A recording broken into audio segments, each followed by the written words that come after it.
The spirit that made me into a believer 19 years ago.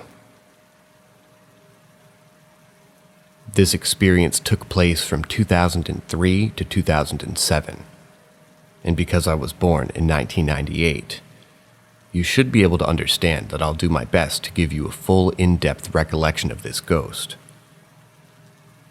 The only people I will mention that should appear in this post are my mother and my brother, who in the beginning is not yet born. He was born in 2004, so initially it is only my mother and I. A long time ago in my hometown, my mother and I moved into a duplex, where the landlord lived upstairs and we lived downstairs. This house, as I remember it, was older, but must have been remodeled because it looked very 2000s and not from the late 19th century. We had a front porch and a decent-sized backyard with a fireplace in the center of it. About as big as the yard can get in an urban in the middle of our street home. Now, for the layout of this duplex. I wasn't there when the moving of this furniture took place. I actually hung out with my aunt or my guardian. But the moment I stepped into our new home, I was excited. Excited to get on my CTR TV in all honesty. But anyways, when you first walk into this house, you'll find that our dinner table is directly to the right of the front door. Looking forward was the living room. The CTR TV sat on the floor like those models usually could. The couch was to the left wall. Farther back from the front door to the other side of the duplex was my slide door to the backyard. And to the left of that door, the computer and the desk against the left wall. Behind the couch was like some kind of counter. The wall was cut out to give you a view of the kitchen. To the right of that, the actual entrance to the kitchen. The kitchen was how you got to the 2 bedrooms, closet, and the bathroom. In fact, all of those rooms were connected. My bedroom and my mom's bedroom had no door, so you could always see what each other was doing. I had the closet that had the door to the bathroom. Bathroom having a closet door and a kitchen door. I do remember how everything else was laid out, but let me not bore you too hard. 2003. Finally, to the thing you're reading this for. The second thing I did after settling down into my new home was look out the sliding door to the backyard. Almost instantaneously, this experience introduces you to her. I don't have a name for her. She, the spirit, never said her name, nor do I remember what the history of the duplex said online. I thought nothing of the girl. I saw her staring down at the fireplace, and I remember that she was wearing something and what she looked like to this day.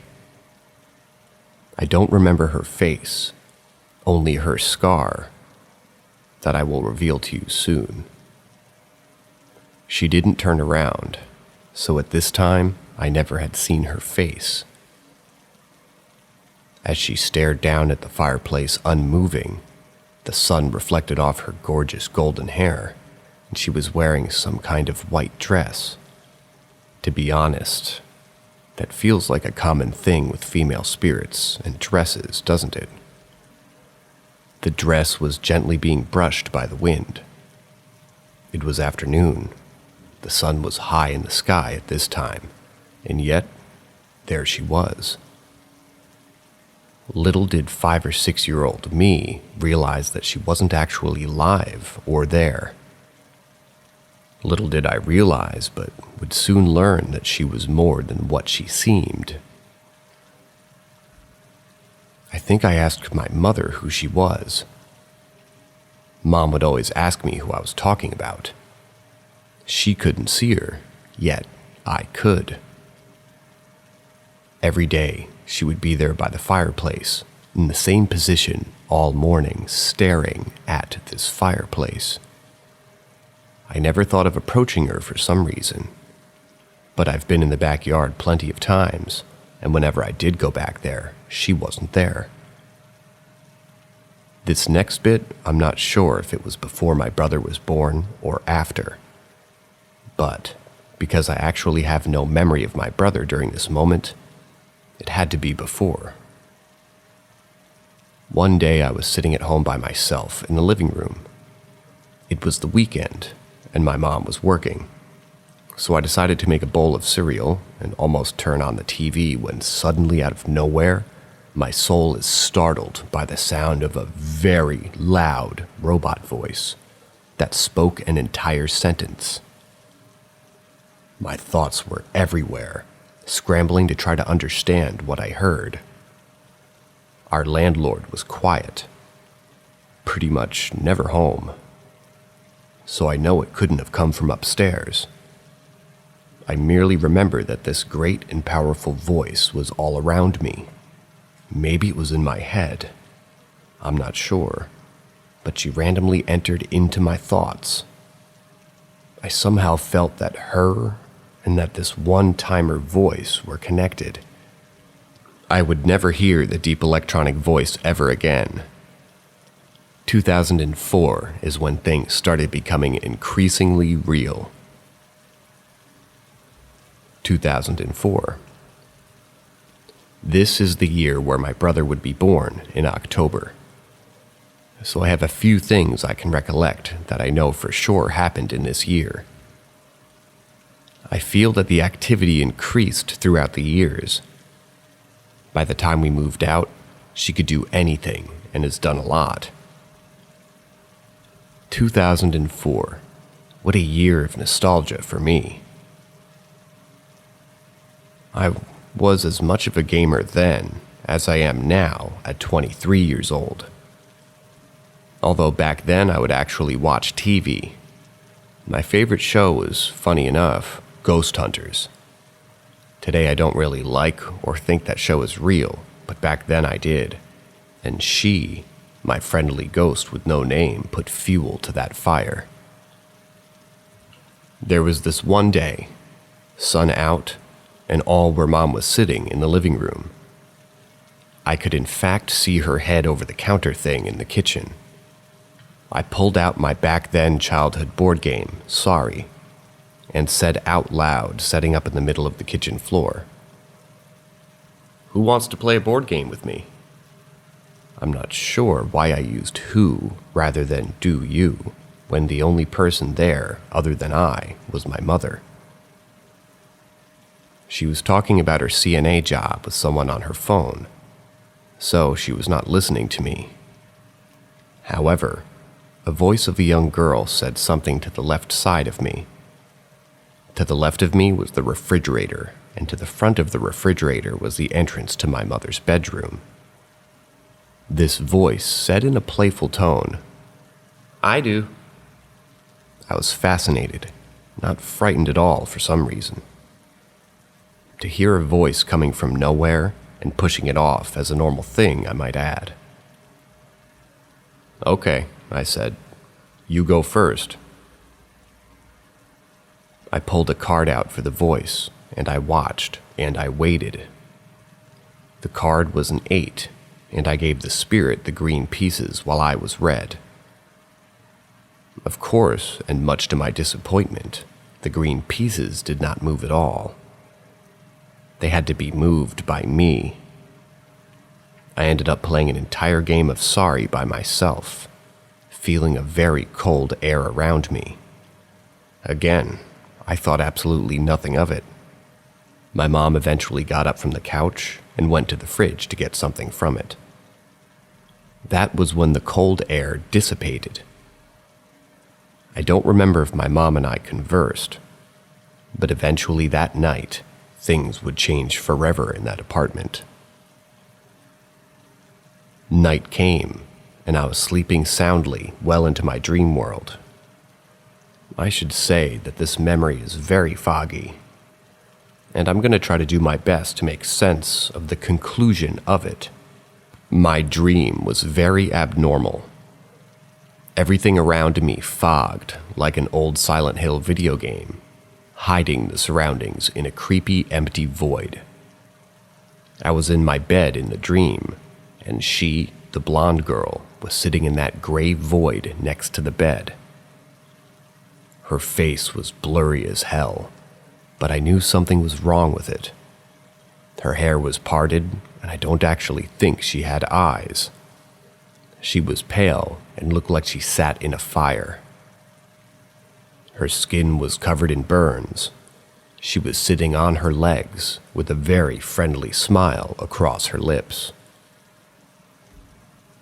"Hi, would you like me to read you a story?" she asked me. Then immediately began reading to me something from Mother Goose. She never gave me a glance to respond to her question. The entire dream went on like this. Her voice faded out slowly, and before I knew it, I would be awake again the following morning. Apparently, as I was sleeping, I got up out of bed and asked my mother about her. I described the girl to my mom, and everything, yet I remembered none of that. I was sleepwalking, both dreaming of the girl reading a book to me, while my body got up to tell my mother about the ghost. My mother brought it up to me eventually, and for some reason, I was confused as to what she was talking about. It was almost as if I completely forgot about the girl ghost. The next incident is a repetitive nuisance.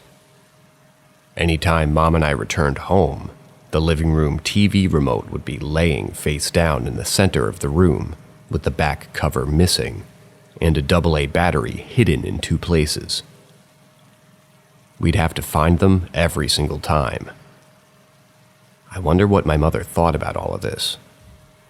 I can only tell you in depth that my brother and myself. I think my mom must have been trying to make sense of the remote situation. Maybe she blamed it on me. Maybe she had incidents that I don't know about and didn't want to scare me. The remote game, as I called it on for months, it would finally stop once my brother was born. This is when things got even more real. I would have urges of jealousy and eagerness. I'd bring a butter knife in hand to try to suffocate my brother, and I loved the kid so much I can't explain why I would make such violent attempts. I would stop myself before I did anything. I don't actually remember grabbing the knife, ever in fact.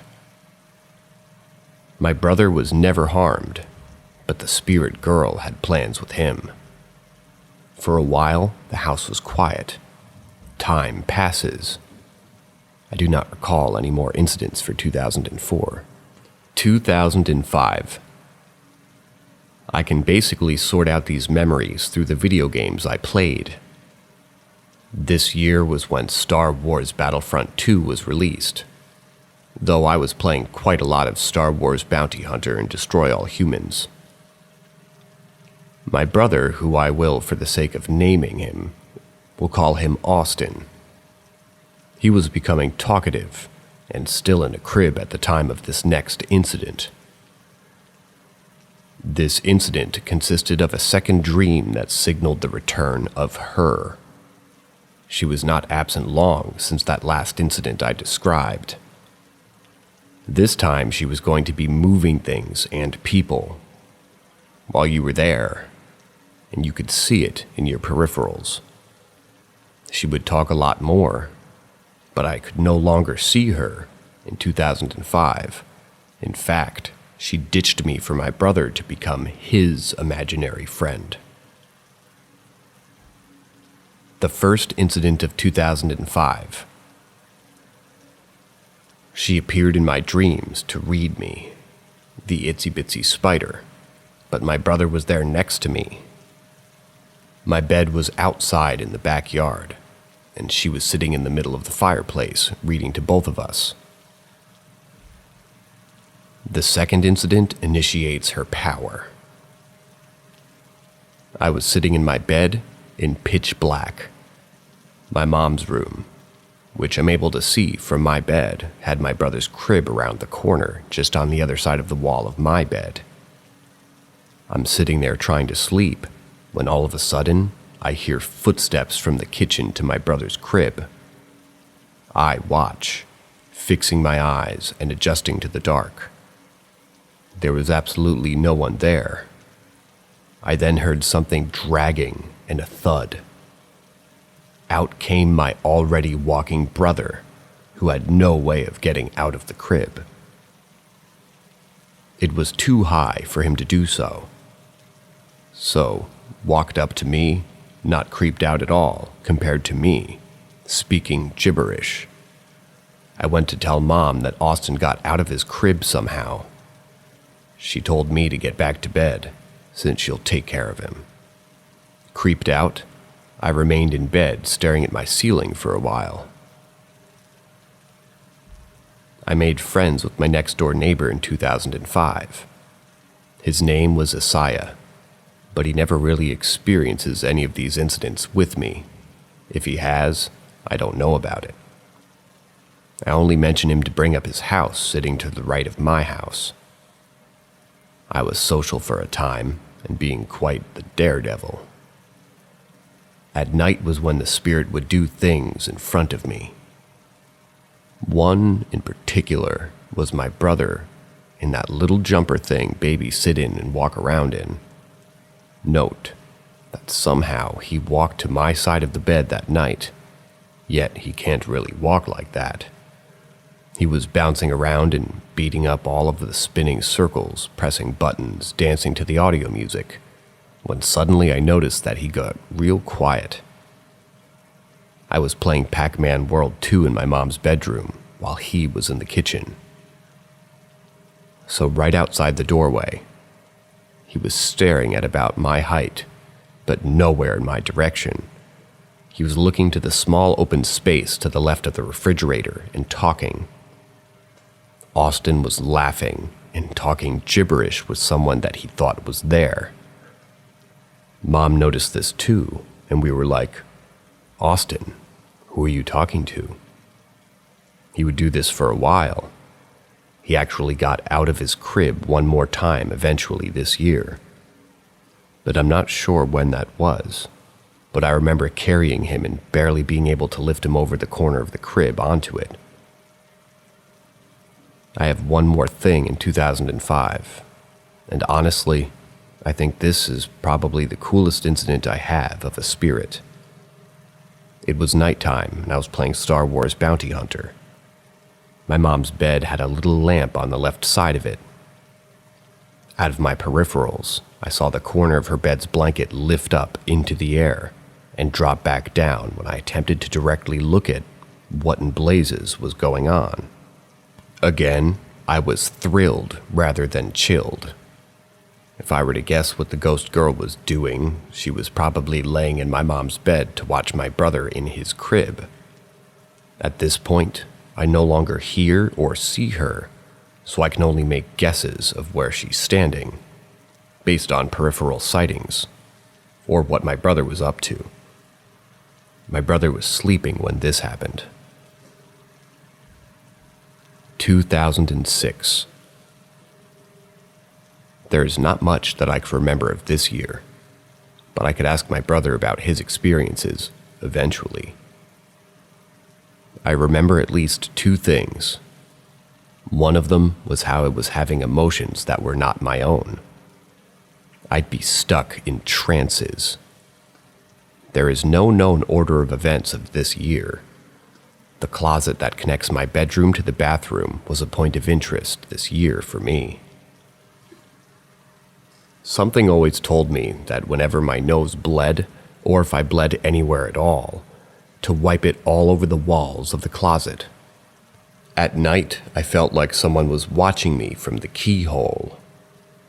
One day, I suddenly felt so depressed and aimless that I took a stool and stared at the oven clock for about 5 hours straight. Neither Mom or Austin was home, so I was left there uninterrupted. My thoughts were creepy. I was remembering a fire, yet I never experienced a fire as big as I was imagining. 2007. Austin is talking great by now.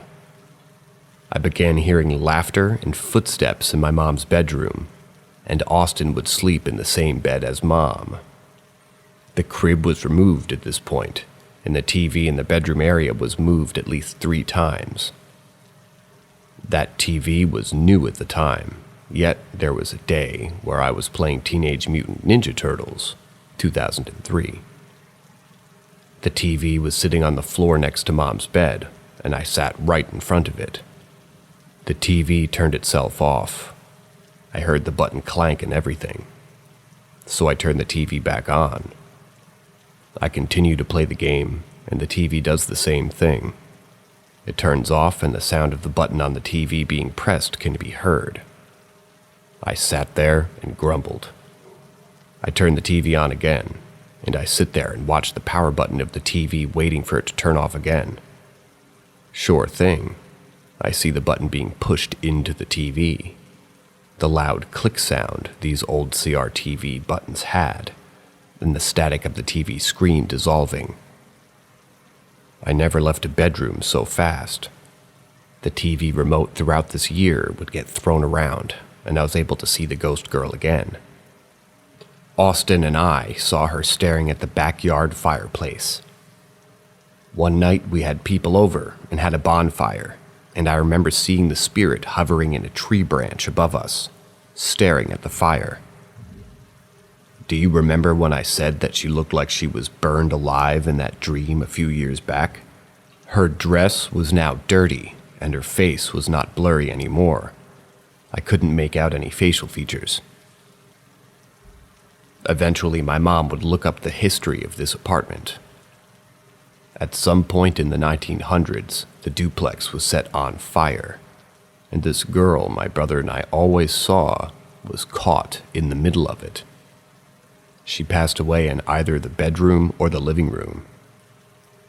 My friend next door and I started not to get along, and before any of that got worse, my mom, my brother, and I moved out.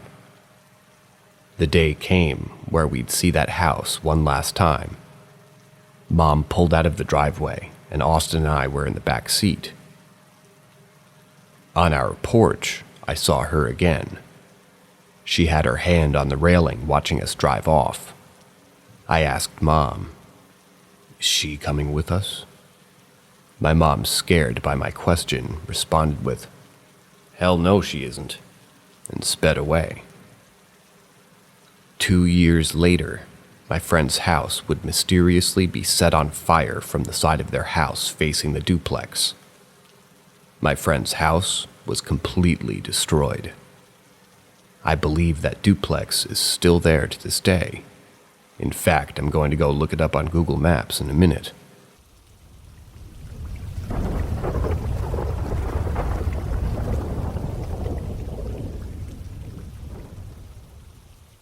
Where am I going when I dream? Why do I feel this way? I rarely talk about this. I hope I'm not the only one. Where do you go when you dream? Do you remember your dreams? Is there anything about your dreamscape that stands out to you? I've always felt different, like I have an extra sense or frequency that I can't quite identify. I've had the ability to sense bad situations and feel when people are being untrue or unfaithful to me. I've been able to tell what song will come on the radio next, and frequently have street lamps black out when I walk past them. I'm not a believer in the paranormal or in psychic abilities. However, I can't deny the feeling that there's something more that I can't see. I've always slept normally. I had what I considered to be normal dreams. They were never linked to each other in any way, but I've had the ability to recount my dreams with incredible accuracy.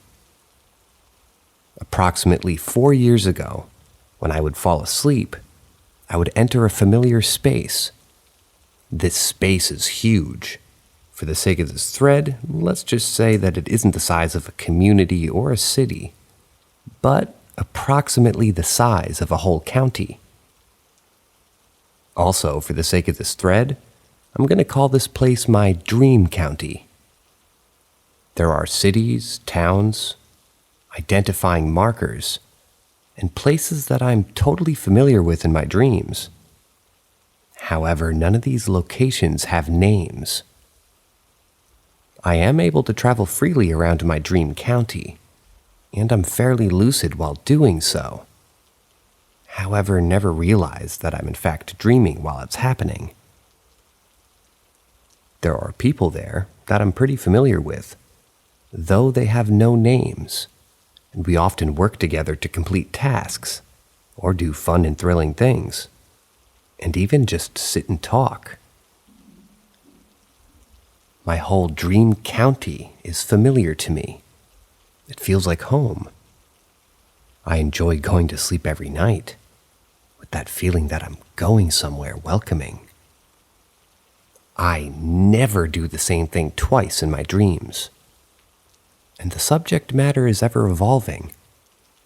I love this place like a second home, and although I feel I know about every part of it, occasionally I will discover a new area that's unexplored, and it'll become pretty much absorbing, and it'll become that part of my dream county.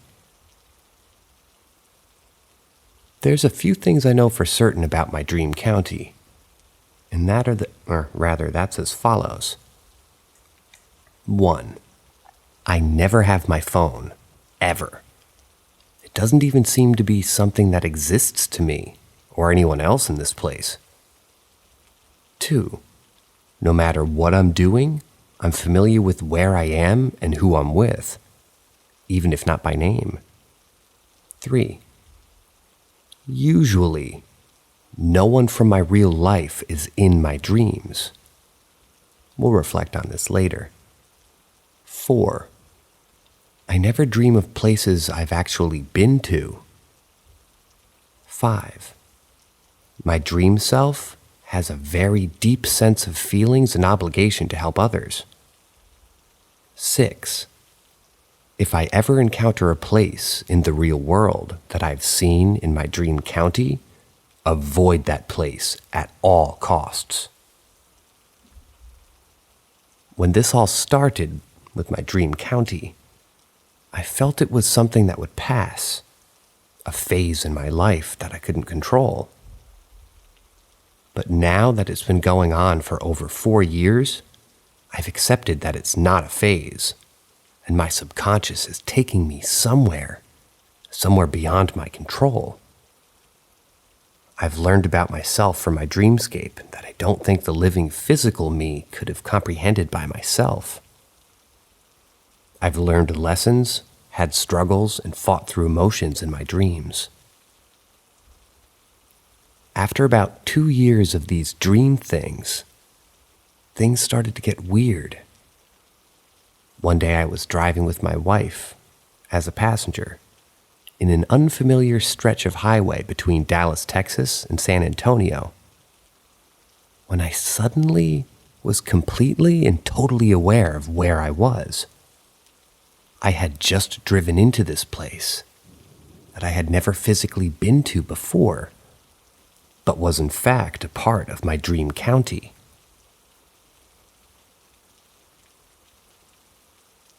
I've been here in my dreams many times before. I had an extreme sense of foreboding that I needed to leave that area immediately and never go back. So I did just that and detoured 2 hours out of the way to get away from that area to get home. It was at this point that I obviously had to tell my wife about my dreams and why, because I had just diverted 2 hours and 100 miles out of the way from my home. I told her about everything everything I'd kept to myself and never told anyone about. My dreams, my feelings, my sense of some sort of frequency that I couldn't quite get in tune with. Fortunately for me, she was more intrigued by it than concerned, and she's accepted it as part of who I am. We've been married for over 10 years now, and she's the best thing in my life, and my biggest advocate. Now back to my dreams. Since the experience of encountering part of my dream in real life, I haven't had a similar experience. I have an extreme sense of foreboding that it may happen again, and if it does, to avoid that area at all costs. I can't explain why I feel this way. It's just always there. Over time, weird things continued to happen in my dreams that would then correlate with things that would happen later in the real world. I wouldn't call it psychic or predicting the future as much as just sensing something would happen. Or, in a dream, would embrace me for something that was, well, not embrace, it would brace me for something that was about to come, be it good or bad. I started paying closer attention to my dreams to see if I could learn something from them. About 3 years into my dream county, something happened that had never happened before. I recognized 2 people by name and face that I knew from the real world. They were prior employers of mine, and although I knew them, the landscape around them was completely foreign and new. I had never been to this place before, but I had a horrible feeling about it. They kept trying to get me to come back to work for them, and I kept turning them down over and over because I had this horrible feeling about everything. I thought something bad was going to happen. Eventually, I was able to convince them to leave the area to what I thought was a better place for them, and I specifically remember feeling relieved for them, like they were safe. These dreams continued intermittently for a few months here and there, not every night. My home state was devastated by fires this last summer. The worst fires out I've really ever seen, in hundreds and thousands of acres of land burned in the process. I watched as the fire surrounded the business where I used to work, as they evacuated everyone from the area. And I somehow knew that even though this was a horrible event, somehow it would be okay for them. As the fires died down and the smoke cleared, one of the only surviving areas was 50 acres of land in which their business stood. Not a single ounce of it was burned. After all this happened, I haven't dreamed of them again, and I get this feeling that for some reason, they were put into my dreams for a reason, and I knew things would be okay for them. This is the only time someone from the outside world that I know or knew has entered my dream county. Now, after hearing all this, please know that I'm totally normal and I'm rational. I had a fairly traditional upbringing, although we were poor. I was bullied all through school for being different, although I never really understood what was different about me as opposed to everyone else. I joined the military at 17 years old to toughen myself up, and boy did it ever work. It also framed me up for a tough, no-nonsense rational mindset that the military works hard to instill in its soldiers. After the military, I went on to college, got happily married to my dream woman, had 3 amazing children, and a professional career as a business management expert. I know it isn't rational or normal to have these thoughts and feelings. I've encountered abuse, PTSD, and seen and done things that I'm not proud of, and I try to use these experiences as a way to rationalize my dreams. But the thing is, I never dream about these experiences or places. I have no rational way to explain my dreams, feelings, or senses. I feel like if I tell others, they'll just think I'm nuts. The only person I've ever told was my wife, and I still keep it to myself mostly. I want to know if anyone else out there experiences this. I'm not crazy, I know I'm not. I don't believe in mediums or psychics, but I can't deny this whole experience and just write it off as it is what it is. I've been experiencing this for so long now that I believe something more is going on that I can't quite tap into. Sometimes I catch myself wondering if I'm tapping into an alternate dimension and seeing another version of myself. And other times I catch myself wondering if I'm actually dreaming the real world, and my sleep self is actually the real me. If I think too much about it, it starts to feel like Inception, and I have to snap myself out of it. I love my dream county. I love going there every night. I have a home there that I know is my own, and people that I know are friends. I have places that I love to frequently visit and places that I like to avoid. I have a whole sense of self in there that only exists in that plane. It's too complicated to try to describe all of it through text, but I'd love to talk to somebody about it over the phone or in person or a live chat. I'm not crazy. Is there anyone out there who maybe experiences this? Is there anyone out there who studies these phenomenons that I can talk to try to figure this out? Is there someone out there who knows someone like this? Are there scientists or professionals who can explain what's going on? I can't be the only one. Someone out there has the answers, and that's the reason I'm reaching out. I would like to remain anonymous just for the fact that this is my first time ever reaching out or telling my story, and I'm scared that I'll be made fun of or demeaned or ostracized in some shape or form. I'm not scared of my dreams or how I feel. I just want to know why and how, and if there are others. Please help.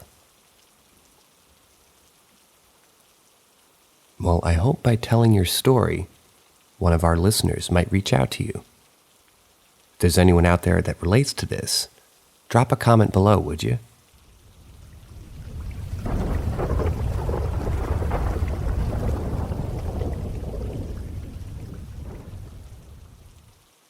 The things that haunt me.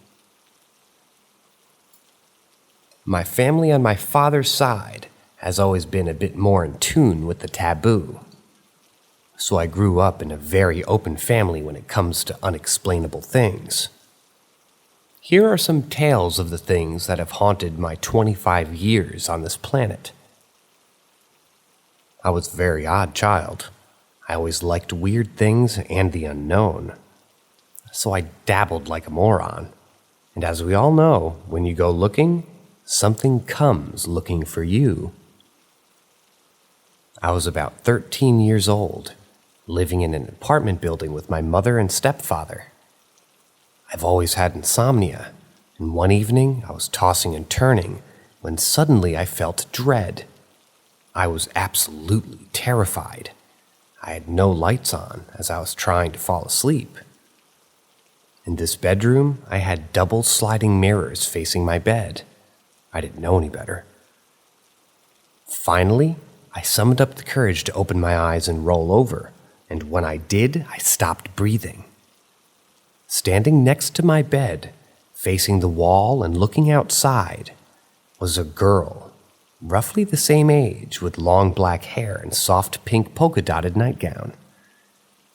Just staring at the wall, not moving, not breathing. I stared at her for what felt like hours but was probably just moments, and then I hid underneath my covers. It was probably about 15 minutes before the dread passed, and when I finally opened my eyes and peeked again, she was gone. This was the first and last time I ever saw her. I would always get home first, as my mom and stepdad are police officers, so I was always alone. the apartment sometimes would just feel so heavy. My computer desk faced a wall, and my back would be towards all the doors. These doors would creak and move all the time, which was whatever, but one day I was on my webcam and I looked, and in the door to my parents' room, there was a black mass standing there, just existing. I, of course, panicked and looked behind me to find nothing. Things like this continued to happen to me throughout living there. Fast forward 2 years, I'm now living at my stepmother's home. I was taking care of her during her stage 5 breast cancer, so I'd often be home alone while she was in the hospital undergoing treatment. One day I'm sitting in the living room watching TV, and from the corner of my eye, I see roughly 4 people in my yard walking up to my porch. I was weirded out as we live in the middle of nowhere, but my stepmom has so many friends that it wouldn't have been too strange for somebody to come.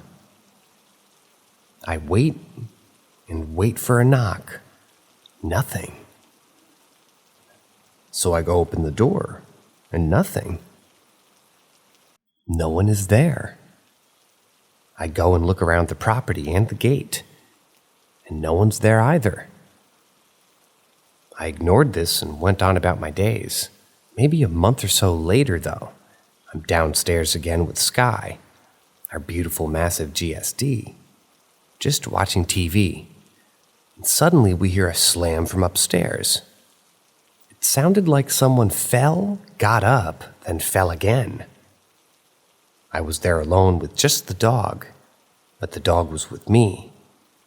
It took me a good 30 minutes to go upstairs and look. I was scared, and Sky was scared. I wasn't going to go up there without her, and she was refusing to go up there at first. I checked my stepmom's room, and everything was normal. So I go about checking all the rooms. I finally get to my room, and it's destroyed. My clothes were everywhere. My bed was disheveled, and a dog kennel I had in there had the door ripped off, and it was sat neatly next to the kennel itself. Needless to say, Sky and I slept downstairs. After that incident, things died down, and I'd mainly just see shadows from my eyes darting around and shadow people walking with me. At 15 to 16 years old, I got real into the supernatural. So I started opening my mind, trying to contact things and see what all was out there. This was fine and dandy, nothing too odd for a good while. Just more of the same shadow people, doors slamming behind me, my iPod randomly taking photos, things like that. Well, around this time, I met my first boyfriend. Somehow I was allowed to stay at this boyfriend's home with him and his parents on weekends and such. My boyfriend and his brother were huge into paranormal stuff. His brother dabbled in some very dark and wicked things. One night, my boyfriend, his brother, and I are at the house alone, just talking and hanging out. And I'm looking outside, and all of a sudden, a broom just gets yeeted across the porch. I stop and say, "What the fuck was that?" Of course, they're giddy and excited, but I wasn't. I had an odd feeling. Later that night, we had gone over to a friend's house who lived up the street, and we drank and smoked and did all the teenager bullshit. As we were walking home, I see something in the distance. It's right out front of my boyfriend's house. This thing looked like Gollum from Lord of the Rings. I freak out and shout, "What in the fuck is that?" and point. This creature-like thing squat walked in front of my boyfriend's car and didn't come back out. I was petrified. I didn't want to walk past the car, but I also was afraid to let him go ahead and me become engulfed by the forest and darkness that we were walking in. We made it past the car and nothing. At At this point, I'm done. I'm scared and I want to go sleep. My boyfriend didn't want to sleep, so he and his brother went outside to smoke and be boys. After maybe 2 hours later, I hear my boyfriend say my name. Why are the lights out? I'm lost. Then a moment later, I heard him say, "Open the door, it's dark out here." I got up from bed, went to open the door, and froze. I froze my hand inches from the doorknob. Something told me, no, don't do it, do not open that door. So I did what anyone would do and hid underneath the blankets crying. Another hour passes and my boyfriend finally comes in. I asked him, why did he ask me to open the door? And was he high? Did he really get lost in his own home? He looked at me like I had 3 heads and told me, I've been outside since I first came in. That was the most significant thing that happened in that home. The energy was focused in the kitchen as I'd hear someone say, "Help," from the pantry. Every time I ignored it. More years passed, and I decided enough was enough, so I closed my mind off. This worked for a while until I moved to another state. I moved in with my sister, and everything was okay for a week or 2.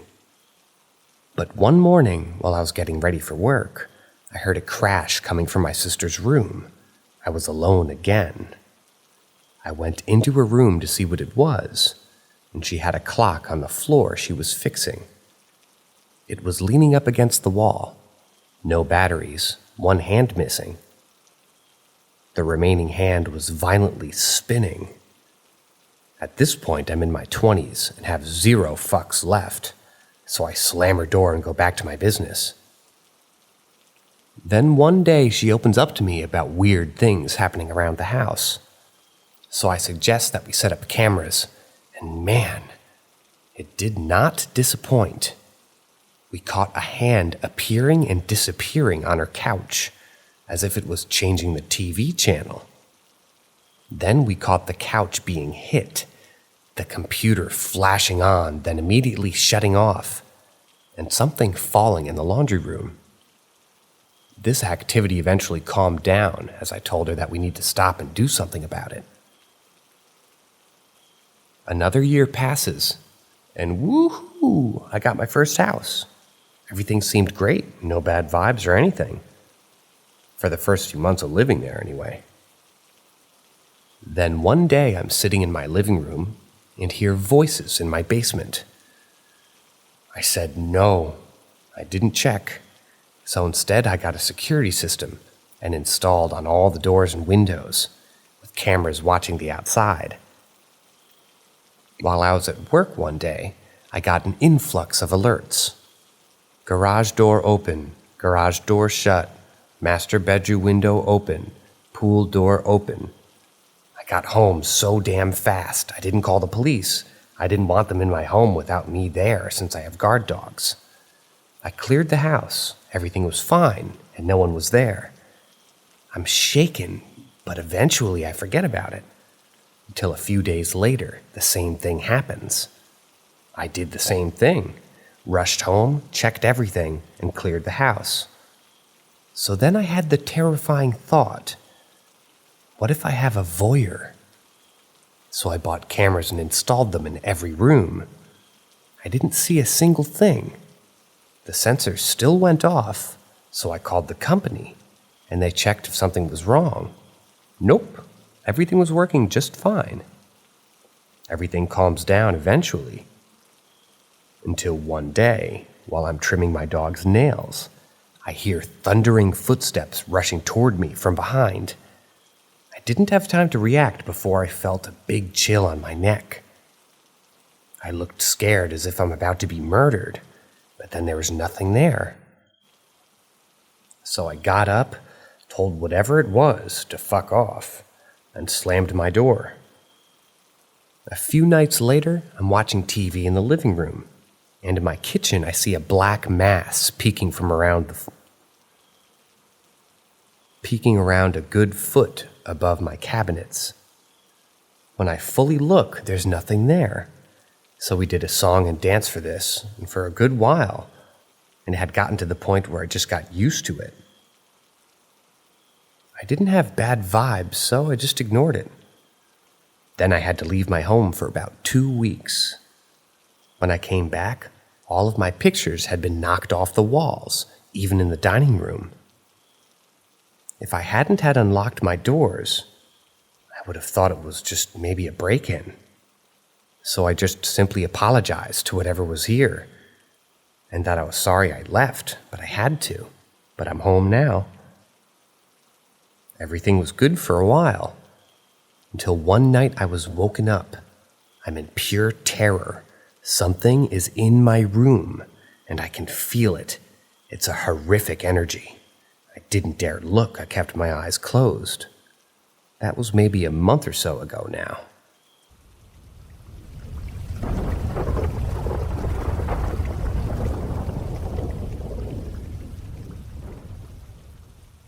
My experience on the other side. This story takes place in 2016, when I was a paratrooper with the 1st Brigade 82nd Airborne, stationed at Fort Bragg. I had dabbled in psychedelics since high school, but had never experienced leaving my body. In the Army, my psychedelic usage was increased considering that LSD and mushrooms didn't show up on drug tests. It was December, and I had recently stocked up on about 30 hits of acid. I had been taking acid consecutively, only leaving enough time in between trips to get an effect. Anyway, it was Monday, and we had day and night range planned from 400 weapons draw, going into a night shoot.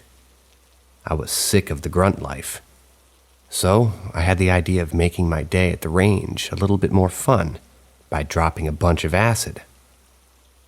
I took 425 UG tabs at around 0530 and kept 3 in my breast pocket just in case I wasn't really feeling strong enough.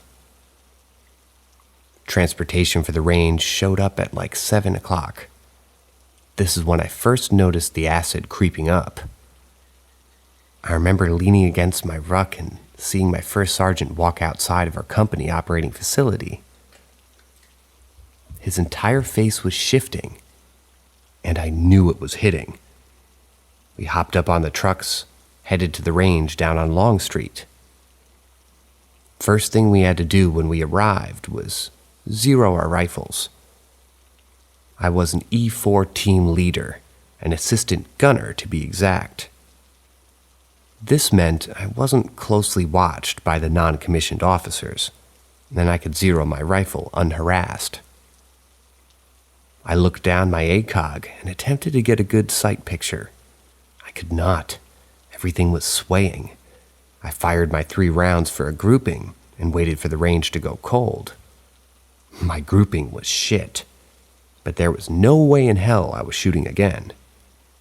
I didn't wish to draw the attention of anyone who might have thought that I needed help shooting. I grabbed my target and left back to where we put down our rucks. Now at this point I almost smoked a spice vape. Yeah, I know that shit is horrible, but I was a dumb fuck who loved weed, and spice was an alternative that wouldn't really make my piss hot. I could smoke spice literally anywhere, because its odor was non-distinguishable from other vapes. So there I was, standing in a circle around my platoon's rucks with about 5 or 6 other people from my platoon, smoking and joking. I was really upset that I was at the range, but at this point, I decided to let go of my animosity and just enjoy the heavy dose of LSD. I remember just standing and staring off into the distance, until I finally caught the eyes of one of my sergeants, SGT Outlaw. I didn't dislike Outlaw, but sometimes he could be a nosy prick. Our eyes locked, and he came to talk to me. At first, I could understand him. He was asking me how I liked being a team leader now. Then his words became garbled and kinda quick. I quote-unquote heard. He didn't actually say these things, it's just what I heard. I heard him say things like, "I know you're on LSD. I know you didn't zero your rifle. First Sergeant knows too, and he's coming to get you now." I completely thought that it was SGT Outlaw talking to me. I thought I was fucked. But then I started to notice other things that seemed off. I didn't hear the gun fire that was previously chattering in the background anymore. I noticed that no one was moving except for slight idiosyncratic movements. For instance, to my right was Perez, and all I could see him doing was a stationary salsa dance. Even farther to my right was Porus. He was tapping his fingers together and whistling like an evil mastermind, stopping every few seconds to turn in my direction and say, "It's coming!" Now at this point I also realized that I couldn't move anything but my eyeballs, and slight head movements. After viewing my comrades and their oddities, I finally turned my gaze back to SGT Outlaw. But this time he looked different, the major change being his eyes. They were replaced by black swirls. His gaze was stuck on him, and I could feel only dread. I remember the voice when he spoke. It was like a loud whisper. It said to me, "So you want to take LSD? Do you want to learn the secrets of the universe? All you have to do is look left." At that moment, I noticed my left peripheral getting darker. It was almost like a flashlight of darkness, and it was shining from my left side. The feeling I got from this maelstrom of blackness was terrible. My sense of dread only furthered. I wasn't religious, but I prayed anyway. I remember staring at this entity in the form of my NCO for what felt like 5 to 7 minutes.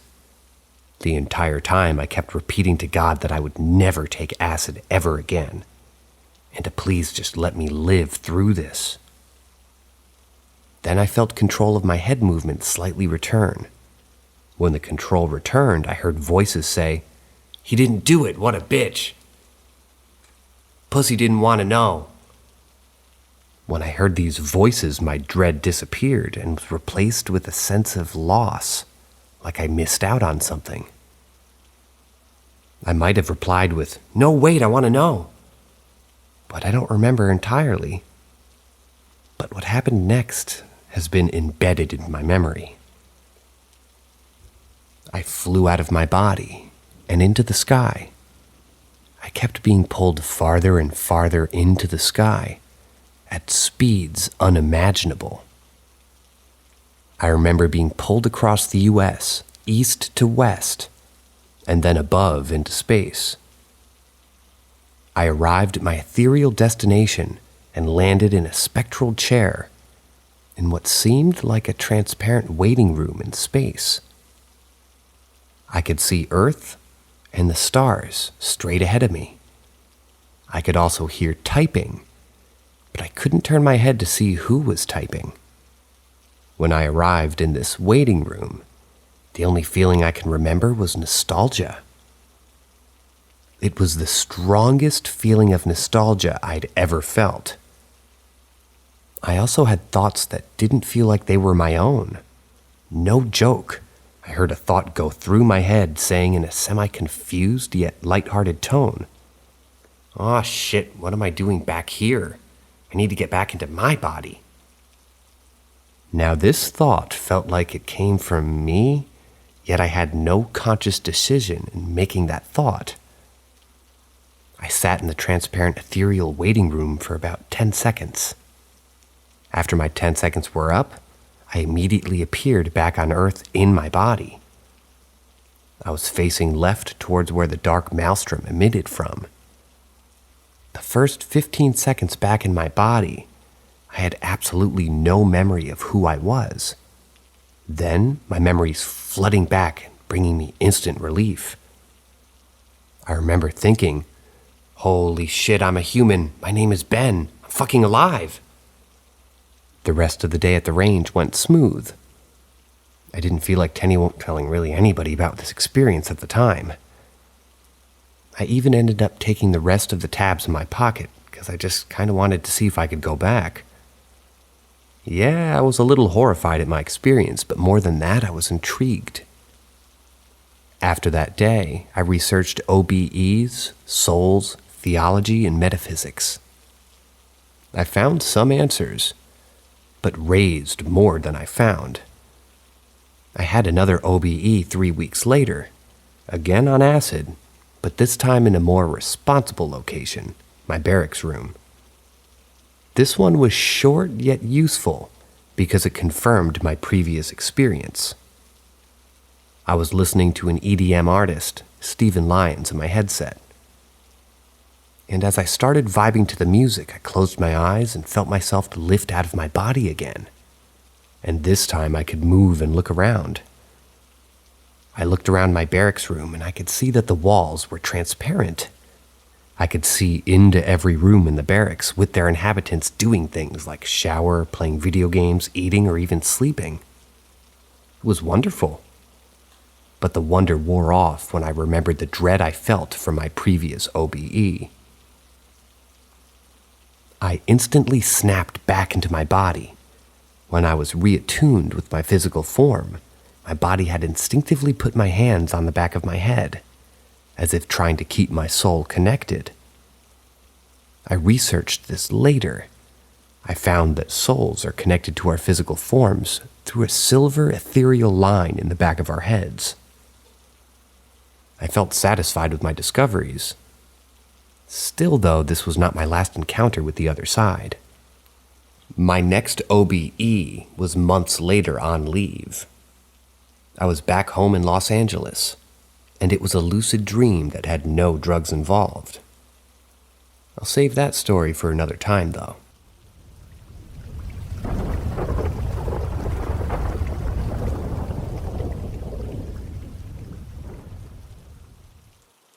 Ask Reddit. Several occasions I used to see things and experience stuff, but as I got older and more in control, I learned to block, so I experienced it less and less. Grandparents' house had a basement with a crawl space.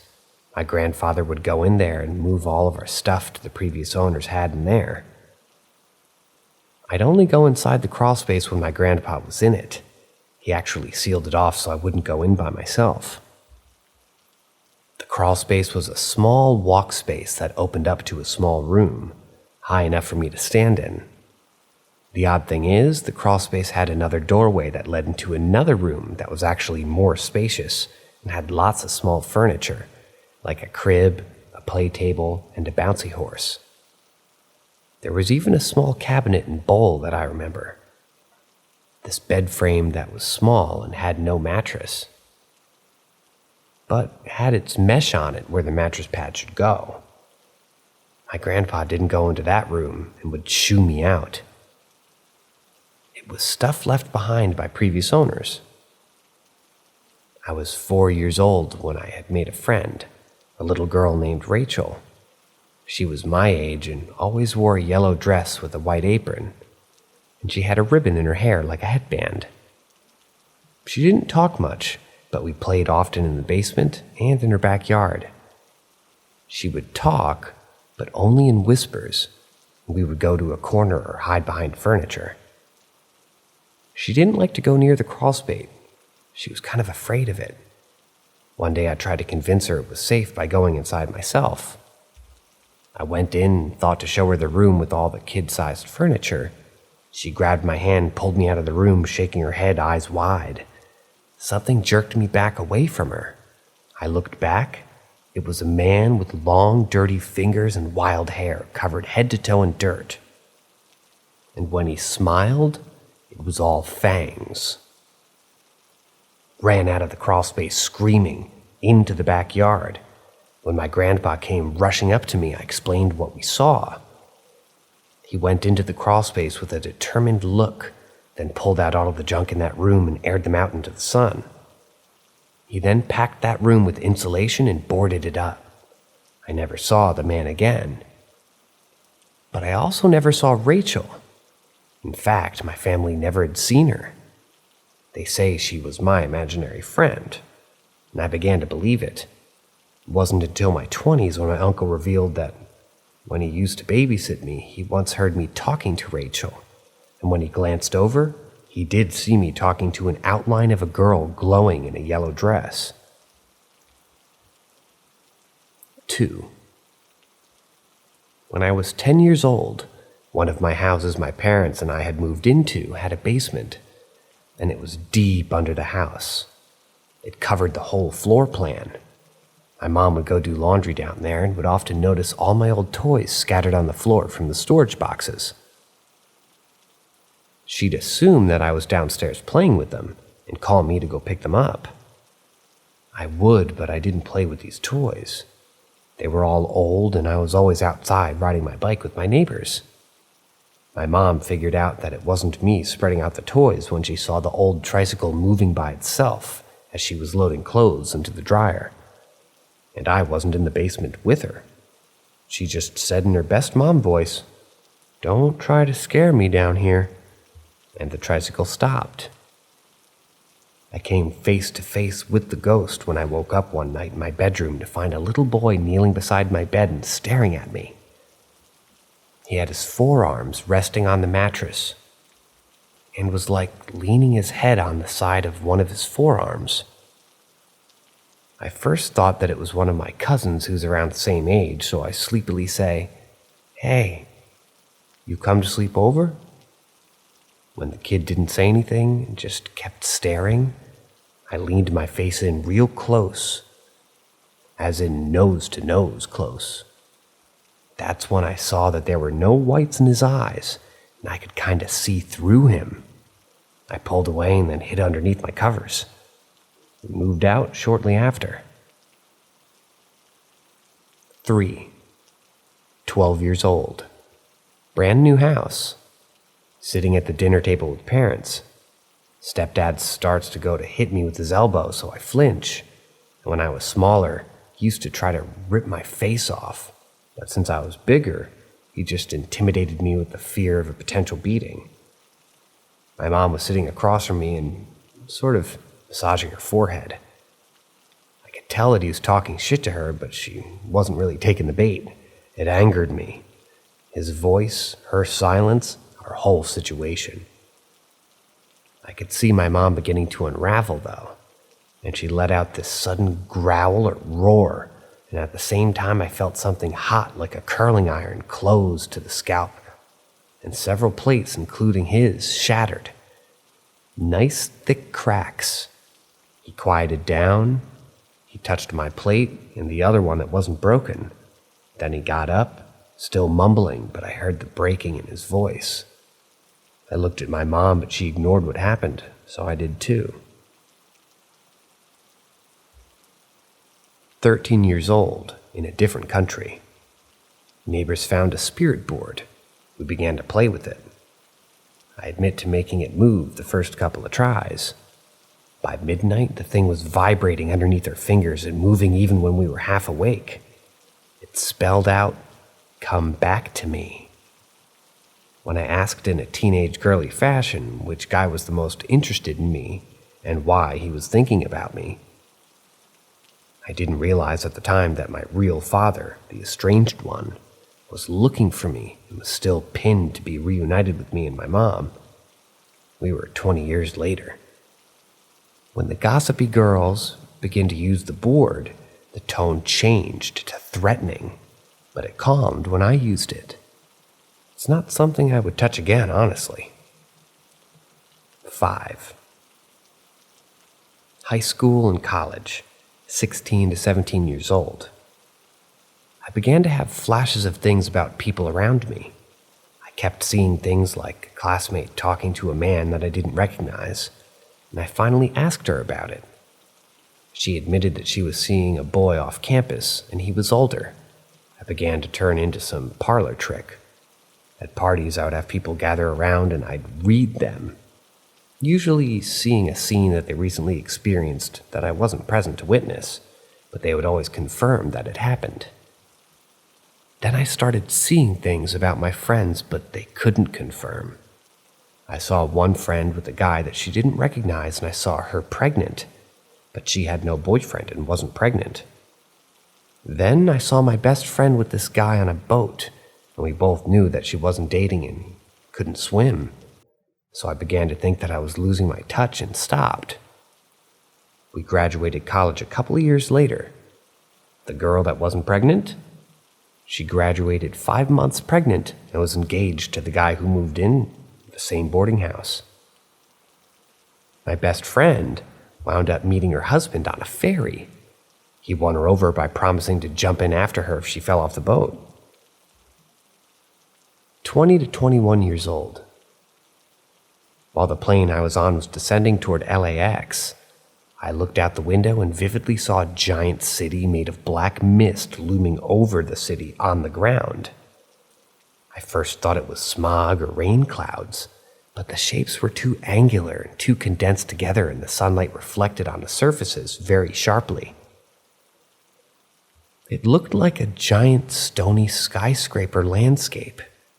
I still try to search for it again, but I can't see it anymore. But I'm pretty sure it was there. I wish I had the presence of mind to take a picture of it. 7. When I first moved to California, I visited Colorado with the family. I visited Coronado with the family. We walked through this fancy hotel. My cousins were leaning over a railing, overlooking a pool, and I was walking over to them to stand by them. I was gazing at the pool as I walked over, and I saw a tall, slender woman in this giant black sun hat and black lace robe at the end of the pool. As I drew nearer to the railing, she had slipped into the pool and began moving across the water like she was going through it. But it was odd because she wasn't moving her arms or swimming.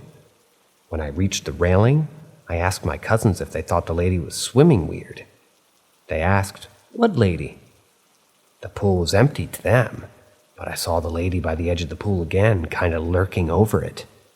Come to find out, the Hotel Coronado is famously haunted. 8. I tend to avoid looking into people's eyes too intensely because I still got flashes of scenes. The last one happened during a job interview, and I saw the lady interviewing me in a flash scene. She was going at it with another man on her desk. The man was not the dude in her family picture, so I developed blocking stuff now that I think, or I've grown out of it. I used to read tarot cards, and the flashes come out that way, I think. I've seen pregnancies, grieving death, divorce, increased income, major life changes. I don't do it so much now, because the last reading I saw the passing of a loved one, who turned out to be my grandpa, but didn't want to interpret as that, and it happened anyway.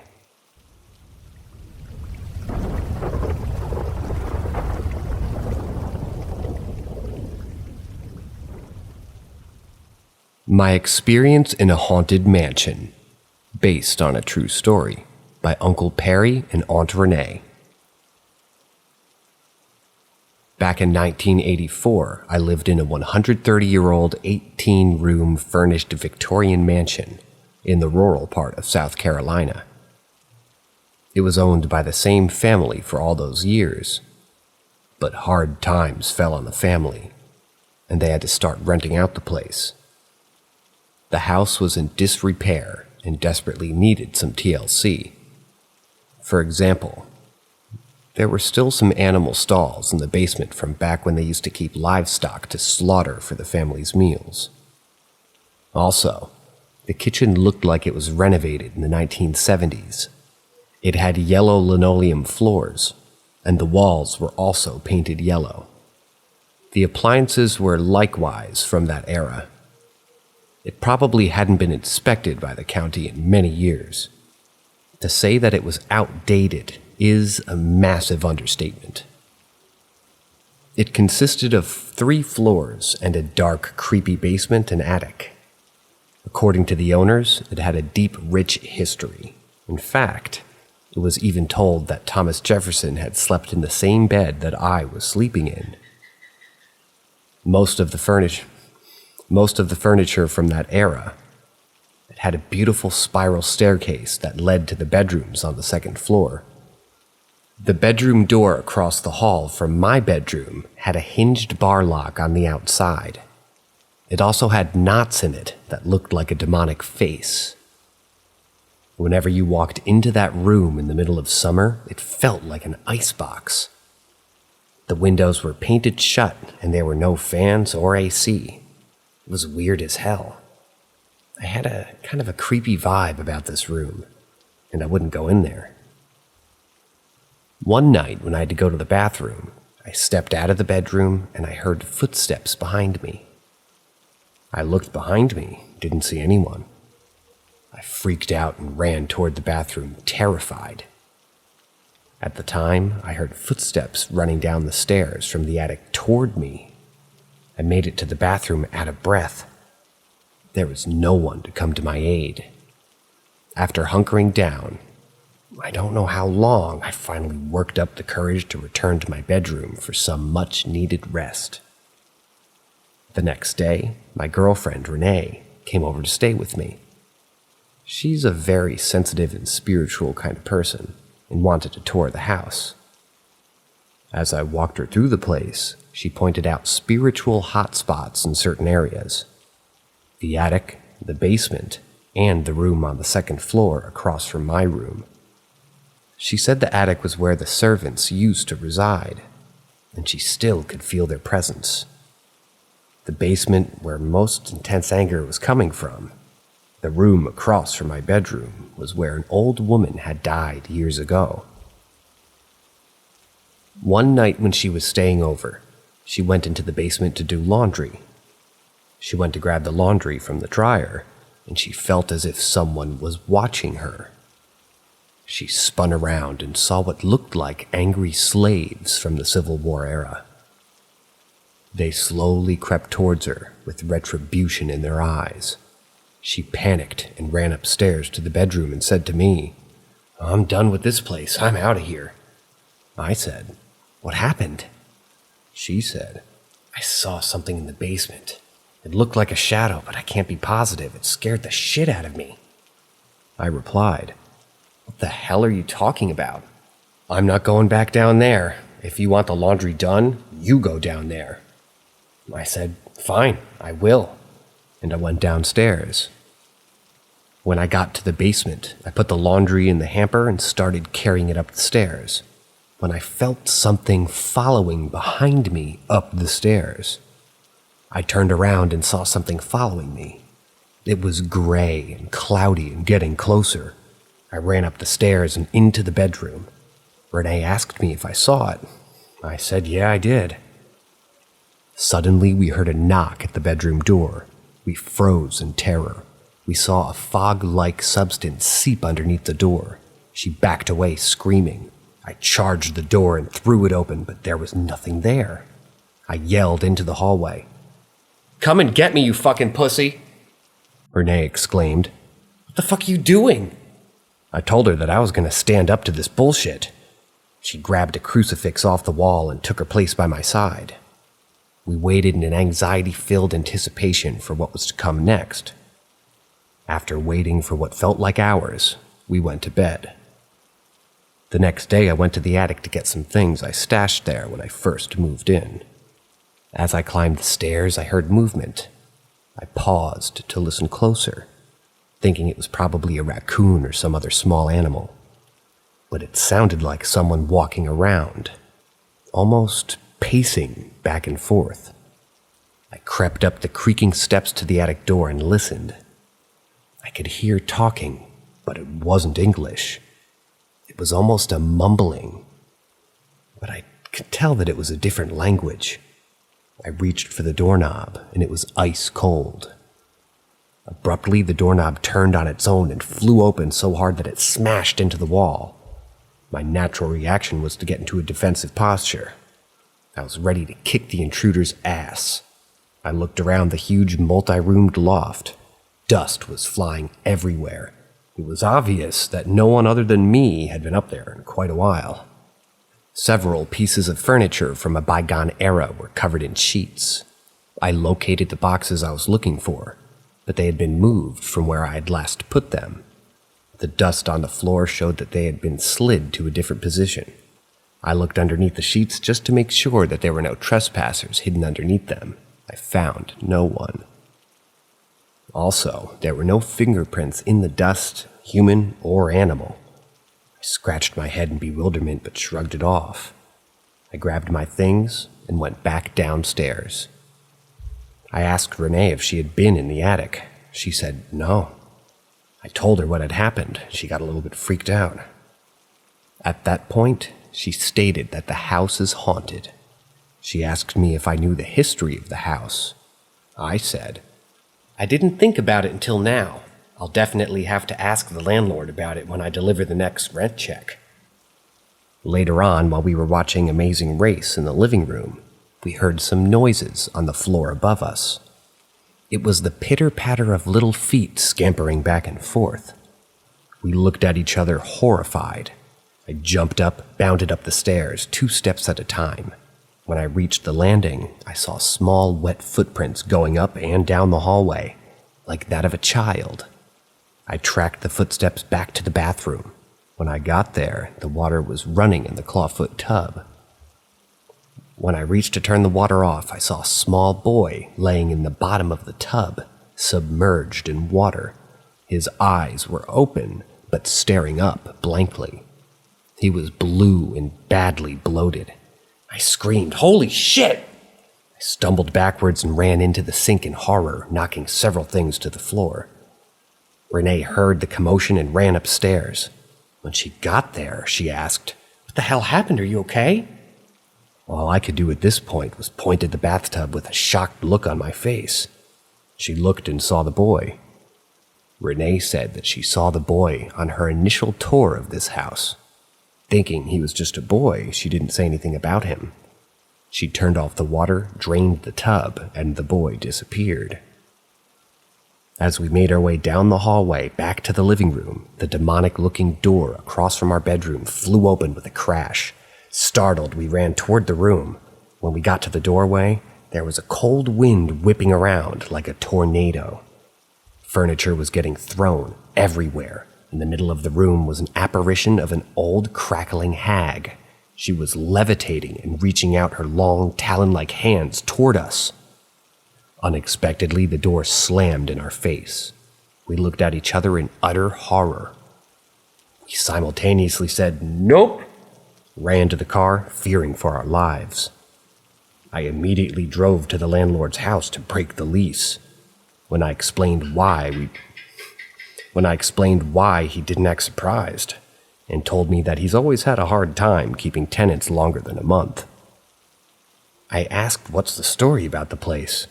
The landlord went on to say, with the house being so old, there have been many deaths inside of it. He said the actual number is unknown, but there seems to be 4 main areas that the spirits inhabit.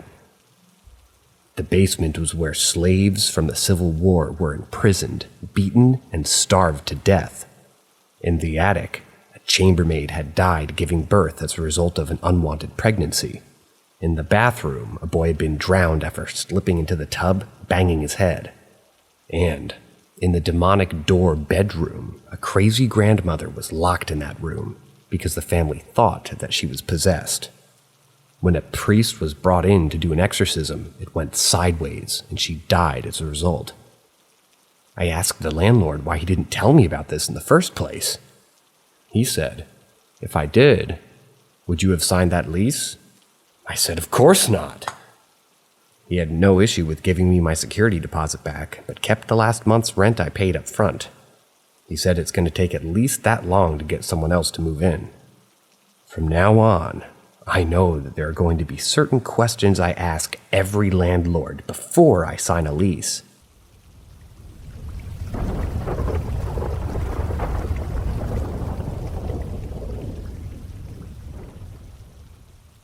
The Haunting of Tam O'Shanter. Alternate, it seems. Its name is Tam O'Shanter, and it's one of the oldest restaurants in LA. The funny thing is, most people, even from the city, have never even heard of it, even though most people know it's a sister restaurant to Laurie's Steakhouse in Beverly Hills. Tom O'Shanter preceded Laurie's by several decades. Oh, and yeah, if you're wondering if there's any relationship between that Lawry's and Lawry's seasoning salt that most Americans have come to know, there is. The same family that created Lawry's seasoning salt started their business with Tam O'Shanter. Because Tam O'Shanter was a favorite of the late Walt Disney, we would get many enthusiastic fans and tours. Yes, tours of the restaurant. I never knew Disney and Walt Disney fans existed until I started working there. In any event, as I stated in a previous post, I never thought so much about the paranormal. I mean, I had had dreams and maybe what some could be considered as ESP episodes as a child, but never anything having to do with quote-unquote ghosts. I'd like to think I'm a pretty rational person. While I love a good ghost story, I've always thought most ghost stories can be explained, but after my time at Tam O'Shanter, I'm not so sure anymore. For a while I thought I was crazy, or perhaps it was a medication, but now I just don't anymore. In my last post, I talked about the whispers that plagued me almost immediately after I had started. They weren't really whispers, and it was always the same male and nondescript voice. Well, I wish I could say the voice was the only thing that happened to me, but it wasn't. One weekday morning, I was scheduled to open for lunch. Arrivals at 10:30 a.m. It's not like the place is empty at that time. It's not. But there's only a fraction of the staff there at that time versus the dinner shift. There's only one server on the floor. To create a mental picture of Tam O'Shanter consists of a front entrance that spills into the pub. The pub looks and feels like an English pub, with tables and a few cozy booths for seating. If you walk further toward the back, you come to the main dining room with about 10 tables. Look to the left, and there's a nook with about 10 tables or so as well. That's the tartan room. If you look to your right, there's another room with about 15 tables. If you walk further, you encounter a small service bar to your right and then 6 to 7 steps leading up to a huge back dining room. This was called the Prince Charlie Room. There's gotta be at least another 20 tables in there. The Prince Charlie Room was only open on weekends and holidays. And, well, the whole month of December, as this was the busiest time for the restaurant. Now that I've laid out a picture, let me get back to the opening shift. My job as an opening server was to make roll-ups for the pubs, which got quite chaotic and busy about an hour after lunch each day. Well, to make roll-ups you need silverware. Sometimes there wouldn't be any in the dish pit, so I would raid the polished silverware in the Prince Charlie Room. That particular morning it must have been my 3rd week at Tam, and by then I knew that if there wasn't any silverware in the dish pit, I should go to the Prince Charlie Room. There was always something about that room that didn't quite feel right. It could be noon and 80 degrees, and yet that room still felt dark and cold. It didn't help that the only windows were in the back of the room. There were also these old paintings of some famous Scottish poets and young princes that adorned the room. I don't know, but I always found them creepy. Especially the picture of a young, toddlerish boy. It didn't help a few decades of employees swore that they would see a young blonde toddler run across the room late at night. One employee who had been there over 20 years flat out refused to enter that room, regardless of the time of day. He hadn't gone up there in years. Well, that particular day, I needed silverware. There was none, and I was new and needed to make roll-ups. I had already been dealing with the voices, or the voice, that continued to call out my name during service. But I'd chalked that up to medication at that point. So, when I approached the Prince Charlie Room that morning, I didn't think much of it. Well, I made it a couple of steps just fine, but by the third step, it was like, I don't know, something was draining me. To this day, I can't really describe it at all. It was like nothing I've ever experienced before or since. I got to the fourth stair, and suddenly, and I mean suddenly, it felt like my life force was being drained. Oh my God, that sounds crazy, but that's the only freaking way I can describe it. It literally felt like someone or something was taking my energy, my being, everything away from me. I made it to the fifth stair, but felt dizzy, tired, so tired, perhaps something like sunstroke.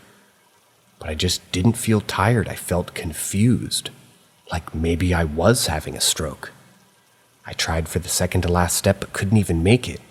It became disorienting, dizzy, and I was exhausted at the same time. Fuck, I felt like I was dying, or at least what I imagined dying must feel like. I immediately stopped and retreated down the stairs. I made it to the chair at the nearby table and sat down. Things were starting to spin, and I was getting more and more tired. I think I sat there for about a minute. I'd started a new medication a few weeks ago, and told myself that just must be this medication. Yeah, I heard the voices for a couple of weeks now, but I too chalked that up to the medication. I approached the stairs, and at this time, I tried again. Slowly. I made it up to the room. I hurriedly grabbed the silverware, looked around the creepy-looking and overly dark room. Even in the daylight, it was that dark. And I bolted down the steps again. I wish I could say this only happened once. It didn't. It's only been a few years, but my sense of time is a little bit messed up. I don't know if this second incident happened a few days later or a couple of weeks, but I'm certain that it happened in the first couple of months of working here. One afternoon, after the above experience happened, I was working in the pub. I was still hearing voices, but there were always plenty of people around, so it never really scared me. Well, this particular afternoon I had started my shift, and I was near the service well of the bar. If anyone doesn't know what a service well is, it's where the bartender makes the drinks for tables of a restaurant. The server then takes the drinks from the well and brings them to the table. That particular day, Narina was working at the service well. Can't remember, but I'm certain that there was another server there as well. We were all chatting about something or other, when all of a sudden I felt the same weakness and dizziness that I'd experienced the morning I had gone to the Prince Charlie room for silverware. Again, I had never mentioned to anyone at this point about my experiences on the steps, so when the same feeling came over me, I ignored it. That is, until Narina said something that shocked me. Out of nowhere, she blurted, "I feel dizzy all of a sudden." Now, I can't remember if she said dizzy or weird, but I swear on my mother's dead grave that she said something to that effect. Enough for it to elicit an adamant and eager, "Me too!" No one knows how relieved I felt in that moment. For weeks, I thought I was going crazy, losing my mind crazy. Hearing my name all the time, draining my energy, I thought I was going batshit. The problem is, if you ask Narina about this incident, she has no recollection of it. She doesn't ever even remember saying that. She doesn't even remember feeling dizzy or like her energy was being drained, or like something really wrong was happening in that moment. By God, though, I remember it. Clear as fucking day. I remember being so happy that I wasn't the only person who felt that invisible force draining something away from me. But Narina doesn't remember this. She didn't remember this when I talked about it a few months later, and she doesn't remember it today. I often ask myself, what the fuck I even do remember? I never had any paranormal experiences before I started working at that good old Tom O'Shanter. And I was already in my 30s, so I don't understand anything that was happening to me.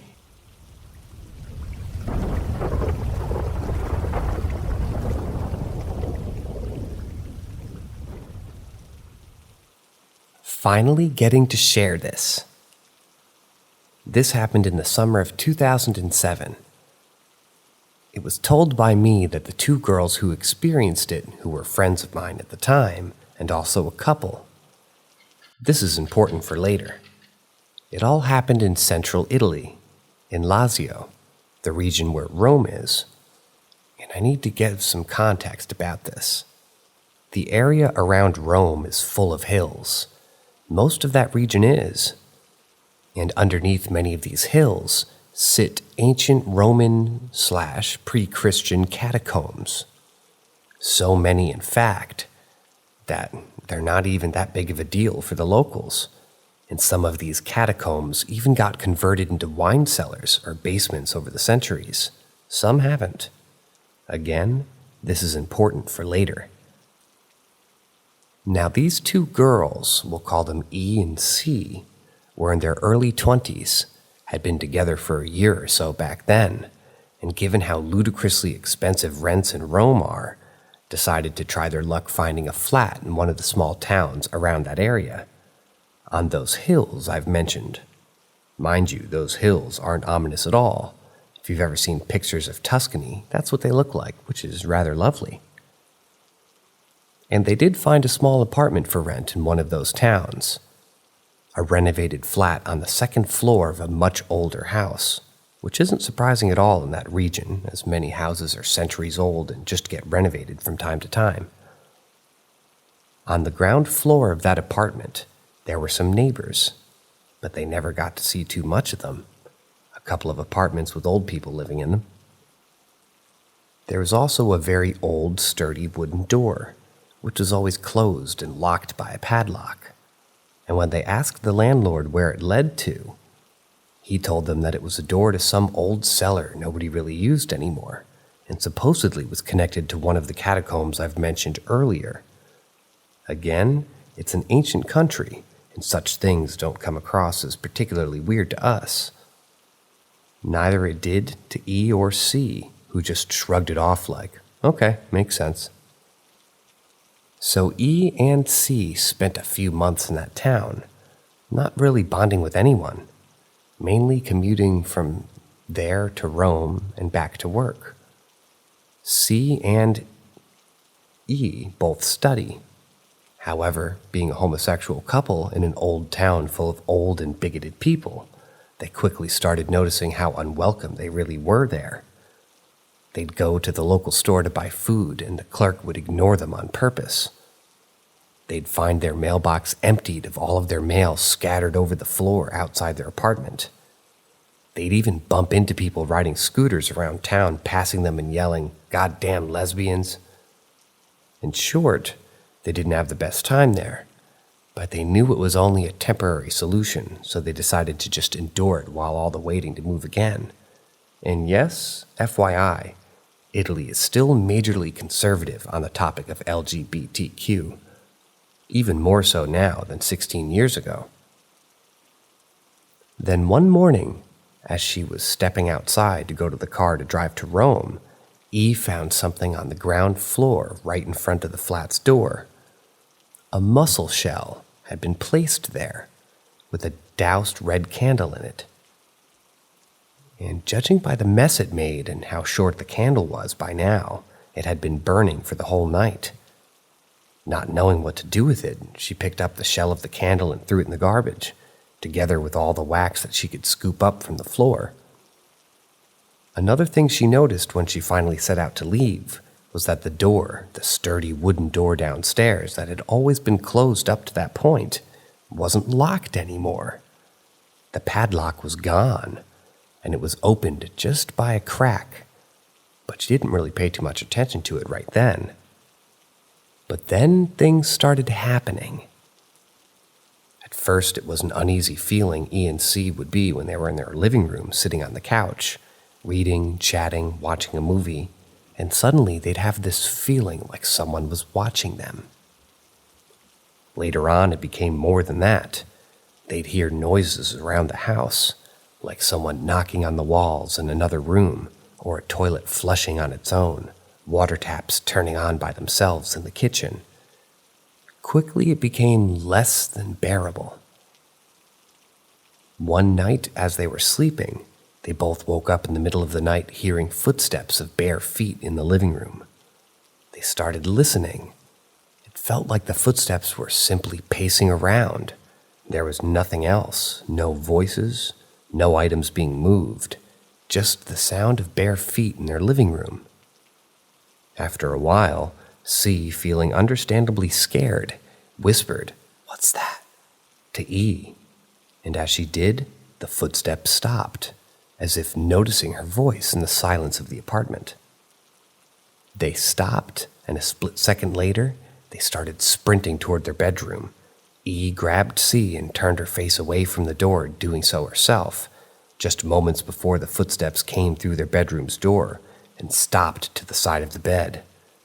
"Don't look, whatever happens now, don't look," E told C, and held her in her arms for the rest of the night, neither of them sleeping, just listening in for those footsteps to finally leave, or whoever it was to do something, anything at all. But nothing happened. They spent the next 3 hours wide awake in silence until dawn came, and with that bit of sunlight finally shining through, E found the courage to turn around, and nothing was there. Another night, E, who was in university at the time, was up late studying in their living room as C was sleeping. Like I said before, it was summer, and the window in the living room was open. She wasn't facing it. The window was to her left as she was sitting at the table taking notes. Suddenly, she felt the hair on the back of her head stand and had that familiar feeling of being watched. So, she instinctively turned to the window. She described what she saw as a completely pitch-black human-like figure perched on the windowsill, with no features on its face, save for the two very large orange glowing eyes, who just stood there, motionless and staring at me. She couldn't tell me for how long she stared at it. She told me she felt completely paralyzed and helpless, and had the feeling that she had tried to move or do anything that thing would have lunged at her. Eventually, she couldn't hold it anymore, turned around and closed her eyes, took a long, deep breath, and looked again, and it was gone. After that, they contacted their landlord and decided to leave for good. They did so within a week since that event. The last thing E noticed as they were finishing packing their things up and leaving was that big wooden door, the one who had been left open ever since all those events had begun, was now once again closed and locked shut with a padlock. I hope you enjoyed. It's been 14 years since I was told all this. And ever since then, I've never sort of shared any of these conversations, but with a few trusted friends. I've been meaning to write it down eventually, but never got around to it. And no, sadly, I don't know the name of the town where this all happened. I'm not in touch with E or C anymore, so I couldn't find out more even if I wanted to. But knowing myself and what a massive dumbass I can be, I don't much mind not knowing, because I know I'd be tempted to go and take a look for myself, and that doesn't sound like it would lead anywhere constructive.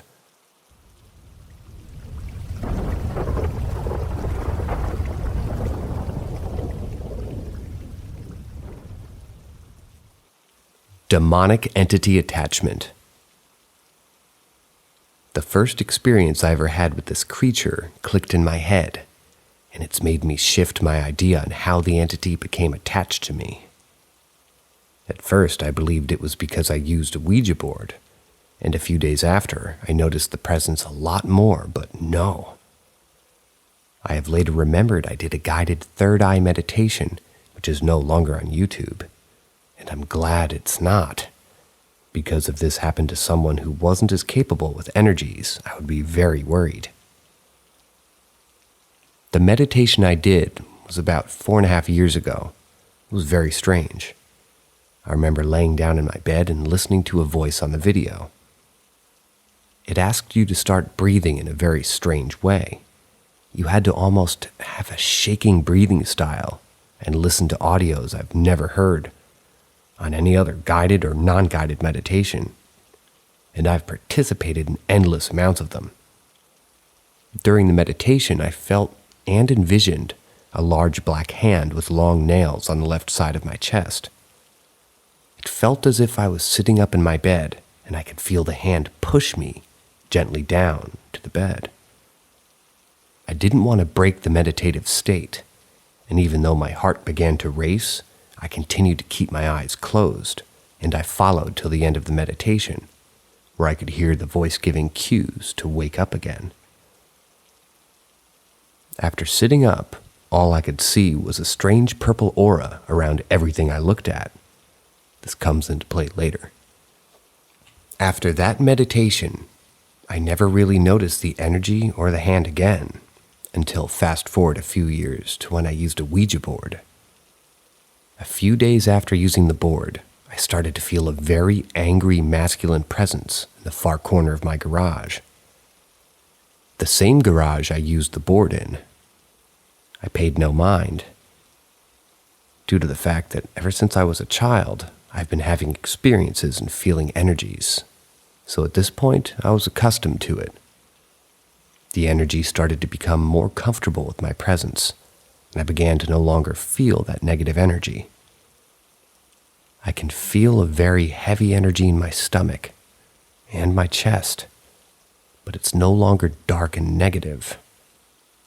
After a few months of feeling the presence every day, it began, for lack of better language, trying to fuck with me more in a childish yet more powerful way than I've ever felt any other energy do. This energy, I strongly believe, is the most powerful I've ever personally encountered and possibly will ever encounter. The entity would always be behind me when I was walking to the garage or to leave.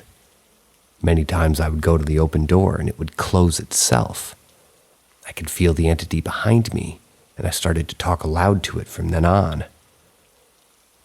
I don't get verbal responses that I can hear, or responses that are sometimes really at all there. It's more the entity will do something in response to my words, or will shift the energy that I'm feeling as to give a response. The entity definitely likes to use doors the best when it wants my attention, but it actually touched me like the meditation and another few times. I was with my friend at probably 2 a.m. in our small town in a grocery store, and we were on our bikes in the parking lot. We didn't want to drive since it was summers and we were just taking in the fresh air. I closed my eyes while standing in the empty parking lot. I was hovering over my bike, and my friend was beside me. All of a sudden, I felt those same black hands with sharp nails gently on my lower back. I immediately opened my eyes and looked to my friend, who could immediately see something had happened. I asked if she had touched me, which she said no, since she was beside me the whole time.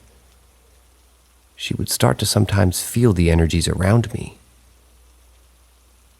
One time I was driving, probably a couple of weeks after the parking lot incident, and she seen a hand come beside my face while I was driving. That same summer, we went on a trip with us and these 2 other people. There was a small pond near the Airbnb that we were staying at, and around 3 a.m. we were about to go to the pond, and one of the people we were with yelled, "Hail Satan," into the pond forested area. I told my friend after that the entity was planting the idea in my head that we shouldn't go in there. I was feeling super heavy, and as I said that, she had a look in her eyes that I won't forget. She mentioned she could see the dark entity wrapping its arms around my shoulder, as if to hold me down to not go in.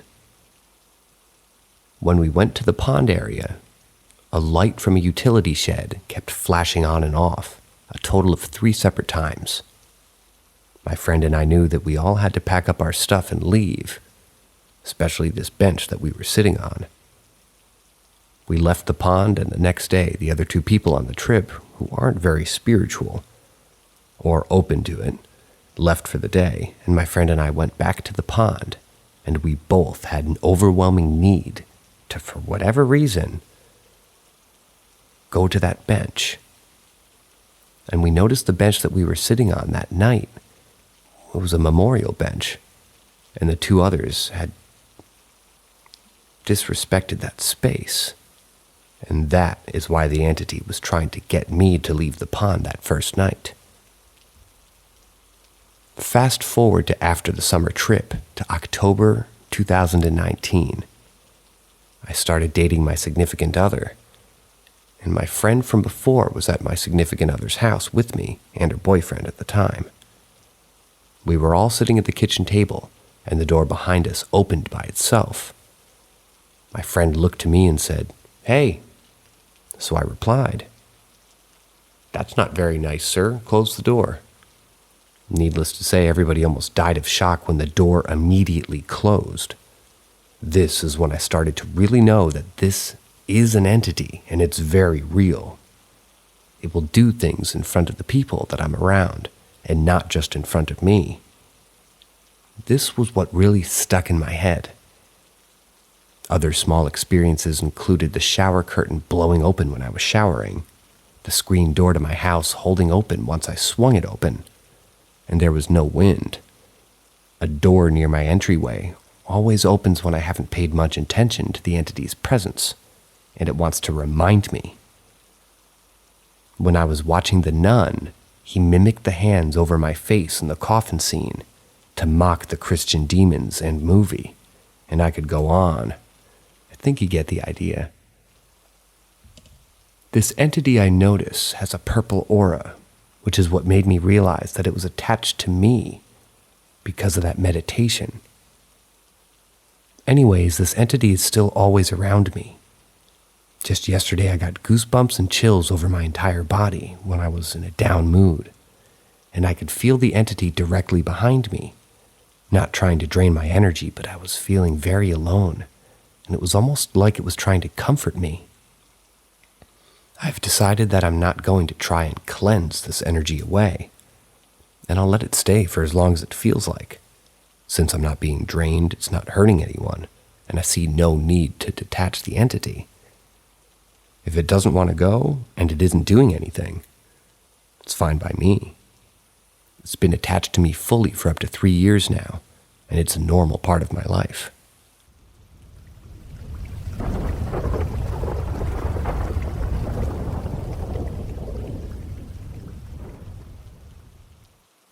My experience on the other side.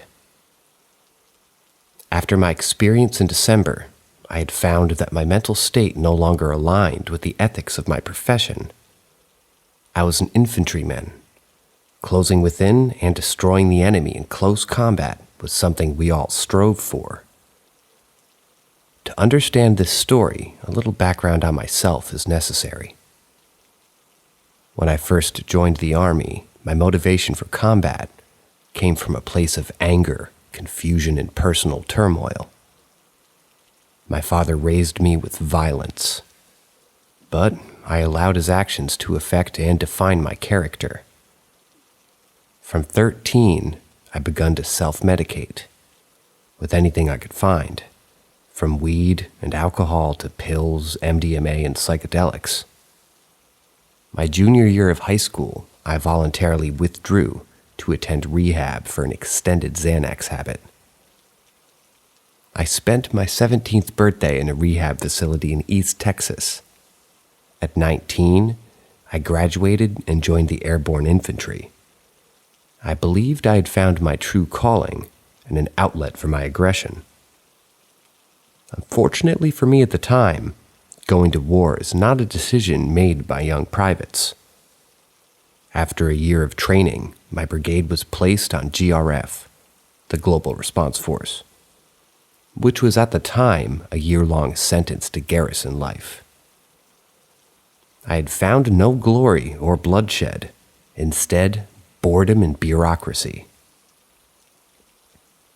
I expected war, and I received weekend staff duties and tactical laser tag.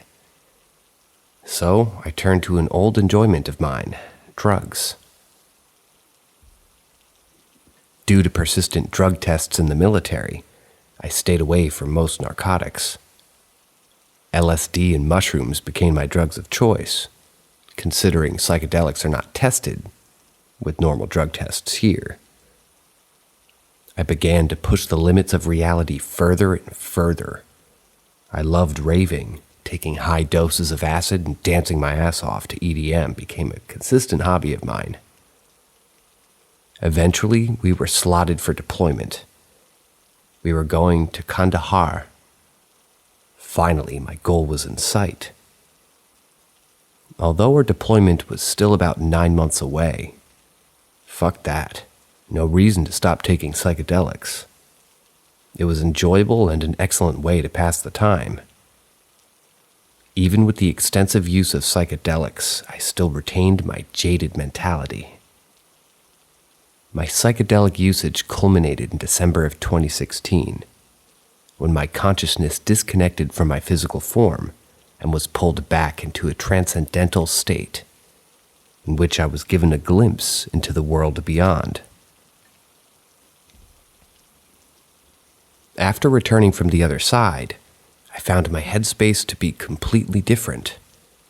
The newly found empathy and love gave me a positive purpose and direction. I was amazed at the information I had been blessed with. I witnessed firsthand that there was something beyond this life. Although more than seeing it, I had felt it. It was the deepest self-reflection I'd ever experienced. And after, I found I no longer had the gall to take human life. And here laid my moral dilemma. Our deployment to Kandahar was slotted for the summer of 2017. I was a team leader, an assistant gunner to be exact. I oversaw a machine gun team, which is a crucial part of the infantry platoon. The responsibility of my position weighed on me. Although I knew everything about the war was wrong, it used to never really bothered me, for I didn't care about the military-industrial complex profiting off the war. In my old mindset, I only cared about satisfying my desires for violence. After my experience, I couldn't even fathom killing another human, for I knew it is inherently wrong. Honestly, though it was an embarrassment that made me decide to revert to my old ways, I killed the good that was fostered inside of me, out of the fear of embarrassment. As Tim O'Brien said, in The Things That They Carry, I would go to war, I would kill and maybe die, because I was embarrassed not to. I now empathize with Mr. O'Brien, for I too was a coward. I knew it was wrong and I decided to go to war. Changing my mindset wasn't difficult. If you understand that the universe is mental and that thoughts control our world, nothing is impossible. Not using psychedelics anymore was also useful in reverting my ways of thought. Now this is where the story really begins. It was around early June 2017. I was on pre-deployment leave in my hometown of Santa Monica, California. My parents were living in Italy at the time, so I had decided to spend my leave in California with my aunt and my friends. My aunt owned a successful escrow business in Santa Monica. She lived in a beautiful condo at the corner of Ocean and California, overlooking the Pacific. She spoiled the fuck out of me while I was there, considering it was about to deploy. I had been on leave for at least a week when the incident occurred. I was watching TV with my aunt while having a glass of Dom Perignon. She bought that shit like water. I had exactly one glass, and that was it. My aunt was tired. She went to bed. Even though I was tired, and I had a bedroom to sleep in, I remained on the couch. I felt incredibly comfortable on the couch, so I decided to lie back and slip into slumber. I fell asleep almost instantaneously. what woke me up unexpected. My arm had fallen off the open side of the couch, and I felt something licking it like a small dog. My aunt had a cat, but the licking was incessant and didn't feel like a rough tongue of a feline. I rose from the couch to view it. It was a small dog. It looked akin to a miniature schnauzer, except for one defining feature. It had no skin. The creature hurried away as I rose from the couch. After standing up, I had noticed my blanket was still on the couch and had not fallen off when I stood up. But the blanket looked larger than I remembered, more puffed up like there was a mass of something underneath. It finally registered. The mass was me. I was under the blanket. That moment, I realized I was separated from my body, although my attention was drawn by something across the room. It was the skinned dog hurrying into the dining room. I followed it. When I reached the dining room, I immediately noticed her. At first, she was standing. She stood at about 5'7", was lanky with long white hair and endless wrinkles going down her gray skin. She crouched down behind the table when she saw me. She looked like a hag raven from Skyrim.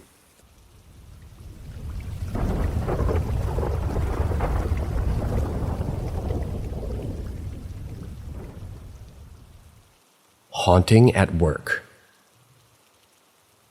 Not so long ago, I waited tables at one of the oldest restaurants in LA. It's called Tam O'Shanter. Look it up if you don't believe me. It's one of those old historical gems that even most LA people don't know about. Hell, I grew up just a few miles from the place and always called it that log cabin restaurant. It was one of Walt Disney's favorite haunts before Disney was a thing, and it was frequented by actors of the 1920s and 30s. Well, when I got hired, the first story I ever heard about were the ghosts of Tam O'Shanter. It's a huge restaurant in Atwater Village in Los Feliz, and from the outside it looks like a quaint cottage. The inside is large and expansive, with a huge pub and bar in the front and 3 different rooms in the back. It's rumored that it was once connected to a drugstore that burned down in a fire, and several people were killed in the process. Then, there's also a massive kitchen, a wine cellar down a dark hall, and an upstairs with a male and female locker room, and an office and storage room. The place is massive, sprawling. Quite honestly, it's both as warm and inviting as it is creepy and sinister.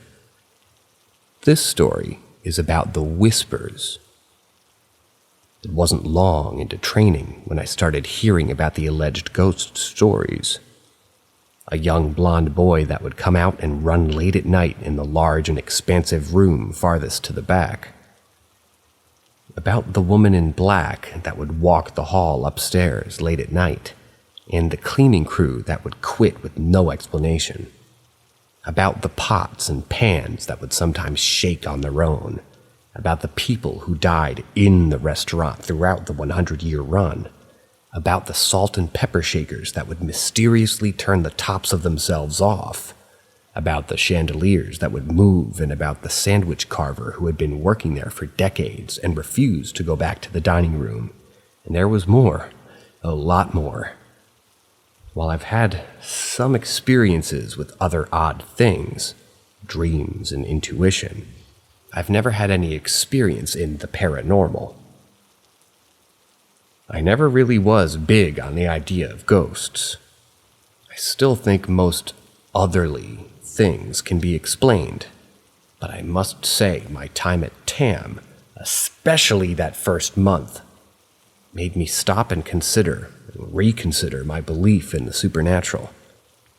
This is the first part in a series of multiple incidents that happened to me. The first thing is the bulk of it happened to me in that first month, and seemingly dropped off a night after closing, after I vowed that I would quit Tam if anything else crazy happened to me. For me, it started with the whispers. I would be working in the pub, and I would hear someone call out to me, "Jackson." I suppose whisper isn't the right word. No, it was more like someone calling my name to get my attention. Jackson. The voice was nondescript and neutral. It sounded male, that much I was pretty sure of, like a nondescript white male voice. Jackson. I would spin around and say, "Yeah?" to the table a few feet away. They would look at me funny and would kind of just, "We didn't call you," and they'd politely smile. I think the first couple of days I just chalked it up to me hearing things in the noise of the pub. But it started happening more and more often. I'm talking once each hour or every other hour. "Jackson." Always just once, and I would turn around and either look around and respond to tables that had never called me. Then I thought maybe the stress of work was making me hear things. Until one day a co-worker of mine, Ashley, spelled with an E at the end, said, "I keep hearing someone call my name." And then another time of mine, Brooke, and then another of mine, a good friend, Dominic. What we all had in common is that we were all new. Dominic started a couple months before, Ashley a week or two before, and Brooke and I started the same week together. Some of the other staff swore by other more peculiar things, while others witnessed nothing. Well, by the second or third week at TAM, things started ramping up with me. It was now once or twice an hour, every hour, and I ignored it. Thought maybe it was just the new medication. Well, one day early in the morning, I was an opener. Part of my job was to get silverware and make roll-ups for the lighter and more casual style dining in the pub. I walked to the back near the dishwasher to retrieve the silverware. Suddenly, and right into my right ear, the voice said, "Jackson." The same type of way I'd been hearing it for the last couple of weeks, but more of a whisper. Except this time, right next to my ear. I spun around to say, "What the fuck?" to the person that I imagined would be there for startling me, except there wasn't anyone. It's like the kitchen was empty, but it wasn't. But there was no one in the back part next to the dishwashing pit. I walked a few meters to my left and to my right, thinking I would catch the person playing this trick on me. No one. So I still didn't really think anything of it and thought it was just one of the bussers or runners playing a trick. So I gathered up the utensils, made my roll-ups, and began to think about what had happened more. I was beginning to question my insanity. I think he meant to write sanity. Am I starting to hear voices?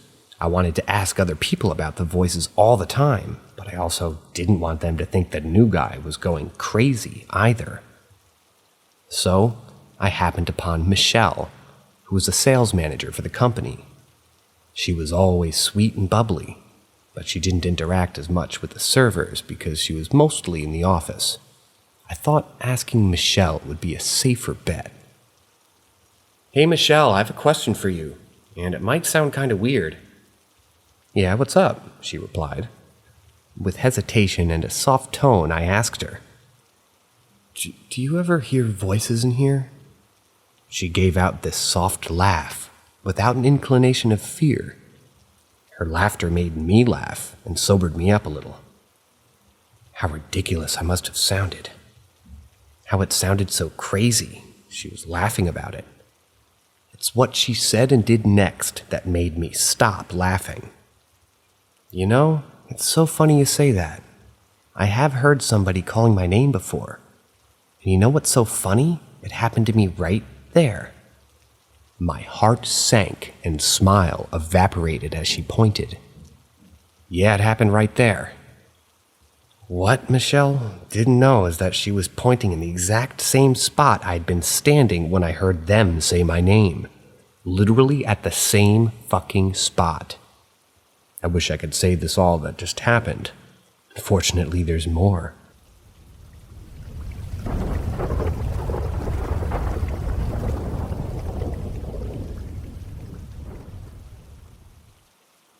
The year was 2000, and my two sons, then 8 and 1 years old, had moved into a newly renovated apartment. The building was a row of 4 townhouse apartments, and I was between 2 empty units with the only other occupied unit being on the end. My husband was away for work a few weeks. We lived in Okinawa for 6 years, but only spent 2 of them in this house. It was around 1 a.m. on our first night in the new apartment, and I was in the kitchen decorating and putting things away. Completely quiet. No radio or TV on. Kids had been asleep for a few hours, and the kitchen was an L shape. I was standing at the sink and window, which faced the front of the building. Behind me several feet was a swinging door to the dining room. To my left, by several feet, was a swinging door and entranceway to the stairs to the bedrooms. It was from that side door that I heard a voice, a child. "Mommy?" If you've ever heard a child wake up disoriented from a bad dream, or a child about to be ill, it was that level of distress. Just a single word right outside the door to the kitchen. "Mommy." Naturally, I listened, and I assumed it was my 8-year-old. So I called his name, opened the door. No one there. As I was standing there assessing, mere seconds have ticked by and I heard it again, only this time from the landing at the top of the stairs. "Mommy?" I was mildly disturbed at this point, but I called his name again and went upstairs. I looked in both their rooms. Both kids were sound asleep, doors still closed. Now I was definitely disturbed, but somehow managed to go back to the kitchen and finish what I was doing. A month later, my mother visiting from the States. One night she was upstairs using the bathroom and came downstairs to ask me why I had called her. I hadn't mentioned the voice yet. I told her all about it, and the next night she was sleeping in the sofa bed in the living room. My 8-year-old was with her. She woke up in the middle of the night gasping for breath, followed by a coughing fit, which had been a frequent thing for her, and eventually felt a hand patting and rubbing her back. When she stopped coughing, she turned to thank the 8-year-old. He was sound asleep on his side, facing away from her. Fast forward a couple of weeks. My husband decided to give me a break one morning and got up with the 1-year-old. After I got up, he told me about some strange things that were happening. He had put the toddler in the high chair, gave him part of a banana, putting the rest of it, still with the peel, well out of reach. He left the room for a minute, came back, and the child had the rest of the banana, peel empty where my husband had left it. No way he could have gotten it himself. Husband left the room again, but rushed back when the stereo, which had been on very low, suddenly turned to maximum volume. How I slept through that, I have no idea. When he went to turn it down, he saw something odd in the corner of the room, which strangely he already couldn't remember when he was relaying this all to me. It was a blank in his mind. He's super skeptical about everything and thinks that he just intentionally blocked whatever or whoever it was that he saw there. Every year we would get into 2 to 3 typhoons. During one typhoon in 2001, after several hours, the eye of the storm was perfectly over us. When this happened, my husband and I would go outside and enjoy the fresh air, assess the area, talk with the neighbors, before the storm returned to blow in the opposite direction. In the eye of a typhoon, things are super calm and quiet. We were right outside the open front door on the porch, and the kids were upstairs. And out of nowhere, this horrible scream pierces the air in the staircase. Think like horror film kind of scream. Woman being murdered in the shower kind of scream. The kind that echoes and sends chills down the spine kind of scream. It didn't sound like a kid at all. But my first thought was my son's. Husband and yanked open the screen door, and I called out to the kids in a panic. Right as they both ran to the top of the stairs, both completely freaked out. Talking to my oldest now, almost 30, he describes hearing the scream of a woman and thinking I had been seriously hurt. Talking to my oldest son in recent years, he recounted to me things that he experienced in that house that he'd never mentioned when we were living there. He experienced things often, but there are two stories in particular that stand out to him. The first, he went to bed one night and turned on his radio. It was set to full blast, something he didn't do. He turned it off quickly and then heard a man in the hallway bang violently on his bedroom door while yelling, "Hey!" My son called out an apology and then came downstairs to get some water, and noted that my husband and I were both on the couch watching TV. He knew it wasn't his dad that had banged on the door. Second, my son had gone to bed and was laying there a few minutes, not sleeping, when something made him open his eyes and look at the foot of his bed. Kneeling at the foot of his bed and seemingly playing with a toy or something on the edge of the bed was a girl. She was facing him, but looking looking at her hands. Behind her and slightly to the side was a boy with his back turned, seemingly touching my son's DVDs on the bookcase. He said they looked to be about his age, the kind of blue and dark like a poorly lit hologram. He kept staring, thinking when his eyes adjusted they would simply disappear. Just part of his imagination. He said maybe 20 to 30 seconds went by and they both looked at him at the same time, the boy turning and the girl looking up, locking eyes with him. He said the expressions on their faces seemed like they were not happy they'd been seen. They completely froze like that and slowly faded away. When the fade was complete, his DVDs fell off the shelf. When he got up the next morning, the DVDs were on the floor and he knew he hadn't imagined it. We kept in touch with 2 out of the 3 neighbors in that building, and we talked about the place years later. They all experienced things involving kids' voices, pranks played, like cabinet doors opening, things like that. But the one that really sticks out, one neighbor's 8-year-old son was tentatively diagnosed with schizophrenia. He had been hearing voices of children outside of his bedroom door demanding that they play with him or they would hurt his baby brother. So, they sent the family back to the States where he could get adequate services. This is when they left Okinawa and that apartment, and the voices stopped entirely. No drugs required. Diagnosis revoked. We've been back to the States 20 years now, and I've never experienced anything like it before or since. My son and I developed a headcanon around this place, that a U.S. soldier had killed his family and then himself.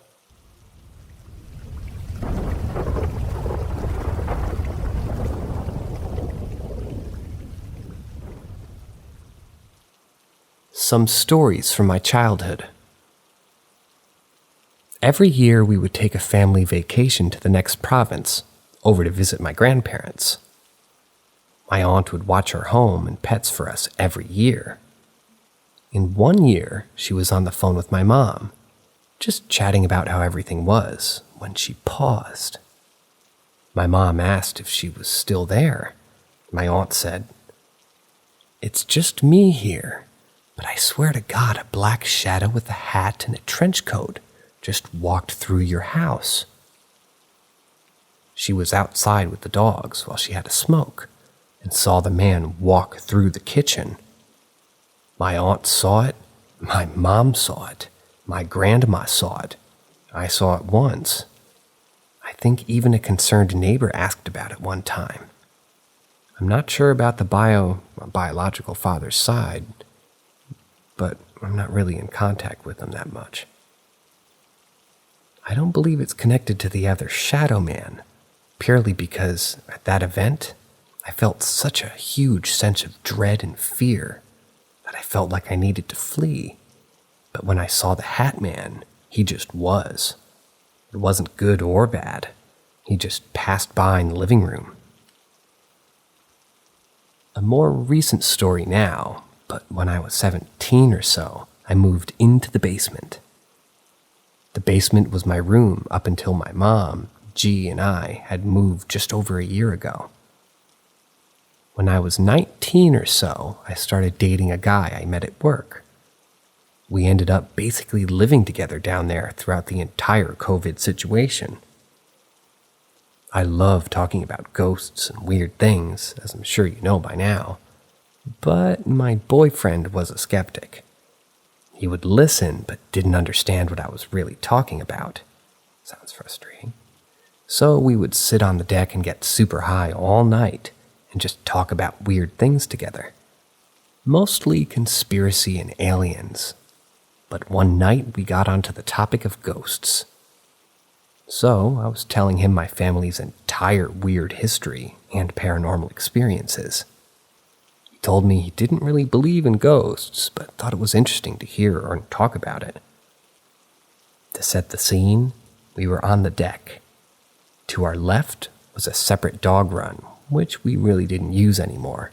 That always creeped everybody out. Which was kind of why we stopped using it. It just made us all uncomfortable. As he's talking about being skeptical, the gate to the dog run creaks and swings a bit. We both jumped and turned to look. Coming up the goddamn stairs with some kind of black crouching shadow. His eyes got super wide and he started reciting prayers that he knew. I shit my pants, but I wanted to seem cool about it, because I was just hyping up my interest. But then the interest was right there, crawling up my fucking stairs, and it was a lot scarier than I anticipated. So I just kinda yelled at it like a stray dog, and told it that it wasn't welcome here, and to get off my property. I even got up and slammed the gate, even though I never wanted to run so bad in my life. It killed the vibe of the smoke sesh, and we went in pretty much right after that. He still won't talk about it much. Another time, my boyfriend and I were getting ready for bed. I was getting the bed ready while he went upstairs to go to his room. Quick side note, I split the basement into 2 rooms with curtains. So one side had my bed and dresser and stuff, and the other side had cat stuff and junk. So I got into bed, and I was reading some scary stories before bed when I had a wild idea. What if I just asked a ghost to show me something cool, nicely? So, I'm laying in bed and I just say, "Hey, if there's anything with me down here, can you show me? I'm just curious and kinda wanted to know." And I waited for a minute for something cool to happen, like my curtains to start moving or something. And then I fucking see it. There is a black shadow pacing outside of the curtains, back and forth. As soon as I see it, my heart drops. Stupid, right? I literally asked to see it, and now it's showing me, and it's a little too real right now. It's like 3:30 a.m.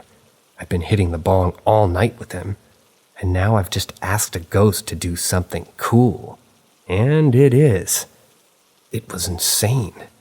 It was a mix of fear, but also like wonder or something. I couldn't believe it. But then the curtain started moving, and it kept pacing, and I was getting a little freaked out. So I was like, "Hey, that's cool. Thank you so much, but you can stop." But it would not stop pacing. It felt like 100 years had passed when he finally walked back into the room. I was like, "Holy fuck, didn't you see that shit?" And the ghost was pacing right out there. A few other honorable mentions include the attic door, technically an attic lid, that wouldn't really remain shut. We did check it for pests and people. The attic itself was unfinished and full of insulation and harmful shit. Every now and then we would come home and the attic would be fully ajar. Other times the lid would be slightly displaced, as if something was peeking down at us. Honorable mention number 2 is the thing that would mimic my mom and G's voices when I was alone in the house. Another time it mimicked me was when my mom said that we just need to donate some toys, and she heard my voice yell, "No," aggressively. She yelled at me until she realized that I was outside with my dad and my other two sisters, and it couldn't have been me. Honorable mention number 3 is the figure would lurk at the front door at night. It would sometimes move closer. Other nights it would be further. Sometimes it would advance toward me and my boyfriend. It didn't feel negative though, so I just sort of started seeing it as a little ghost friend that was playing some game. I would talk to it at night and talk about our game. Number 4 is when my sister, A, was on her bed in the basement. When it was in her bedroom. She and her friend were down there smoking, and she was rolling on the bed making a joke. Then she started screaming and panicking. Something under her bed grabbed her hair and kept ripping and trying to pull her through. Her friend witnessed it, and we all heard her screaming, so we all went running. It finally let her go, and she couldn't stop crying.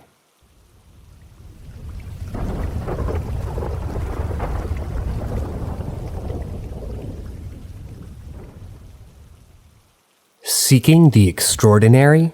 Look no further. Paranormal M is your gateway to a world where reality intertwines with the supernatural. Subscribe now and enable notifications to immerse yourself in the realm of the unexplained.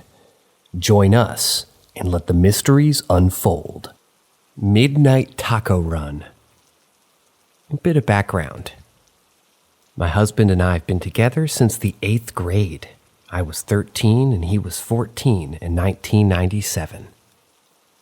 That, in and of itself, is difficult for people to believe, but we've been together 26 years now, so we know each other pretty well. However, in the beginning, my husband, I'll call him Nick, was closed off about certain things. For instance, he didn't tell me that his mom legally changed his name when he was 5, until we were in college. I knew that his father's side of the family called him by what I thought was his middle name, but I had no idea that they'd been using his original first name. When I asked why, he didn't tell me. He said that he didn't think it was that important.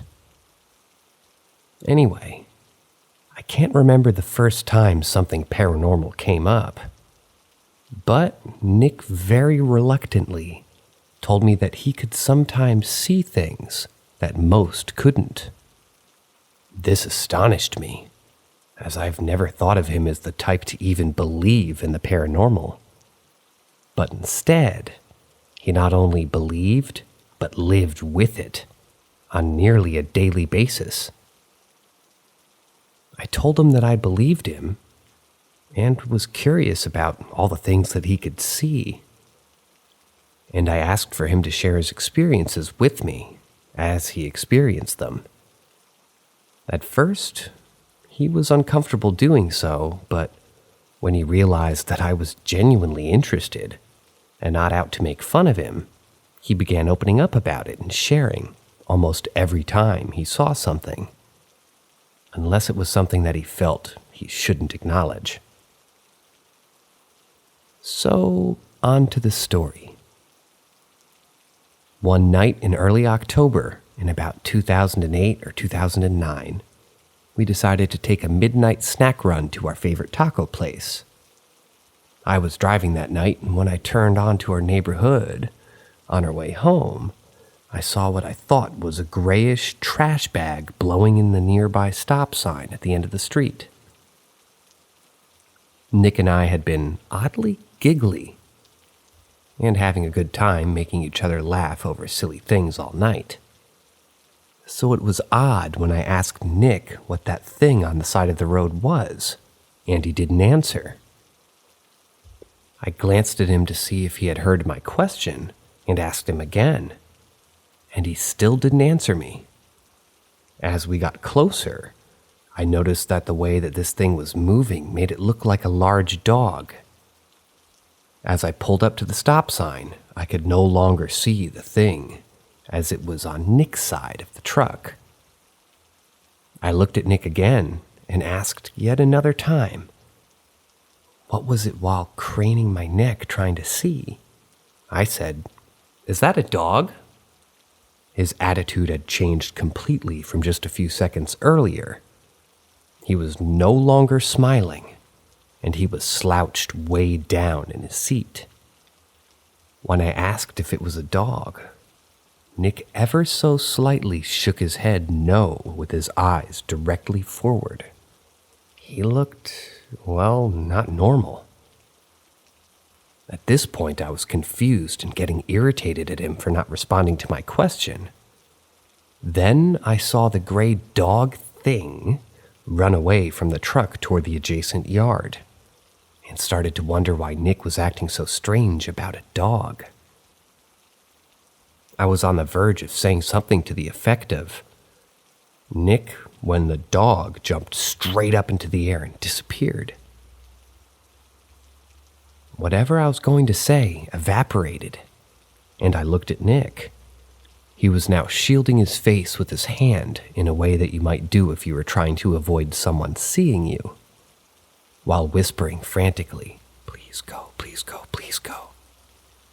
Then, to add to the completely bizarre situation unfolding in front of me, a cat from across the street yowled and screamed as it came tearing across the street toward the area I'd seen whatever it was disappear. The cat's tail was 3 times its normal size, and it looked prepared to fight to the death. I said, "What the fuck did I just see?" as I felt every hair on my body stand on end in a way I'd never experienced before. Nick said dryly, "That was a cat." I floored the truck and said, "I'm not talking about the f***ing cat." I was terrified but fascinated by what I'd just witnessed. He still made no reference to the dog thing. After we returned home, I was still freaked out, and Nick was a little paranoid that it might have been following us, and he kept looking out the window. When he felt comfortable again, I asked him what he saw. He was reluctant to say much, but he said that after I saw it disappear, he could still see it. It had been sitting in a tree branch near his window, which had been down the whole time, by the way. It had been looking toward the truck with a rat dog-like face with long, sharp teeth. What I personally saw was a dog-shaped thing. I didn't see its head, so I can't really describe it, but its body and tail looked like it had sharp angles and was a dark, steely gray. It made me think of the M. Night Shyamalan movie The Lady in the Water that had dog-like creatures called scrunts that were covered in blades of grass. However, when discussing the incident with Nick recently, he recalled that it almost looked as though it were covered with pointed scales, almost like armor. But the most bizarre thing for me was the way that it disappeared. It seemed like it went through an Acme black hole from the Looney Tunes cartoon that was suspended in mid-air. In other words, it was as though my vision into this other dimension was restricted to a finite cube of space. And when it jumped out of that space, it left my scope of perception. While it was jumping, its head was out of the space while its body and tail were still in it. I have no idea if this description makes sense or not. Well, I'm getting it. This experience was bizarre and at the same time incredibly creepy. But when I think about it now, I feel incredibly lucky to not only have been granted a glimpse into something so otherworldly, but to have been able to share that experience with my best friend.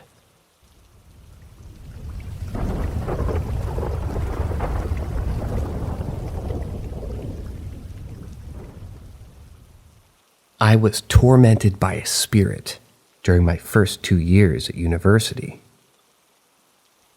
In 2020, I moved over 6 hours away from my hometown in southern Ontario to attend university up north. I moved into my town with my best friend from high school, whom I had known for years. In this building, it's important to note that it's been around since the school was first built. However, it's frequently renovated and worked on because it more often than normal catches fire. More details later. So to set the scene, it's 2020, mid-pandemic, and I had just been discharged from the Army. My best friend and I applied for the same university major and had decided that if we got in, that we would live together. Well, sure enough, we got in, and the only dorm that could accommodate our room request, i.e. moving into the same apartment with separate bedrooms, was situated directly across from a hospice. And for those that don't know what a hospice is, it's a medical facility where people go when they're close to death to live out the end of their lives in as much comfort as possible. This hospice was the only view out of our small windows, and was the only one in our area. Now, as I mentioned earlier, the building frequently caught fire, but what was odd, and worth mentioning, was that it only caught fire in apartment number 5 on any given floor. My best friend and I lived on the 5th floor in the 5th apartment for 2 years, even throughout the summer. Unfortunately, we never had a fire, but frequently found ourselves having to accommodate firefighters and other workers entering our room due to the smoke and water damage from various different fires from random floors directly above us. Along with my BFF, I had 2 other roommates who were very vocal about when they were home or when they left. We had a group chat. And for all of these experiences, they were never home, or even in the city for that matter. My friend and I both got jobs working at a level 1 trauma center as night shift security, and thus, paranormal stuff didn't scare us as we were frequently forced to work with the morgue and even witness people die on a daily basis, with a whole bunch of other things happening. Maybe more stories for another time. The main experience that happened was early on. It was when my BFF and I both awoke to hear someone going through our cupboards and garbage in the kitchen, which was right against my bedroom wall, thus making it super loud. It was about 1 p.m., and because we were on night shift, it was our version of 1 a.m. So, thinking my best friend had gotten up, oddly early, I went to talk to her. But when I opened my door, there was no one. I woke her up quietly, and we searched the entire apartment and the hallways with whatever we could use as weapons. There was no one, but everything was open. Our fridge, the oven, drawers, cabinets, and our garbage had been thrown across the room. All the breakers in our apartment had been switched off as well, which we didn't discover at first. It is important to mention that the only entry into our apartment was the front door, and it automatically locked when closed, so it was most definitely locked 24/7.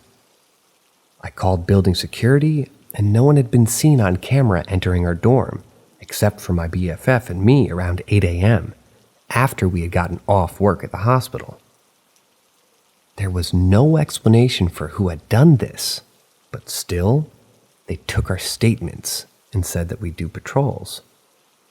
They never found more information. Over 3 months later, it was summer, and my BFF and I had been 2 of 11 people left in the building over the summer, with the rest being mostly just international students who could afford to do quarantine protocols again in September, as it took 2 weeks. We were the only ones on our floor, but regularly heard stomping outside in the hall, but neither of us saw anybody.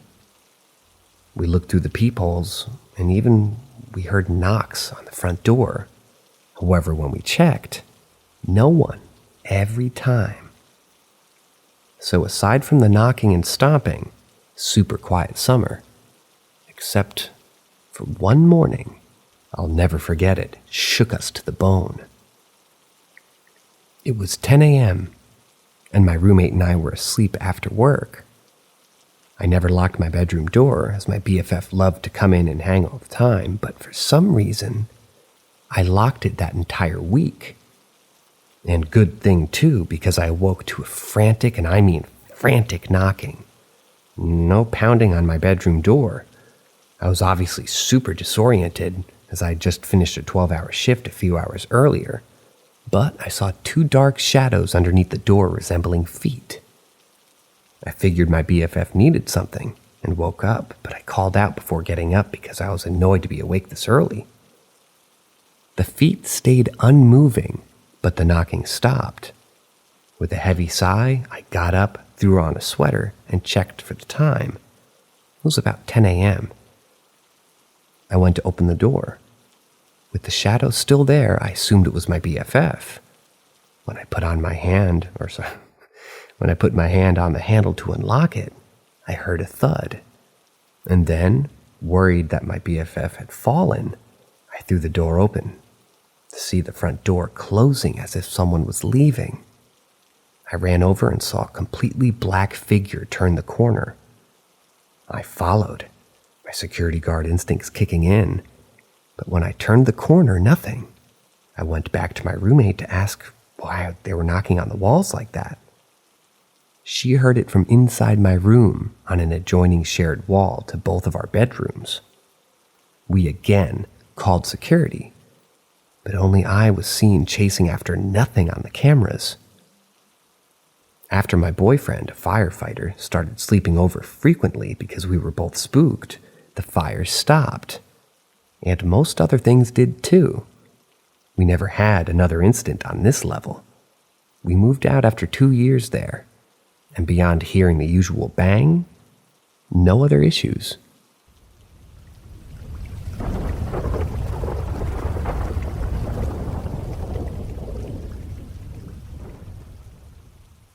Had my first paranormal experience.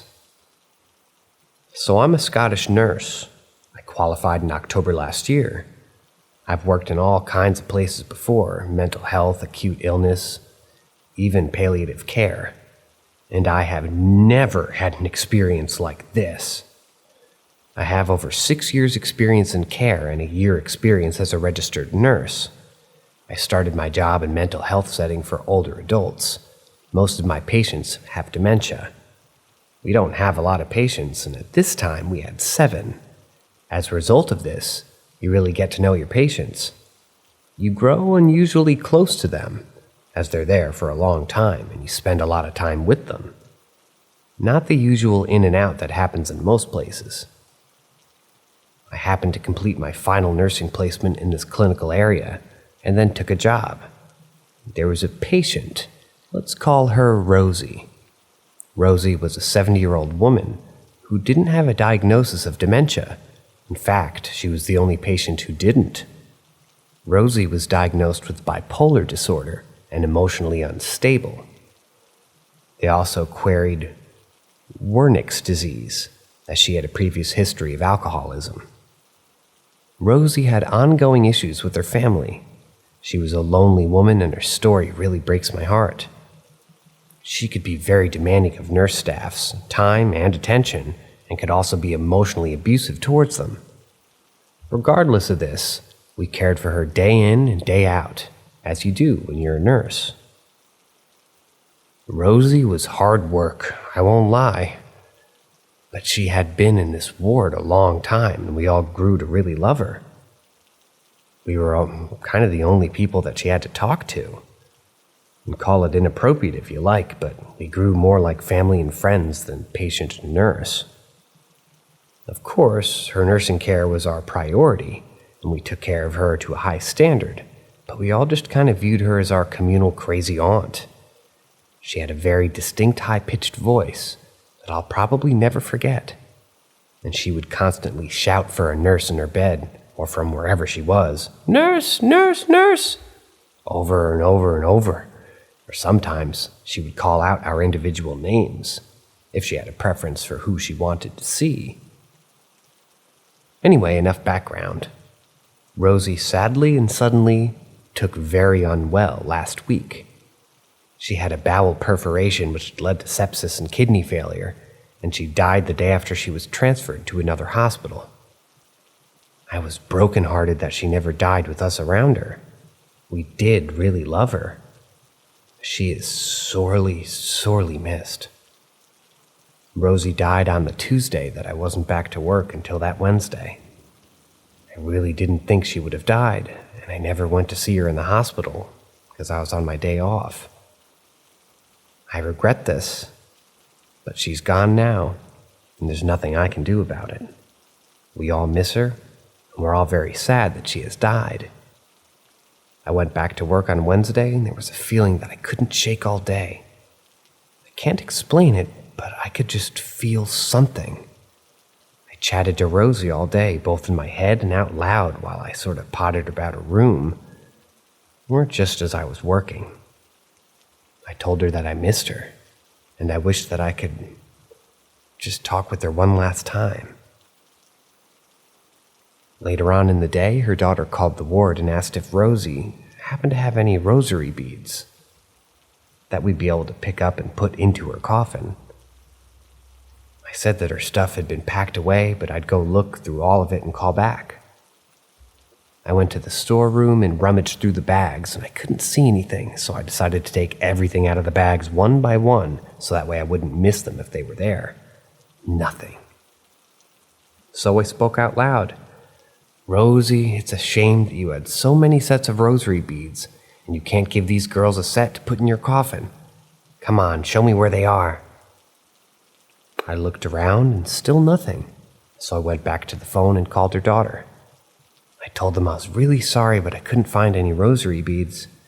I did, however, find holy water and a picture of St. Jude. Once I came off the phone, I went back to the store cupboard, and what is right in front of my eyes sitting on top of the bag? I had just re-put all the stuff away, but the set of rosary beads. My first thought was, oh my God, Rosie listened to me. However, as time passed, I started to think it was just a trick of my eyes, and I just never noticed them.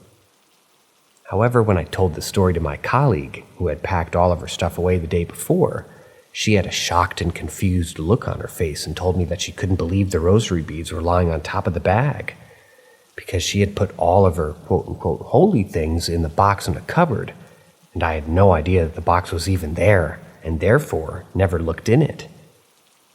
When she showed me the box, she showed me the checklist that she had wrote of all of the items that she packed away, where they were, so that way we knew what she had and didn't leave them and to give the rest back. However, I didn't know this time, or I didn't know this at the time, and I started to believe, I've just not seen him. As a result of this, I spoke out to her again, and I said, "Rosie, if you're really there, and that was you, and death isn't just blackness, please send me a sign that I can't afford to, fob off as a trick of the light. But please, whatever you do, don't scare me." About an hour passes, and I'm sitting, just writing up my nursing notes on the computer next to her old room, and all I hear is, "Nurse," in her voice. It was her voice, as clear as day. I looked over my shoulder into her room without hesitation because for a second I forgot she was dead. It clicked and every hair on my body stood to attention. I slowly turned my head to the hall and saw my colleague backing out of the treatment room, white as a ghost, as she uttered, absolutely terrified, "Did you just hear that?" And we both said at the exact same time without discussing it, "Nurse." I haven't stopped thinking about it since it happened. Does anyone have an experience with this? Does this mean that Rosie's stuck there? I don't want that for her. She wasn't happy there. and she was lonely. I don't feel her presence here so much now. A few days have passed, but I can't stop thinking about it. My eyes are totally open to a whole new world, and I need to know more.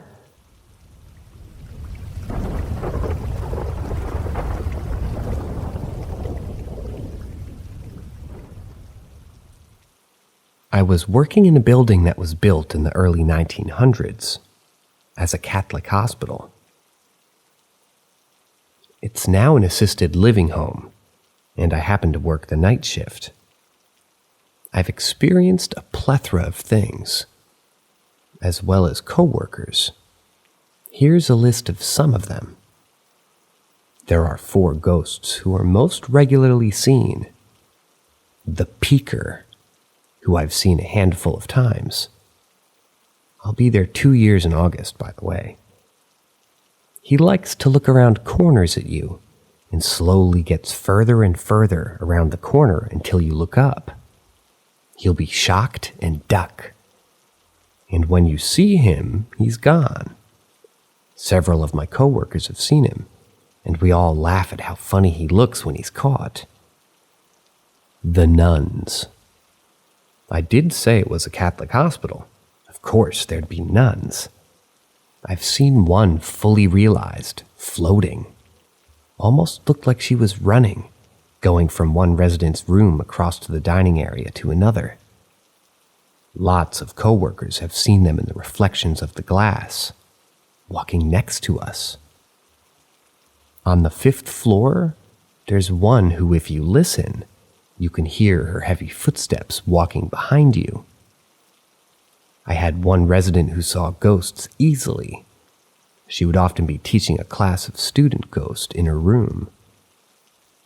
And there was a time I was helping her, and she said that there was a lady behind me who was wearing a veil looking over my shoulder. I said, "I hope she thinks I'm doing a good job." And my resident said, "Well, she must, because she just left." We consider the nuns as our coworkers as well, because strange things will happen. Someone speaking, items being moved, doors closing. And we usually take it as a nun has seen something going on. A resident is up or wandering or someone's hurt. So we go check all the rooms. 8 times out of 10, something is going on with the resident. The Dark Man. He wears all dark clothes and has dark features. I've never seen him, but a couple coworkers and residents have. He leans against a wall and will watch you work. When you realize he's there and do a double take, he's gone. No one knows who he is or if he's friendly, but he's never done anything that would indicate that he's mean. The Long Man. Only residents have seen him, and I hope I never see him. He's frightening. From the description my residents have given, let's just say I wouldn't want to see him. He'll be in the resident's ceiling, and when they notice him, he extends down into their doorways and wears a big smile. He's really tall and has sort of a stoop in the doorway. He won't move until the resident begins to scream. Yeah, it's that terrifying. And then he disappears into the floor. Absolutely horrifying. As for some of my experiences, other than the usual sawed out of the corner of my eye bullshit, these are hauntings that I've personally experienced, or have been around when coworkers experienced themselves. Just a few nights ago, I was mopping up the floor in front of the kitchen. The door to the kitchen has a small glass window, and I was about 8 feet away. I looked up, and there was a man looking through the window. He looked extremely unusual. His skin was as pink as a pig's, and his eyes were wide open looking down. When I did a double take, I thought, was that my reflection? Then he was gone. I still looked into my reflection, but mine was much darker and less defined than what I saw. I told my coworker. They came down into the kitchen and began to yell at the ghost. I told her that it wasn't necessary. About an hour later, we were eating and talking about the interaction with a separate coworker, when a full milk jug that had been sitting on the table suddenly flew off, and a split second, perfectly on the floor. I said, "Oh, you pissed him off," and we all kind of joked about it moving forward. Catholic hospital. I was still fresh, and I was new, and I was trying to drag these heavy baskets of laundry. I happened to be in front of the nurse's office, which used to be the head nun's office, and I cursed. Shittin' ass damn. Interesting choice. And all of the heavy fire doors around me slammed shut. I immediately apologized for cursing. I was terrified to open the doors because I thought an angry nun would be behind them. I was walking along the 3rd floor when I saw a dark shadow and it dipped into a room. We had a resident who was actively dying on hospice. The spirits always get antsy when someone's dying. I said, "She's on the 2nd floor if that's who you're looking for." A little over an hour later, the lady passed away. My coworker on the first night went into a room and immediately came back out. She said she'd seen a dark shadow child standing next to a dying resident's bed. The child looked up at her, then just walked through the wall. She wanted us to come in with her after that. The coworker was in the kitchen when a voice said, "Shut the damn door." Door was shut and the steel cabinets all flew open. She was absolutely terrified, and I remember how scared that she sounded when she paged up for assistance in the kitchen. Previous coworker, who'd yelled at the ghost before, was the one who went down to yell once again. Coworker came and got me and said the radio in the dining room turned on and wanted me to shut it off. When we went in, it was off. I said, "Well, it's time for everyone to go to bed anyways. Go to sleep."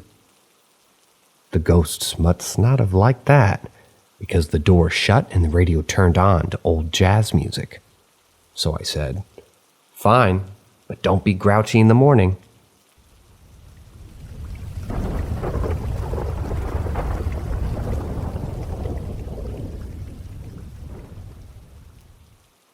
Ask Reddit.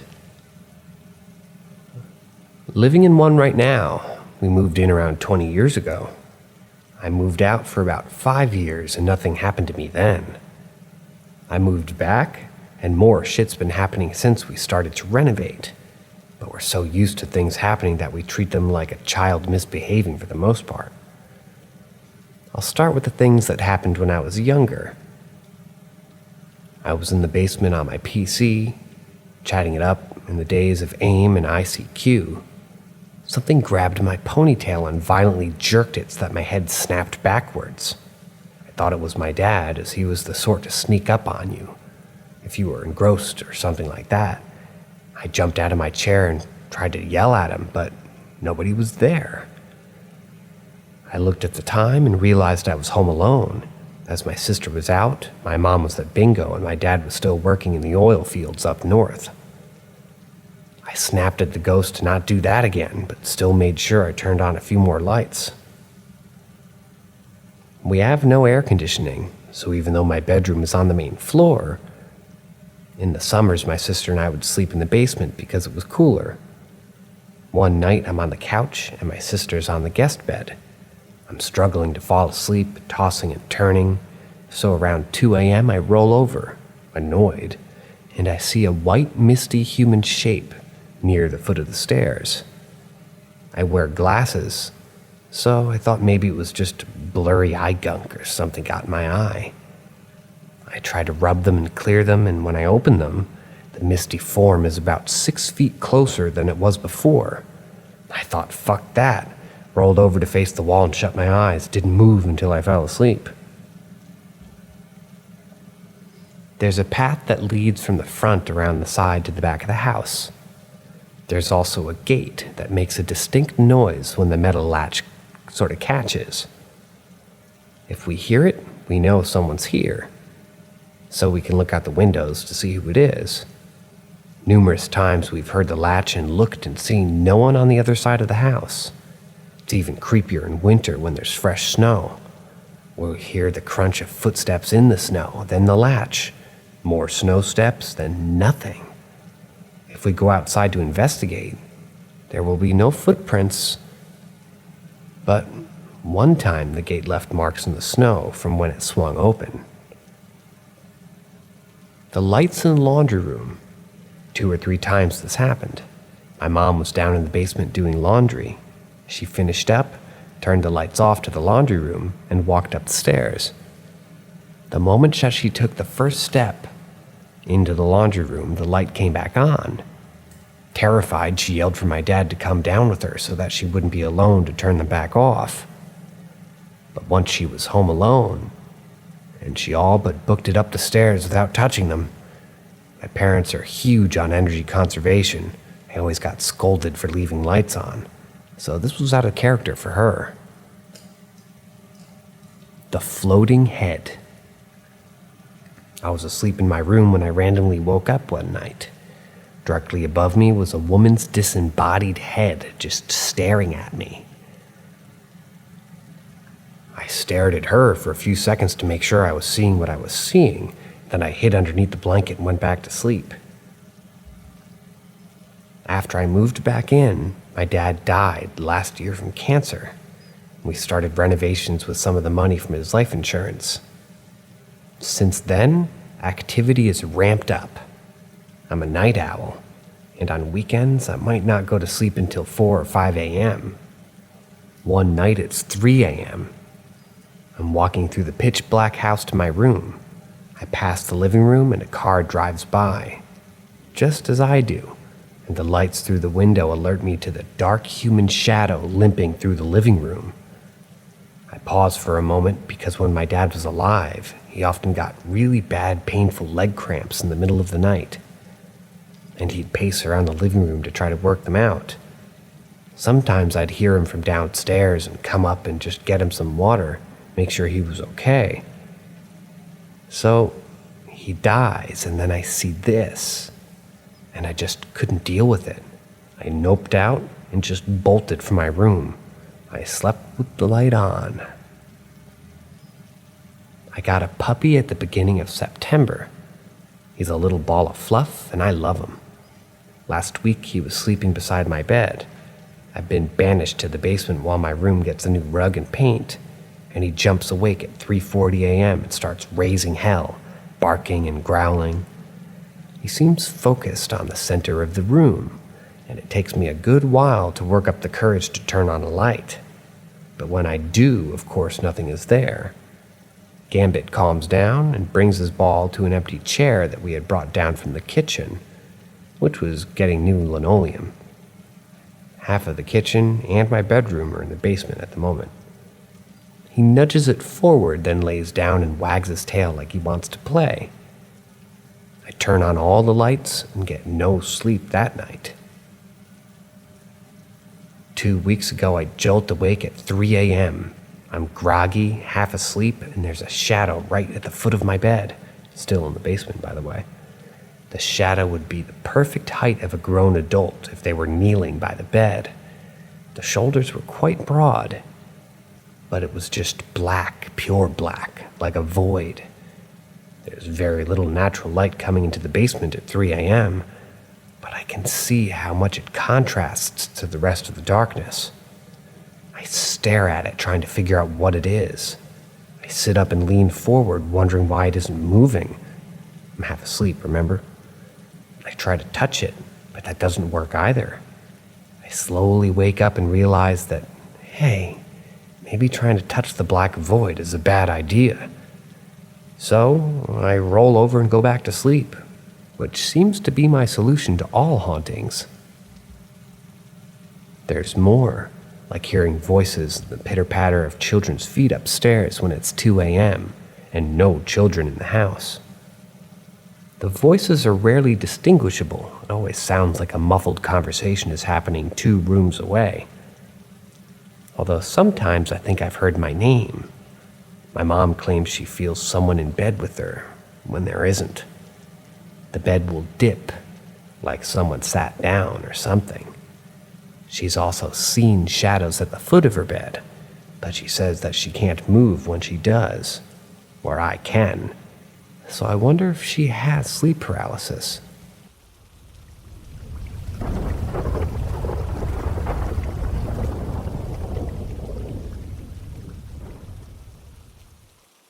I experienced death and woke myself up through my own conscious. Back in December of 2021, I had a lucid dream of me dying. Now, I want to use the term dream lightly because it was too real. The following is a message I sent to my friend just minutes after I woke up. Some things have been edited to hide personal information. I just had the most terrifying quote-unquote dream, and I don't know if I'll be able to sleep again for a while. I was in my bed falling asleep when I started coughing a lot and eventually started to lose consciousness and felt like I was falling asleep. But it felt different. My arms and hands hurt and felt like the muscles in them were being ripped from my skin. After I fell asleep, my soul lifted out of my body and I could see and feel myself die. I floated above my corpse until the morning, trying to figure out what just happened because I had no idea what was going on. Then I saw my mom walk into the room, and she tried to wake me up but couldn't.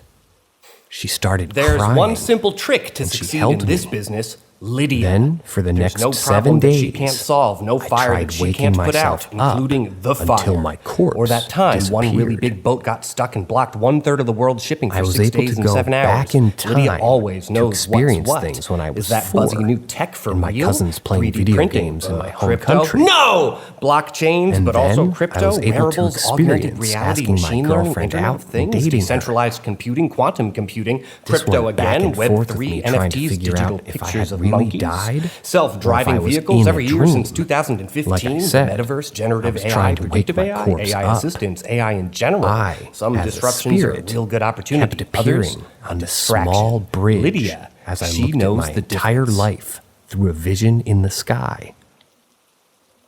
Behind me, There's one looked simple like trick there to was a succeed in building this or a business. church being Lydia, built. there's no And in problem front of she me, can't there was solve, no just fire light. she can't put out, including This the place fire. was or that probably time one really purgatory. big boat got stuck and blocked 1/3 of the After world's falling shipping for 6 days to and wake 7 up my hours. dead corpse, Lydia always or knows failing, what's rather. what.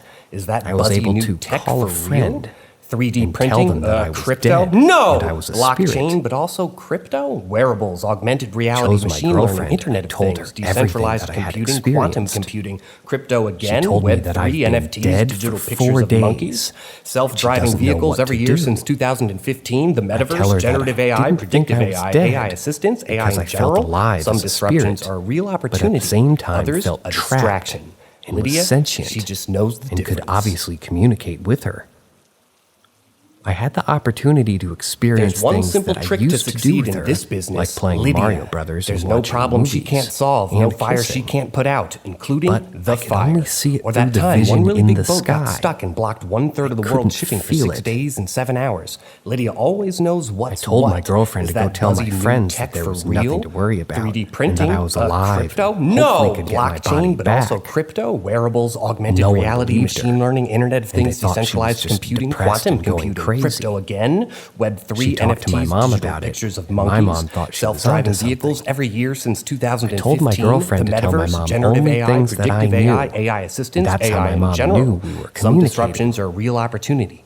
Others, a Couldn't distraction. talk to my mom at Lydia, all. she just But knows I could just the difference. watch my mom and my girlfriend talking through the vision in the sky. After a There's few one more simple days, trick to I had succeed given in up this business. and started telling Lydia, my girlfriend there's how I no wanted problem my she funeral can't to be solve, like, no fire she can't who put I out, wanted there. including the fire. And for or some that time reason, one really big most boat got importantly, stuck and blocked 1/3 what of I the world wanted shipping to for wear 6 days in and the 7 hours. casket. Lydia always knows I chose what's a what. suit Is similar that to the buzzy one that for my real? grandpa was 3D buried in. printing? Crypto? I No! was on the bridge watching the Blockchain, construction but of also the building wearables, when I augmented see a reality, timer in the machine learning, sky Internet for of Things, 5 minutes. decentralized computing, quantum computing, I crypto somehow again, fly Web3, up with NFTs, no digital control pictures of and was monkeys, pulled into the self-driving vision. vehicles every year since Everything went 2015, black. the metaverse, I was generative small. AI, predictive I was AI, about AI 12 or assistance, AI in 13 general. again. Some disruptions are a real opportunity. I Others, spawned a distraction. in these apartments Lydia, that my she parents just and I knows the used to live difference. in when we came to town that I lived Some in today. disruptions are a real opportunity. The lights were all Others, off. a distraction. And then I saw Lydia, my mom she on the just living knows room the couch difference. crying. And Some I wake disruptions up to are her, a real and opportunity. she saw me Others, and hugged me. a distraction. I was Lydia, able to feel she again. just knows the difference. But I still felt like I wasn't in my 3D own body. printing? Crypto? Mom No! explained how Blockchain, she's but also happy to crypto, see me, wearables, that she's augmented always reality, believed machine my learning, girlfriend. Internet of Things, I decentralized explained computing, to her what's quantum going on computing. and how I've been trying to wake myself up from death. I asked her where my corpse is, and it didn't look like she wanted to answer, but she said it was in my parents' room. I walked over and saw a pair of jeans and an old t-shirt on the bed. I touched them, thinking that I would be underneath, but I wasn't. My mom came in and told me that those were the clothes that I was in, but when I died. My corpse was actually in the closet. She opened it and walked in. I looked to my right, and I saw a pair of jeans and shoes propped up on a shelf. I felt them, and I was able to feel my legs. I removed and separated the shirts that were hanging in the closet and saw my dead body propped up on a shelf like a puppet. My hair was long, I had chubby cheeks, my eyes were slanted. It looked exactly like me when I was about 12. It was a pair of jeans and a blue, red, and white patterned buttoned-up shirt. That part is going to scar me for life. I was looking at my dead body. My mom walked in, touched my corpse's face, and she told me that she missed me a lot.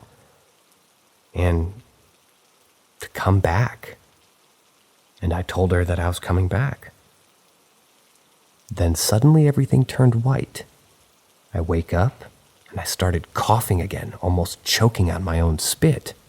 I was back in my room, my normal room. I wasn't 12. Everything was normal. I sit up from my bed and I just burst into tears.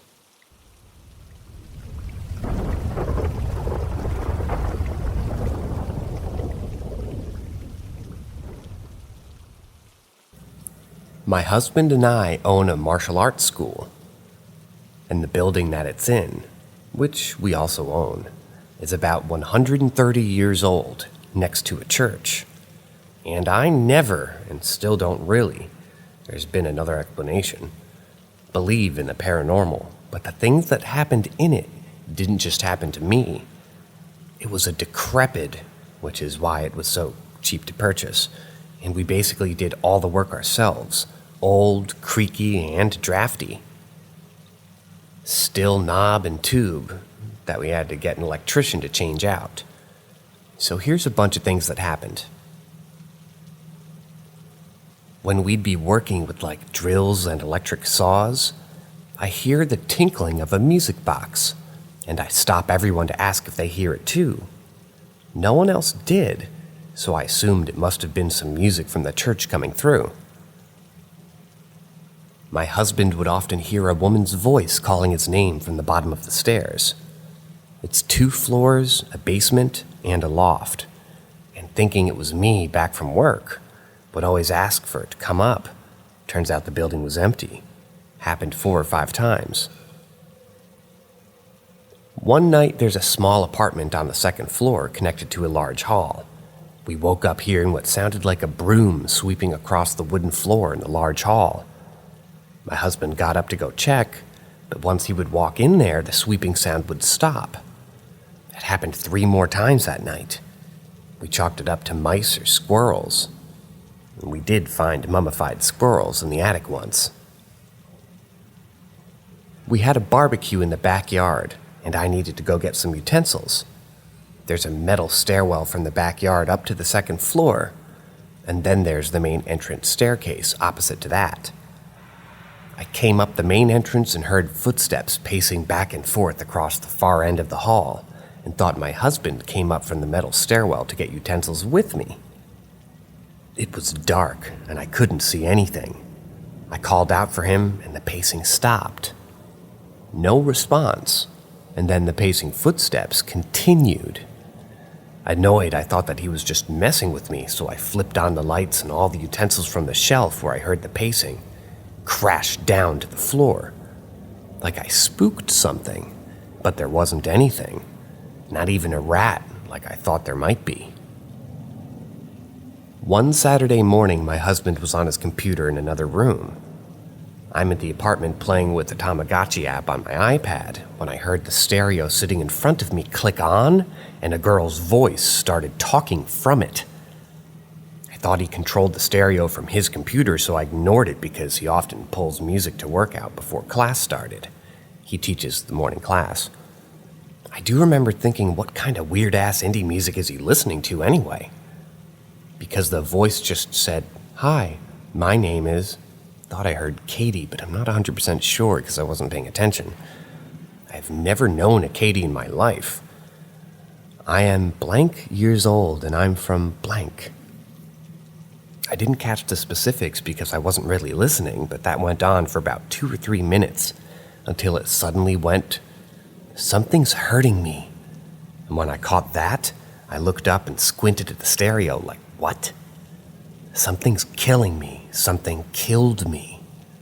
At this point, the hair is standing on the back of my neck, and I'm getting up from the couch to take a closer look. Please, someone tell my parents. Tell the teachers. Tell the corrections officer. At the word corrections officer, I just bolted into the other room and started yelling at my husband and cursing him out because I was certain that he was playing a trick on me. I told him, "We don't fucking play jokes about dead people." And he's, of course, looking at me like, what the fuck? When he finally calms me down to get what I heard out of me and what I was accusing him of, he told me it was impossible and led me into the stereo. It's not plugged in. Thought maybe the stereo picked up on the signals from the ebook or something. After that last fiasco, I went to ask my live-in student who lived with his girlfriend in the basement if anything weird was happening. They shot each other an alarmed look and told me this. His girlfriend was sleeping one night when he was working overnight, and she heard footsteps come down from the stairs and their door open and then close. All of a sudden, a bright flashlight shines in her face, and she just kind of can make out a silhouette of who she thought was her boyfriend, because he's tall, and she can see the dirty jeans that he's wearing. She's annoyed thinking he's messing with her, so she's swatting up at him, telling him to stop. Finally, she gets so pissed that she rolls and turns on their lamp, and there's no one there. They sometimes hear footsteps on the 1st floor when there's no one in the building.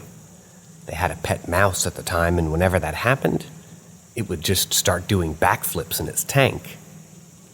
However, when class is going on and there's people in the building, the mouse didn't care and just went about his mousy business. They were play wrestling one day when suddenly their African gray parrot ruffled its feathers and in a really alarmed voice asked, "Who's there? Who's there?" They thought it was funny at first, so our student looked at the bird and pointed to the door and said, "You mean over there?" and ran toward the door to open it. As he did, all the books that were lining the shelf on the way to the door fell over in front of him, and the lights started flickering. The bird and the mouse both got spooked and were throwing themselves against their cages.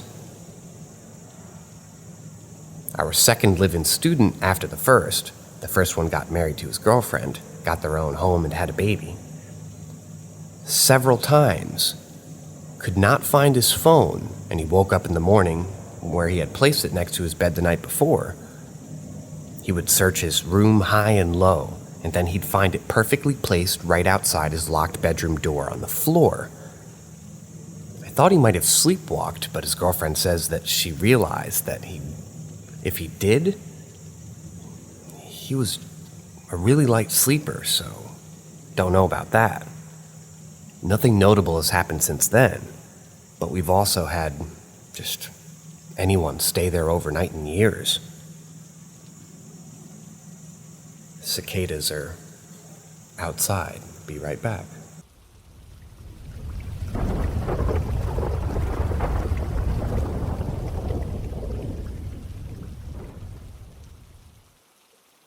About 10 years ago, I had a baseball-sized lump on my neck, and after 2 small biopsies, they were still unable to diagnose, and Y was sent in for a 3rd biopsy. The procedure is called a VATS, and they made an incision between my ribs to feed in a robot arm that would root around in my chest with a camera and take samples of various lymph nodes. To give the arm more space, they collapsed my right lung and put in a chest tube.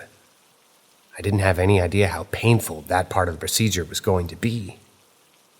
The chest tube is basically just a plastic tube stuck into the incision, also between ribs, directly into the lung to keep it collapsed.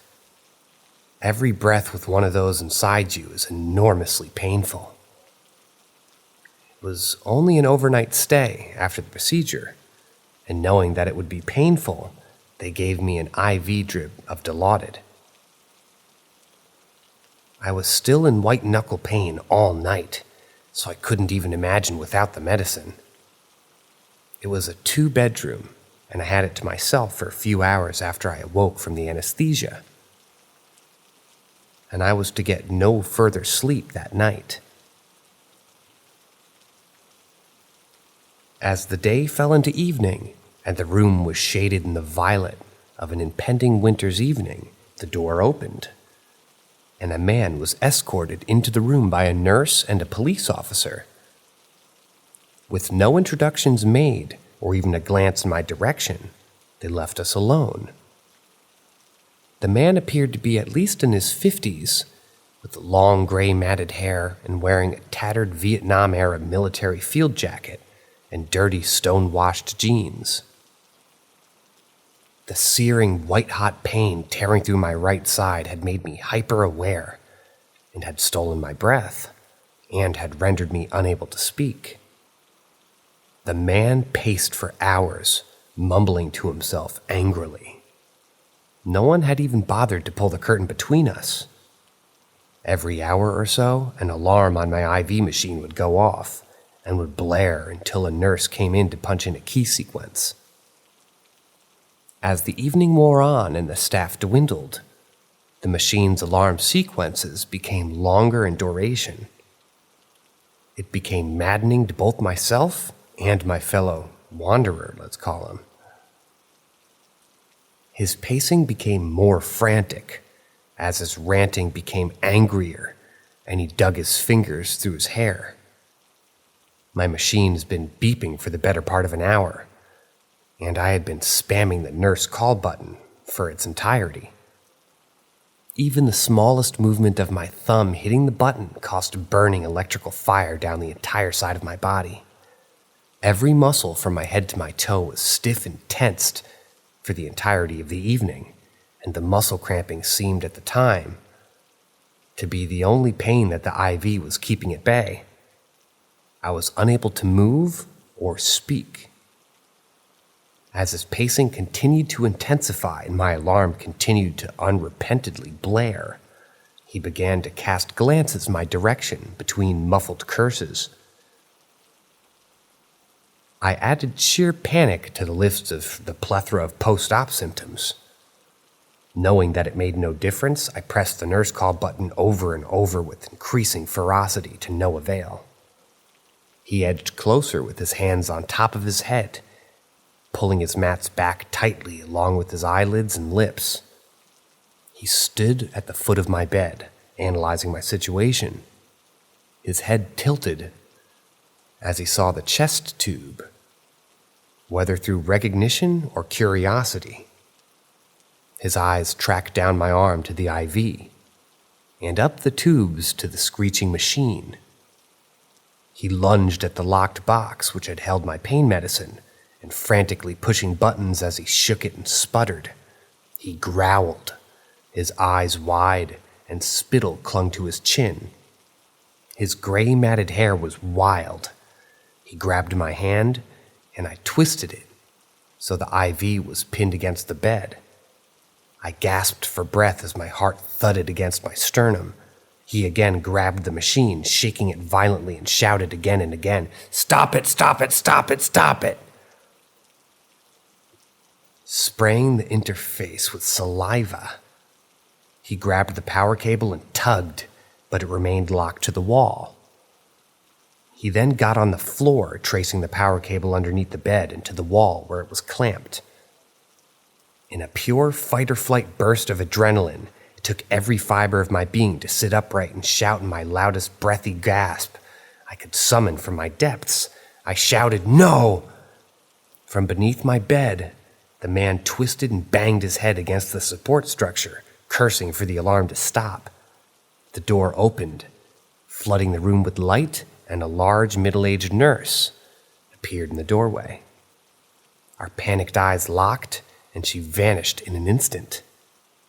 The man was now grunting from beneath me, the wall thudding as he yanked down the power cable with every tremendous beat of my heart. A police officer rushed into the room, grabbed his ankle, and dragged him out, his skin squeaking across the slick linoleum as he screeched profanities. He grabbed the man by the scruff, stood him up, then took him from the room and from my nightmare. The nurse then re-entered and punched in the key sequence to shut down the machine's alarm, and left without a word or a glance. I didn't sleep that night, and my alarm went off several more times, bringing a grin to my face through the still searing pain that every breath or muscle spasm brought. That morning, they said, "This will hurt a little," and popped out the chest tube, slapped on a bandage, and sent me on my way. As I was leaving, I asked the morning nurse staff about the man's situation. None of them had any idea who or what I was talking about, as the night nurse had apparently deemed my experience as unworthy of even a mention to the changing shift. Public hospitals scare the crap out of me now.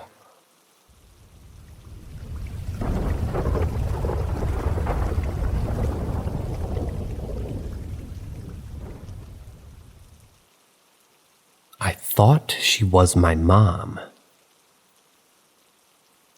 We moved into the house that my parents are still living in back in October of 1999. I was 9 at the time, but I'd be 10 by the end of the year. The age doesn't really have anything to do with the story, just the necessary background information. Anywho, my mom has always been very in tune with the other side. She isn't quite medium level in her intuition with the other side, but she has always been able to immediately detect visitors from the other side and the intentions that they have towards her, specifically towards her, I guess, and a more general impression on the general nature, whether it be good or bad. My dad is also pretty open to it, and he's seen some stuff too. Just nowhere to the extent my mom has. So I've always been open to the possibility of ghosts. It helps that my family is very religious and therefore have an acceptance of the afterlife and the concept. Nothing really happened spirit-wise until my little brother was born in 2001. This was after I had been diagnosed with leukemia that same year. My parents had gotten a small wooden cradle from my grandparents, and after my little brother was born, they put him in it in their room. They would put him to sleep and come back later and check on him, to find the cradle being rocked back and forth. He was still a newborn, so he couldn't have rocked himself. My mom, after the third time, identified it as a woman, probably the wife of the man who built the house. There's a cement step in the walkway to the side door that has the number 1963 on it, indicating when it was built. She believed that this ghost mom had taken upon herself the duty of tending to my little newborn brother if my parents weren't next to him. When the grandmother wasn't tending to my little brother, or ghost mother, we would occasionally see lights flicker or dim for a few minutes before coming back on full. Nothing hostile, and my mom and dad seemed to welcome this visitor, who probably was one of the original owners of the place. 2 years after brother's birth, my baby sister was born. Same thing happened. Whenever they would take her out of her cradle, I think they mean whenever they would be out and she was in her cradle, it would be rocked by this ghost mother. Now, I was kind of skeptical, even though I accepted the possibility of it. I chalked much of it up to the house being over 40 years old. Then I was turned 14, and my skepticism was broken for certain. I want to say it was late spring, and I woke up around 2 a.m. I had to go to the bathroom. There's only one bathroom in the house, and it's across the hall from the master bedroom. So I went upstairs and paid tribute to the porcelain gods. As I got out, I saw a woman in an off-pink nightgown with faded flowers on it, hair down to the shoulders. Obviously, I assumed it was my mom. She looked a little bit different, but it was 2 a.m. She also had a similar nightgown. She was standing in the doorway of my parents' bedroom, door open. That wasn't odd, as my parents always slept with one of the doors open. Years of tending to me, because of my cancer, and my little brother who was allergic to almost everything, had taught them to sleep with the door open. I was actually surprised to see her. My mom worked graveyard as a janitor for a local chain of grocery stores, and she usually didn't get back until later, like 4 to 6 a.m., depending on the night. "Hi, Mom," I said, trying to keep my voice down not to wake up anybody else. "You done already?" Instead of answering my question, she walked out of the door, turned and began walking down our hallway. I was surprised by the lack of response. There wasn't even an indication that she had heard or noticed me. "Mom?" I asked, confused by this, and I poked my head out to see where she was going. She reached the end of the hallway and turned toward the sink in the kitchen. Now, when I say hallway, we're talking about more of an access area that connects the master bedroom, a side bedroom next to it, the bathroom, living room, and kitchen together. At most, it's 6 feet long. I think that's called a foyer. "Are you all right?" I asked, and followed her to the kitchen, to find an empty room. Confused as fuck, I walked to the cubby where the stove was to see if she was over there, and perhaps slid between it and the wall. I ran to the stairs to the basement to see if I had missed her going down. There was no sight of her. Frowning, I walked to my parents' bedroom, looked in. My mom was indeed there, but she was out cold on the bed, wearing her work clothes. This was common for her to fall asleep wearing her work clothes. Scratching my head, I went back to bed. The next morning, I asked her when she got in. When she said that she had gone home early, a little concerned I'd sound kind of crazy, I asked her if she had been wearing her nightgown or work clothes. "No," she replied. "Why?" I then told her about the night before, and when I described the woman to her, she nodded and gave me a knowing smile. That's the woman I told you was still here. I've never seen her again, but who knows? She may still be in the house, even all these years later, keeping an eye on the family that moved into her home.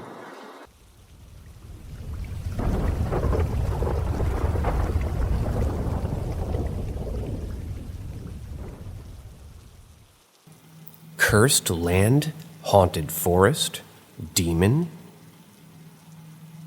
My wife's uncle, Jay, bought some land just north of Spokane, Washington, with a friend of the family that we're going to call Kay. They got it at a significant discount because a nearby aluminum smelter had polluted the ground and it was impossible to use the water beneath the ground. They had set up 2 plots and each had a camper to live in. Jay had been progressively getting paranoid and saying people were stalking him and watching him in the trees. About 3 months into living there, a man wandered through the woods and had an interaction with Jay and ended up attacking him and breaking his jaw. Upon being arrested, the man said that he was overcome with the desire to see if he could kill him with a single punch. Weird. 2 months later, Jay was murdered in his sleep on the couch in his camper. Kay found him and immediately ran as far away until he stopped to call the police. There was sufficient evidence of who did it, and they quickly caught the killer, who's a 19-year-old boy who said he simply wanted his bike. He beat him to death with the power tool that was lying on the floor nearby, completely bashed his brains in. Kay was completely terrified at all times to be there alone.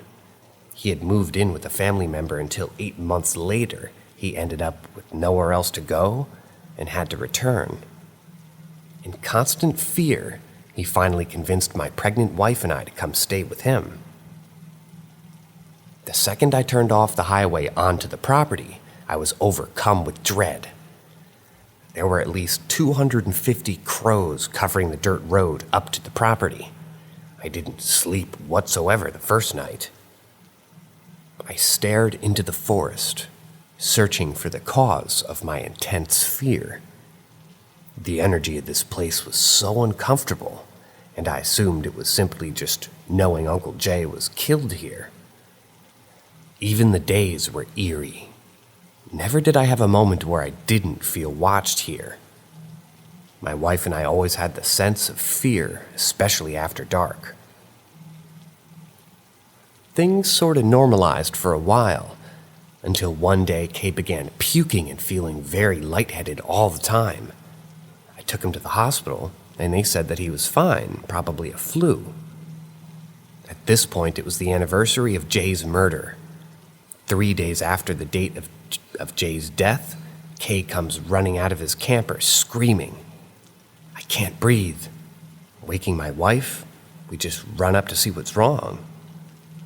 Kay had gotten into his car and floored it, crashing into a nearby tree. I run up and peer through the window to see the most intense and most primal fear I've ever seen in someone's eyes. He was gasping and clutching his chest. Moments later, he breathed out one last time, and he was dead. On July 10th, 1 year and 3 days after moving there, they were both dead. Now it's only me and the wife alone on the property. Every moment living in fear and not understanding what had happened here. I don't know why we didn't leave right away.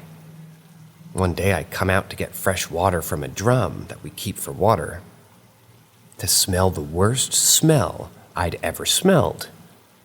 The water containing had a 1-inch opening on the top, and inside the water was bits and pieces of chipmunks, like spines and heads.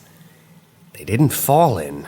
Something ripped them apart before putting them inside. The nights were getting worse and worse. I never saw anything, just always filled with unease, hearing crashing and footsteps every night. One night, my wife and I returned home to having the worst feeling I've ever felt. Everything looked different. Although everything was right where we had left it, nothing seemed in place. Looking around, I suddenly see this orange, long-haired, manged cat sitting on a stump. This cat's eyes were so intense, fiery, almost glowing, but not quite. We start hearing branches snapping, pine needles crunching, seemingly from every direction. I'm still staring at this cat, almost frozen in fear. Suddenly, a voice breaks out, echoing throughout the forest. "Hello, is anyone out there?" A little girl, I thought, but something was off. My wife yells back, "Hello, are you okay? Anybody?" The voice had changed. "Help me!" We yell back several times with no response. "Somebody fucking help me!" The most intense shrieking. Evil sounding. I'm filled with more intense fear than I can even describe. But my wife, she's overcome with the need to find this person. She started to head off into the forest without a word. I grabbed her by the arm and tell her something isn't right. Why won't she respond to us? She tries to break free for me to go off alone. I tell her to get into the truck and I'll grab the spotlights. We aren't going on foot. We rolled the windows down and shined my intensely bright flashlights throughout the forest. We slowly creep down the road yelling back. As we get further down the road, the voice strikes out. "Please, won't anyone fucking help?" Sounds are difficult to pin down in the woods, but this one was very close. I hit the brakes and stop immediately. We shine the lights and yell back, searching. No sign of anyone. When suddenly, the voice explodes into the cabin of the vehicle as if they were standing right outside my window. "Help me! Somebody fucking help!" Leaving my ears hurting and ringing. I hit the gas and didn't look back. Called the police when I hit the highway. And afterwards, they said that there was no one around. I picked up our stuff the next day and my wife gave birth the following day. We never stayed there again after the baby was born. What the hell could do these things?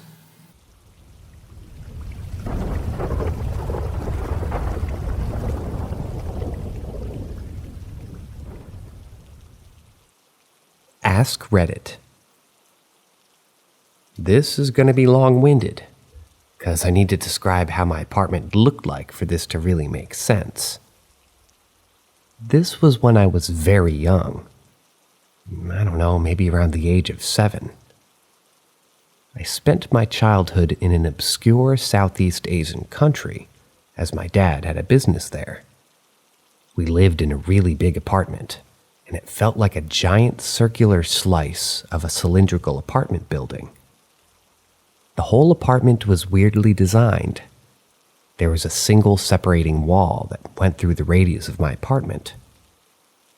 Most bedrooms and the living room were on one side of the radius, while the other side we used for guest rooms, laundry room, and storage.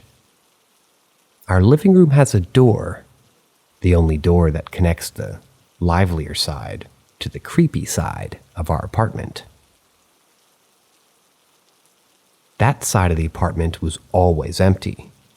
It feels like there's 2 people at most of the times, either the maid or the maid and one of my family members.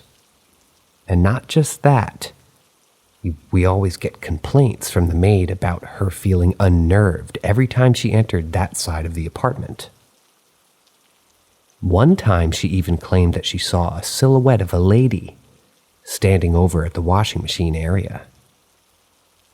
I agree with her on the creepy vibes of that side, but I've never really seen anything supernatural before. It feels like I'm being watched every time I enter the creepy side. My parents do not believe in ghosts or anything supernatural, so they always brush it off as just imagination or some illusion caused by lighting in the apartment. I tried to have the attitude or mindset because I didn't want to believe that supernatural stuff like ghosts were real. I had a Nintendo Entertainment System at that time, which I regarded as peak entertainment for kids. I could only play it at the end of every semester. The TV and my console were placed close to the separating wall.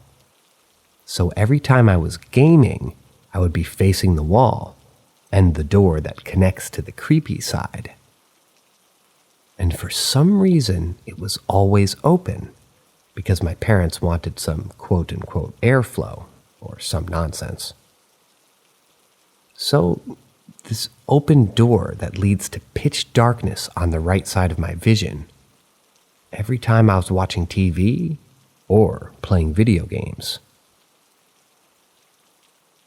One awful night, I was the only one in the living room playing my NES. My parents were downstairs with my uncle and his wife, singing songs and talking about the good old days. I wasn't interested, so I was alone, upstairs, on my Nintendo, playing Gradius, just moments before that thing traumatized me. From my peripherals, I saw something white dash out of the creepy side through that door of the pitch darkness. I freaked out and turned to look at what it was, to see if it was one of my family members. I still can't remember what I saw clearly. It was kind of humanoid, but for some reason my eyes couldn't make out the specific features. It was like a white, vaguely humanoid blur running around. I can't even be sure if it was running because normally a human's movement has some vertical motion to it, like a bobbing up and down motion, because of how our legs work, right? That white blur moved strictly horizontally, no up-down motion at all, like it's just gliding towards me at full speed. I don't know why it was so fucking fast, because by the time I reacted, it had already turned and was making its way toward me. I dropped my controller, screamed very loudly, and ran down to my parents and my relatives. I didn't even turn around. I started crying and telling my mother all about it. They were skeptical at first, but probably after seeing me shaking like crazy, my dad and uncle went up to see if there was an intruder or something. They came back down like 10 minutes later, saying there's nothing up there. The window and the doors were locked from the inside. No signs of a break-in, and the rug or mat placed on the door that leads to the creepy side was unmoved. The conclusion they caved to was that I've been playing too many games and I'm just imagining things. This was the one and only paranormal thing I've witnessed, and it left me traumatized. I just hit 25, basically a full-grown adult, but you'll never find me in a dark place alone. I also learned to sleep with the lights on because of that. As an adult, I tried rationalizing what I saw. At first, I thought someone was pulling a sick joke on a child like me, but it didn't make sense because, one, that was just going too far. No sensible adult would do that. And two, there were only 5 people, including me, at my apartment that night. 4 of them were downstairs, and I wouldn't have seen anyone going to the creepy side because they would have to go through me.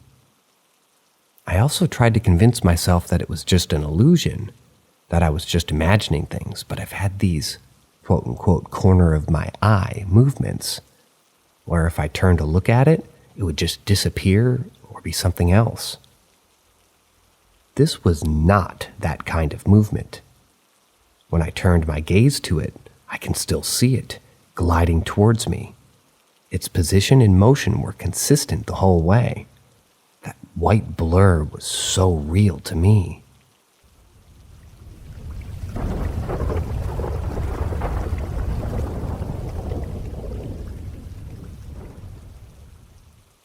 The Bayport Experience. Okay, so about 21-ish years ago, my mother was able to buy her first house and got it for a very good price. I remember being quite excited to have my own bedroom, and every day after school, my mom would bring me to our new house while her and my grandmother cleaned up the place.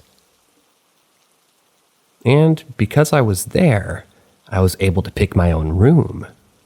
The room I had chosen had an old Cheerio cabinet with an old creepy doll, an old music box, and a few other broken tools.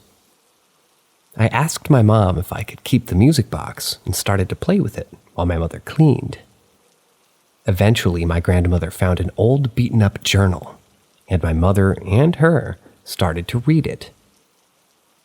I'll never forget the 2 entries. Why did she make me do this? She knows how I get. Why couldn't she have just kept her mouth shut? Entry 2. I miss her every day. I don't think I can go on without her anymore. I only heard these because I had eavesdropped on my mother and grandmother. They decided to get rid of the journal because of how creepy it was.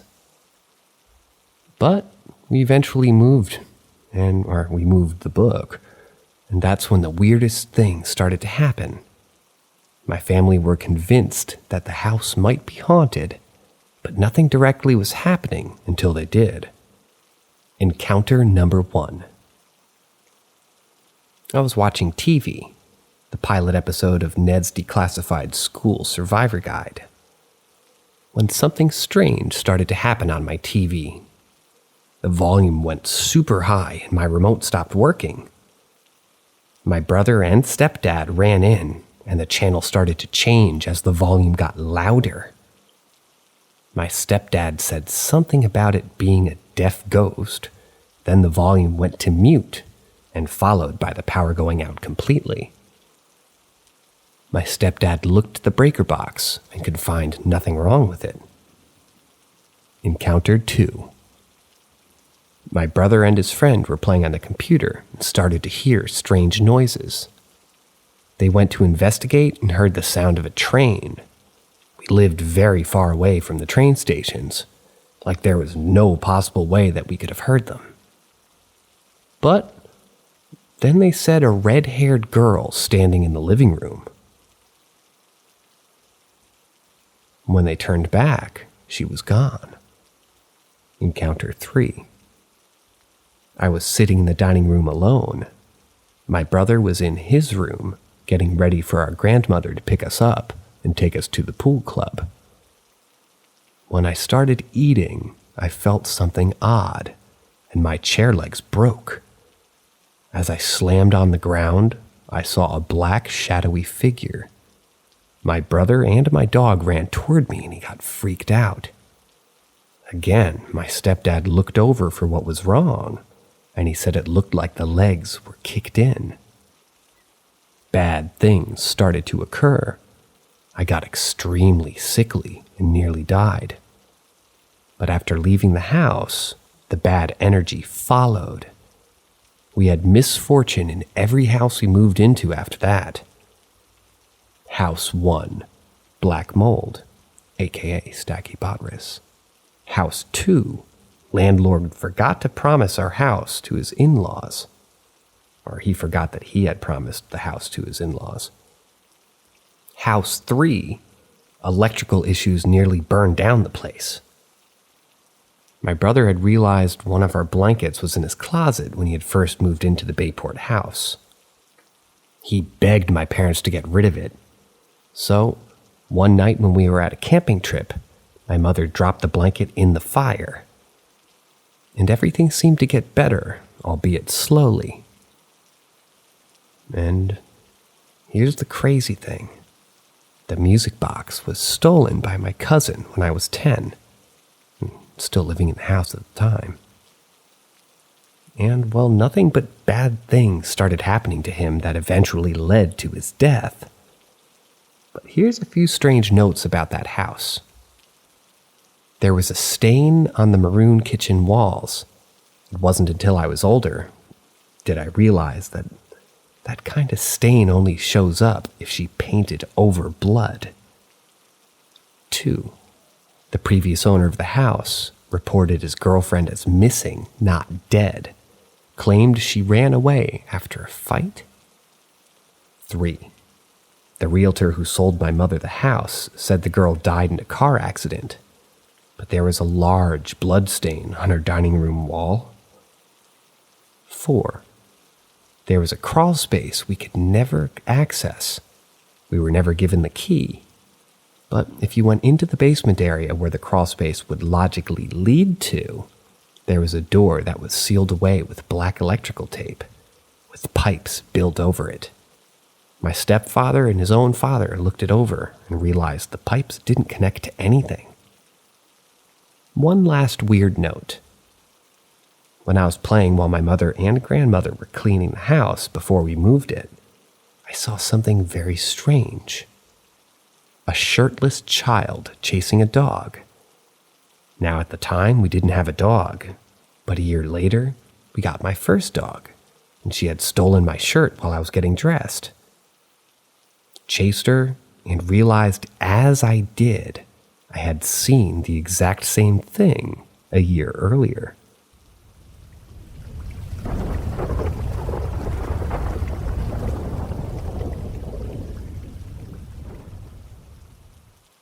Old house in high school.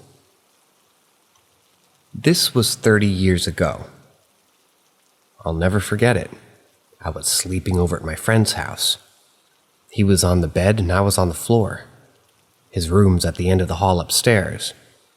Right next to his bedroom door is the door to his mom's room, the master room with the bathroom. On the other side of the hall is the door to the bathroom. Down the hall near the top of the stairs is his sister's room. Nothing else upstairs. The distance from the top of the stairs to my friend's bedroom door is maybe 15 feet. Not very far. So, we're laying down to go to sleep.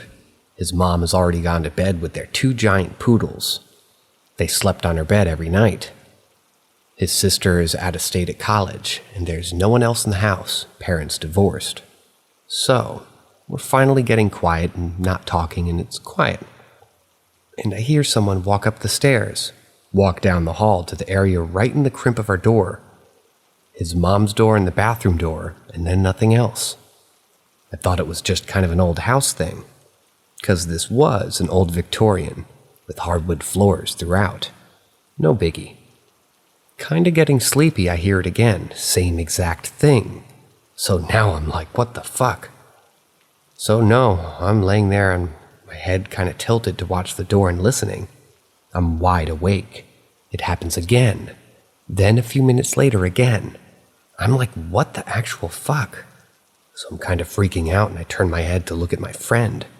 He's in his bed, who I thought was asleep, and he's looking at the door. And then looks at me with that what the fuck look. So we both quietly get up, stand up, and get closer to the door. It happens again. We're bugged at each other. We wait, hold our breath. Basically, a couple minutes later, it happens again, and we both reach the door as the steps come to the area right outside his door. And he wax wings the doors open. Nothing. Nothing there at all. The house is quiet. We step out and look into his mom's room. She has the door open. Both dogs and mom passed out asleep on her bed. In fact, one of the dogs lifted his head, looked at us, and then laid his head back down. We walked over to his sister's room. Nope, she's not there. Bed is made, no one there. We kind of stand there for a minute and whisper to each other things like, what the hell? That was steps, right? Footsteps? Yeah. House is still quiet, so we go back to his room, sit there chatting for a while, just kind of freaked out. Then we settle in to go to sleep again because it's getting late now. As soon as we get quiet and start to settle, footsteps again. This time my buddy leaps out of bed, grabs the doorknob, and flings open the door. Nothing. But this time, Buddy leaps out of bed, grabs the doorknob, and flings open the door. Nothing. So loud, my mom wakes up. She's like, what's that noise? What's going on? We just told her, nothing, go back to sleep. We go back to his room. We sit there and just kind of talk to each other about what we're feeling and what happened. talking quietly, and it just keeps happening. Every few minutes. We stop talking, listen till it stops, then go back to whispering. It got to the point where we were laughing or giggling quietly because it was ridiculous.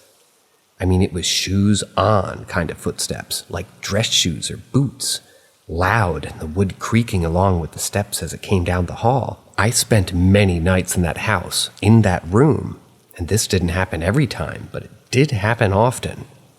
So often that we got used to it and just slept.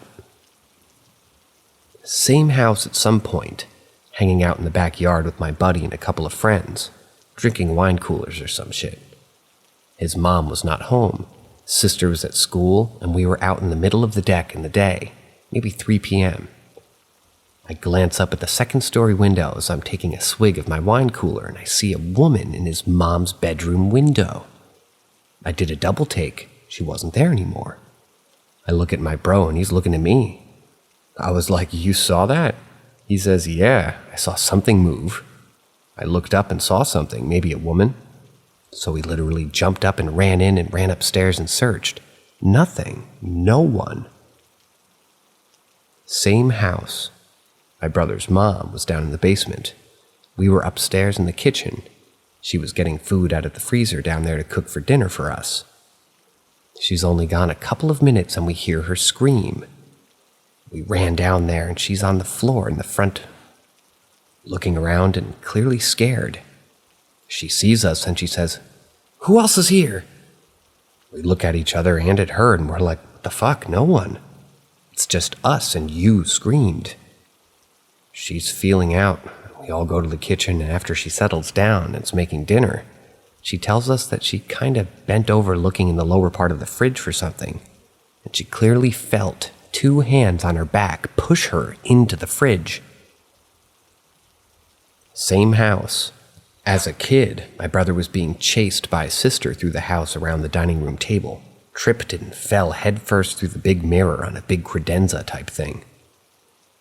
His head is through the thing completely. The mirror is broken above his neck and the stud below shattered.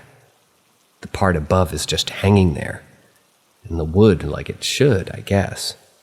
But it's a big mirror as tall or taller than an adult. Mom is freaking out. She pulls him out, and the second his head comes out, the giant piece of mirror slid down like a guillotine and shatters, like a split second from decapitating my brother.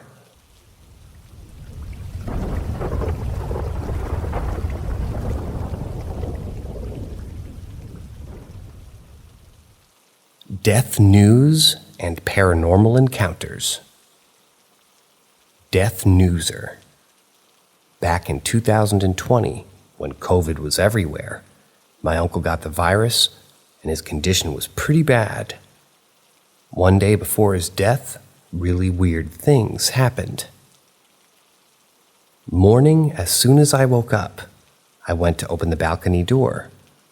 There's a black butterfly, and it entered, and the small creature died in front of me.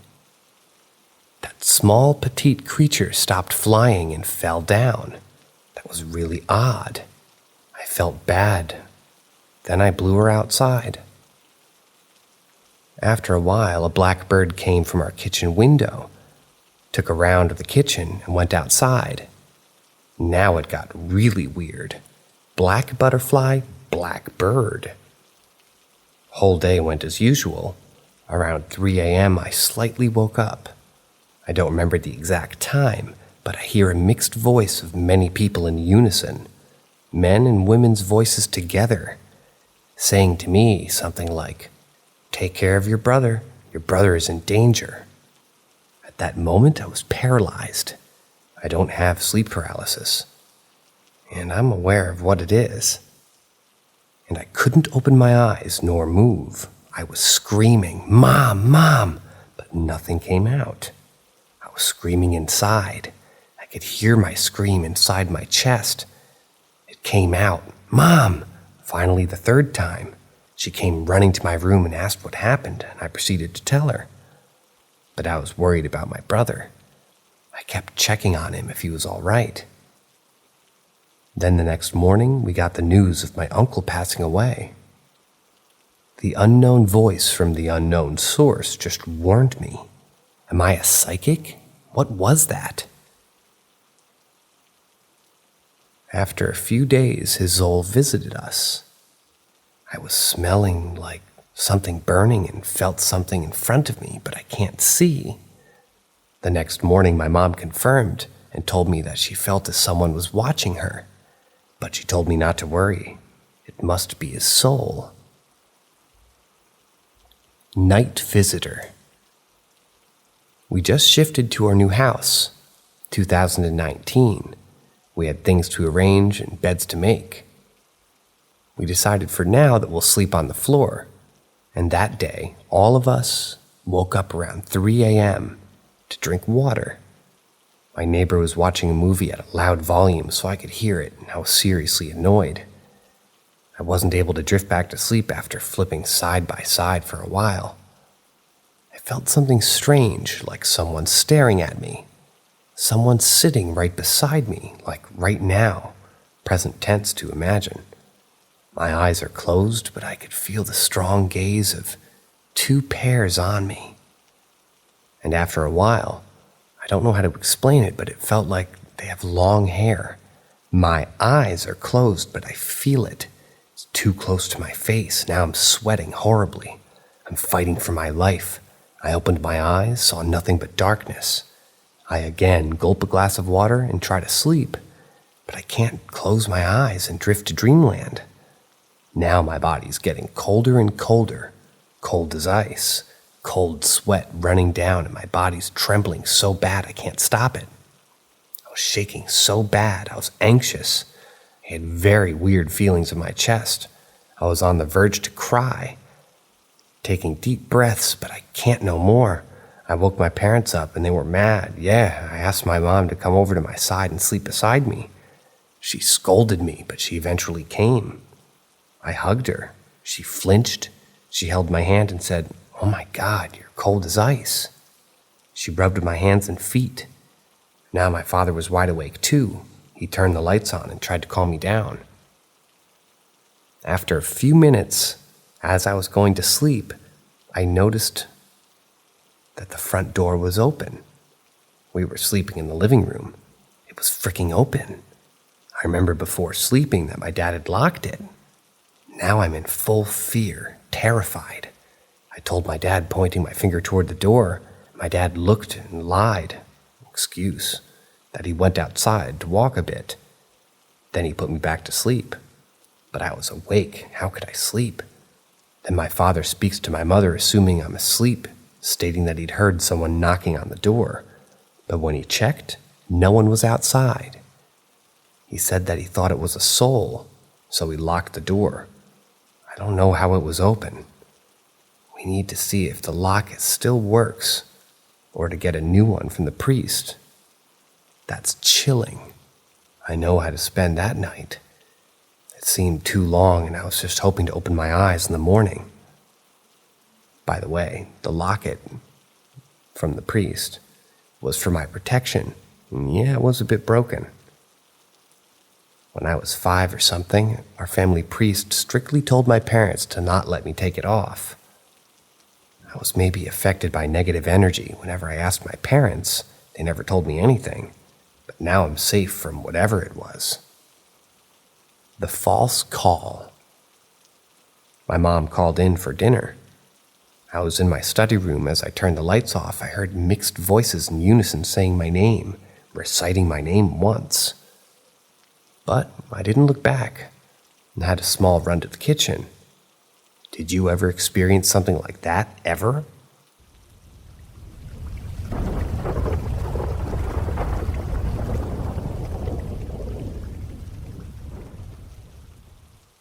Greetings. This is Paranormal M. Join us as we dive into the enigmatic stories that challenge conventional understanding. Consider supporting us by subscribing and turning on notifications so you never miss a moment of our captivating narratives. My paranoia is at an all-time high. My mom believes I'm a sensitive person in some way, whether that be empathic or a little bit more than that. I'm not so much a believer that I'm those, but I am a believer in paranormal occurrences. This week I've been having a lot of issues sleeping or staying asleep. I suffer from insomnia, especially when I have too much going on with my mental health. School full-time, work full-time, and focus on a big move is making me stressed nonetheless. When this happens, I typically can have a lucid dream, but lately I feel as though I'm losing control of my dreams with weird things happening in them and outside of them. From my sister getting swept away in a tornado, to ghostly figures escaping a satanic setting, to freakish lightning storms, all of which are normal when I'm under heavy amounts of stress. Last night, I had an experience that left me confused. I fell asleep around 1 a.m.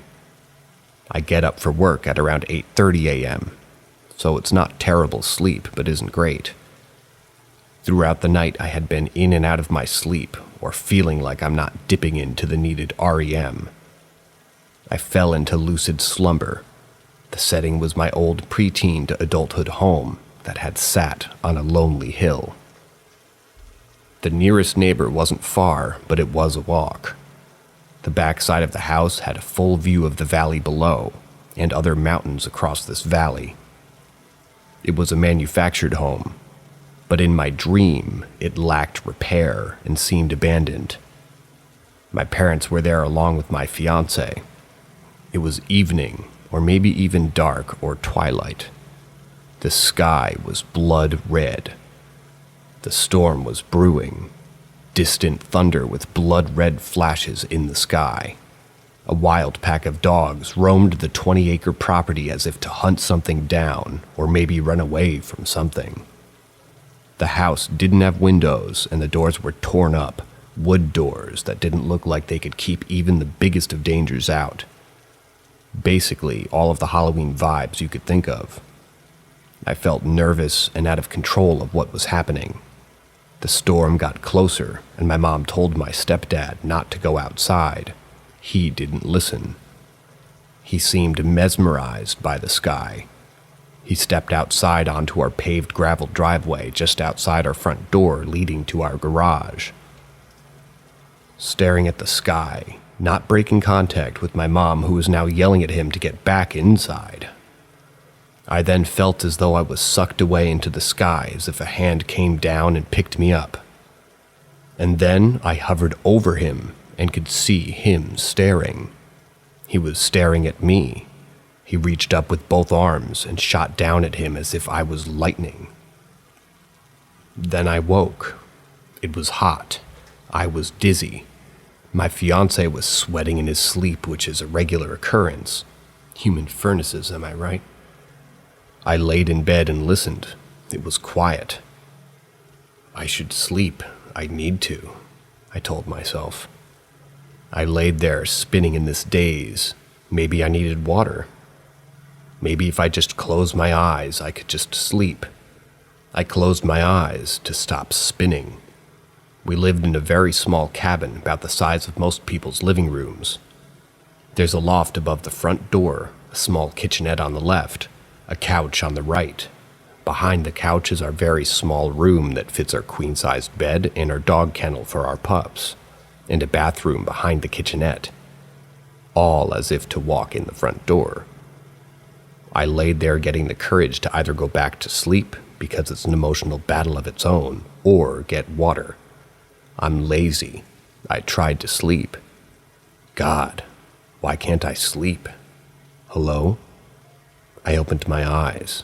Did I hear someone? I heard hello. Not possible if it's just us that lives there. It's a newer cabin too. There's no way. I'm not doing this. I need to sleep. I laid there and spinning continued. I needed water. I sat up. The spinning immediately stopped. I know I heard that. It sounded like it came from the couch. I peeked around the corner. I wasn't scared, but curious. Nothing was there. It was silent. Fiancé was asleep. So were the pups. All cuddled in their bed. And on my legs. Damn dogs. It was silent. Very quiet. Water isn't worth this right now. I lay back down, going back into my spinning spell. Why can't I sleep? Hello? My eyes shot open. It was an impatient female voice. Came from the couch. Nobody was there when I checked before. And then, as suddenly as I woke, I fell back asleep, as if my body chose to sleep over the paranoia, the vertigo, and the stress this brought me. As if my body said, "This is taking too much energy. I'll handle it from here." I didn't dream after that, but woke to my alarm and came out of another spinning slumber. I've never heard anything vocal before, and it didn't necessarily startle me, but confused me more than anything. I've had many experiences, but this seemed to be the most of what I felt, as something present. Maybe tonight I'll rest.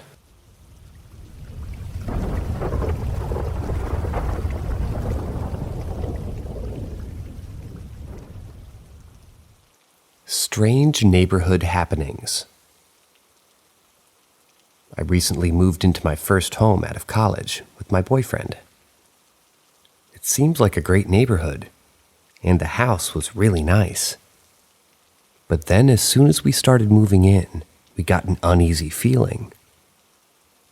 Our neighbors would watch us as we moved in, but not in a normal way, if that makes sense. Like, as soon as we started moving stuff, one of our neighbors would come out of her house, plant a chair on the lawn, and watch us. Even now, every time I glance at this particular neighbor's house, I see her peeking through the blinds, watching me. She's not the only strange neighbor, though. I've had multiple people from the neighborhood come up to me that I had never met, come up and ask about me and my boyfriend's jobs. They already knew where we worked before, and we didn't have any conversations with our neighbors. I had plans with friends for Independence Day, and as I was getting ready to pull out of the driveway, I see my neighbor suddenly standing outside my car window. He asked me, "Are you trying to leave?" I told him, "Yeah, I'm going to a 4th of July party." And he said, "Well, we have the street blocked off, so you won't be able to leave." I said, "Well, my boyfriend is going to go leave because he works tonight." And he said, "Well, I guess we can remove the roadblocks. But just so you know, we have a 4th of July party every year." And the roadblock wasn't a big deal. And I don't know. This wasn't that weird. But as I was driving away, a kid threw a firecracker at my car. Just odd. One night, about a month after we moved in, my friends and I were hanging out on my deck, having a few beers and talking. Then we heard sirens and saw an ambulance and police officers driving across the neighborhood. We weren't super concerned until they pulled up to one of our other neighbors' houses. A woman who lived there was on her porch, screaming and crying into the officers, sobbing and yelling, "I cut him down, I cut him down." Then they loaded her husband's body into the ambulance while we watched. We learned later that he had hung himself and he died. The wife of the man who had died was a very strange character as well. She would randomly, not extremely often, but enough for it to be a pattern, wander out of her house late at night around the neighborhood. We learned from one of our, well, let's just say our one normal neighbor, that her wanderings happened long before the husband had killed himself. Finally, we had, I guess we'll call them odd happenings in our house sometimes, where the lights flicker, our smoke alarms randomly go off, and I've even woken up with scratches up and down my arms. One night, I was laying on the couch and had fallen asleep. I woke up to the sound of someone in the kitchen, and in my sleepy state, I assumed it was my boyfriend. But then I called his name. I heard no answer. I called again and asked what he was doing. But then I looked in the kitchen and saw no one. Then, as soon as I looked, the deck light outside turned on. My boyfriend came out of the room and asked if I had heard something in the kitchen too. I was creeped out, but I got up and went to the door by the deck to shut off the light. But when I did, I saw a neighbor directly across the yard out on her deck, standing perfectly still, staring at me. I was super spooked because it was late, like 2:30 a.m. at this point, and she was fully outside, posted, and staring. She wasn't doing a task, wasn't even smoking, nothing. Just standing and staring. I quickly shut off the light and then went around to all the doors to make sure that they were locked. But when I got to the front door, it was unlocked and open 3 inches, which makes no sense because we have a habit of shutting and locking the doors every time we come inside. Whether night or day, I locked it and we looked around the house to make sure no one was in there. We slept in our room with the door locked that night. I don't know what to make of our experiences at this point. Every neighbor mentioned in this post is a different neighbor, and the whole neighborhood just has an off vibe. My friends think, and I hate to think this, that my neighbors are somehow involved in the strange instances in the house, and that they aren't necessarily watching me when they're staring, but rather watching whatever entities or vibes or whatever are in our house.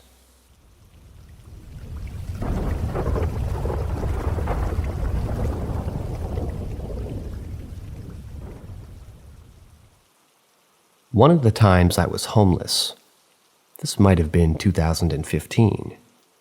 It had been about 8 months, and I'd gotten into the swing of being homeless, like I had a routine of what I would do and whatever. One day I'm sitting beside this construction yard, waiting for the dealer to come by, and this random dude comes out of nowhere. He starts talking crazy talk, like immediately. I realize there's something wrong with this guy mentally. Just his actions and the way that he would move his head and the way that he spoke, sort of like a deaf person, told me something was wrong with him. But we spoke for a while, and he started getting into this story about aliens and UFOs. And that's my kind of shit. So I'm like, nice. And he sees I get kind of visibly excited about talking to him, and he starts drawing on the sand on the floor. I used to play a lot of Kerbal Space Program, and I know a bit about the stars, and I realize this dude is 100% correct in all the things that he's saying. He drew the Pleiades.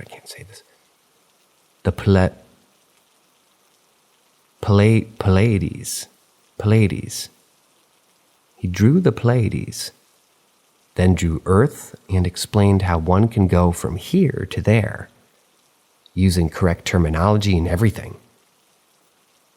Apoapsis, periapsis, gravity turn, etc. But then he points to the spot in the middle between Earth and Pleiades and says, "But this is where they stop you if you try to go." Now I'm super interested, and I'm like, who? He says they're people with metal wings who travel without a spaceship. And when they're down to Earth, they fly and land like birds, and then their wings turn to bone and flesh, and they become arms. And if they stay too long, their bones inside their arms become rock, and they can't fly anymore. So they choose to do evil things to draw attention until they come get fetched by the others. He starts drawing weird symbols and shapes and things on the sand, and he starts getting like Fruit Loopy and starts kind of grabbing me and shouting and getting weird with me. So I get defensive. He jumps up and says, "Do you want to see what they did to me?" He jumps up, turns around, pulls his pants down, and his whole ass from like upper thigh to lower back is just one big open wound. Ugh. It's literally just meat and blood and pus. This one should have said not safe for work. And I'm like, fucking dude, you have to go to the fucking hospital. But he says, no, they won't be able to help him. And now I'm like freaking out a little bit because this is clearly someone with serious issues who's hurt or been hurt or something. And I need to do something or get away or something. My dealer finally arrived just at the right time. I say goodbye and take off, and I'm like, what the fuck? What am I supposed to do? My dealer and I both know all the faces from around this area, and we both don't know this guy. Anyway, I come back around this area a couple minutes later, and he's gone. I end up spending the night inside a big concrete pipe in a construction yard, about 100 meters away from where all this took place. It's like 2 a.m., I'm sitting there smoking meth in the dark. Definitely should be not safe for work one. When I hear the most intense blood-curdling scream you've ever heard and shouting, "No, no, please!" I could recognize his voice. I come crawling out of the pipe. There's another homeless dude who I know also coming crawling out of the dark just outside the construction yard. We both recognize each other and I'm like, dude, what the fuck should we do? He immediately turns away and says that we should leave. All the while, this guy is still screaming just up the road. My buddy takes off into the darkness, and I stand there for a few seconds, and I see two human-sized things. Literally looked like people with wings taking off into the sky and vanishing almost instantly. The screaming stops. Trying to figure out if my eyes are playing tricks on me. If it's not, because maybe I'm hallucinating because of the meth, I don't know. I decide to go check on him, and there's literally just a pile of his clothes and his shoes where he was sitting. Same place as earlier. Never heard from or saw him again. Neither did my other homeless buddy. Nothing. I think about that dude quite a bit.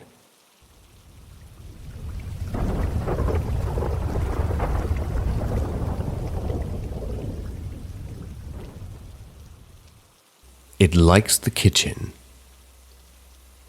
When you walk into my kitchen at night, a gut-wrenching, menacingly sinking feeling hits you with an unexplainable force. It sticks with you the whole time you're in there and leaves the moment that you're out. Late last year, I began to pay attention to this feeling and its patterns. I never really thought about the paranormal. I wasn't a skeptic, really. It just didn't cross my mind. Ever. So, when I discovered how in touch I am with paranormal beings, it really changed my perspective on things. As I got more and more in touch, I realized there was a presence in my kitchen. It only came out at night, for the feeling brought along with it was sort of only there at the time. It had the same schedule every day. Around 9 o'clock every night it showed up, staying until early morning around 7 a.m. I figured the spirit, though I sensed it to be dark, wasn't going to change its habits anytime soon. I tried my best to become more accustomed to it. Looking back, I now understand. I never quite could. One night around 2 in the morning, I grabbed my water bottle and walked my way downstairs. My eyes were adjusted to the dark, and I took quiet, slow steps down the old carpet-covered staircase. Here I must explain a bit of the layout, and I hope it makes decent sense. Upstairs are 4 doors. On one side there's a hall leading to the bathroom, and just before it, a door to the bedroom. On the other side are 2 doors at a corner. Each lead to a separate bedroom, and mine is the one facing the previously mentioned door on the other side of the hall. A staircase in the middle of this hall descends down halfway and then takes a sharp 180-degree turn fully down to the first floor. An open layout lays at the bottom. The kitchen sits in front of you, and that's to the left, in almost a pocket. To the right is a wide living room. With that out of the way, I'll get to the second to the bottom step and look at the kitchen. The side of the refrigerator sticks out, causing it to be visible from the stairs. It's the type with a water dispenser on it. I freeze. Right below the dispenser, I'm met with a face. Something is hunched over in an awkward crouch, staring at me with eyes I'll never be able to forget. The whites of them glow slightly, making this shadowy figure all that much more disturbing looking. I reach my hand out and turn on the light for the stairs. It's gone. I stare, unable to fully process what I've just witnessed. Was I going crazy? Perhaps I just was too tired. I didn't feel tired, though, and deep down I knew I was fully awake. I walk to my fridge hesitantly, that overwhelming familiar feeling I've mentioned hitting me once more. I fill my water bottle and I leave. The feeling does not go away. Never in the time I've lived in this house has this happened. The feeling, the presence had always only stuck to the kitchen. It was impossible, I thought. Yet here it was, following me up the stairs and down the hall to my room. I'm struck with dooming fear. Without thinking, I rushed into my room, repeating in my head and aloud that whatever this was that was with me was forbidden to enter my room. Slamming the door, I rushed to my bed and processed what had happened, feeling the presence lighten. What did happen? I don't know. I couldn't think. How could I? What was I to do? From that night on, I noticed a break of pattern. The presence moved around, appearing visually more and more. It stood at the bottom of the stairs, then the center, then the top. Finally, it moved to the right outside of my door. Currently, it is moving once again, and I'm unable to confidently pinpoint where its new place is. I'm scared to say this, but I believe it's in my closet. I have many stories of my house. I see shadow creatures often, and I feel and hear their presences. I've lurked in this subreddit for a while, and finally felt like posting an experience of my own. This is short and somewhat poorly written. It's not so bad. I must apologize for that. But I hope to post more about my house and its activity, along with my experiences, more often. I'll mention this quickly. I experience a lot of activity partially because I'm very sensitive, but also because demons, and like spirits, easily and they're attached to me. They make my life interesting, that's for sure.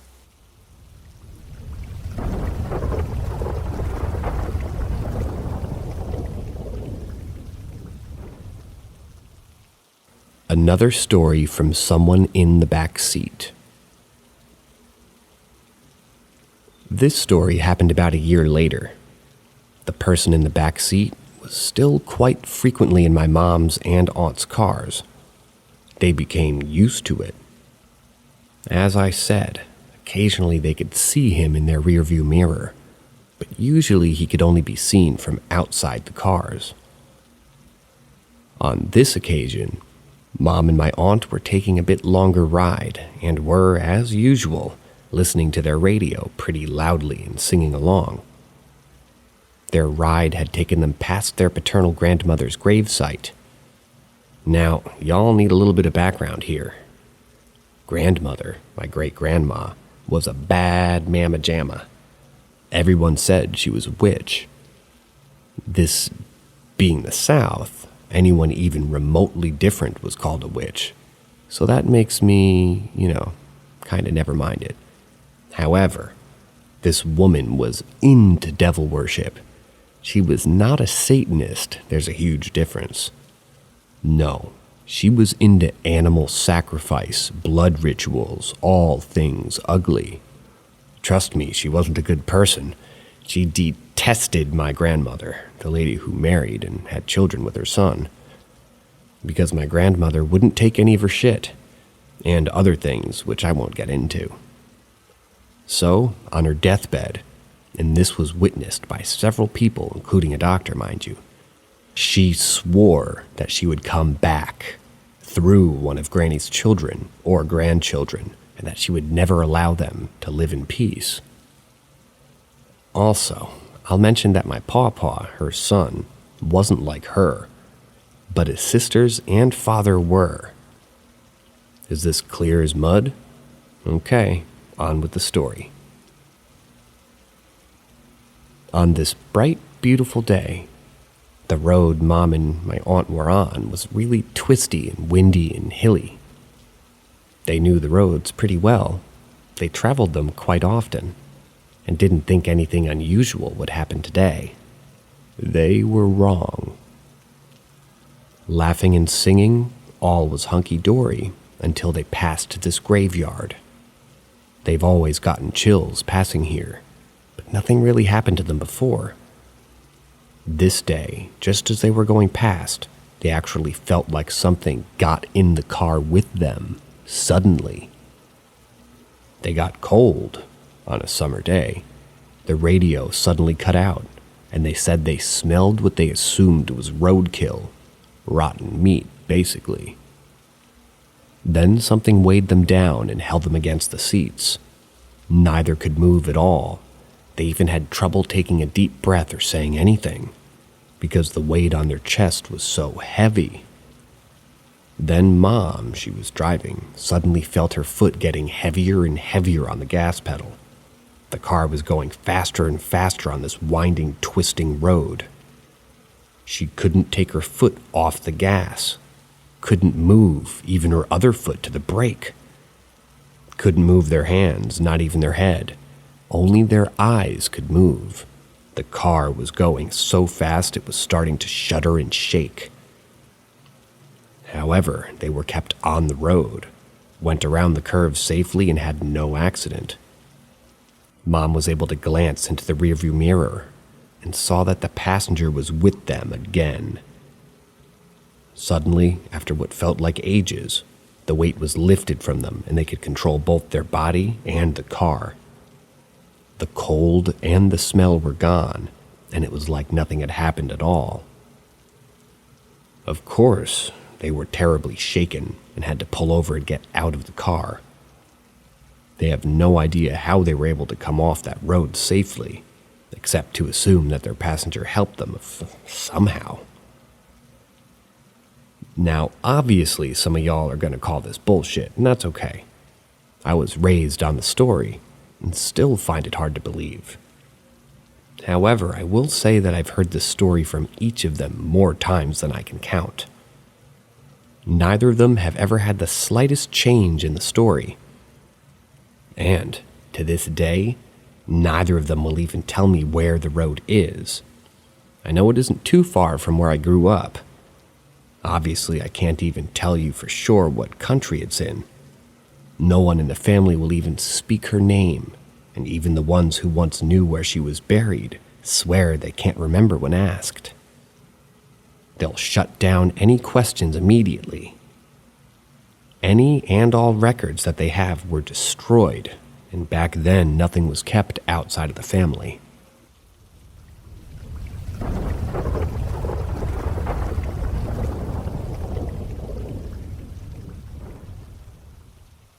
My paranormal experiences as a kid. So this took place about 20 years ago. I was 7 at the time, and my family, consisting of my mom, her boyfriend, and my sister, had just moved into a new house. It was located just outside of a suburb, so we had neighbors within walking distance, and civilization was just a 5-minute drive away. This was a pretty big house. Downstairs was the living room, kitchen, bathroom, dinner room, and a small room for the washing machine. Upstairs was 3 bedrooms and a small bathroom. One last thing. It's important to know that when you walked into the house, the staircase would be immediately to your right, and you could see the walkway that led to the bedrooms. It all started with my mom. She was working nights, so there were several days per week that she had off, so she was often alone in the house during the days.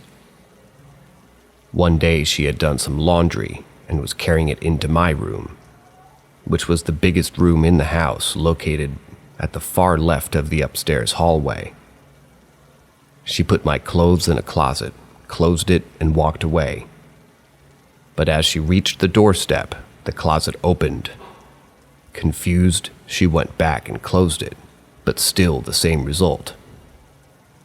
Although this was a closet door where you had to twist the handle and pull for it to open, she didn't think much of it. But this kept happening almost every time that she went into my room. On top of this, she started to feel this intense feeling of someone watching her in there. As soon as she stepped foot into my room, an immense pressure came over her chest, and all she could think about was how to get out of the room. She later told me that she would sometimes wait with whatever business she had there until someone else was home.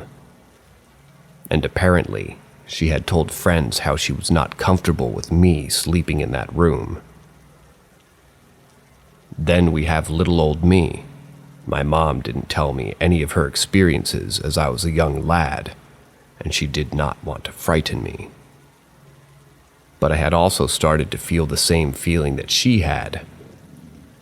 Neither creepypastas or YouTube were a thing when I had not started watching horror movies, so I had a hard time identifying the feeling.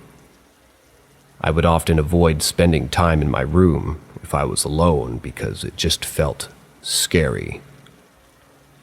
I also heard the sound of the closet doors opening. I would have nightmares about people coming into my room.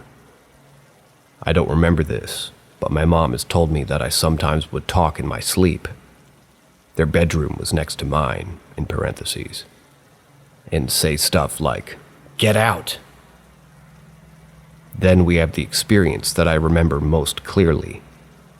It was around 3 in the afternoon. I had just arrived home from school. The rest of my family was away grocery shopping. This was not unusual. I had been home alone multiple times. So I walk up to the house, open the door, and just get inside, and I hear something. Loud breathing coming from upstairs. Then I hear heavy footsteps, slow but determinate. They go from my room to the stairs. I bolt outside, scared half to death. My first thought was that a burglar was inside the house. I waited in the rain for 30 minutes before my family came home, and I told them about what had happened. They found nothing. I thought I would end this by retelling an experience my mother's boyfriend had. He was and is a skeptic towards anything paranormal. So one evening we had a friend over. My mom was at work. I was at a friend's house and my sister was sleeping upstairs. It's important to note that my sister was 3 at this time. He was in the living room, which was located downstairs underneath my room, watching some TV with a friend. They're talking and having a good time. Suddenly, they are interrupted by a thud above them, in my room. And then they hear slow, heavy footsteps going from my room and stopping at the stairs. They both freeze up and fix their gaze on the top of the stairs. After a couple of seconds, they remember my little sister being asleep upstairs, so they gather the courage to rush upstairs but find nothing. The friends got so spooked by this that he went home, and my mother's boyfriend eventually admitted that even he could not explain it.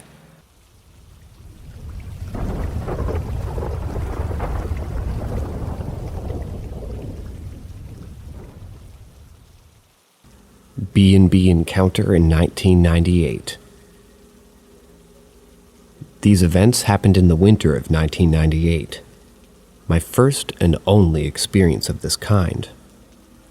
We were driving. returning from a 1,000-kilometer, 600-mile trip. Our plan was to stop halfway, have dinner, find a place to stay. We left rather late, and being winter, it was getting dark and cold. Not much visibility as it was foggy. We decided to stop at this small town, no more than 1,000 inhabitants. The few motels were booked out, and we had to keep driving. However, just out of town was this mid-19th century 2-story Victorian-style house, converted to a B&B, and it had vacancy. We parked in the driveway and made some inquiries. We were greeted by a short man in his mid-40s, wearing reading glasses and what seemed like a wig. I imagined that he would be the owner. "How can I help you?" "Please come in, it's getting cold. We have the fireplace on," he said. "We're after a room for the night and some dinner. Do you have any rooms available? And how much for that night?" "The house has 5 rooms, all vacant tonight, and cost $200 a night, including breakfast." I looked at my girlfriend. Our budget was $40 for a motel room, and $200 was way too much, even though it was probably worth it since the decoration and furniture were done to the period, and the house did have a romantic feeling. "Sorry, this is above our budget. We'll need to find somewhere else," I replied. "I understand. For you to consider, we have a small 3-bedroom cottage next door. It used to be the caretaker's, and it's empty tonight. You can have it all to yourselves, and we can make it for $90. We accepted this offer since driving any further could be dangerous. We were shown this weatherboard cottage, which had a small veranda at the front. Upon entering, there was a large corridor with the main bedroom on your left, the other bedrooms on the right, a small lounge room in the middle of the house, followed by a kitchen and a large bathroom in the back.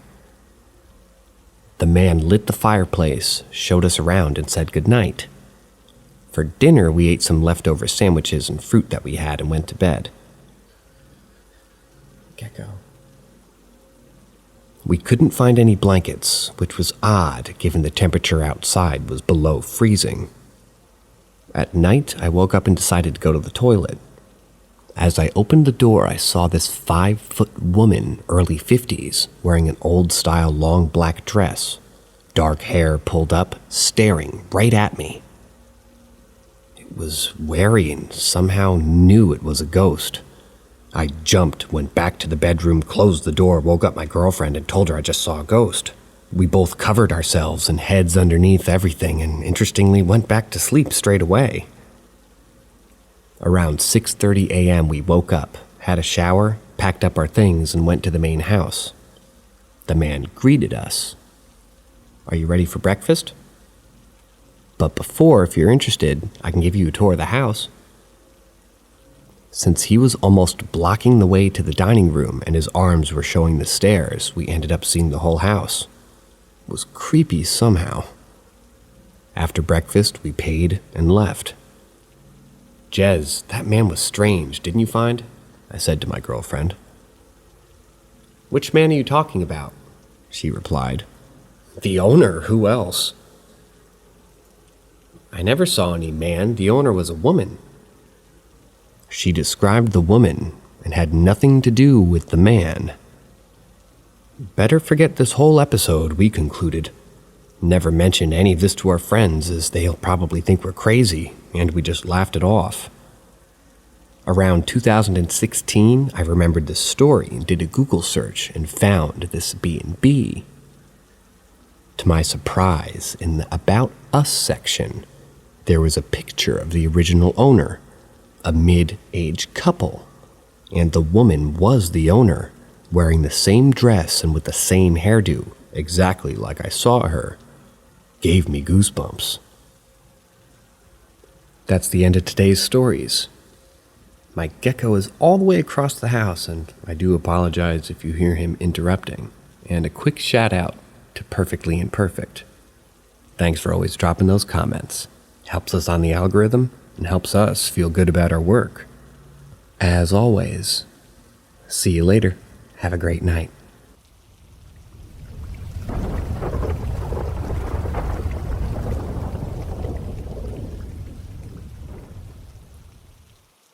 Ask Reddit 1. I would never ever think that he would make something like that up, just for the sake of impressing someone. And since this has been told to me more than a year ago, I don't know the exact details anymore either. But if you have questions, go ahead. Maybe I can answer them. This happened during his time of mandatory duty at the Bundeswehr in Germany. So this happened at least 35 or 40 years ago.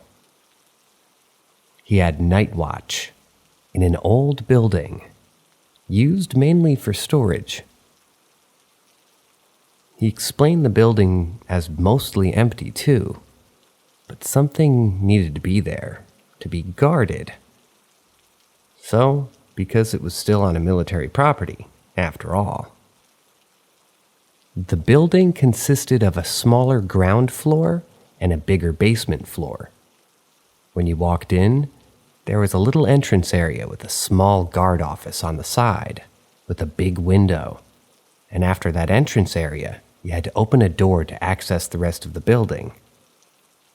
You also needed a key for that door, which usually only higher-ups and the soldiers on night duty had in possession, including the staircase down to the basement.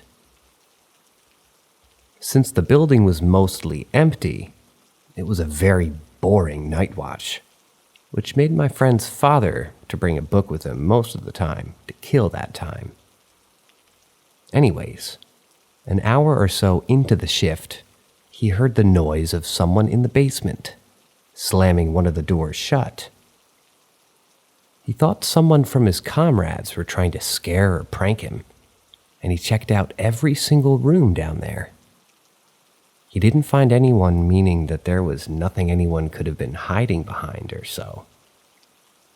The basement was basically just a single hallway, with metal doors to the left and right, and only one entrance, the staircase.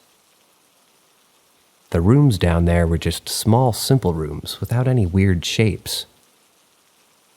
He brushed it off as an imagination and went back to his desk, locking the staircase and checking on the lock of the entrance.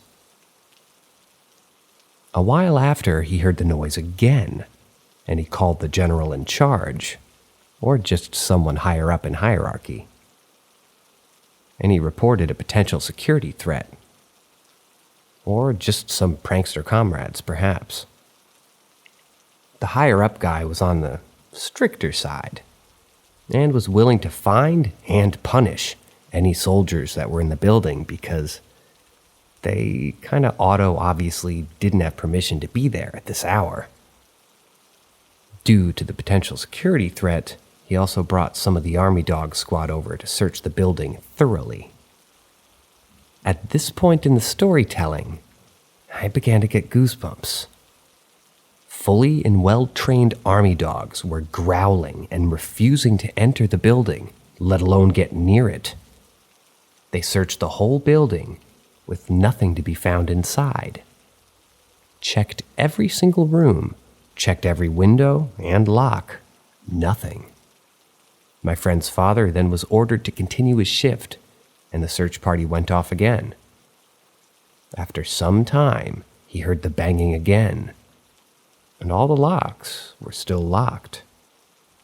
There was only one entrance to the building, and anyone entering must have walked past his window and locked the door,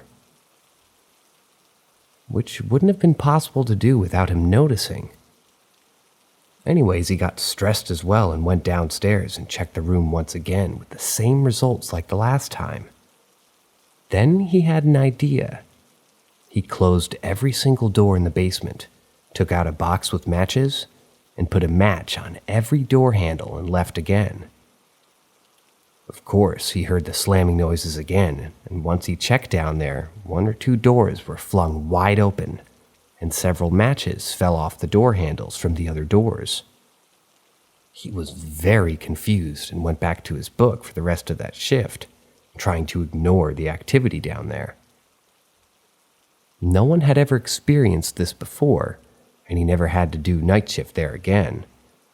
due to the building getting teared down shortly after that.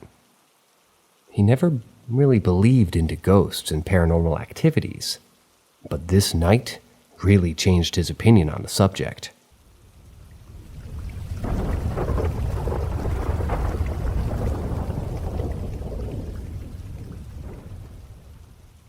My experience.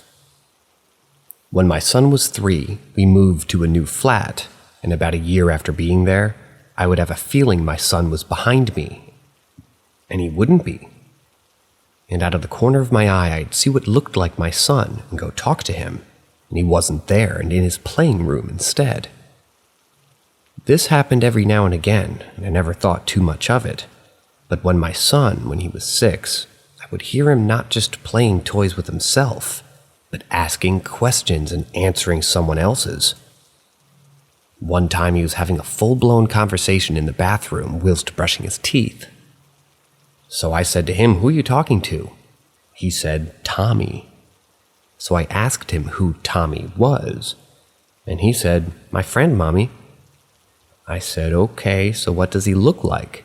And he answered, "Just like me." So I thought, I wonder if this is who I've been seeing on and off for a few years now.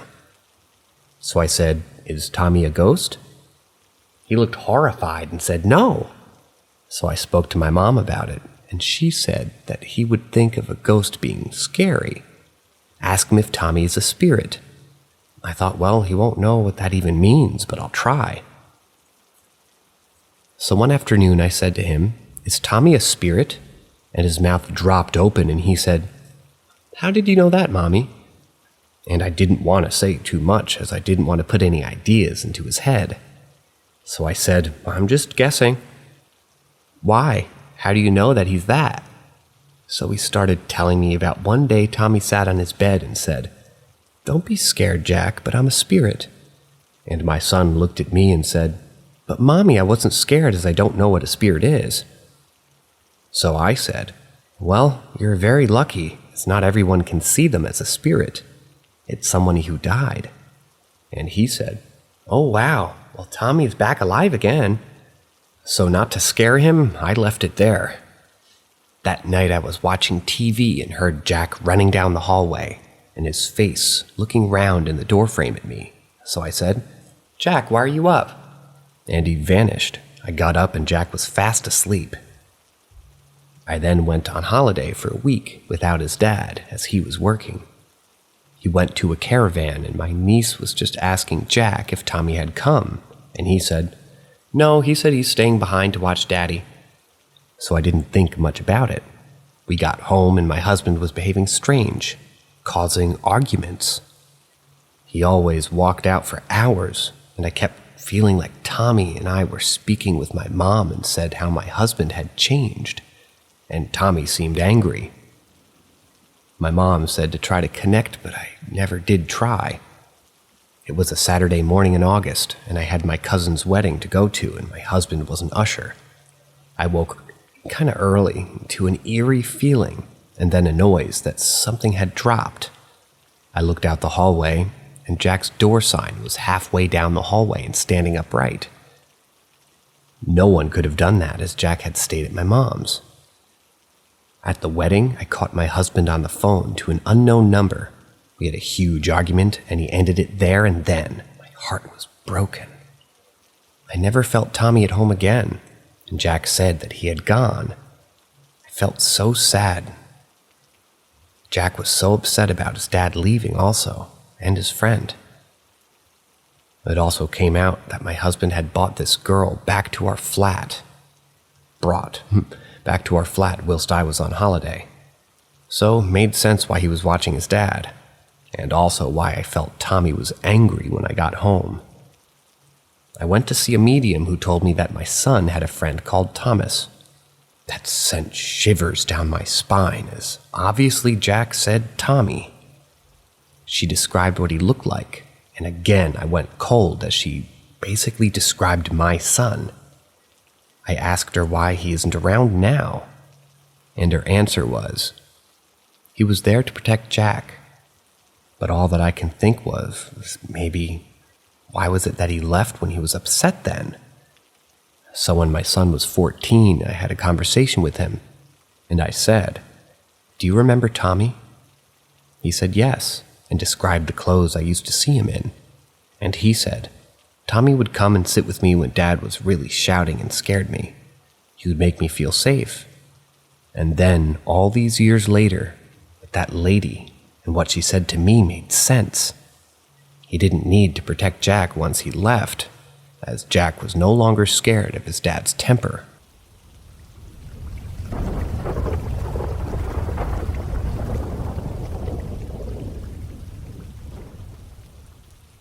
Darkness within the dark.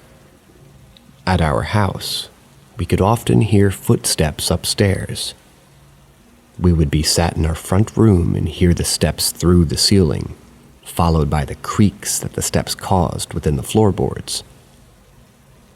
Mom and Dad would simply put it down to the house settling at the end of the day. I wasn't convinced at the time, and I'm still not. Although it was a very pleasant room with no creepiness happening in it, I can remember being really annoyed that my parents put me in the bedroom that they did. They had taken the attic room for themselves, and I was scared that if the unknown something that I felt within the house came up the stairs, it would get me first, and they would be too far away to save me. The stairs went up from the ground floor to the small landing, with my room directly on the left and the other bedroom to the right. You had to take a step up to the right to get to the other room, crossing the hallway which ran back parallel to the stairs. So that room had a buffer from the stairs, if you see what I mean. I moaned and begged to be moved to the bedroom opposite, as it felt safer being in there. However, once I moved into that bedroom, I began experiencing scary stuff. I would lie awake in bed in the total dark. I could see what I always described as darker areas of darkness. Shadow people? I hated it. Some of the darkness would begin to gather together and then swirl. Others would form the shape of a figure. I still worry about seeing the dark shapes in the darkness now, so I tend to have a light on or keep my eyes closed until I get the light on. I really do not want to see the darkness within the dark ever again.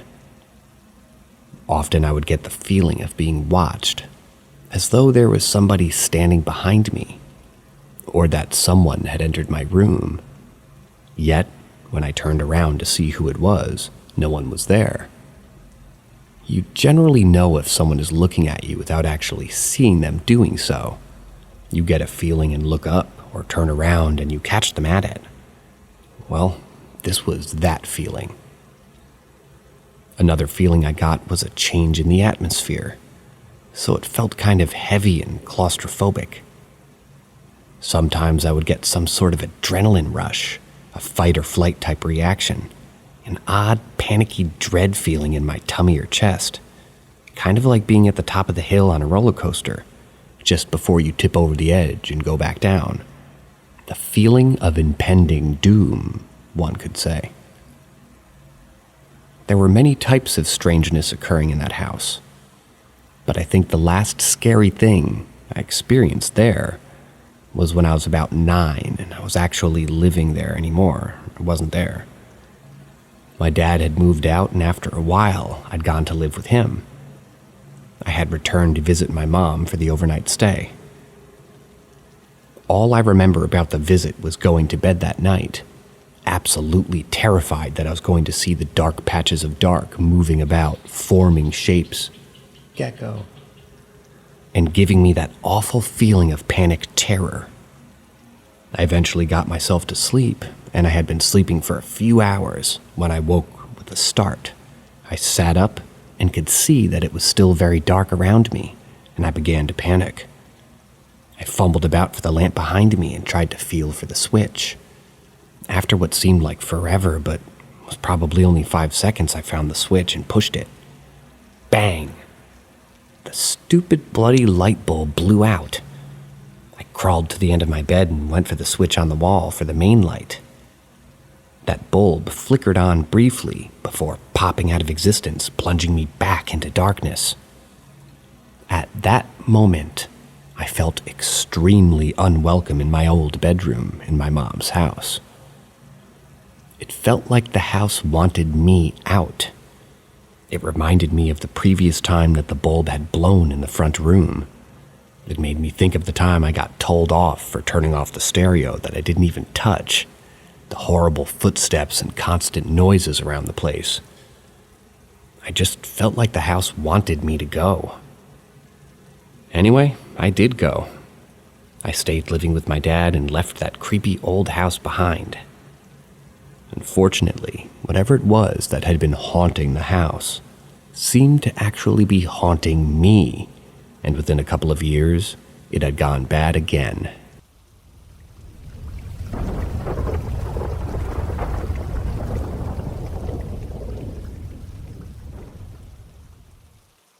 The fire or something else that burnt my house. So let me explain what happened. Even if I'm scared to have some answers, I'm going to ask for your help, because I need those answers. I had multiple encounters since the first memories I have.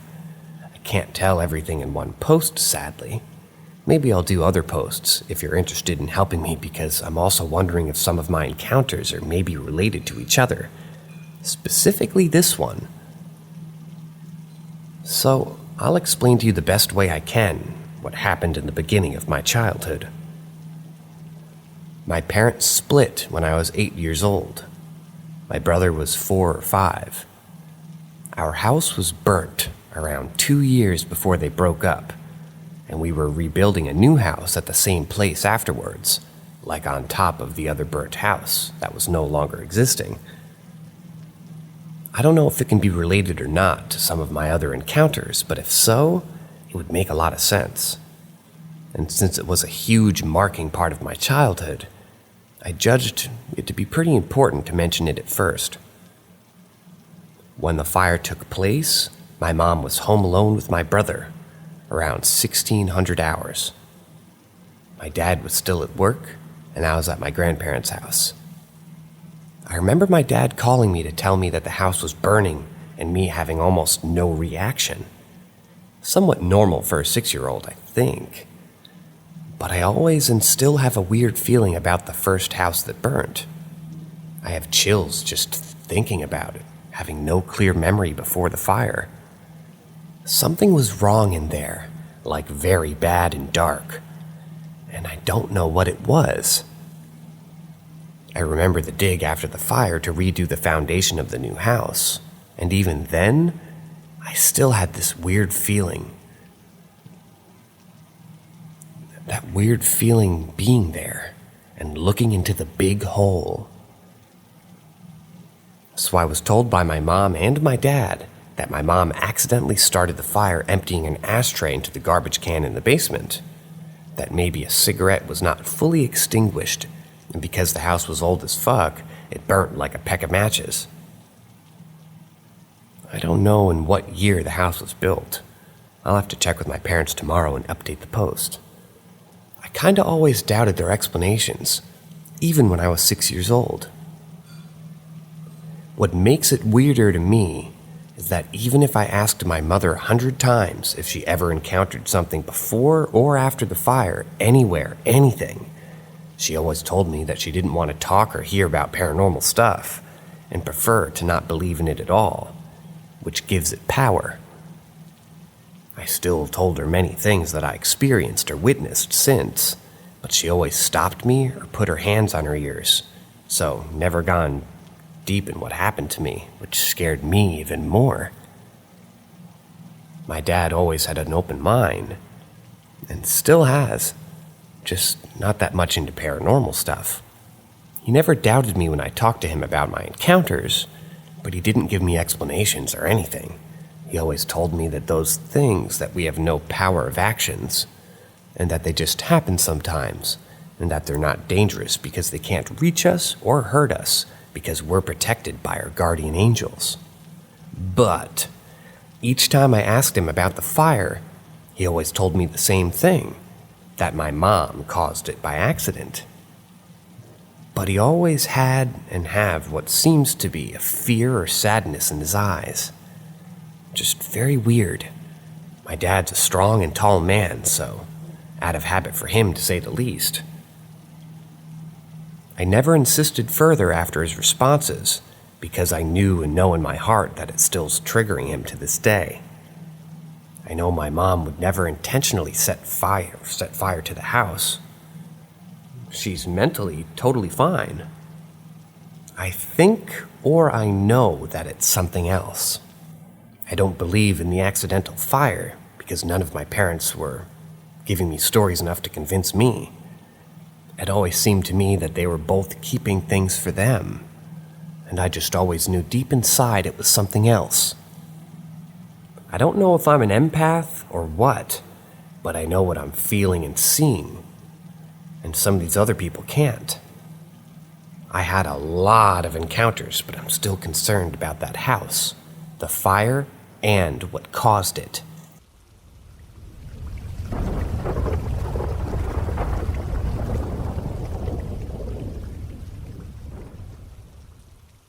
The quote-unquote wigglers. After leaving my mom's house and moving from place to place with my dad for a couple of years, we eventually moved into our very own home. We'd been living with his new girlfriend, but that had broken down and we ended up sofa surfing for a while. So it felt really good to be settled in our own home. My friends from secondary school lived close by. I had my bedroom and things were just easier. As I was getting older and more independent at this time, I'd often be in the house alone. I'd get home from school before my dad finished work, and some evenings my dad would be out. It was when I was on my own that I realized I didn't feel like I was on my own, and that feeling of dread I knew too well had returned. Like at my mom's house, the feeling would come. Then it would begin to build and build until it was unbearable. The space between our front room and dining room at the bottom of the stairs is where I would sense something hanging around. Whenever I passed the foot of the stairs, I would get the feeling something was up there, waiting to pounce. I'd usually rush across the space, but sometimes I would walk it and brave a quick glance upstairs. Whenever I felt uneasy, I would pretend that someone was home with me, and I'd call out something like, "I'll be there now in a minute, Dad," thinking that I could trick the scary something into believing I wasn't alone. I would hear things walking or moving upstairs, or just out of view in another room. That sensation someone was lurking behind me happened regularly.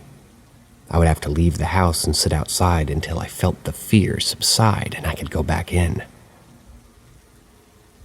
The worst ever experience in that house was when my dad had gone out with his new girlfriend one night and I was home with my 2 cats.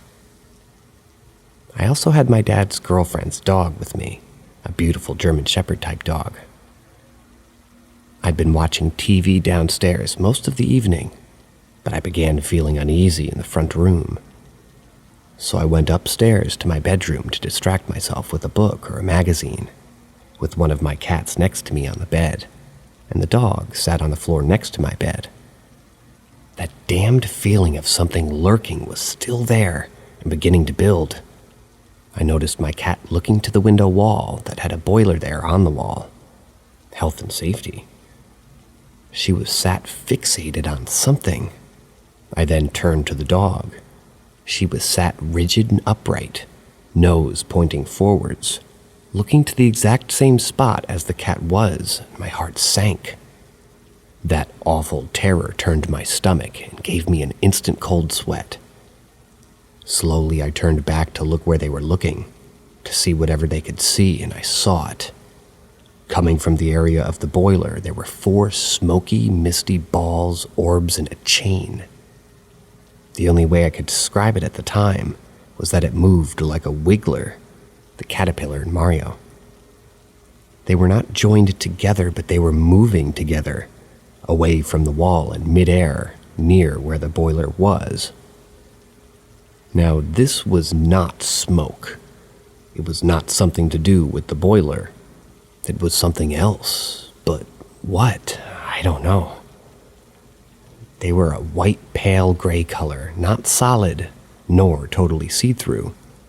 They were like tennis ball-sized bubbles filled with smoke, but with no obvious edges.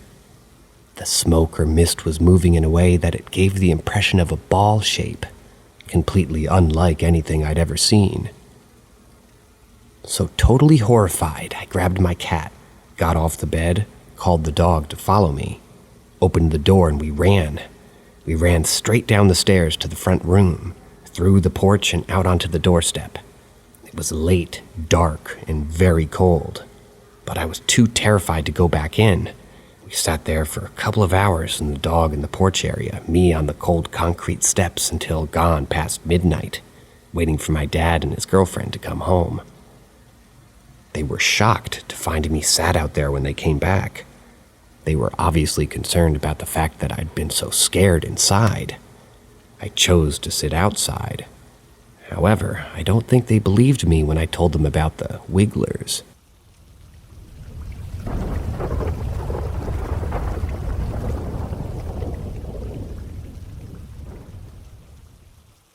The Smiling Woman.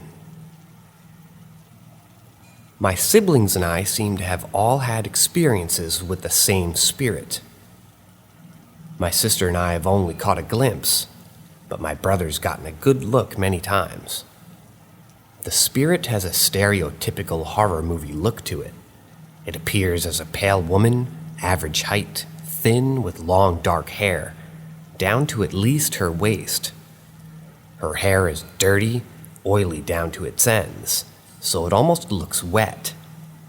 She wears a white dress or gown, also very dirty and yellowed. Her feet are dirty too.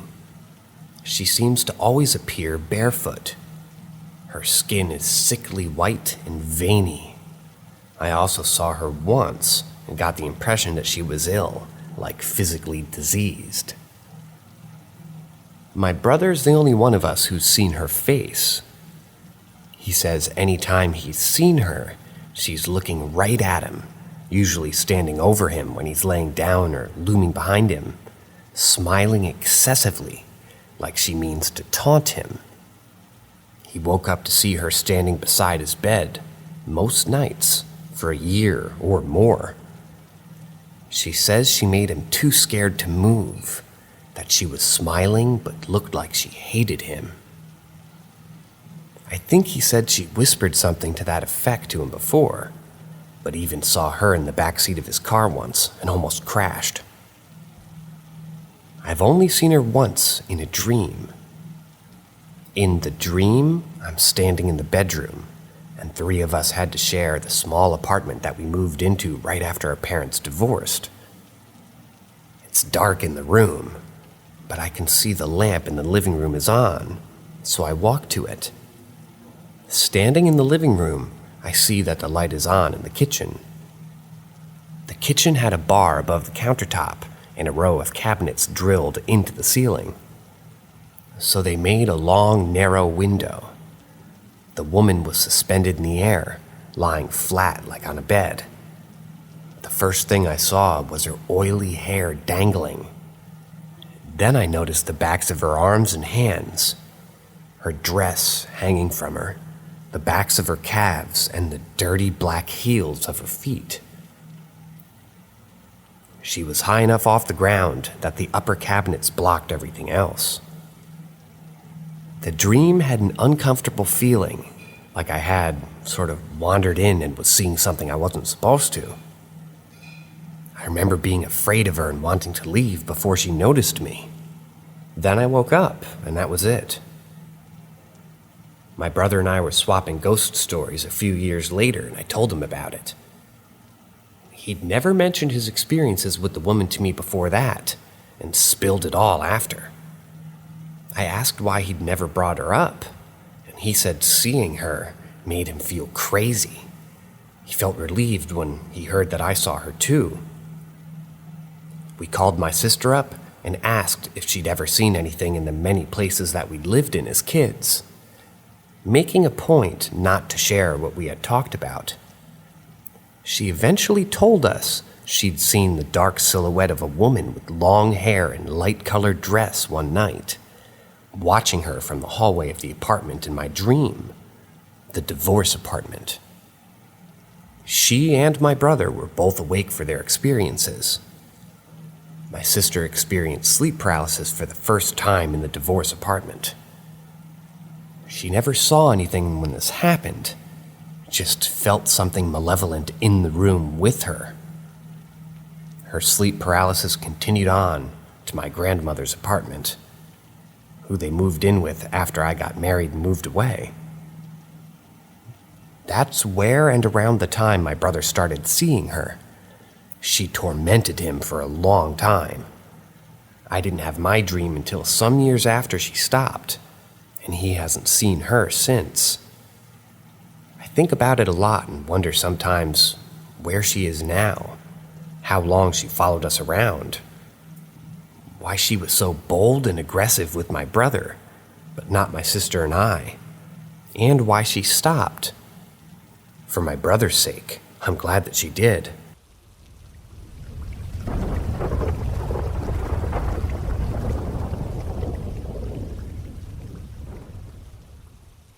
I had a realization tonight that made my hair stand on edge. For context, I've been watching a lot of BuzzFeed paranormal videos, because they're entertaining, but they also remind me of everything paranormal I've ever been through. I like to remember my experiences, to relate to the experiences that they're talking about. But tonight, I made an intense realization that made goosebumps shoot down my arms. I've always had a strange reaction to specifically the paranormal.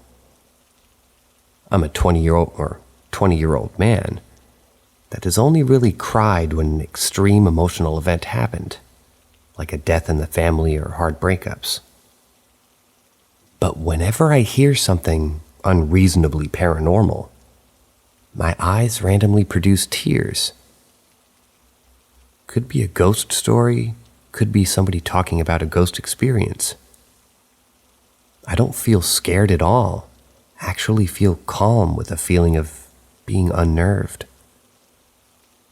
I really don't understand why this happens. Keep this in mind because it kind of ties into this. I've always had a weak immune system, and it was worse as a kid. This one time I was incredibly sick and bedridden to the point of hallucination. I saw a hawk fly into my window that didn't exist, but most notably, I saw a full-scale apparition. I mean, it didn't even look like a traditional ghost. It wasn't see-through. It wasn't staring at me or talking to me or anything. If I could describe it, it was like when the white blood cells travel across your eye, as it moved kind of like that. This apparition had long, flowing blonde hair, flowing as if she were underwater. Weird fact, because I'm studying to be a marine biologist, and will most likely have a job close to the area and the sea, but I digress. She was wearing a wedding dress, and as soon as I saw her, my mind went, I will marry this woman one day. The apparition then phased through a door and disappeared.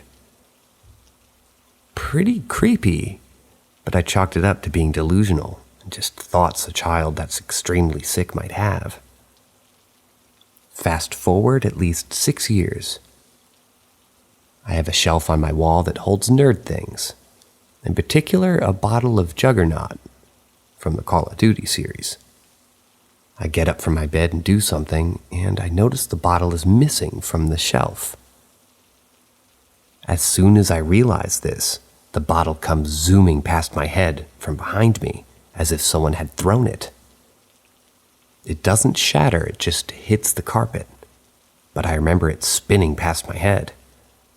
There is zero possibility it dropped from the shelf.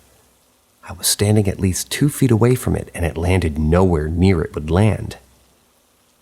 Even if it had fallen, it would have fallen on my desk below the shelf and shattered. I was calm for zero reason. I checked my closet, which was in the direction that it came from. Nothing. My mind went, intruder in my closet? Nope. Okay. I placed the bottle back on the shelf and walked away. My intense realization was the ghost woman in the wedding dress disappeared in the exact same location that the bottle would have been thrown from. And both times, I was incredibly calm, even though I had experienced someone throwing something at me as well as seeing a full-scale apparition. I don't know what to make of this realization. I'm out of that house, as it's my parents' house, and nothing else malicious has ever happened to us, so I'm not so worried. The only typical Indian burial ground scenario to explain any of this is that the house is built on land where the Civil War was fought. But I don't find that really relevant.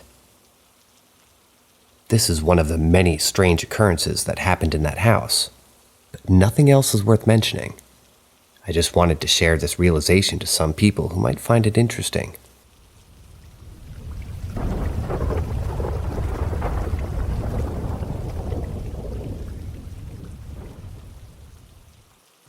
Terrified at night at my late grandma's house.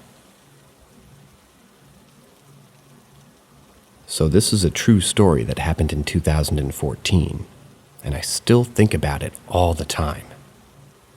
My grandma passed away on New Year's Eve in 2008, going into 2009, and the house that she'd lived in her whole life. She was an absolutely amazing lady who'd do anything for anyone, but was really ill in her final years with Parkinson's. The last time I saw her was in Christmas of 2008, and she was gone a few days after I traveled back to London. I always wish I'd stayed with her longer.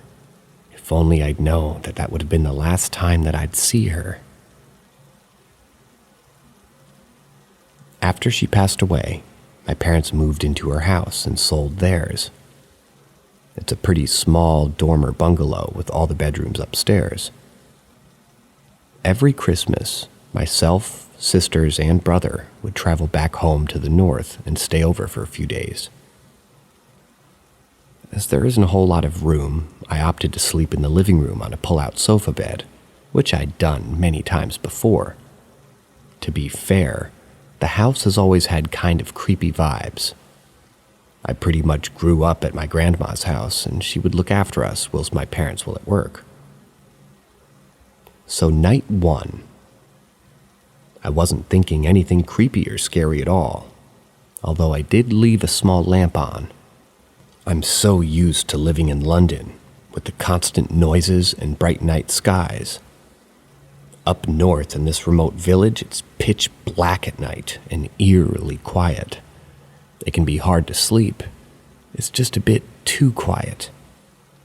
I noticed the room was very cold, although the real coal fire had been on and was slowly ebbing away, but I slept fine, nothing really unusual. Night 2. Just the same as the other night, really. The room was a bit chilly, but nothing out of the ordinary. I was pretty tired after running around playing with my nephew all day, so thought maybe I'd have a deeper sleep if I turned the small lamp off that I'd had on previously. I wasn't scared of the dark or anything like that. I really didn't think much of it. Over the years, I'd slept over in that room loads of times. So I fell asleep around 11 p.m. maybe. I can't quite remember the exact time. Around 2 a.m., I suddenly woke up out of nowhere with a sudden jolt of absolute fear and terror running through me. I was hyperventilating and felt so hot that I was sweating. But as I jolted awake in fear, I could feel someone was holding onto my hand, too. I slept on my right side with my right arm and hand kind of turned up on the pillow next to me. and I could feel a hand in my hand, holding it. My God, I've never been so terrified in all of my life. I mustered all of the energy I had, jumped out of bed in the pitch-black room and scrambled for the light switch. Obviously, there was no one there. I wasn't dreaming anything before I woke up, but it felt so real. I felt a hand. Plus, I wasn't feeling ill or anything. What I felt was just sheer terror. This has never happened before or since. I didn't sleep the rest of the night and was knackered the following day. We had a family meal booked at a restaurant, and I told them what happened. I expected them to laugh at me, but my mom and dad looked at each other and said a few weird things had happened since they moved in, including a glass that likes to move by itself fairly frequently at the odd bump in the night. My mom won't go downstairs at night unless she really needs to. So, if it was my grandma who came to pay me a visit, I'm sure that she wasn't trying to frighten me, but geez, I've never slept in that room again and never will. In the garage of the same house when we were younger, my little sister once said that she saw the ghost of a man wearing a military uniform. I'll have to ask her about that one.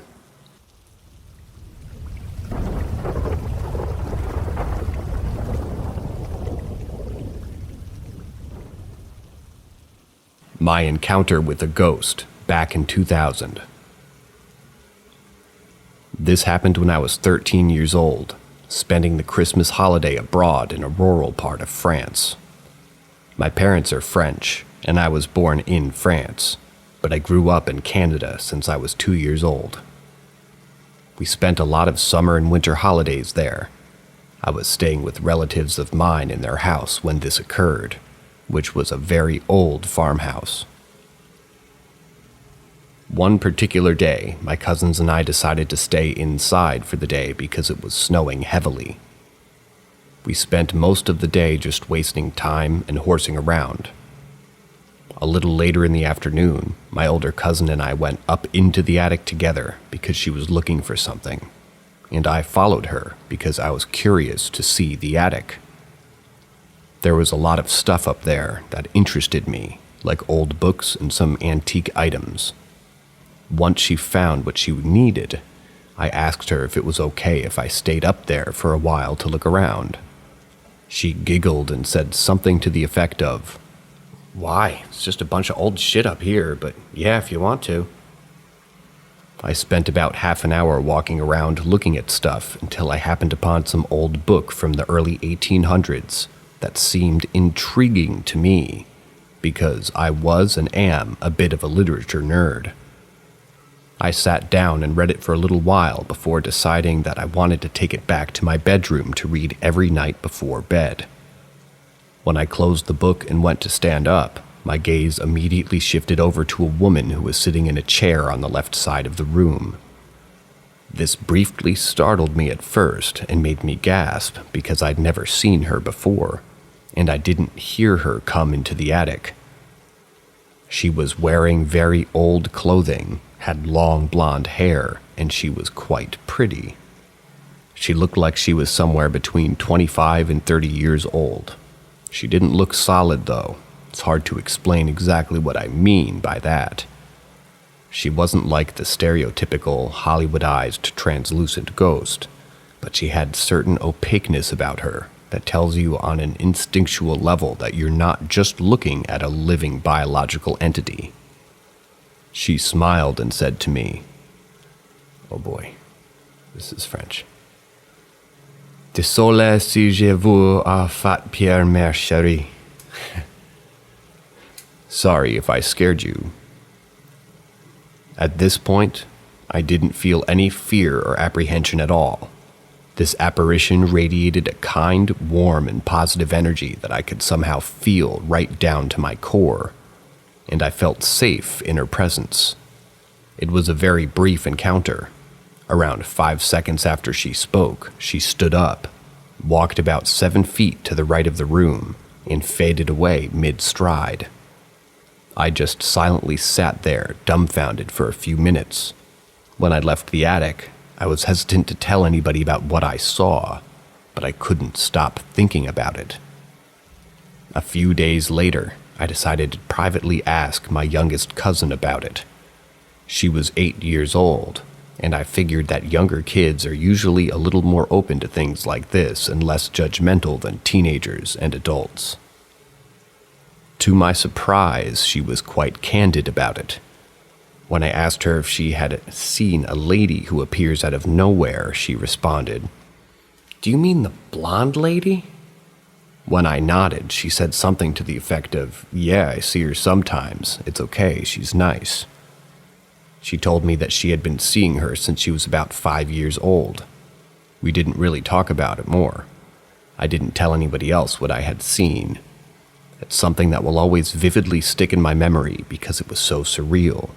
I can still visually see her face when I close my eyes. I never did find out who she is. The fact that the farmhouse was very old would lead me to believe that she most likely lived there at one time.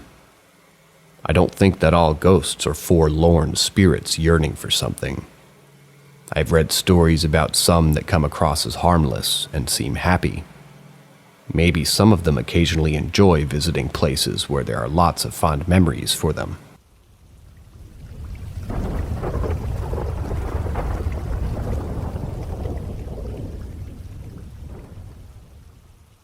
Footsteps on the stairs. I live with my parents in a small village in England from the mid-'80s to early '90s. The house was built of thick stone and had 4 floors. On the ground floor was the living room and dining room. The first floor had 2 bedrooms and a bathroom. The top floor was an attic bedroom, and from the dining room on the ground floor, you went down a set of wooden stairs to the lower floor. This was originally the cellar, basement, but had been converted into a kitchen at some point before we had moved in. Over the years, we experienced many strange going-ons in this house, and we often heard movement from upstairs.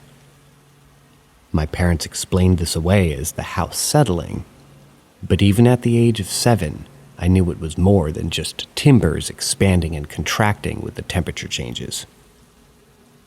We got the normal creaks and cracks, but you'd also hear shuffling and dragging type sounds, along with occasional footsteps across the ceiling. Also, the house created this feeling of fear. It was like a negative charge that would build and build until something happened. A feeling of impending doom hanging in the air. Just before my 8th birthday, my parents broke up and my dad moved out of the house. One afternoon, my mom had to go out somewhere and I was left home alone. Excuse me. At this point, I had turned 8, and although probably a little young to be left alone, I wasn't going to be for long, and my best friend actually lived right next door, so I could knock round if I needed anything. I decided to go play Captain Planet on my Commodore Amiga, which was set up on the desk in the dining room. I'm sat there facing toward the wall, adjoining my neighbors, my back to the doorway into the living room. On my right-hand side was the doorway to the wooden staircase and the wall which obscured my view of those stairs. At some point, I became aware of slight movement in the kitchen, and then it happened. There was a footstep on the stairs, a very clear and precise footstep on a wooden step in an empty house. The feeling of dread swept in and my heart sank in my stomach as I heard a second step on that staircase. Now, because these stairs are wooden, you could actually hear where someone was on those stairs. The bottom step was a very low, solid sound, whereas the top was a much higher pitch and almost hollow sounding. Then I heard the next step. They were slow steps and definitely coming up toward me. I started to get my feet ready to run when I completely froze. I was scared stiff and couldn't make my legs work. I had never been so unbelievably terrified in my life. So the steps continued, and the pitch of them was getting higher and higher. I knew that in a matter of seconds, the who or what was going to be up high enough for me to see them through the doorway, and this was too much to bear. I had to get out now. So I literally pushed myself off the desk with my hands and more or less dragged myself along by grabbing on pieces of furniture. My legs went from totally dead to jelly-like, and I managed to get myself into the living room and out the front door. I knocked on my neighbor's door, and my friend's dad ran round to check who was in the house. Yet, there was nobody there. I stayed next door until my mom came back, and she verified that she had not returned earlier on. So, they were not her footsteps. The incident was put down to just your imagination playing tricks on you. But I know what I heard, and I know how badly it terrified me. I never heard the footsteps on the stairs again, thankfully. But I did continue to have other experiences. Although I was scared in that house, I'm glad I got to experience it at all, as it's made me who I am today.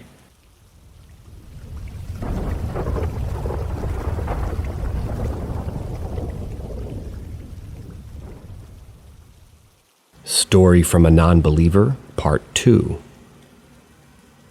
I'm back with more odd things, but not while playing. So, to preface this cannot be caused by some interference or by my dogs. My Oculus is on the other side of the house, shut off. I have cameras set up in my house. There is one pointed at the front doorway, 2 exterior, and 1 in my room. Today I was at work. While at work, I closed the door to my bedroom so my dogs didn't go there. I always keep them out of the bedroom unless I'm home. So I'm at work, and I get a notification that there's movement caught on my camera at home. I think, oh, maybe it's my dogs. But I see it's from my bedroom. So I begin thinking someone broke in or something. So I checked the feed. So I checked the still image that it captured. I see nothing. I brush it off, maybe a bug or something activated it. 2 minutes pass, and I get another notification of movement again. I check, nothing. I watch the feed again, this time for 5 minutes. I don't see anything. I begin to think maybe some lights are just reflecting or some form of light is causing the camera to think that there's movement. As I'm watching the feed, I'm trying to look for some source of light. I have double blackout curtains, so they block light quite well. I have the lights off and no fans, and HVAC is running during the day when I'm not home. I got bored of watching the feed and just shut it off because I didn't see anything alarming. Within a minute, I get another notification of movement.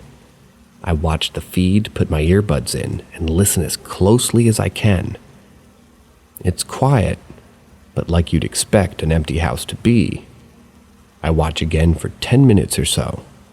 I debated calling my neighbor and having him check it out, but I decided not to.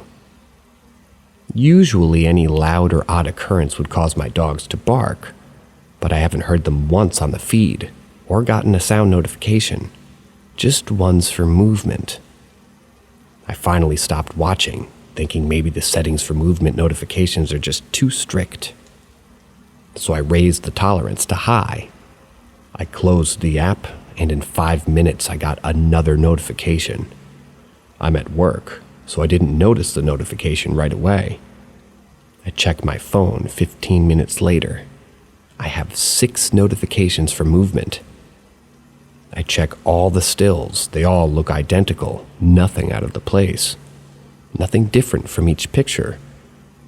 I decided something's gotta be up with this camera. I get a few more notifications before I'm off of work.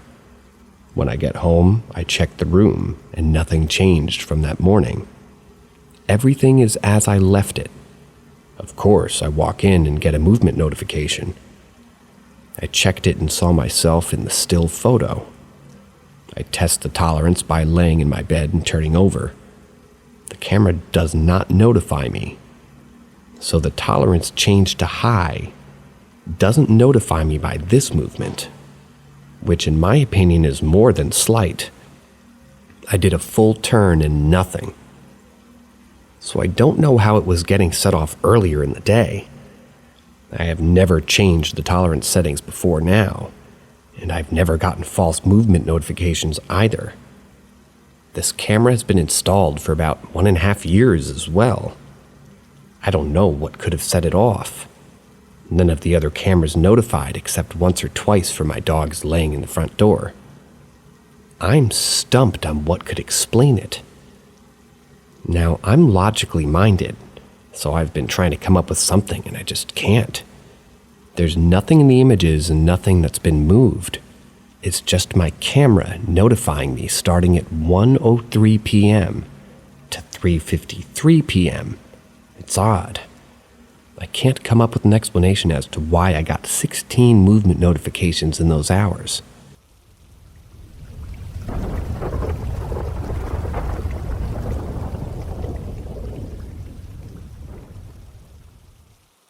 Biggest and most notable experience was my first.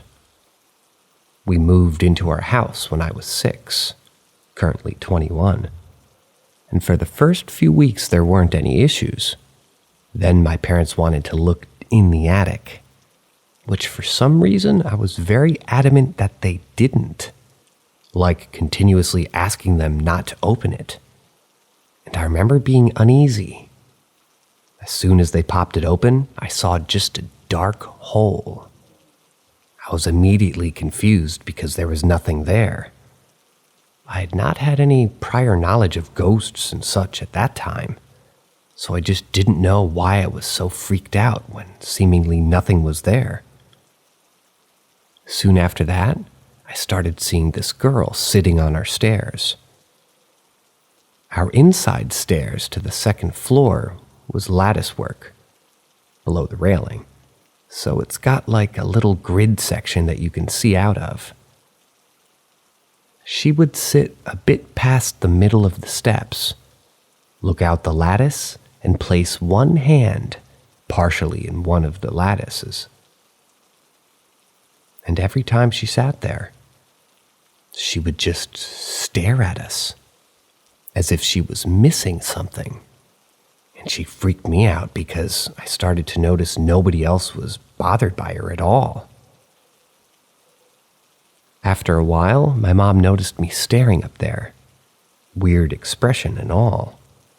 And so she asked me about it, and I told her there was a girl sitting on our steps.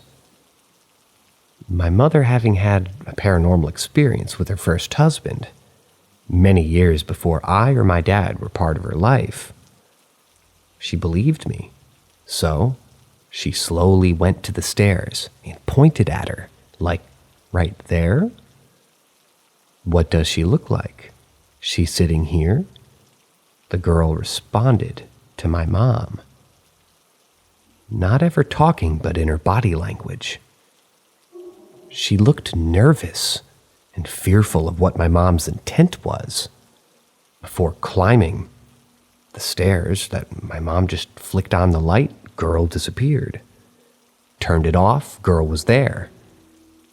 While she was making her way up the steps, she got maybe a quarter up, and then the girl ran up the rest of the stairs, disappearing as her foot hit the top step. I don't know how long I saw her after that point, but she always looked sad, dirty, or bruised. I couldn't tell.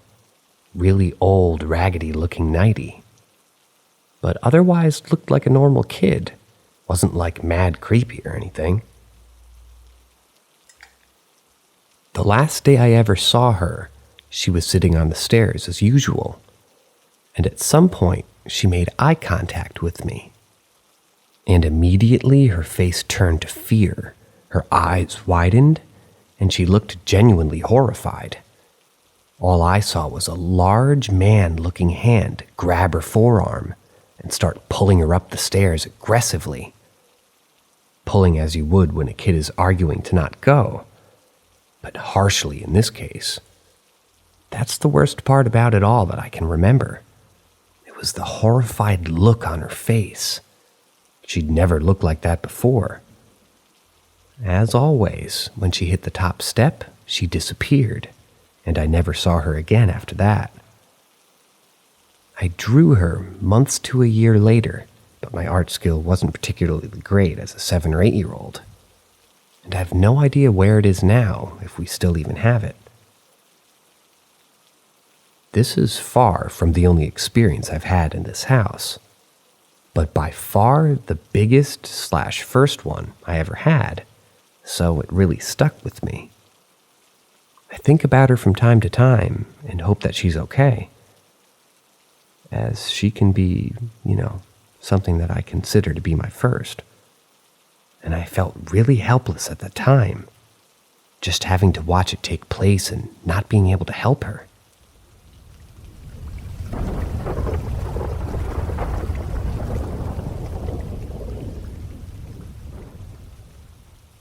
Spooky house in Skelmersdale, Lancashire. So after telling my last story about my son's not-so-imaginary friend, I thought I'd share another one of my stories. As I said, I always had spiritual experiences since I was a baby. My mom said I'd watch things that wasn't really there and ask where it went to. So I always found it awkward telling many I see and hear things. Or dream things that are real for others. I'd started to date my ex who I married, and I went to stay at his house. I walked in and straight away felt a very gloomy presence, but said nothing. I was there for 3 nights, so I tried not to let it bother me. I went to use his upstairs bathroom, and they had this big mirror in there. I felt scared. I didn't know why, but the mirror made me feel eerie and so cold. I was scared to look into it. It just kind of felt like something was going to appear or jump at me. I never told him this, as I kind of thought that it would make me look kind of crazy. I had a shower in there, and the whole time felt incredibly uncomfortable. The shower suddenly felt so hot, and when I got out, I had these 3 big scratches on my bottom half of my leg. Had no idea how it happened. Once the weekend was over, I went home and didn't think much about it. I went back there a couple of weeks later and suddenly felt that strange presence again. Again, when using the bathroom, I felt scared, but nothing too much happened that weekend. Another 2 weeks later, I stayed again. I had a really vivid dream that he had woken me up, and I was crying. But in this dream was a man on a motorcycle and was hit by a white bus. When he woke me up, I thought I had to say about this dream, as that could be maybe just dusted off as just a dream, nothing too crazy to look about. So I told him what happened, and he looked shocked and said that's exactly how his dad had died. So then he asks me how I would dream something like that, and I had to explain all my life I've been like this. He accepted it quite well, and he asked if I felt anything in his house. So I said yes, and wasn't too nice, whatever it was, and his bathroom mirror especially scared me. Again, he was shocked, as he said that his brother saw what he described as a figure of death jump out at him from that mirror when he was looking in it to get ready. A black cloaked figure, he said. I hadn't seen that, but obviously I wouldn't look in the mirror. After we had spoken about it all, I went to the shower, and the shower went hot again, and once again 3 scratches down my leg. That night, I was laying on his lap, looking up at him, talking and laughing, when a massive dark figure went right above me. I jumped and closed my eyes. I could hear my ex's voice saying my name to get me to open my eyes. When I did, he was looking round, as wasn't really sure why I had put my arms over my head to protect myself and my legs toward my chest. He laughed and said that there was a spider, as he knew I was scared of them. So I told him there was a horrible dark shadow right above me. He told me how he had heard stories about the people who lived there before, and they were apparently devil worshippers and did Ouija boards and weird stuff. But before I met him, he had a terrible depression and didn't leave the house, and I just felt it didn't like me there, as he was no longer as depressed and gaining confidence. I didn't stay there much after that, as he started to visit me and we moved in together. But that house was awful. They moved in and his dad died. He grew up majorly depressed. His brother ended up dying at the age of 30. His mom's still there and so depressed that she no longer leaves the house. I have no idea of the history, but so glad I never have to visit again, and my children never have to either.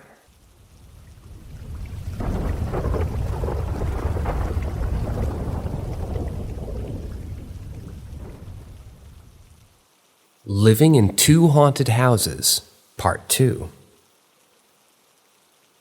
I'll also retouch some of my experiences in my first home, now that I'm on my computer.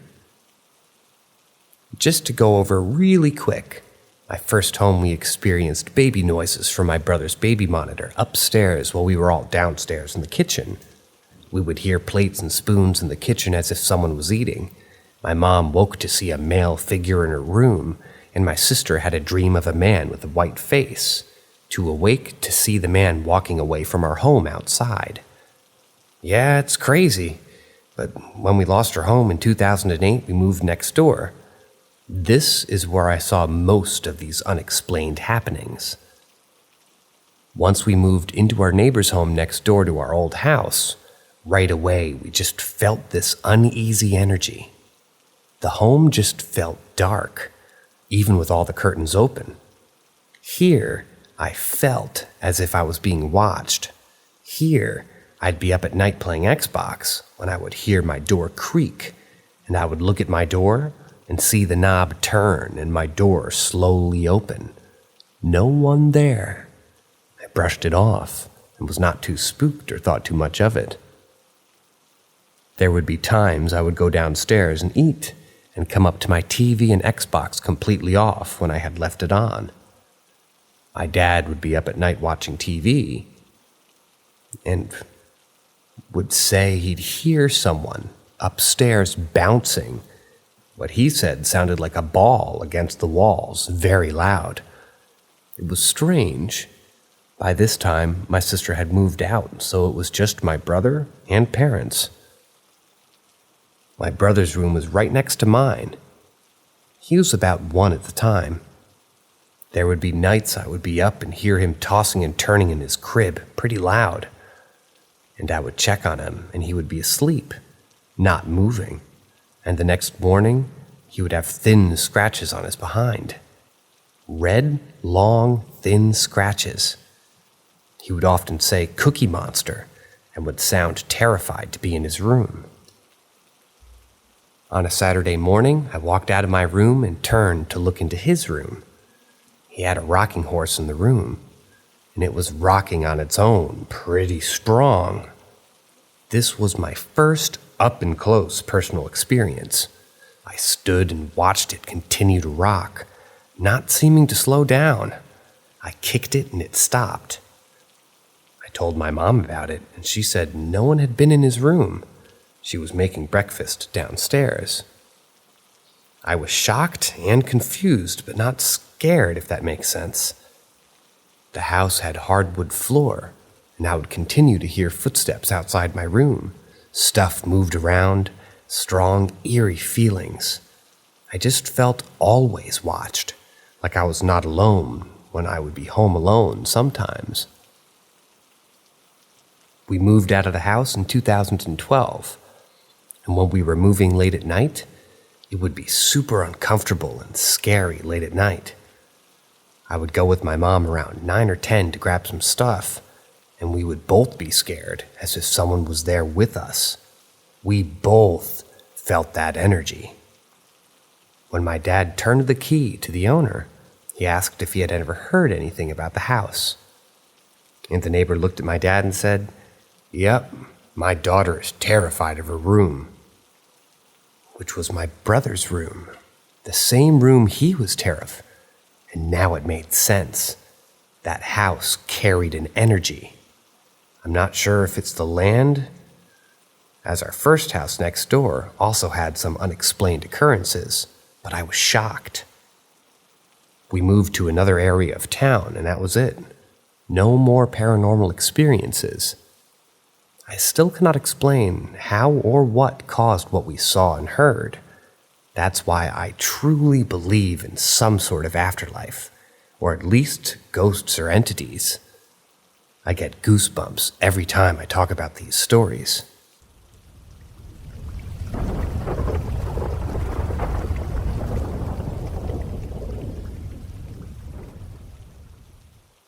Chaplain Snoo, Order of St. John Chaplain, and demonologist here. Just thought I'd share another story from my professional interaction with the paranormal. As per usual, I can't share case-specific indicators. If they involve a client, sorry. Also, apologies if it seems a little bit boring, but that's the reality of the job. The Dark Room. This was an interesting case where someone had a room in their house that they believed was haunted. It was a storage room that they weren't really using. When I asked them what the indicators were, they said they typically heard knocking coming from the room. The room had become incredibly cold and stayed that way. Although it was a small concrete room, so I was initially skeptical about this. And their son had started to have incredibly vivid nightmares and night terrors. He slept in the room with the access to the dark room's door. As far as a professional role was concerned, I figured it warranted at least a blessing and some reassurance. Often when there's nothing paranormal, but people are convinced it is, we do a blessing to settle their nerves and tell them it's been dealt with. So I went and blessed this room. Admittedly, it was strangely cold and dense, considering it was summer.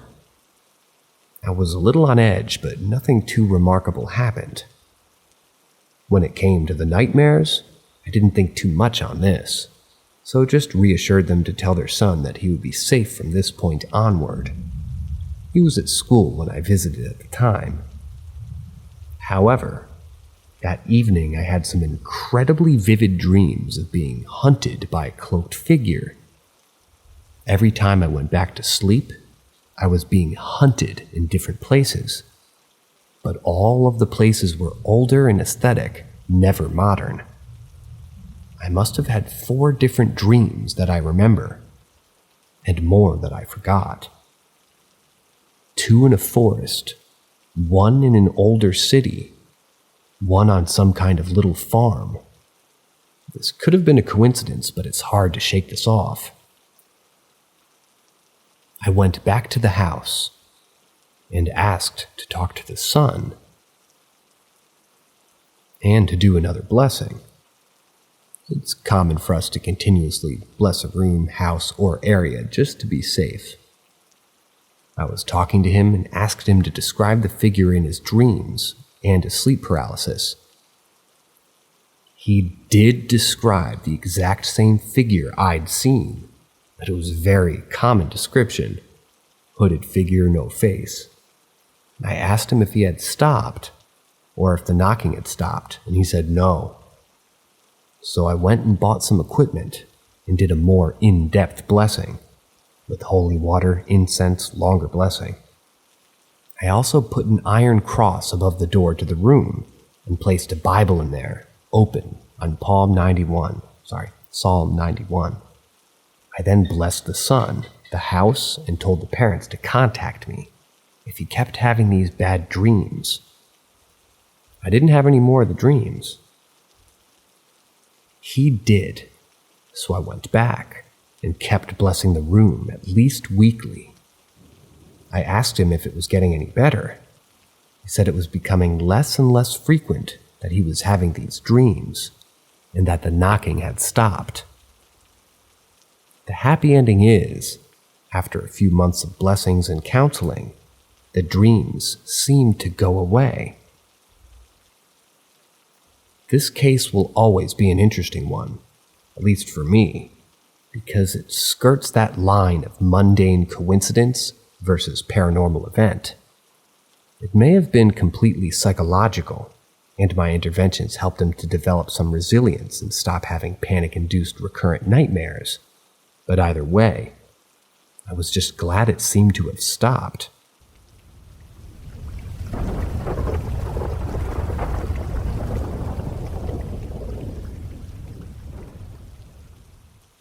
I saw a shadow entity, made 4 cars' lights flicker near it. In a town near Portland, Oregon, at about 7 or 8 p.m. on an overcast dark night in 2006, I saw a shadowy entity in the driveway across the street. I was playing World of Warcraft at the time. I recall I was playing my warlock, and I was in Shotrath City. I had positioned my computer so the window out of my second-story room was looking down the T of my neighborhood because I liked the view. I saw a flicker in my eye. I looked across the street to the driveway of my neighbor's house. They had 4 cars in the driveway when they normally only had 1 or 2, and only the porch light was on, not the driveway floodlight that they had above the garage door. I was a 2-car garage with cement stairs leading up to the left of the driveway to the main door. I saw something moving between the cars, but I couldn't make out any limbs or identifying features because it was so dark. In this area at night, when it's overcast, it gets extremely dark, almost pitch black, so it wasn't strange to me that I couldn't identify it. It just seemed like a person walking between the cars.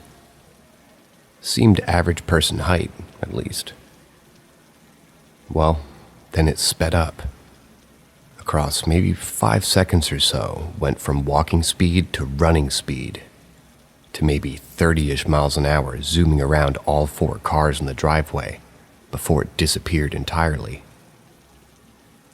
When it started speeding up to about bike riding speed, all of the lights started flickering in all of the cars. These were older cars. I recall an old maroon 4-door Civic-like car, not a car I would expect to have a fob or ability to flash like it was when it was off. Even the floodlight above the garage was flickering, lighting up the entire area. This thing was moving so fast I couldn't tell what it was, but it just was a shadow. Even with light, I couldn't see anything but blackness. Then the house lights, even inside the house, all of the lights flickered, not unison at all, for a solid 2-ish seconds before everything just clicked back to normal and it was done. I stared for a while after that. Nothing. I have no explanation, and to this day, I regret never going over there and asking the neighbors if they saw anything too. I didn't know them, and I was only about 16 at the time. I just told my mom, who told me weird stuff happens here. I went on to get a bachelor's in physics, actually, to see if I could find anything that made sense to fit my new worldview. And that was basically one big intro to a whole lot more questions than I'd ever anticipated having. I've thought through a multitude of possibilities, the most logical being a hallucination. But to my knowledge, I've never hallucinated before, then or since.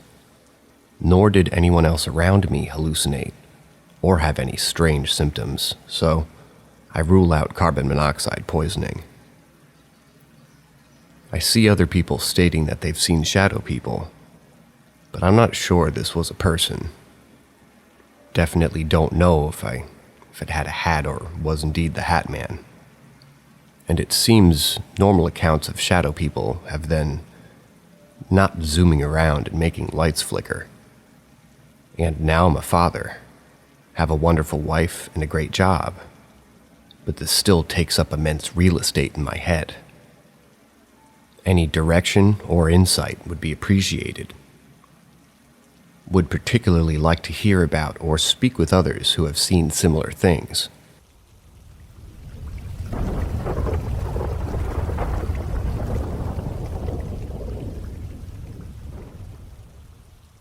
Noise from the back.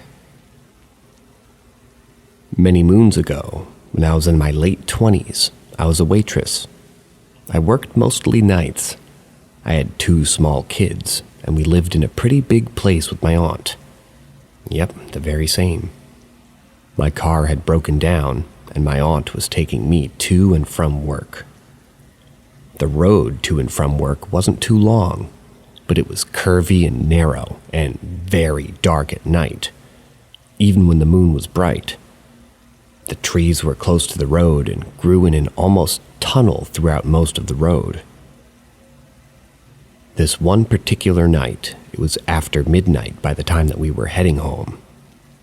My aunt is driving and I'm in the passenger seat, counting out my tips. I hear some rustling coming from the back floorboards and asked H about it. At first, she hadn't heard anything, but eventually she did.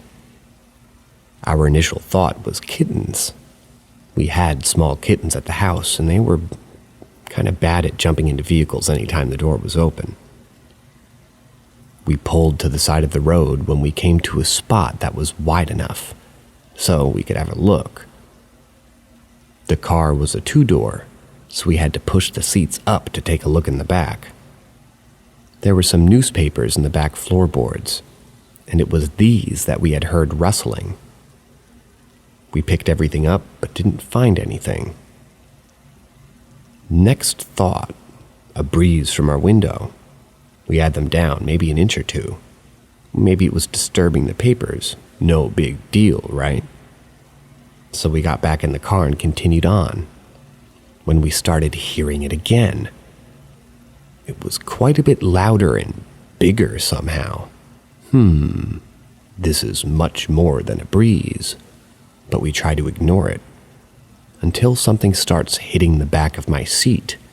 Not real hard, almost like a small kid lightly kicking my seat.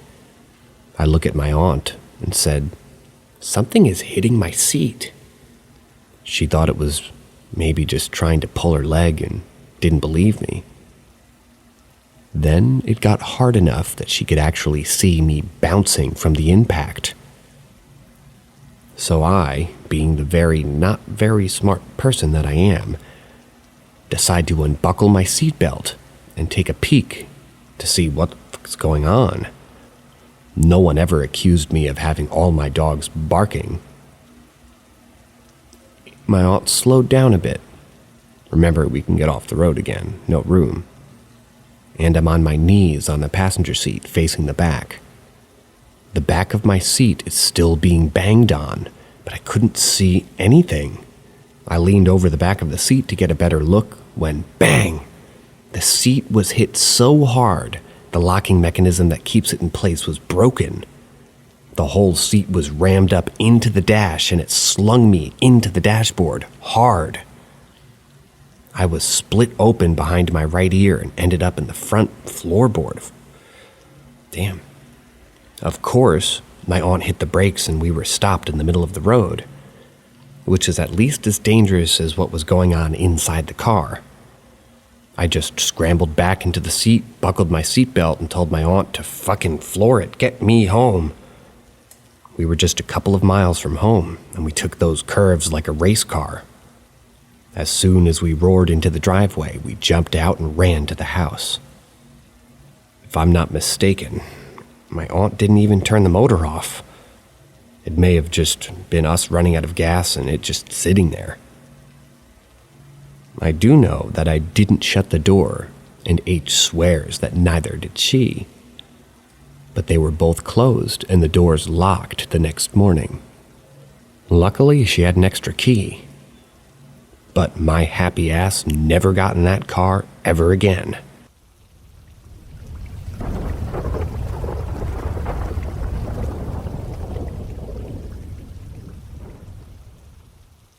Can y'all help me figure out what something was in Parallel Forest, Oklahoma? So I need some help figuring out what the hell something was. For context, I'm a 17-year-old girl. Don't know if it's important or not. And I live in Oklahoma. And my mom, grandma, and her dog, and I decided to have a girls' day out, which included going to Parallel Forest for some hiking. It was about sunset-ish when we arrived, and we went hiking. A few minutes of hiking, I sort of noticed a figure within the tree line.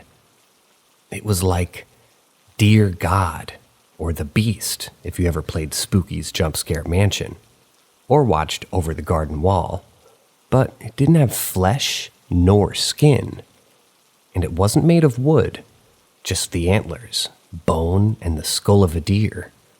I figured, don't bother it and it won't bother me. Don't be a nuisance to the forest. I eventually separated from my mom. I kept her within view and made sure that she wasn't too far away. My grandma was still in the car at this point in time. And looked around. And eventually found a tipped over tree and decided, I like rocks. Rocks are cool. And looked down, looking at any particular good-looking ones from my collection. A black one caught my eye. And I took it, and when I stood up, I felt kind of like it was de-reality. That's the only way I can describe it, since it felt exactly as I do when I de-realize. I knew I was in this reality, but something was just very wrong. So I put it down best I could, and how I found it, since it was rather clear that the forest was telling me that it wasn't mine, and I wasn't allowed to keep it. Then everything just kept being wrong. It was blowing wind, but it was only the sound of wind. There was zero movement. There was zero sound within the forest, like it all just froze. And then I felt a sort of feeling I've never felt before. Like whatever that thing I saw earlier was, it was trying its damnedest to trick me. I went to my mom and explained something was trying to trick me, and we decided to leave. We ran into Grandma, and I asked Mom if it really was her, and Mom just said, we'll find out. So we began walking. Mom had me hold her hand and stay on the path. And we began sort of hearing a crow, but it wasn't a crow. It was like it was trying to mimic a crow, but took breaths in between to cry or scream. We kept walking. I walked a bit ahead. I'm a fast walker and wanted to get out of there, but didn't want to run for obvious reasons. And it just kept getting louder. In the way some creatures get louder the further away they are. It was figuring out where we were through noise and wanted us to make noise. I tried telling my grandma and mom to be quieter, but they refused and kept trying to speak to them. Quite in character for them. That's not odd in the slightest, but it kept going for me specifically to the point that it was directly on top of me. I decided to put away the crow act, or it did, and began mimicking an owl, and I just felt incredibly sick, like possibly anxiety sick, since I do have an anxiety disorder. Whenever we left the forest, it began mimicking a coyote for some reason, and just kept going, even as we left.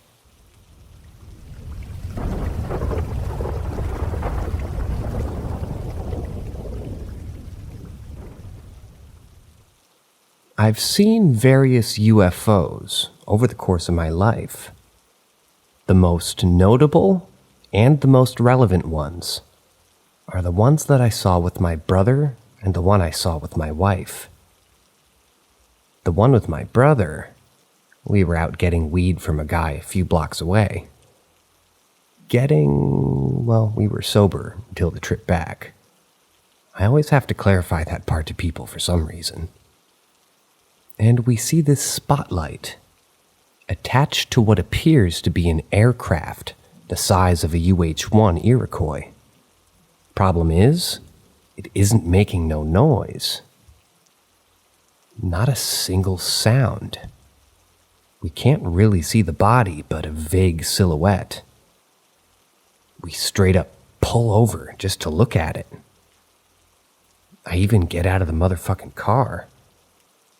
Almost as if it knew that we were watching, it bolts out of there. A couple 100 miles an hour.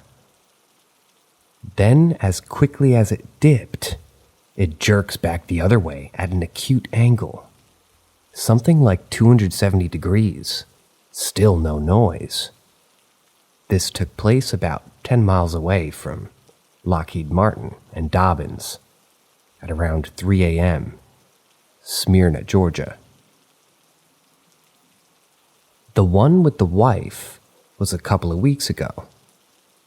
4 orbs above Lake Michigan. My wife says it's 5. We got a little Jean-Luc Picard Gull-Madrid argument going on about how many lights. It's kind of funny. Anyway, these lights are in line with Fond du Lac Avenue in Milwaukee. We were headed up northeast. Maybe it was over Lake Michigan, maybe Canada, I don't know. Looks about 30 or 40,000 feet. Lights are in pairs, from my perspective. Like headlights. Problem is, at that spacing, there's no way ATC would let 2 planes that size fly that close in overcast. Another issue, they aren't fucking moving. I thought they were coming straight on, but after 15 minutes, that theory was out. They also didn't have the green and red running lights, just steady white lights. I'm prepared to just write it off as a perspective thing. But then one light goes out, then another. They all went out one at a time. That's when I realized it was 4 individual craft and not 2.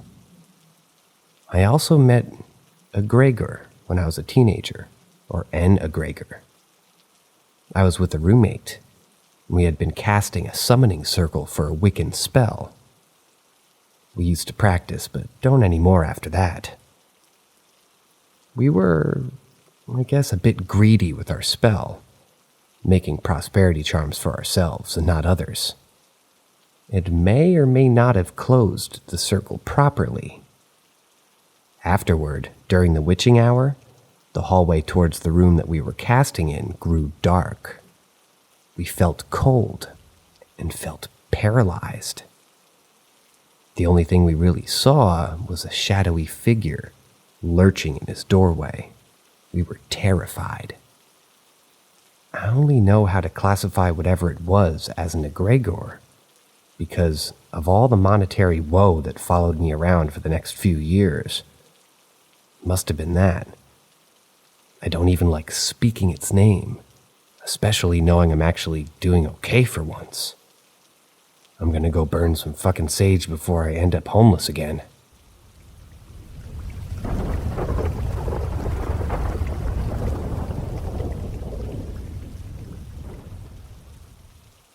The Wounded Warrior. It's just past 2 a.m. And currently, as I type this, sitting in the middle of a remote field in North Carolina. Without giving too much detail, I'm in the military. You can infer as to which branch and base on your own. And my buddy, I'll just call him Eddie, and I were helping conduct a field exercise. We're not the ones training. We're the ones that get to sit in the field from 10 p.m. to 9 a.m., freezing our asses off and reading a pre-written script over the radio every 15 to 30 minutes, so that the guys working up for deployment can practice listening to enemy comms. After our last comm window, I I call up my buddy at the other far end of the LZ to check in on him. I'd mentioned that as we had such frequent radio checks scheduled throughout the night, though the time stretched to about an hour apart at this point, and it was suggested that we try to get some sleep, I don't really trust myself to fall asleep, because I regularly sleep through alarms, or just autopilot hit the snooze button like some half-conscious zombie.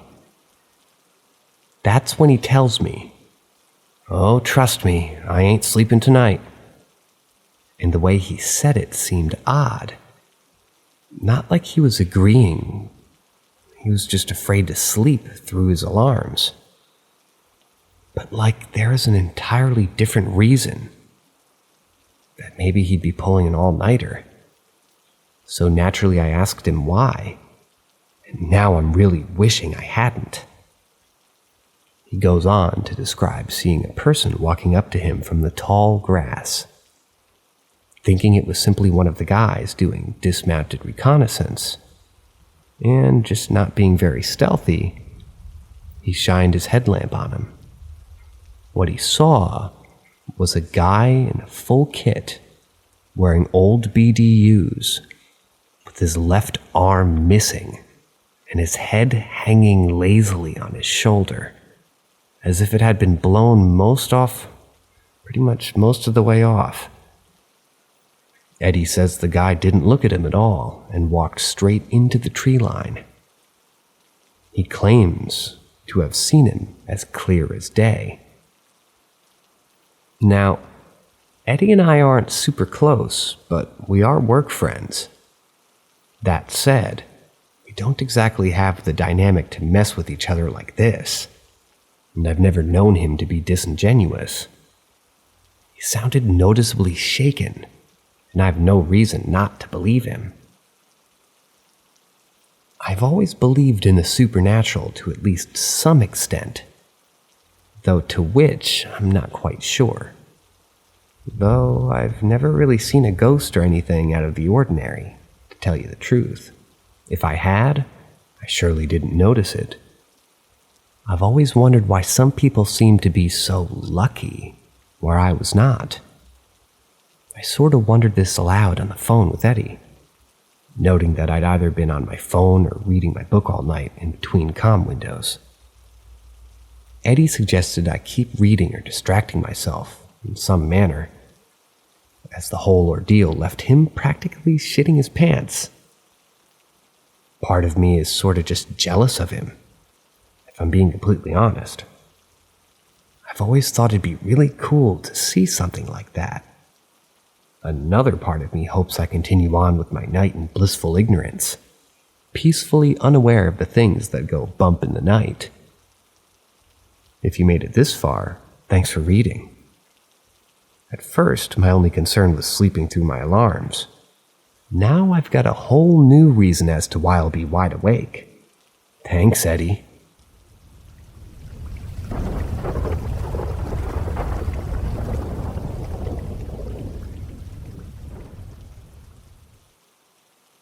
Ask Reddit.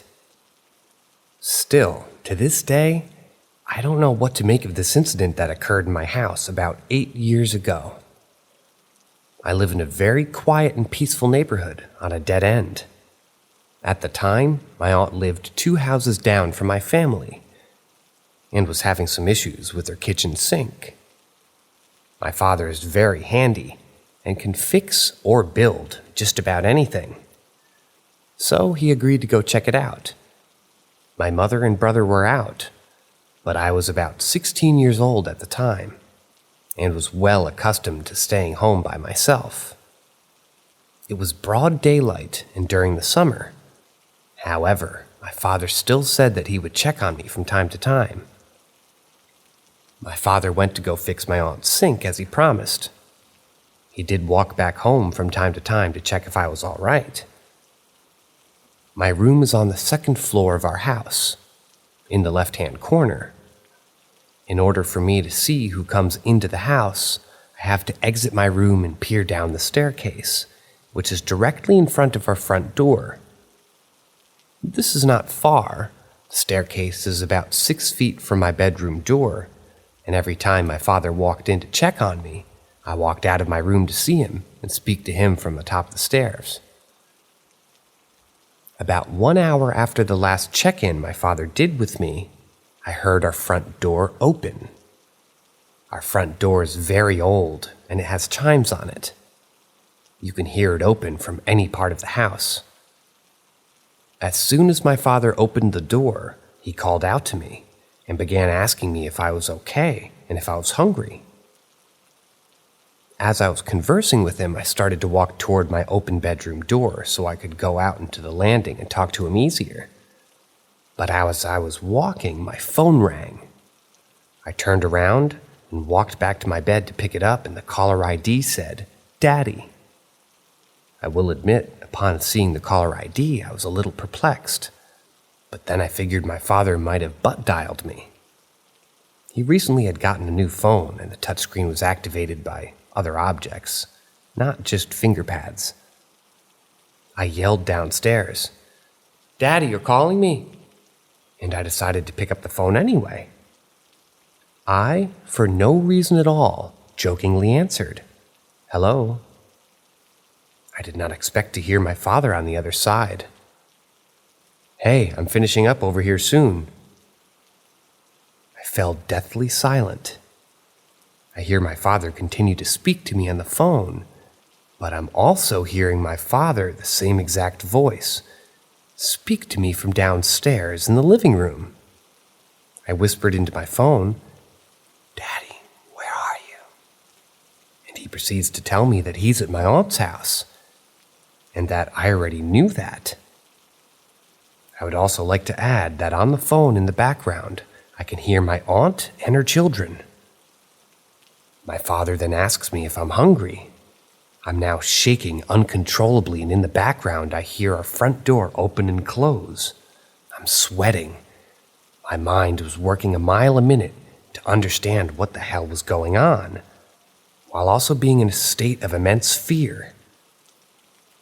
I tell my father something along the lines of cutting it out, and that he just asked me that because he was literally just walking out of the front door.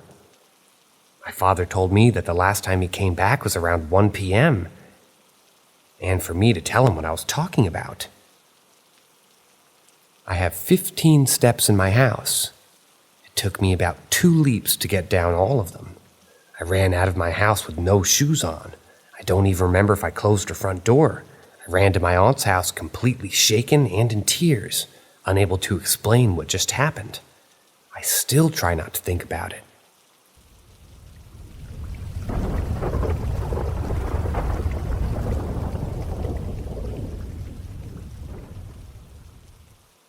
Welcome to the crossroads of reality and the unexplained. Paranormal M invites you to join us on this quest for truth. Subscribe now and hit the notification bell to ensure you never miss a moment of our mind-boggling investigations and encounters with the supernatural. Who or what did my mom see? Before I was born, Mom lived in a big city going to grad school. This entailed late nights at the lab, or having a meal or study session after class with friends, which meant even later nights trying to get home on the subway. This particular night was so unremarkable. She doesn't remember what went on during the day. Probably the usual of going to a couple classes, helping out with lab work, and having a sweet, sweet cigarette break, which she decided to quit only a few months later. Time flew, and it being somewhere between fall and winter, the sun set quick and left her in a dark but bustling city. She said ciao to her classmates and hopped on the subway for her 30-minute ride home. The subway crowd thinned out as she got further and further from the city center. Unnerving for a woman alone at night, but nothing new. And no one particularly creepy to raise alarm. Plus, it's dark and cold. Everybody must be home already. I want to emphasize how alone she was. Her stop was usually quite empty, as it was a part of town that hadn't been gentrified or popularized yet.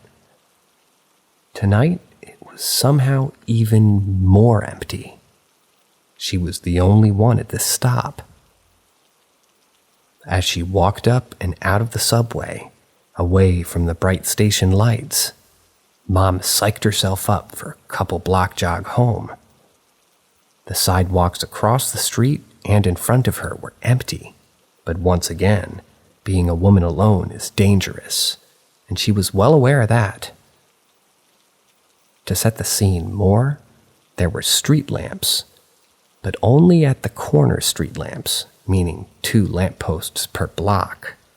Adrenaline pushing, she speed walks forward and manages to make a few blocks, passing 4 or 5 lampposts. She's now a block and a half away from the apartment, but has the strongest urge to look behind her. Under the nearest streetlight she passed is a huge, unmoving figure. What she thinks is a tall man. He must be 6'7" or taller and wide, like he's muscular.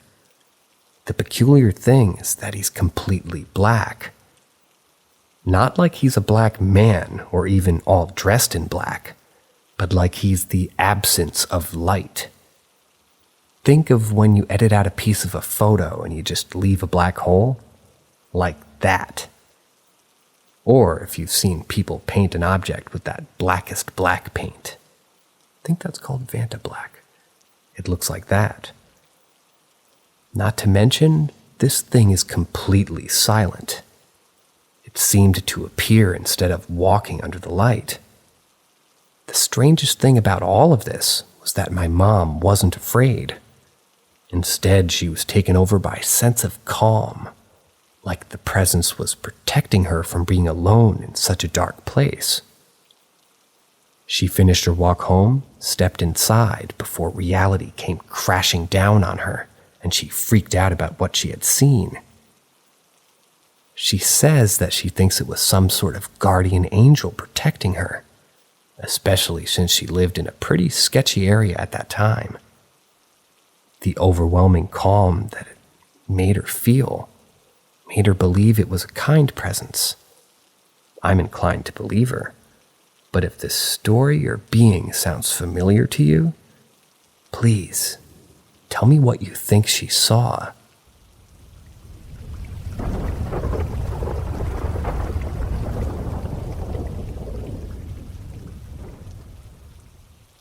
A phone call with Sandy. So to set the scene, I was about 7 years old when this happened, but I remember parts of it like it was yesterday. Also, this story is told often in my family, so I can confidently tell it from all other points of views. My parents both worked at this time. My dad was a firefighter, and he has 24 48-hour shifts. And so my eldest sister, 14 at the time, was often left to babysit. There were 7 of us, including the eldest ranging from age 14 to 16. Also, our grandmother lived just across the parking lot from us. My sisters were calling the request line to request a song to be played on the radio. Yep, I'm aging myself here. And my sister, brother, and I were jumping on Mom and Dad's bed, just down the hall from the living room. Now, we had an extension phone upstairs, and we had smaller ones that we were known to listen in on phone conversations with. So when somebody picked up the extension phone while my sister was on her phone in the living room, she assumed it was us. It happened several times, but it would hang up when my eldest sister yelled, "Hang it up!" Finally, she got irate and called us out by name. When she called our names, we came out of our parents' room down the hall, where there was no extension.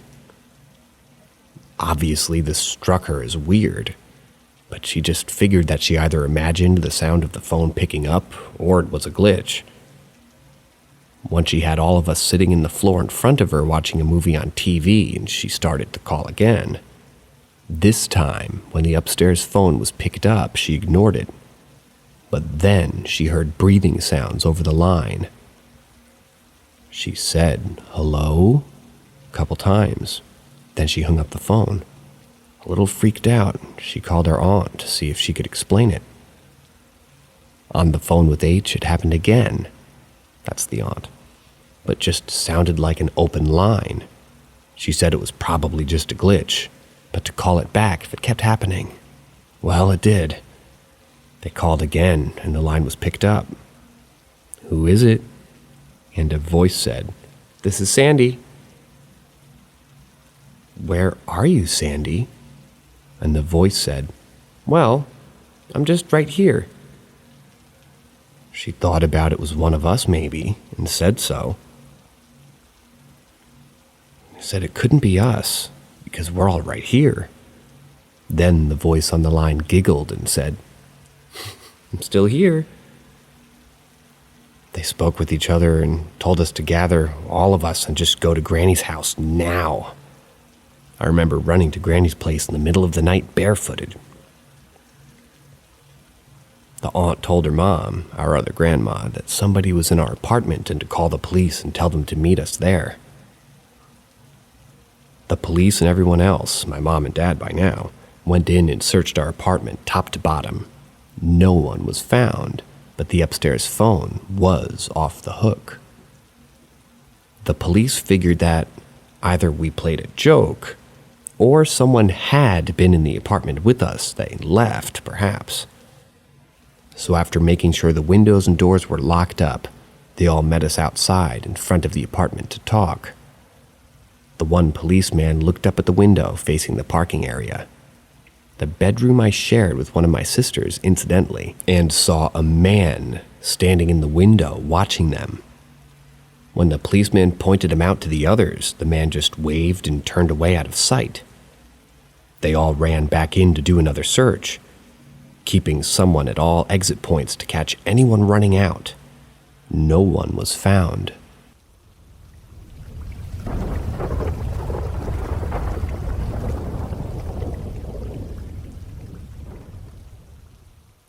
Ghost in a Kimono, a true experience.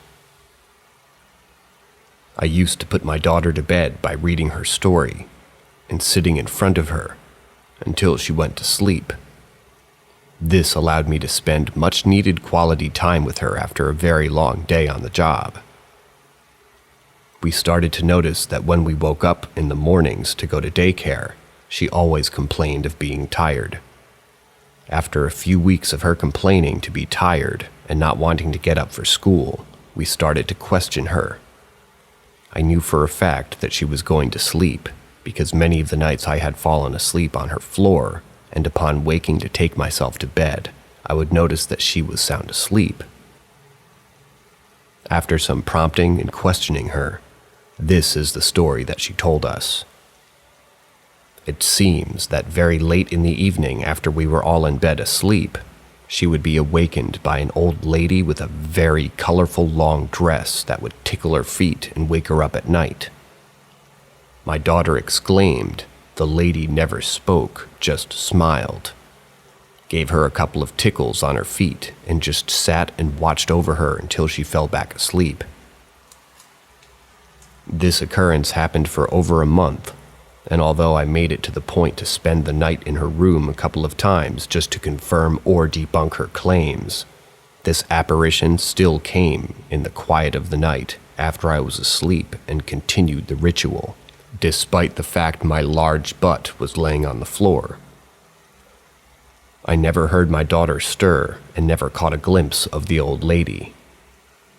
At one point, my daughter happened to see a photo of a person wearing a colorful kimono, at which point she exclaimed that the lady had been visiting her, wore a colorful dress just like that.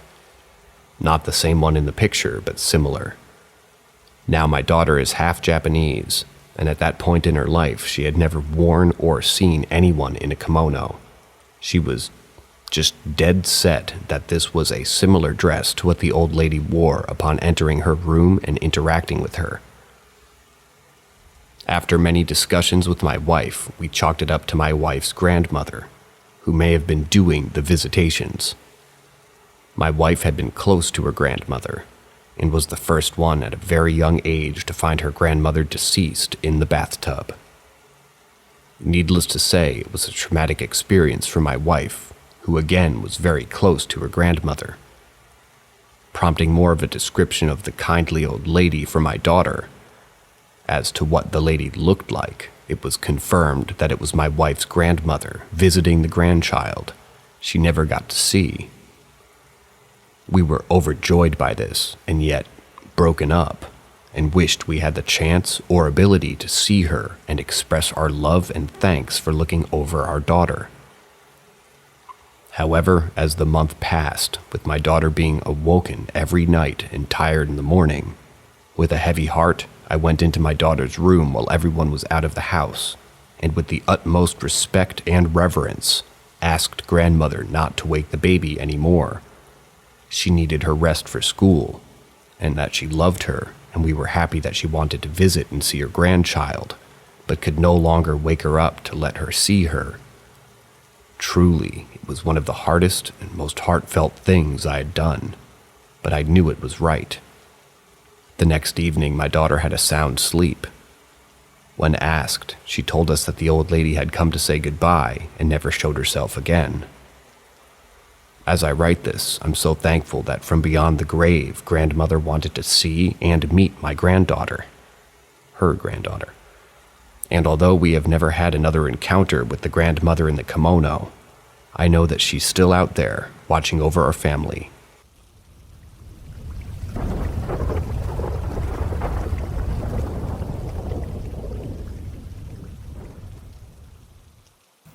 Ghost Boy and Shadows at our old house. When I was smaller, we lived in a typical suburban type house with a pool and a very large yard. I wouldn't call the house haunted, but there were a few weird things going on that I'd like to share. This happened to me around the ages of 7 to 10 years of age, as we moved out to another town when I was 10. There were 3 activities that took place. From the living room, you could see out into the dining room. There was a 3-seater couch that sort of defined the bounds of the 2 spaces. I initially thought my eyes were playing a trick, but occasionally while playing in the living room, I would notice a short boy walk past the couch. However, you would see nothing but only the top of his head. Think of Dennis the Menace haircut, except his hair was more of a hazelnut color. I would see this boy walking past the couch at least weekly. It looked exactly like another person would. It was only some months later, when my mother was sitting with me in the living room, both staring out toward the dining room, that I noticed the boy's head walk past the couch and my mother reacting to it, and asked if I had seen a child walk past. That was when I told her that I see him fairly often, but I don't ever see him in any other part of him other than his head. She also admitted that she would see something from the corner of her eyes at times, but thought it was just her imagination. Later on, my brother, a year younger, also confirmed that he would see the boy. It was really weird, because it was just the top of his head you would see. You'd never see his eyes. You would never stop. He never ever called out to anyone or made a sound. Always just a head walking past the couch. I never felt any presence or anything weird. The second thing that would happen, which took place a couple times a year, was when I would play outside, I would hear call my name. It was more of a feminine voice. And it was like a loud whisper, but from the distance. This always happened when I was alone in the yard. It was definitely not my mother, as sometimes my mother was gone out shopping or at work. I always felt like I was being watched and that the air would become colder. This would happen even during the day, and it always happened outside of the house. I don't ever recall it taking place inside. The last thing that would happen is I saw shadows that moved. Shadow people, according to Reddit. Only some years later, I found out that my brother also regularly saw them. I once brought it up to my mother, who used to say that it's from watching too much television or just my mind playing tricks. Now the shadows were always out of the corner of my eyes. Like as soon as you try to focus on them, they would disappear around corners. Or if I was walking down the passageway and I turn around, I would see closer to me about a meter or so, but it would run away and disappear around the corner or behind a door. I felt as if I caught them red-handed, and they would scurry away as they were too afraid to be seen. It was always one shadow at a time, but I got the feeling that it was a different shadow being, not one constant one. They were slightly skinny, and I could never see the outline of any clothing items. I never saw shadows anywhere else except for that house. My brother was the only person to see them. My parents never did. I put that down to being kids or more sensitive to paranormal encounters.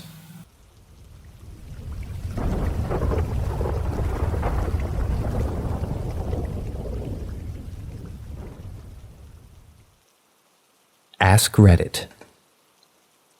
Moving into my old house, we always felt off in the basement. My ex-wife would feel as if she's being watched, or I felt as if I couldn't breathe.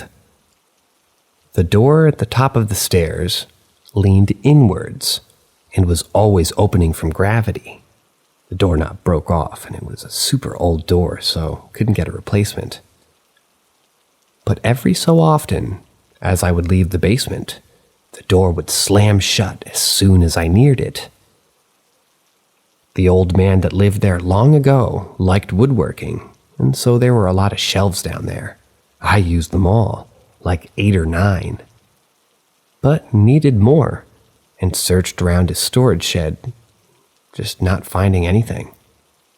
Then would randomly find another shelf underneath the workbench where the others had been. Ended up with like 13 shelves. My friend would see a men's shadow walking in our kitchen. When we would sit outside at the fire and no one was inside, he would see what looked like a man in the kitchen. One night, while upstairs sleeping, I needed to pee. It was like 3 a.m. As I rolled over, I noticed that my white shorts with those big plastic beads from the 80s and 90s that kids made jewelry with. She had curly blonde hair and blue eyes, but she was glowing white. Her arms outstretched, and she was just looking at me.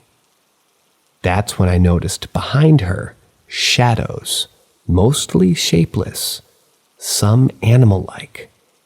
They were black or really dark purple with a purple aura and purple eyes. They did not look friendly. We were almost trying to get out, but couldn't get past her. I couldn't talk. I just rolled back over and rolled the blanket over my head and held in my pee. For a little context on the girl, when I was a baby, my mom brought me to see her cousin and his daughter. This ghost girl looked like the pictures I've seen of this cousin. She was murdered very shortly after we had been there.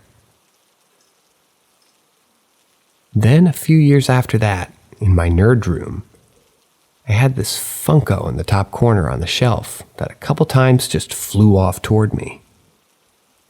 The only window in the room was behind me, so that was odd. Also had a picture hung above a door fall off and onto the other side of the door. Sure, it could have bounced out, but you have to slide the picture up, all the way up the wall really, to release the nail that it was on. In that same room, I had fallen asleep on my couch. I had been dreaming that I was being choked, and it woke me up, gasping for air but struggling. I was unable to move or anything. I noticed on my chest this small animal-like shadow thing, like the ones in the closet. It was shapeless, but also animal-like, almost a cat shape. It was black or just dark purple with purple aura and eyes. Its shadowy figure formed like fangs in its open mouth, like a hissing cat. Angry looking. As soon as it realized I was looking at it, it darted off to the corner, disappearing into the rest of the shadows. I was immediately able to breathe again. I turned the lights on, back to sleep till the sun came up. That was the last time the shadow thing was there that I saw. Ex-wife said some prayers.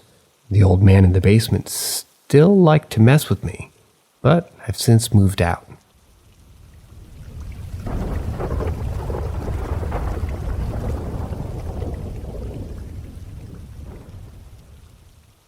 Ask Reddit.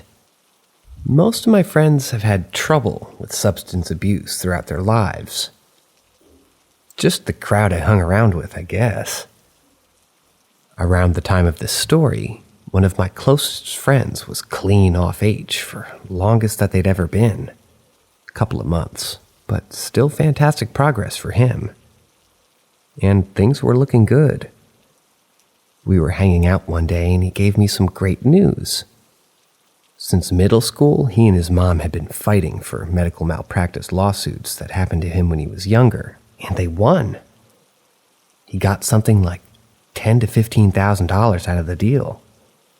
So most of what we talked about that day was how he was going to buy his mom something nice, and how he was going to use that money to finally go to college. I honestly hadn't seen him that happy in years, and it was great. A day or two later, I was sleeping like normal, when all of a sudden, I woke up at around 1 a.m. I felt great. In fact, I felt absolutely euphoric. I felt like I was lying in the sun of the most beautiful summer's day in a puddle of 1,000 puppies. I was pretty happy. And that was just the first second. The second was like 1,000 times, and the next second was like 1,000 times as well. Within moments, I went from, this is pretty nice, to, oh shit, something is seriously, before blacking out. All of a sudden, I was walking down the stairs to my friend's basement. It was absolutely destroyed with shit thrown everywhere. Empty bottles and syringes laying around, and he was sitting there, waiting for me, on the couch, with tears in his eyes. He kept repeating that he was sorry, that he didn't want to hurt anybody. He said the money didn't last him long, and he's been basically being back to his broke-ass self, and he was sorry for bringing me there, and that he just needed to say goodbye to someone before finally saying goodbye, though, and everything fading out in another wave of euphoria. Me being logical to a fault, and pretty straightforward, I woke up the next morning thinking, damn, what a dream. But not much else of it. I wrote it down in a dream journal, and then I completely forgot about it. Ended up going to work and to class like normal. Then, a couple hours later, my friend's mom called. She called me to break the news that my friend had passed away. Overdose. It wasn't until a couple of months later when another friend of mine, also an ex-addict, was trying to console my boyfriend, console me by telling me about he went with no pain and how it was probably the best thing to go when it starts to get really weird.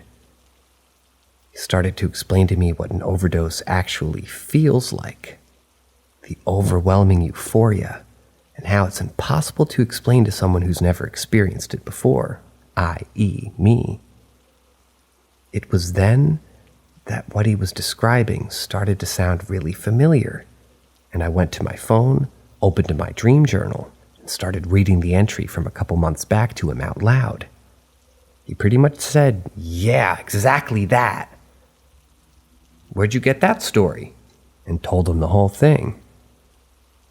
Both of us were at a loss for words, and I still am. As I said, I don't believe in this stuff. And if someone told me this story, I would say that they were high as fuck, but it's a memory that I'll personally never forget.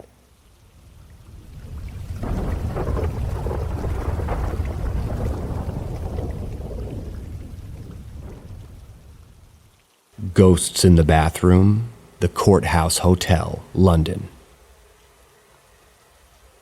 Most of my friends at the time lived or worked in the area, so there was usually something fun going on after I finished my shift, which was normally 7 p.m. One evening, 3 of my friends were in town and ended up heading to the Courthouse, London for dinner. If you walk down Carnaby Street towards Liberty, London, the courthouse is just at the bottom, over the road. It's a pretty swish hotel with a bar and a restaurant, but it used to be a magistrate's court. It still has a lot of the original features, including the old jail cells, where you can have drinks in the courtroom and the restaurant seating area. Anyway, one of my friends had planned ahead and booked us a table. Although we turned up, there was only one other couple dining in there as far as I can remember. It was a weeknight, so I wasn't busy at all. We had dinner and chatted. The night was like any other night.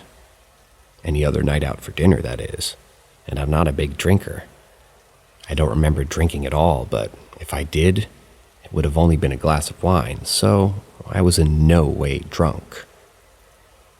I excused myself and told my friends that I'm just popping to the bathroom, back in a minute, and off I went.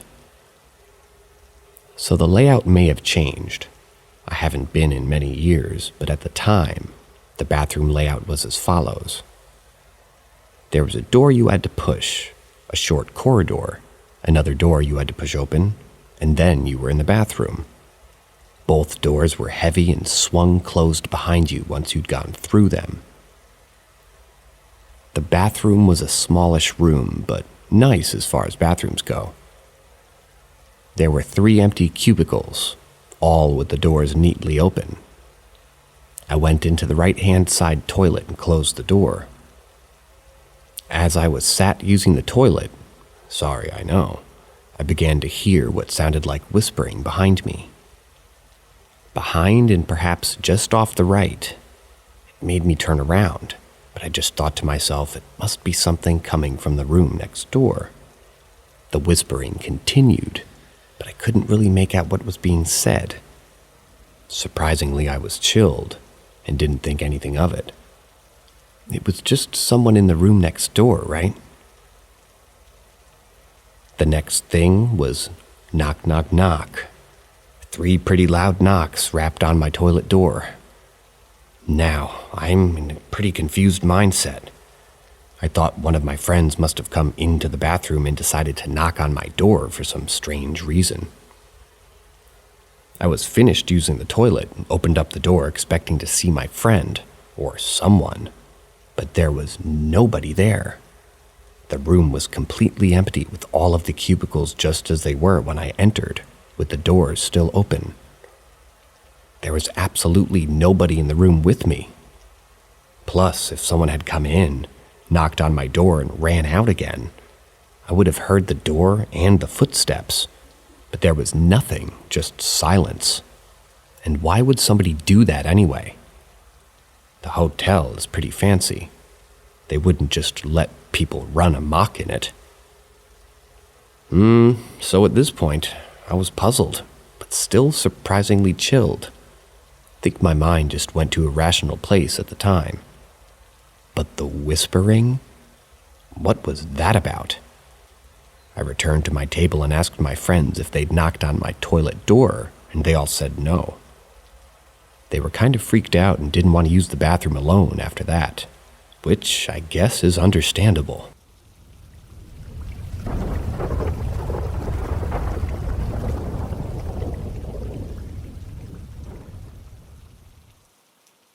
What did I see? Someone help me figure this out. Situation number 1. I was at my grandma's house in the upstairs bedroom. It's a 4-bedroom old house on the country, and I'm laying in bed watching Netflix on my phone on the nightstand. There's a door to my grandma's bedroom that's catty-corner to the open door in the room that I'm sleeping in. So I'm laying there watching Forensic Files, and so my view is kind of distorted from the light on the screen, but I see a black figure walk up and grab the doorknob of the door to the other bedroom. and it just stands there. I'm thinking it's my grandma who's downstairs. She's kind of hard of hearing, so I say grandma a few times, louder and louder until the hair stands up on the back of my neck and I lean up in bed and say, grandma, really loud. At this point, whatever it is knows I'm looking at it and replies to me, oh, you can see me? And turns around and walks away, bro. I didn't know what to do. I sat there for a minute and then got up and looked through all the other bedrooms and nobody was up there. I go downstairs and my grandma's sitting there watching Jeopardy like usual. I asked her if she went upstairs. She said no, has no idea what I'm talking about. I'm not schizophrenic that I know of, and I was completely sober. Freaked the out of me. Situation number 2. Fast forward 6 months and it's New Year's. Long story short, I'm laying in the other bedroom. That was catty-corner to the one that I was in the first time in that story. And out of sleep and crazy hungover. I hear a woman mumbling down the hallway by the bathroom. Hallway and the bathroom in the same big bedroom. I don't think anything of it. Maybe somebody stopped over and I was hearing them downstairs. There is a balcony in the bedroom that I'm at and a patio out front on the bottom level. I laid there for a little while listening to it, but I couldn't make any words out.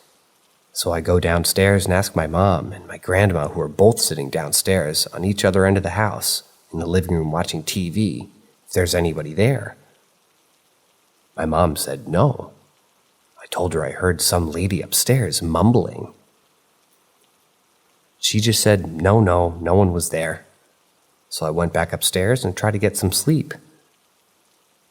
As soon as I'm barely asleep, I'm laying on my right side and I hear a scream from a girl less than 3 inches from my left ear. I was so scared I jumped up and ran into the door, then opened it and ran out. Fast forward again to later that night, and my mom's spending the night at my apartment. She doesn't live in town, she was visiting. My mom said that she hears the lady too some mornings mumbling down the hallway, but she can never make out what it's saying. She just didn't want to say anything in front of my grandmother to freak her out. My grandma doesn't believe in ghosts. What the fuck, bro? I refuse to sleep over there anymore. Hell no. Any ideas on what I heard or saw? The house was built by my grandfather and his first wife who lived there. They had a young daughter who died of some blood disease. I'm not sure what happened or if it's curable. But I get some super weird, anxious vibes from that house. I bought an audio recorder and set it up there 3 days. I went through all the audio recordings on my girlfriend's laptop, but I can't hear anything except for some interference every now and then. But it might just be the audio recorder.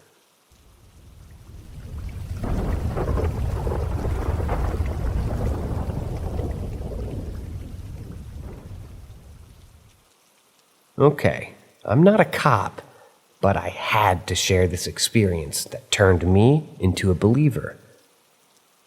A couple of months later, a friend was dining out explaining my story when a stranger at the next table turned around and stated that something similar had happened to him at the exact same place. This place, the Lyman School for Boys, Westboro, Massachusetts Mental Hospital, whatever you want to call it, is known to be severely haunted. But I didn't believe that crap, no way. So I go there to have a couple drinks with a friend. We get into an argument. He leaves. Buzzed me, decided to light a fire about a quarter mile from the crematorium, alone, at 2 a.m. I grab some sticks and leaves and start walking down a small access road with a pump house. It's at a reservoir. This is where it begins. All of a sudden, I notice this strange white outline. First indistinguishable, right under a light. I assumed it was Flint, and moved back and forth across the road trying to see. As I get closer, it looks like a woman in white with white hair flipped forward over her face.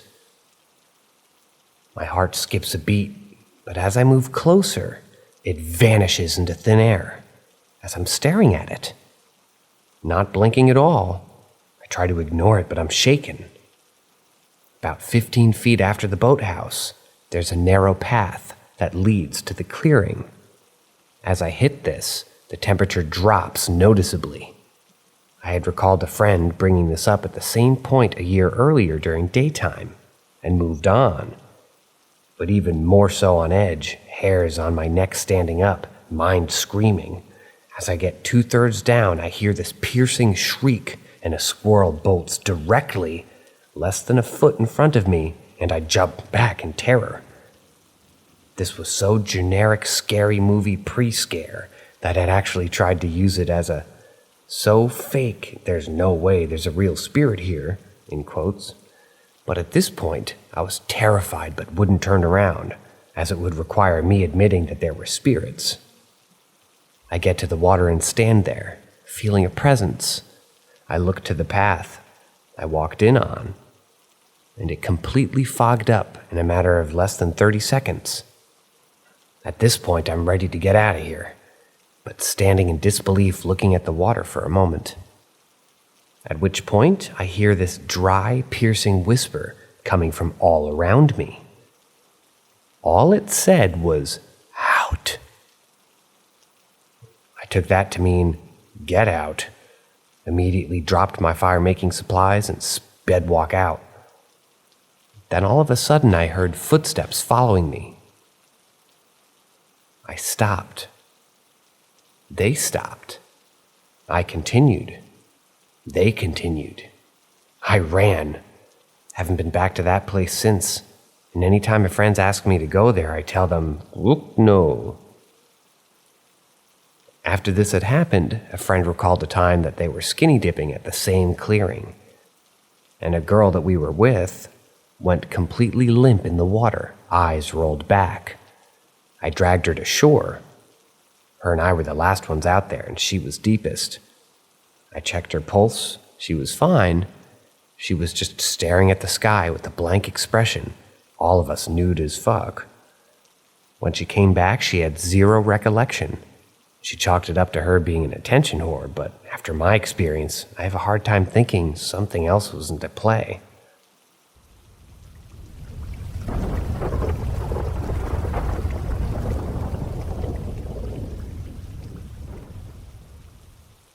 There's something there. I'll never forget the night of August 14th, 2021. I was fishing the river with my friend in a suburb of Minneapolis, St. Paul, Minnesota. We loved coming to this public park to fish because it was quiet, and there was a nice sandbar to fish from. This park had a Sioux burial ground about a half a mile from our spot. After fishing for the better part of the day, we decided to leave at dusk. In order to get back to our vehicles, we had to take a trail through the woods, which was about a 5-minute walk. I put a clip-on light on the bill of my hat so we could see the trail. I remember when I first glanced ahead down the trail, I saw 2 circular white lights that I assumed were fireflies. Once we got further down the trail, we were closer to the area where I had seen the fireflies. It was then that I saw a pair of eyes that were either highly reflective from the light glowing white, because they were very, very bright, and it wasn't long before I could make out a body. It was a very large white body on 4 legs, bigger than a wolf, but unnaturally skinny. Couldn't make out any facial features because its eyes were so bright. Wanted to warn my friend, but all I could manage to say was, "There's something there." We had no choice but to proceed, because this is the only way back to our vehicles. This thing just stared us down but didn't make a sound. My friend yelled at it to try to scare it away, but it did not react at all. I yelled at it after she did, and it responded back, mimicking my voice. I honestly questioned myself and thought I was imagining things, so I yelled at it again, and it responded back at the same volume, same pitch, exactly like my voice. At this point, we realized this was not an animal. We both continued on the path in silence, but I maintained eye contact with the creature.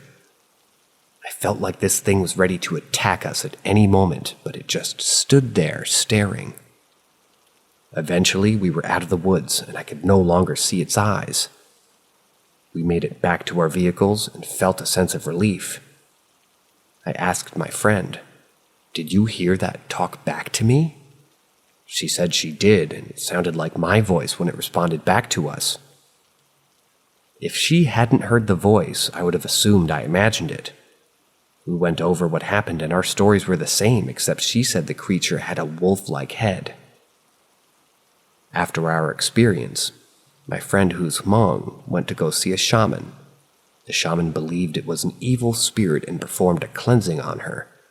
She was still shaken up by the experience for several weeks. I tried to hire a spiritual advisor online, but when I described the experience and asked for a spiritual cleansing of my own, they said that they were not available at this time. At the advice of one of my friends, I burned some tobacco and said a prayer that the entity would leave me alone. It took me several months to just feel normal again, but I still think about it on a weekly basis. I tried to do further research and contacted the management at the park. They said the park that we had gone to had an ancient Indian remains scattered along the river that were unmarked. They said that there were more Indian remains in that park than any other park that they managed. I contacted several Native American friends and was told the entity we encountered was a skinwalker. I know skinwalkers are part of the Navajo culture, but from what I read, it checks more of the boxes, more than any other supernatural being or cryptid.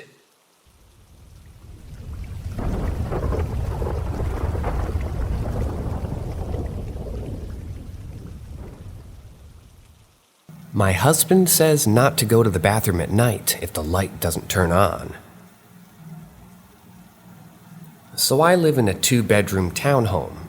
Not sure how long this place has been here, but I'm not sure if it's old enough for paranormal stuff, or if anything sinister has happened here. But I'd say at least 20 years old. We'd been here for a little over 4 years.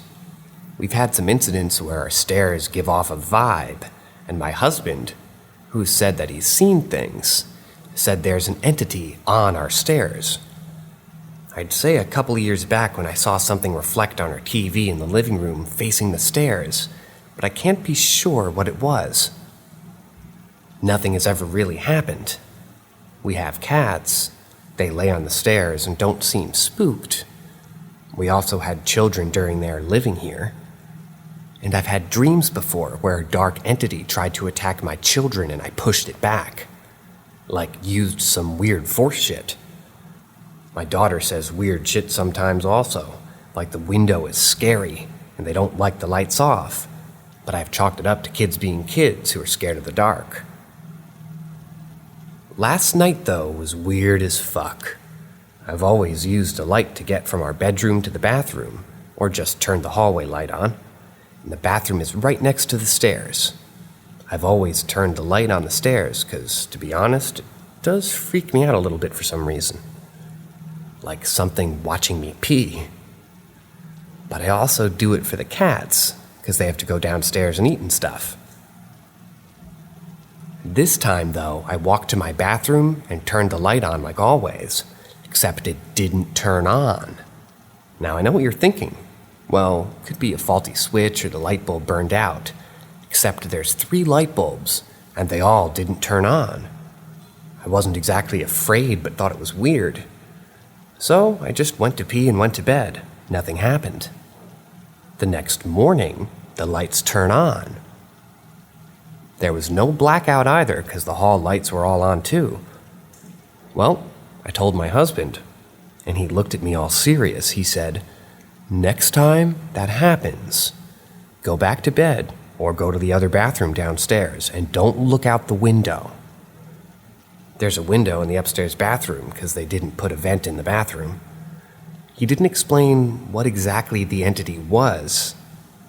So I came on here to see if there's some sort of lore of an entity that shuts off lights or something and takes people. I don't know if that helps with the lore. I'd also like to add, I think something does follow me or watch me sometimes. I get weird feelings at night. One time I used one of those heat and ghost finding app things that show you a trail or something. The whole screen filled up, which meant it was right on me. I get that feeling now, but I'm not super paranoid as a person. I'd be more likely to tell people to stop the shit before hiding under the covers and being scared. My husband and his mom, she's a witch, but not sure what kind, say they're seeing things. Now in her house, I've smelt strange things, which my husband says is a native. My nose and the instincts pick up on things, but not my sight. No smells in my own home, just flickers of things. I guess my question is, what the heck am I dealing with? I don't think it's hostile, just curious. Though my husband says don't interact, I'm still gonna pee in my own bathroom. Ain't no way I'm going downstairs.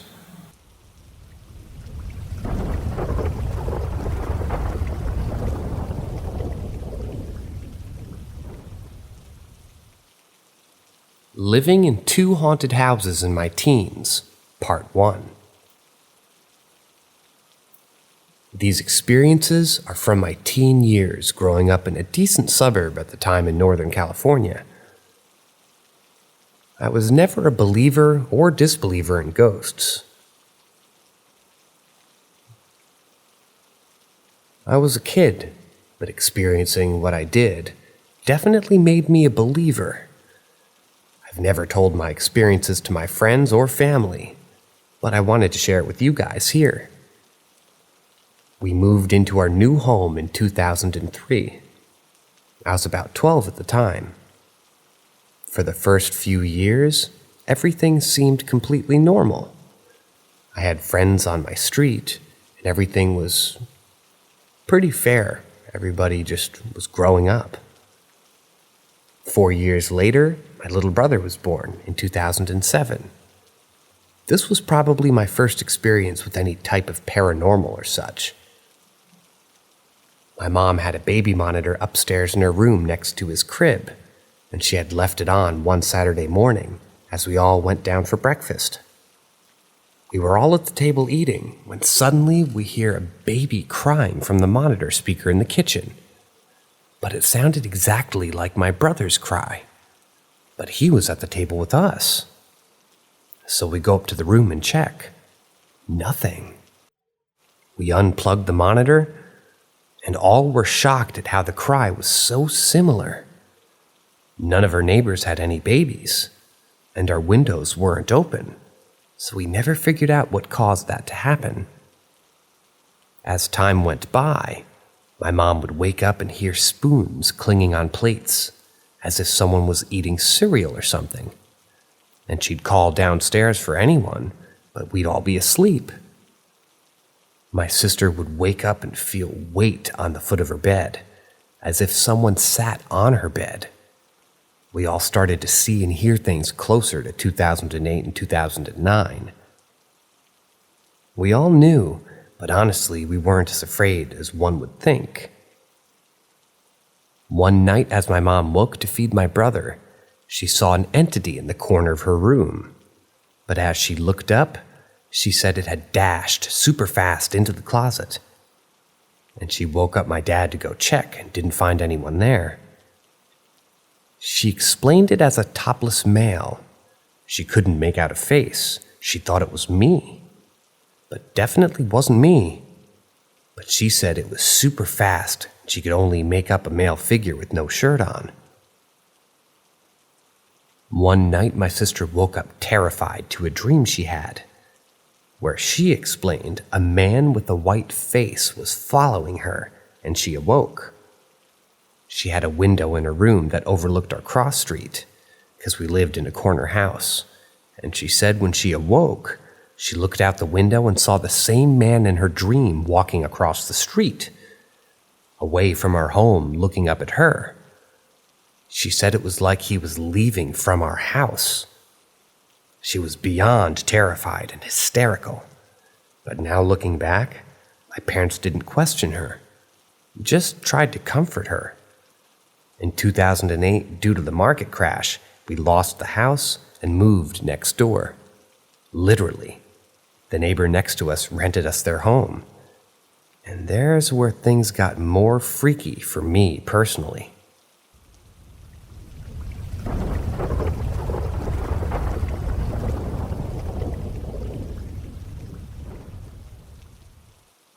Ask Reddit.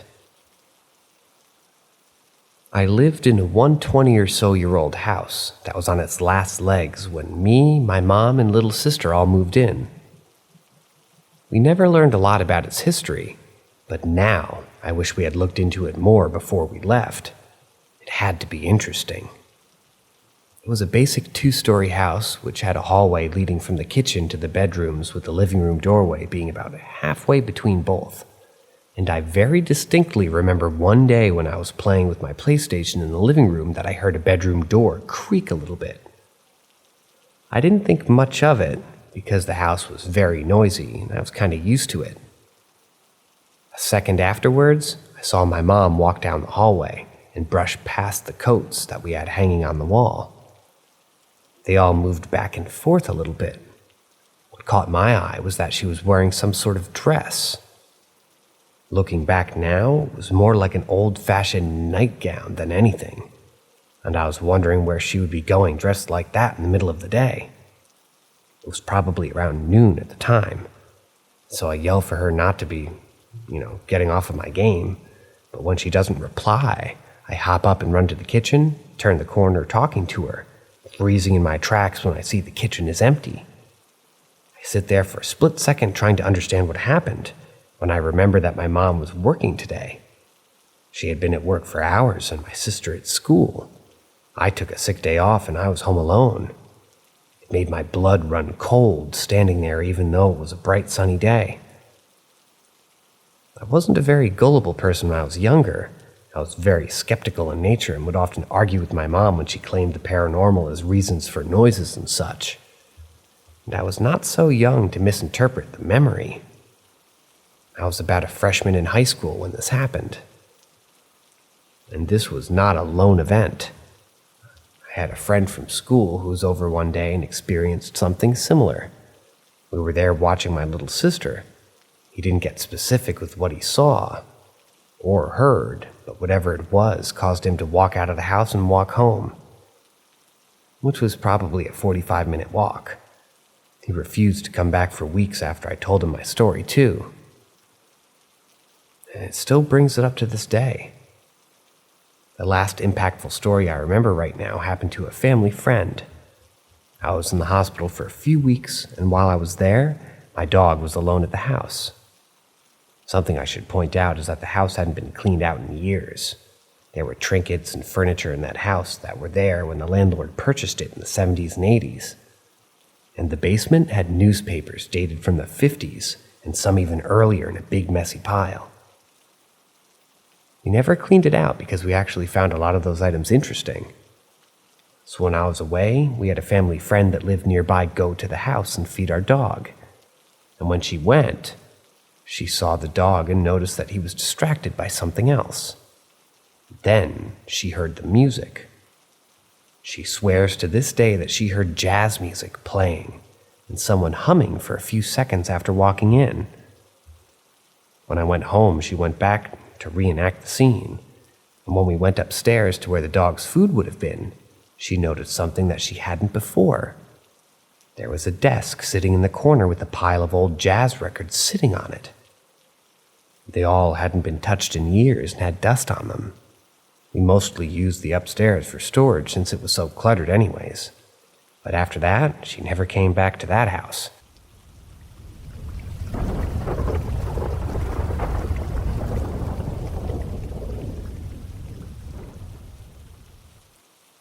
Skeptic, having a hard time wrapping my head around this experience. I'm a skeptic, though I used to be obsessed with ghosts, and even ghost hunting for years with my sister.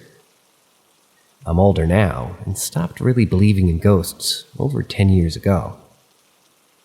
My fiance and I have always joked that we have a ghost in our apartment because I found out after moving that a man who used to live in the apartment died here. We would say that we could feel someone watching us, that he was just another roommate.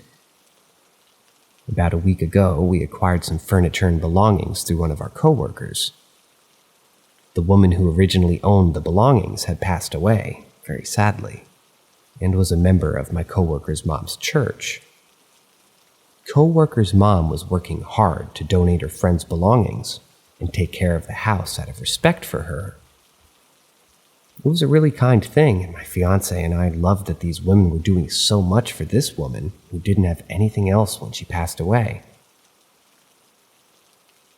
My fiance and I acquired the sofa, some lamps, an old jewelry box, and vintage clip-on earrings, an entertainment stand, and a very old antique black and white TV. She was a big antique collector. We began joking that we probably have 2 ghosts now, and a new roommate. Then last night happened. It's only my fiance, me, and our huge cat Nacho, who lived in the apartment. I woke up to use the restroom at about 3:30 a.m., and when I got back to bed, my cat came and laid down on my chest, and we were cuddling for about 5 minutes or so, when I heard a loud noise outside her door, which was open. My fiance didn't hear as he was laying on his good ear, deaf in the other. And I woke him up by being startled, and I said, "What was that? Did you hear that?" To which he replied, "No, I was lying on my good ear." To which I replied, "There was a loud sound outside the bedroom. What do you think it was?" He shrugged, and all he said was, "The ghosts," before falling back to sleep. I got up and walked out of the bedroom to where the noise came from and saw what it was. My fiance has a big medical-style bag that he uses for all his work supplies, tools, and things like that. When he comes home, he always sets it onto the lidded trash can that we have in the hallway outside the bedroom. It's a clean and new trash can from the apartment complex, and hasn't been used yet, so not gross. What I had heard was that heavy bag fall off the light plastic trash can that it was sitting on. I found it lying upside down on the floor in front of the trash can with some of the tools spread out on the hardwood floor. I picked everything up and decided to place the bag on the sofa instead and go back to bed.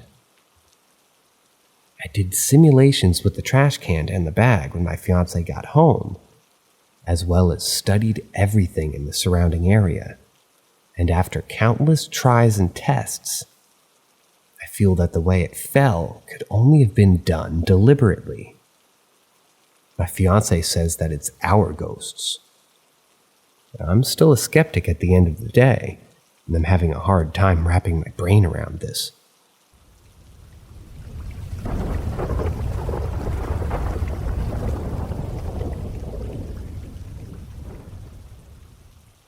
The Hooded Monk. This was a story told to me by my grandfather years before he had passed away. My grandparents were both born in the first half of the 1920s, and they were brought up by my parents and family who were very much Victorian in their ways. What you saw is what you got. They were both highly intelligent, honest, hardworking, and didn't have time for BS. To say I was surprised by my grandfather telling me a ghost story is a massive understatement. He began by asking me, "Have we ever told you about the monk?" Anyway, my grandfather said that a few years beforehand, my grandma had gotten up out of bed at about 6 a.m. and made her way downstairs to make a pot of tea. This was her everyday routine, one that she'd been doing each day of her married life for the past 60 years. My grandma walked along the hall, toward the kitchen, ahead of her, and on her way she saw my grandfather in the dining room, on the right-hand side of the hall. She saw him by the sideboard, wearing what she assumed was his dressing gown, hood up over his head. My grandma had called out, "Morning, Ken," and continued on her way to the kitchen. After making the pot of tea, my grandma had taken the tea tray into the lounge and discovered my grandfather, dressed in his clothes, sat up in his chair reading the newspaper. She had made a comment on how he'd got dressed quickly this morning, and confused by the comment, he asked what she meant. That's when Grandma had told him that she'd seen him 5 minutes ago in the dining room, dressed in his dressing gown. She said that she'd called out to him, but perhaps he'd not heard her with that hood up over his head. My grandfather was now even more confused, because he didn't even have a hood on his dressing gown. They laughed the event off, putting it down to hallucinations caused by deteriorating eyesight. But my grandfather said he was a bit worried at the time that it could just be a sign of dementia. To a couple in their 80s, dementia is far more scary of a prospect than seeing a ghost. My grandparents didn't talk about this strange incident again until the same thing happened to my grandfather sometime later. He had been to the bathroom, which was opposite the lounge, and from there you could see half of the dining room. He told me that he had come out of the bathroom to return to the lounge, and as he walked across the hall, he caught sight of my grandma in her dressing gown with the hood up, walking towards the dining room window. By the time he reached the lounge, he realized that this was not my grandma, and he headed into the dining room to investigate. There was nobody in the dining room, and my grandma was in the kitchen. My grandfather told me that. He was immediately relieved that he'd seen the person in the hood too, because that meant my grandma wasn't quote-unquote losing it. And two, he believed that they had seen a ghost, and because of the hooded robe that it wore, they decided that it must be a monk. Hearing my grandfather talking about ghosts was great. It was a subject I never dreamt of discussing with him. Hearing this completely genuine person tell me they'd seen a ghost of a monk just solidified my belief in the paranormal. It scared the shit out of me too, though.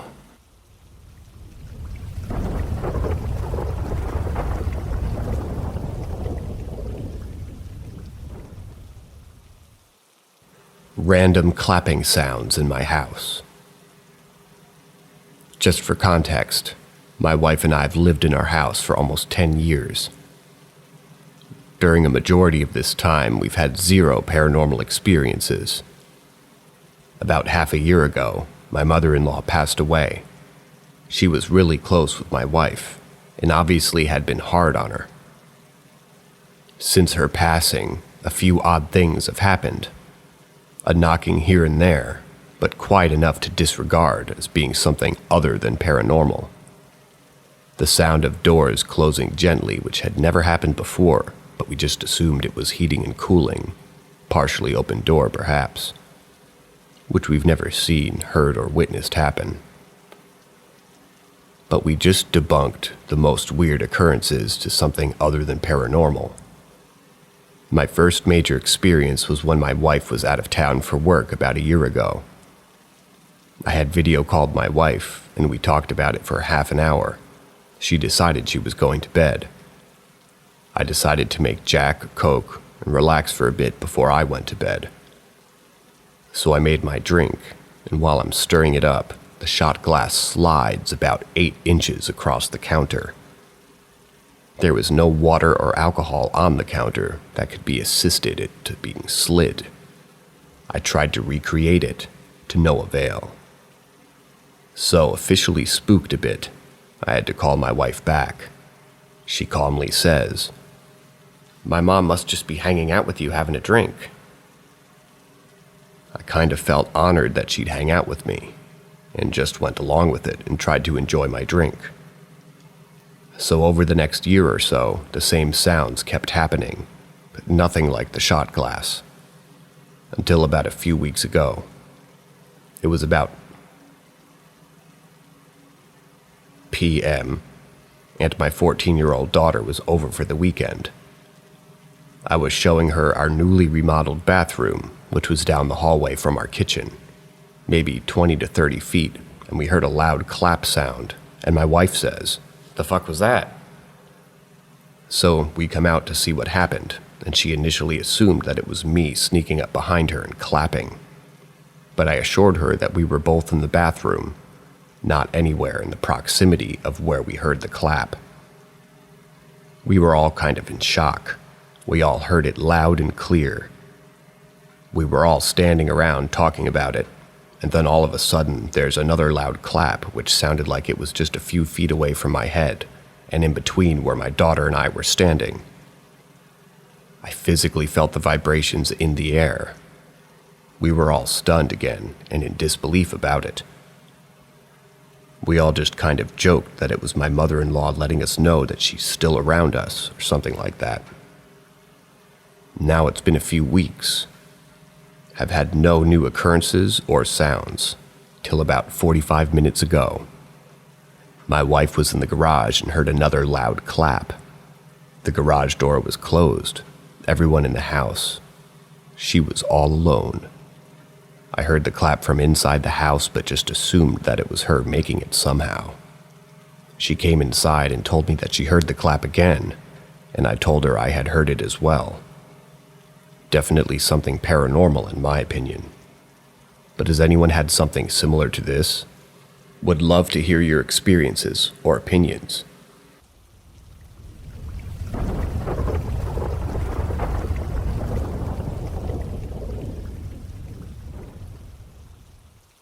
Someone in the back seat. This experience happened to my aunt and mom before I was even thought of. My mom and dad were just starting to date at this time. I will tell it as if it was told to me the many times over the years that it has. My mom and aunt did everything together. They even worked together. On their days off, they just get in my mom's car and just ride around. We still do this, by the way, one of my favorite things. One particular day, they got several calls on the CB radio. This was back in the 60s, from friends or family that they'd pass, asking them who they were all riding around with. Everybody knew that they never took others on their rides. Of course, it was just the two of them. They didn't understand why people were getting upset and asking them why they would lie about something so insignificant as to who was in the car. My dad even called on the CB and got really upset because they didn't ask him to go for their ride. It was a sister's thing, and yet they had some other dude with them. He assumed it was my aunt's boyfriend or something. So my great aunt ended up behind them, really small town in the south, and asked them, "Can y'all pull over and come back to my car and help me with something?" Kind of confused but willing to help, they said, "Of course," and they did so. When they got back from my great aunt's car, she said, "Is something going on? Why don't you want anyone to know you have somebody in your car?" Thinking maybe they were being forced or some such, right? Mom getting pissed at this point. "For crying out loud, no one is in the damn car, look!" And turned around and pointed, only to see some guy in their back seat. They swore he wasn't in there before and that he must have snuck or sneaked in when they were getting gas or something. But they didn't see him at all. They figured he must have been down in the floor or something, hiding. So they radio over to get some guys to come check it out. This whole time, the guy didn't even fidget. Some big, buff guys, friends of the family, came over and figured that they'd give this guy a, what's it for sneaking into this car, and went up to pull the dude out. When they got to the car, he wasn't there. They came back to ask where he went, but looking back at the car, he was still right there. One of the guys actually got into the back seat where you could plainly see this dude and no one was in there. From outside the car, you could see both of them in the back seat, but on the inside was only him. Now, growing up hearing this, I started to think, this has to have grown in the retelling, right? This is purely impossible. So, at different times, I contacted each person that I could who were involved in this, and they each told me the exact same story from their point of view. I can't explain any more than they could. This only ever happened in their cars. It happened in my aunt's car, too.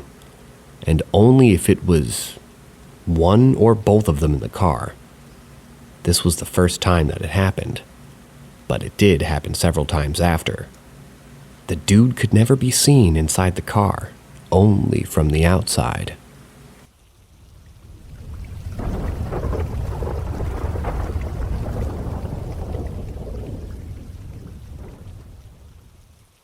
Ask Reddit. 1. Big man. When I was younger, like 5 to 7, I would often talk about a black shadow that I could see on my walls. I called him Big Man. My total memory of the events are very faded, but the only memorable moments I can recall is 1. When my old stepdad was getting on to me one night for not going to bed, and he stood in my doorway. I said to him, "Big man is going to get you," and he went running away. Apparently, my parents were terrified of this shadow. 2. It felt like a normal day for a kid, because my mom and Mima just took me to the park.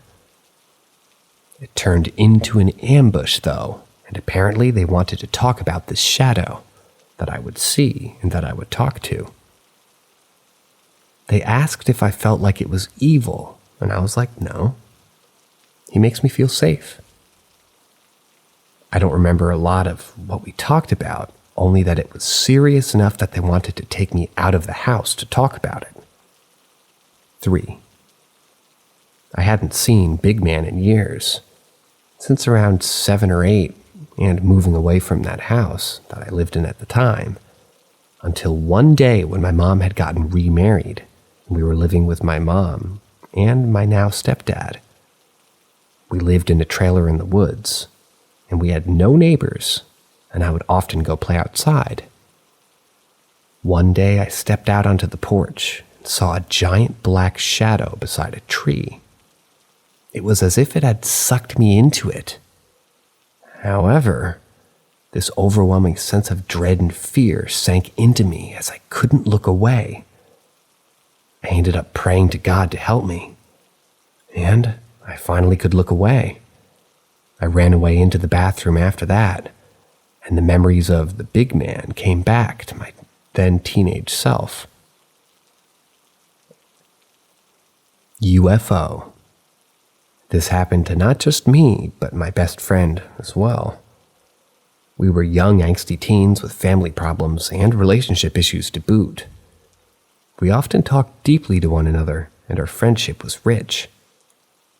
One night, when we were about 15 or 16, we were just ending a deep conversation that we were having, but being as it was 2 a.m., we were lying in the middle of the road. Super dangerous, I know, but it was a small town, and you could hear and see in both directions quite a ways, so we didn't really, care at the time. And we didn't really care if we got ran over anyway. Back to the story. We were laying there in a solemn silence when a giant blue light came above us. About 1,000 feet or so, zero noise, it hovered, stayed still for 3 seconds, and then instantly zoomed away up beyond eyesight. After a half second passed, he popped up and was like, "Did you see that?"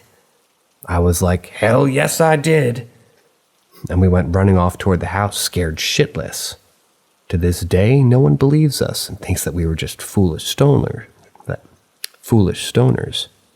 We weren't high then.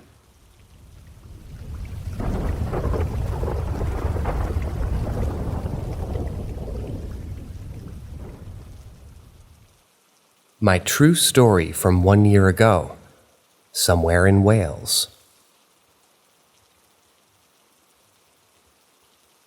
My first post to this group, and I'm telling my experience from around 1 year ago, which is one of only a handful of things that I've experienced that I cannot explain.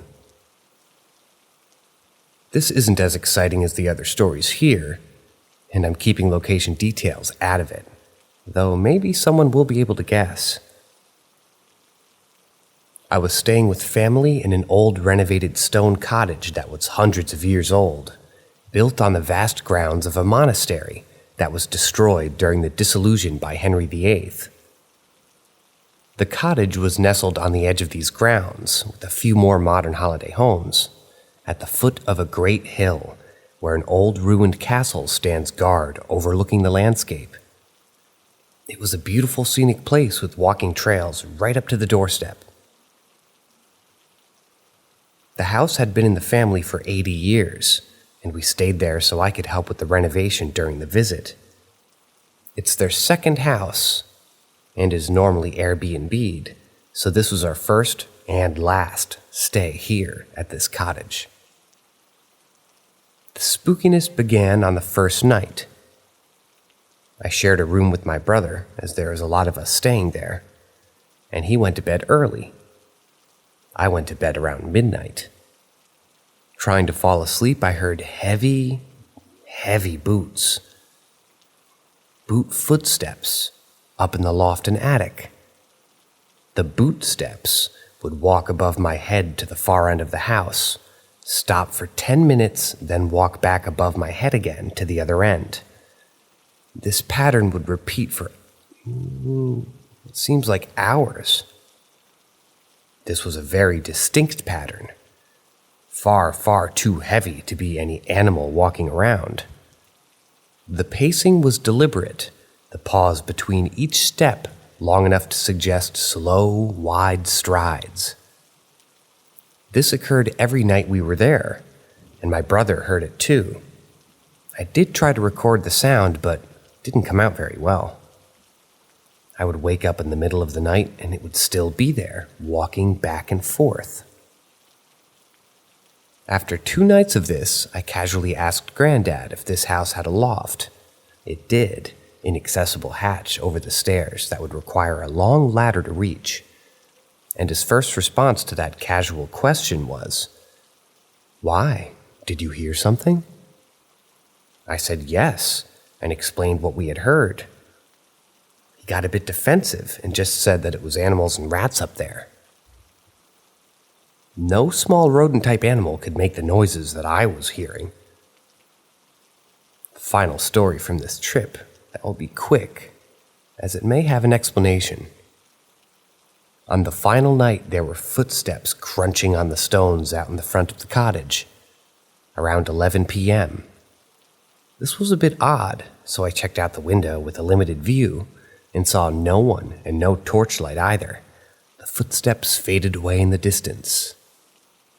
This could be explained as someone on a walking trail late at night and just took a wrong turn and ended up outside our cottage. In the dark, without a torch, a bit strange.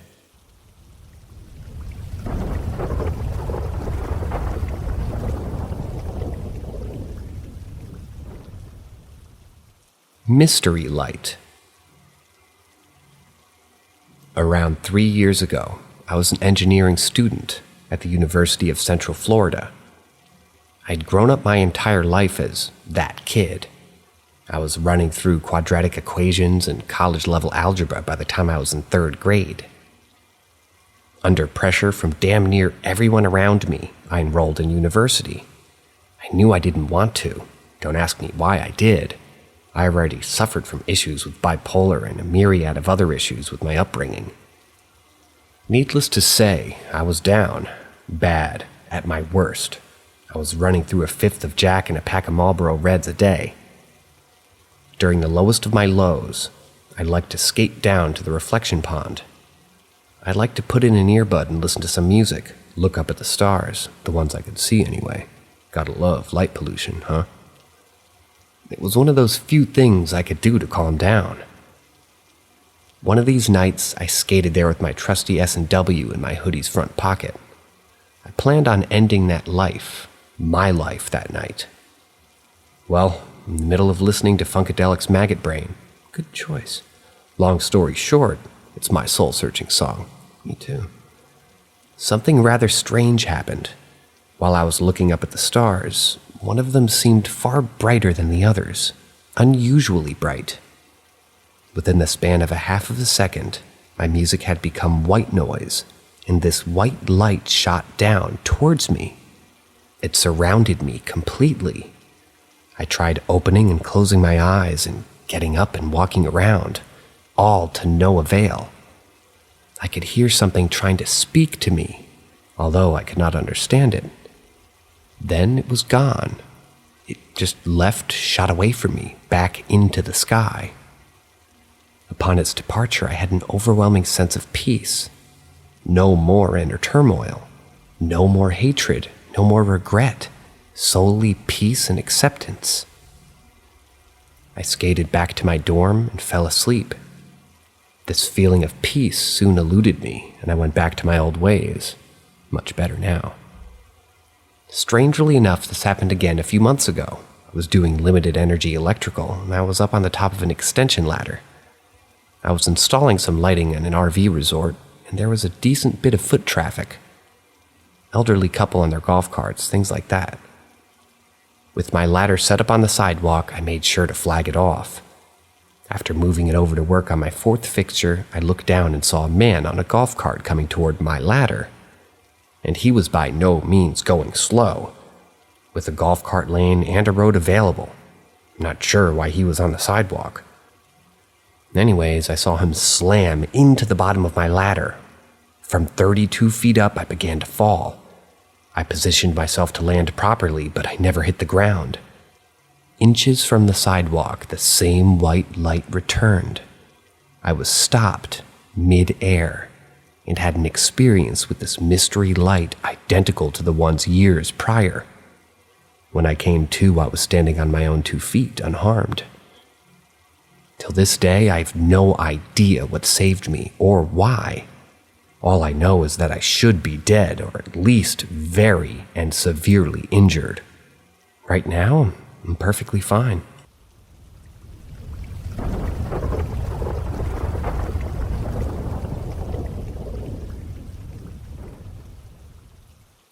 Ask Reddit. It was a fall night, and I was at my sister's boyfriend's house. My older sister and her 2 friends were gathered around the fireplace. We all were chatting, and I was trying to hide my excitement. I was 14 and felt cool hanging out with everybody. They all stood while I sat at the end of the kitchen table, where I could see into the living room on the other side of the fireplace. I did note something in the corner of my eye. I was interested in the conversation, and it wasn't until I began to sort of seize that I bothered to look. Unexpectedly, my eyes locked eyes with another pair that glared parallel in my direction. The small eyes of a little boy were peering back into mine. He was sitting in a chair, hands folded in his lap. Although shocked, I remember he was wearing a little cap and overalls or suspenders of some sort. He also had a blank expression. I could see him clearly, and he was colorless. I stared into his eyes, paralyzed by fear. Time seemed to be unreal until I felt a weight on my chest. I grabbed my heart as I turned away from him and struggled for my breath a good 10 seconds. All at once, I felt all the pain release, and it literally brought me to tears. I leapt from my chair in desperation, and all I could get out was, "Little boy, little boy." My sister was confused and asked, "What?" I told her, "There's a little boy sitting in the chair in the living room." I was a wreck as I hesitantly watched my sister lean over and look in that direction. "I don't see a little boy," she said confidently. So much so, I questioned my own sanity. I peered once again, hoping I would see nothing. I looked back into his expression that he had, and he remained in the same position and had not moved a muscle. I was horrified, and this time I completely got away from sight of him. I pleaded to my big sister once more. "You don't see him?" She never did. It wasn't until later on that night that I dared to walk by that spot again. And the aspiration was no longer there. 6 years later, I haven't experienced anything like it since. Yet, there's an explanation for this story.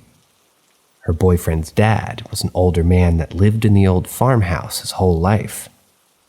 He shared with us years later that he had an older brother that he never met because he passed due to an illness at a very young age.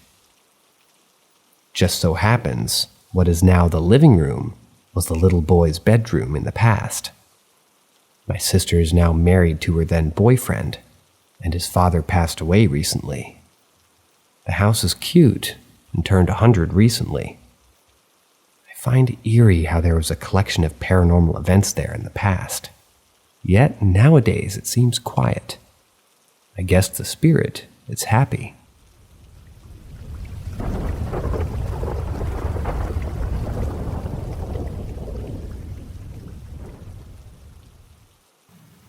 I never used to believe in ghosts.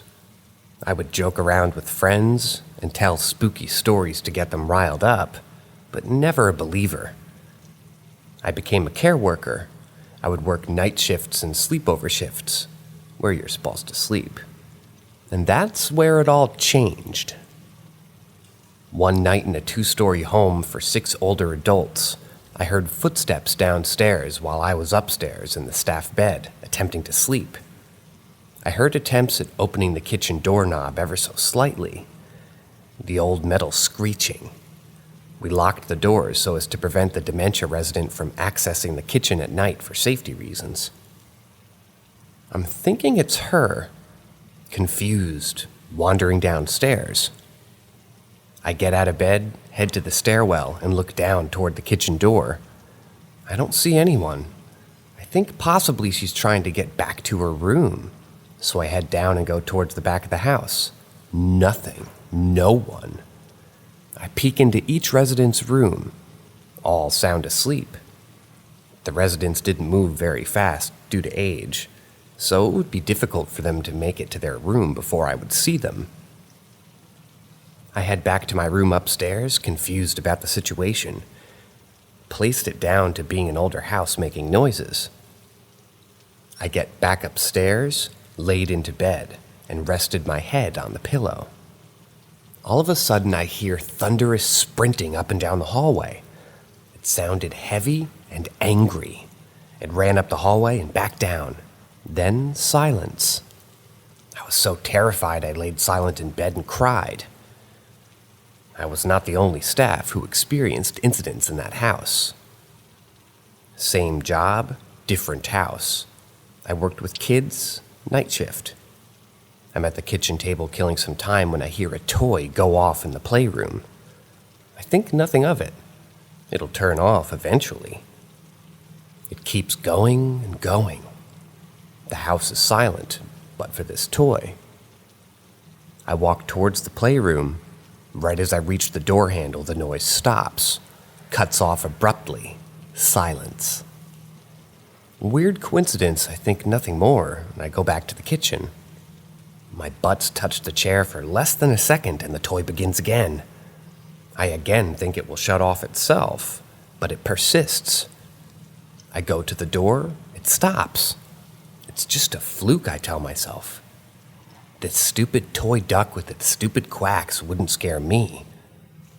I'm an adult. I confidently walk back into the kitchen amidst the silence and go to sit. The quacking resumes.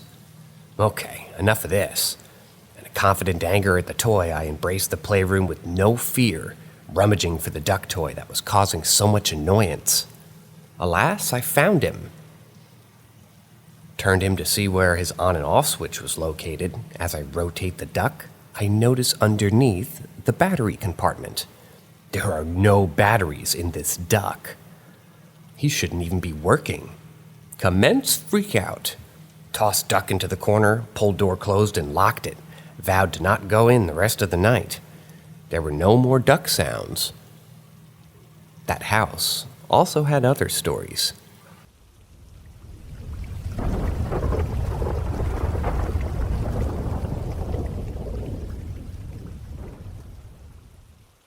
An unknown woman walked right past me, and I still don't know who she is. This happened over a decade ago and still gives me the chills. This incident occurred in my grandma's old home.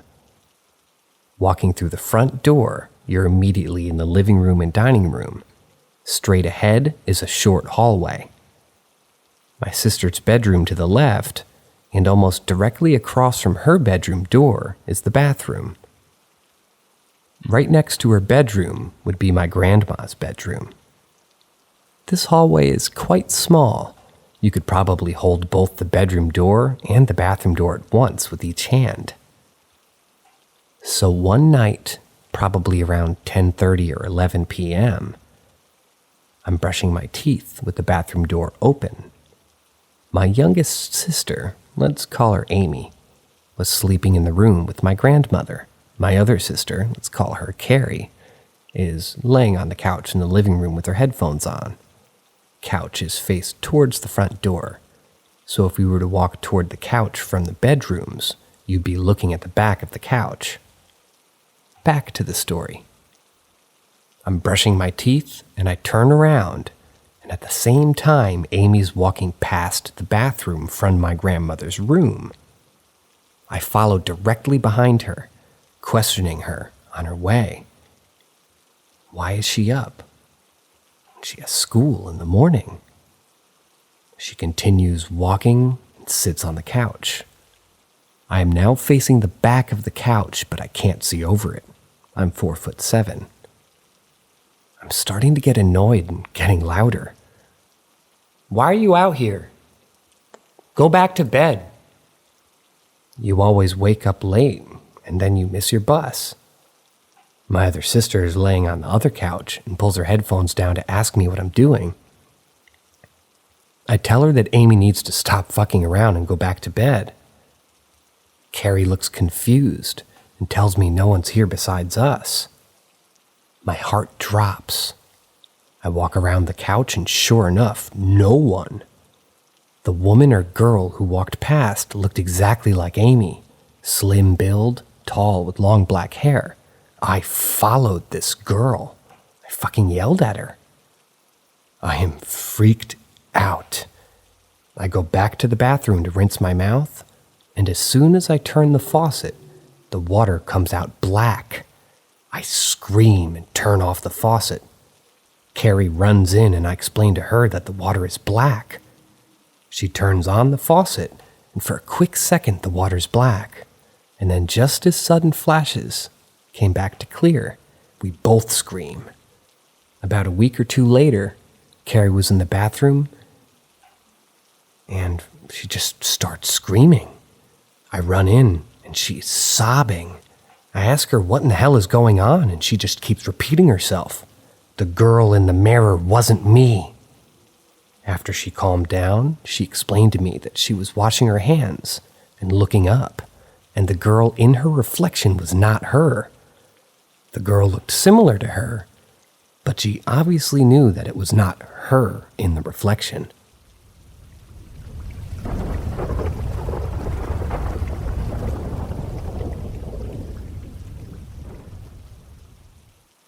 Having strange feelings about my apartment. I recently moved into an old brownstone in Brooklyn, New York. The building is pre-war, over 100 years old. When I first moved in, little stuff started happening, mostly doors opening and closing, which my roommate and I would pass off as the building being old. Recently, I've been having feelings like there's another person in my apartment. Specifically when I walk from the living area to the kitchen, which is basically just a hallway in those two rooms. I get this feeling like someone is going to be in either room when I walk in. If I'm standing in the kitchen or cooking or whatever, I tend to turn around and assume that my roommate or boyfriend is there with me. But there's no one there. That happens kind of often. Like I'll literally start forming a smile and will go to say something to them but realize I'm alone. Last week I was doing dishes when I heard someone humming. I shut the water and gave another listen, and I distinctly heard in a humming, higher-pitched voice. It was just me in the apartment at this point. It didn't freak me out, but certainly caught me off guard. I told my roommate, who confirmed that she was on the phone with her dad, which I couldn't hear through the wall anyway. Which brings me to yesterday when I spoke to my landlord about my experience. His wife asked me if I was empathic. I'm a social worker and a therapist, so I do have a high emotional intelligence and read people fairly quickly. I just told her what I feel when I was in the kitchen and living room areas of the apartment. Y'all, they proceeded to tell me how they had a previous tenant in my apartment who frequently saw a woman walking from one of those rooms, and they themselves have felt cold breezes between that area as well. We all agreed that it's not a bad or a creepy feeling, but it catches you off guard. Before I sat down to write this, I was making coffee in the kitchen when I heard a loud woman sigh. I don't know, y'all. I've never really experienced something like this, so any advice on how to not get creeped out would be great. I also feel like my roommate doesn't really believe me. That's the end of today's stories. And just to let you guys know that we are listening back to you guys as you listen to us, the next story that I read, probably tomorrow, I'm going to heed some of your advice.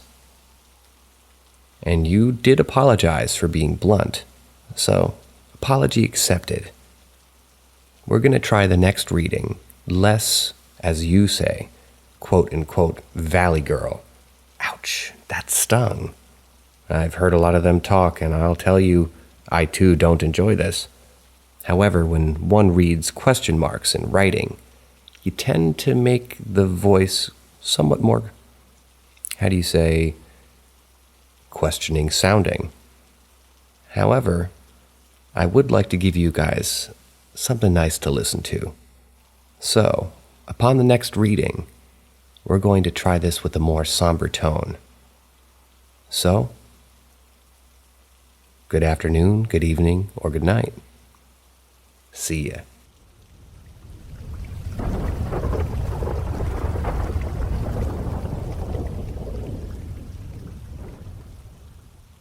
As creepy as all this might sound, fear was not my first instinct. After my experience in December, I was more interested than afraid. I had done research about spirits and entities since then, and I was fully aware that I was responsible for letting them affect me. My thoughts and energy kept me safe, and as I approached the woman, I walked to the same side of the table as her. She scuttled away into the corner of the room as I approached. I chuckled and was pretentiously impressed at the strength of my astral form. I was ready to test my limits. Remembering my research on lucid dreaming, I wanted to attempt to create things in my astral form. I could have tried a million different things. I could have tried flying around Los Angeles and the Pacific Ocean. But no, I was still fucked in the head. I decided to create 2 humans and a pistol so I could kill them. I was psyched up for deployment. All I wanted to do was get my first kill. So why not do a test run? All it took was the thought. I thought it, and it transpired. I created 2 men dressed in suits and a Glock 19 in my hand. I fired 2 rounds into each man, center mass. Immediately my vision went white, blindingly so, like a flashbang in Call of Duty. I heard a voice, a loud but calm and familiar voice. All it said was, "You can't kill people in lucid dreams. You're not supposed to do it." Instantly, I snapped back into my body. It was 7:30 a.m., the sun was up, and my aunt was cooking breakfast. I walked into the kitchen and saw her cooking something. I was famished and happy to finally be awake from my lucid dream. She asked me if I liked breakfast. I attempted to respond. I couldn't speak. She asks again. I tried again, no change. I put my hand to my mouth only to realize that I had no mouth. I started to violently shake and vibrate my vocal cords in an intense muffled scream. And then I awoke. Real time this time. I was back on the couch. It was dark. I sat up and looked at the clock on the DVR. It was 3:33 a.m., the hour of the devil. I understood the significance of the time and returned to sleep hastily. I left Los Angeles a week later. I went to Afghanistan in late June. I saw combat, but never killed anyone. But not for the lack of trying. I returned in 2018, and with a year left on my contract, I began to prepare for my new life. I resumed using psychedelics, but in a more responsible manner. My introspective trips rekindled my positive mindset. More importantly, though, I found love. I met her in the summer of 2018, and now we're married. I'm now pursuing a degree in philosophy with the goal of spreading the truth of my message. We are more than a corporal mass. We are eternal beings. This reality is medium for our spirit to learn and to grow.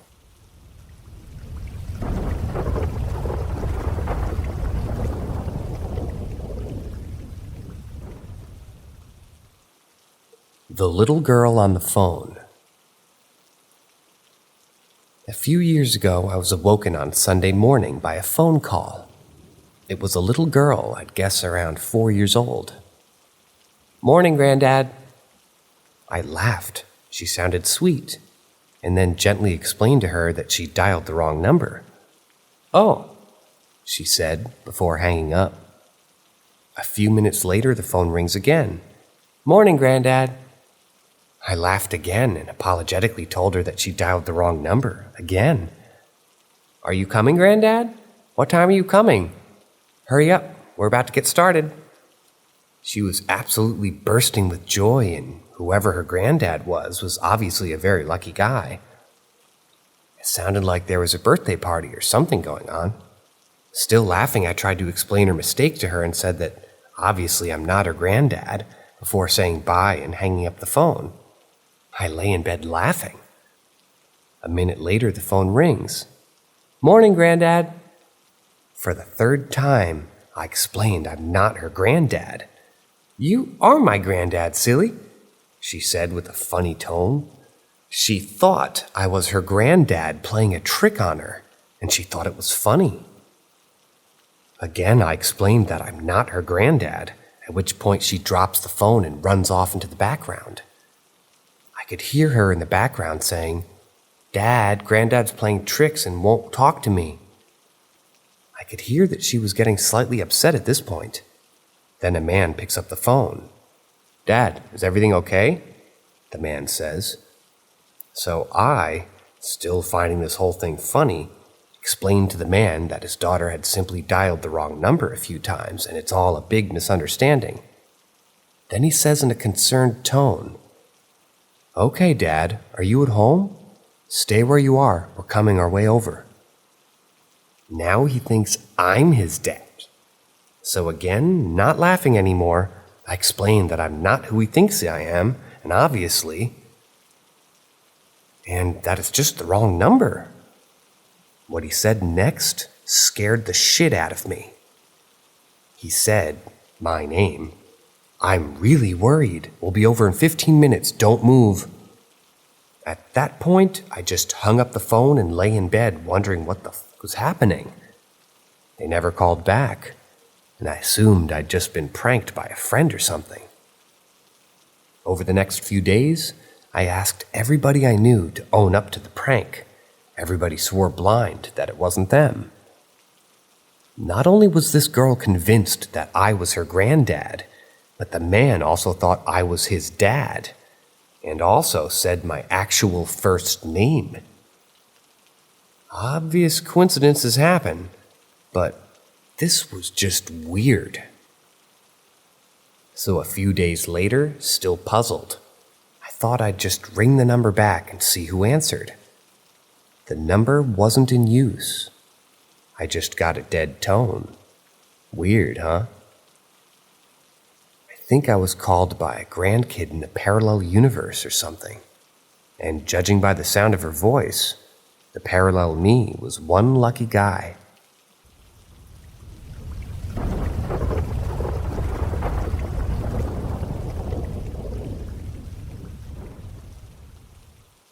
Maybe we should listen to our elders more. My mom mentioned that she had very few minor supernatural experiences, but one incident stood out in particular. For those who may not be familiar with the Philippines, it's important to know that Filipinos tend to be very superstitious, especially in the more rural areas, or provincia in Filipino, as compared to larger cities like Manila. My mom lived a tough life. Her dad was a deadbeat who abandoned my mom, my grandmother, and her siblings. Consequently, my grandmother raised them single-handedly. Good job. During her teenage years, a neighbor from the house next door passed away, and my mom's family was invited to the wake. An elderly woman at the wake issued a series of rules to my mom and her family. 1. Don't bring home food from the wake. 2. If you or a friend visiting are pregnant, don't look inside the coffin. 3. Before leaving the wake, perform a pagpag, which involves shaking and jumping up and down to prevent the spirit from following you home. 4. After the wake, avoid returning home immediately. Go somewhere else for a while so the spirit doesn't follow you. Though my mom and grandmother weren't superstitious people, they didn't take these rules seriously and returned home after just 2 hours at the wake, breaking one of the rules. That night, my mom had nightmares about the deceased Tita and woke up in the early morning, around 4 or 5:30 a.m., not 3. When she went to get a glass of water in the small kitchen, she saw someone standing outside the doorframe, resembling the deceased Tita. Frightened, she rushed back to the room where they all slept together, as their house had only one room. She shared what she saw with my grandmother, who checked around the house but found no one. The next day, an albularo, a type of folk doctor who deals with supernatural matters, came to their house. The albulario was whispering around, doing something related to the supernatural. Later that night, the elderly lady who had issued the rules came to their house and expressed her anger at my grandmother for breaking the rules. According to her, the spirit of the deceased neighbor had followed them home due to this disrespect, and it was essential to always follow the rules. This experience made my mom wonder whether there might be some truth to the superstitions the elderly share with us as kids, and that they aren't merely meant to scare us into obedience. And no matter how silly these superstitions sound, that maybe, just maybe, there's some truth to them. I also asked my grandmother about this incident over the phone, and she confirmed that it did indeed happen. She went to the neighbor's house the following day and informed them about what had occurred with my mom. Upon hearing the details, the neighbors promptly called an albulario to perform a ritual or prayer. And that was at their house, hopefully to help the spirit move on.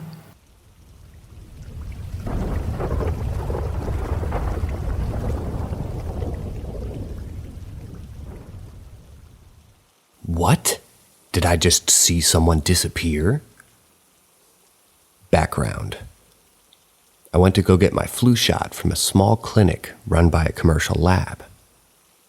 I was one of the few people there waiting for them to open up for those of us with nothing else better to do on a Friday night. Here's what happened. After waiting about 10 minutes, they started processing us, and I was second in line.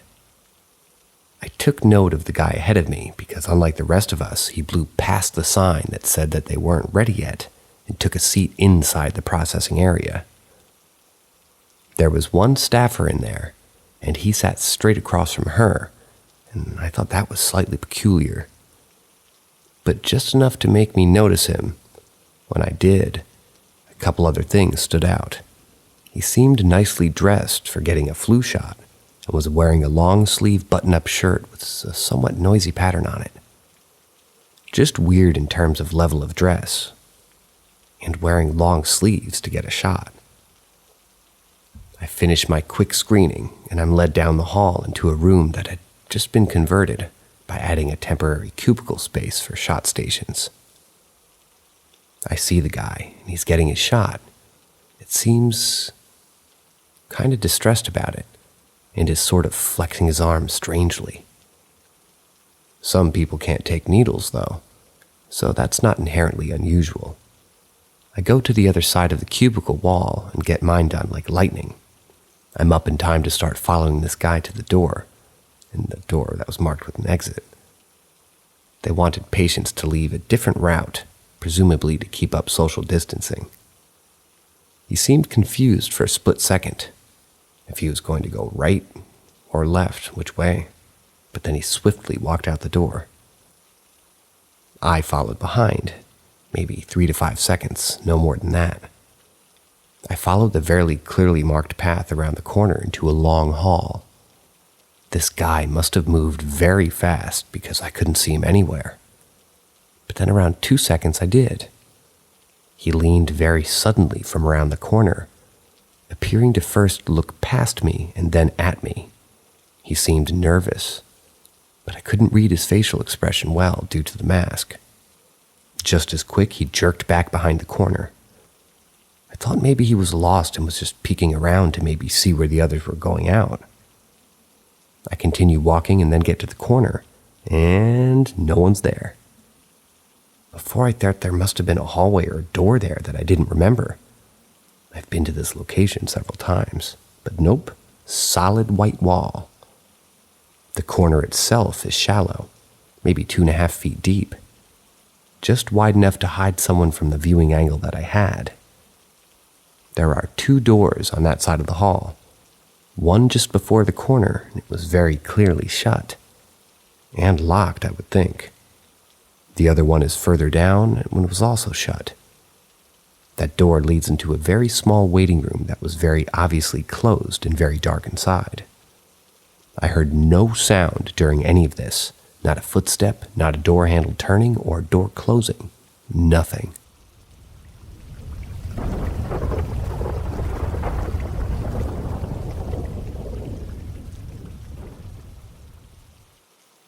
Mine's potentially lame compared to other stories, but it applies.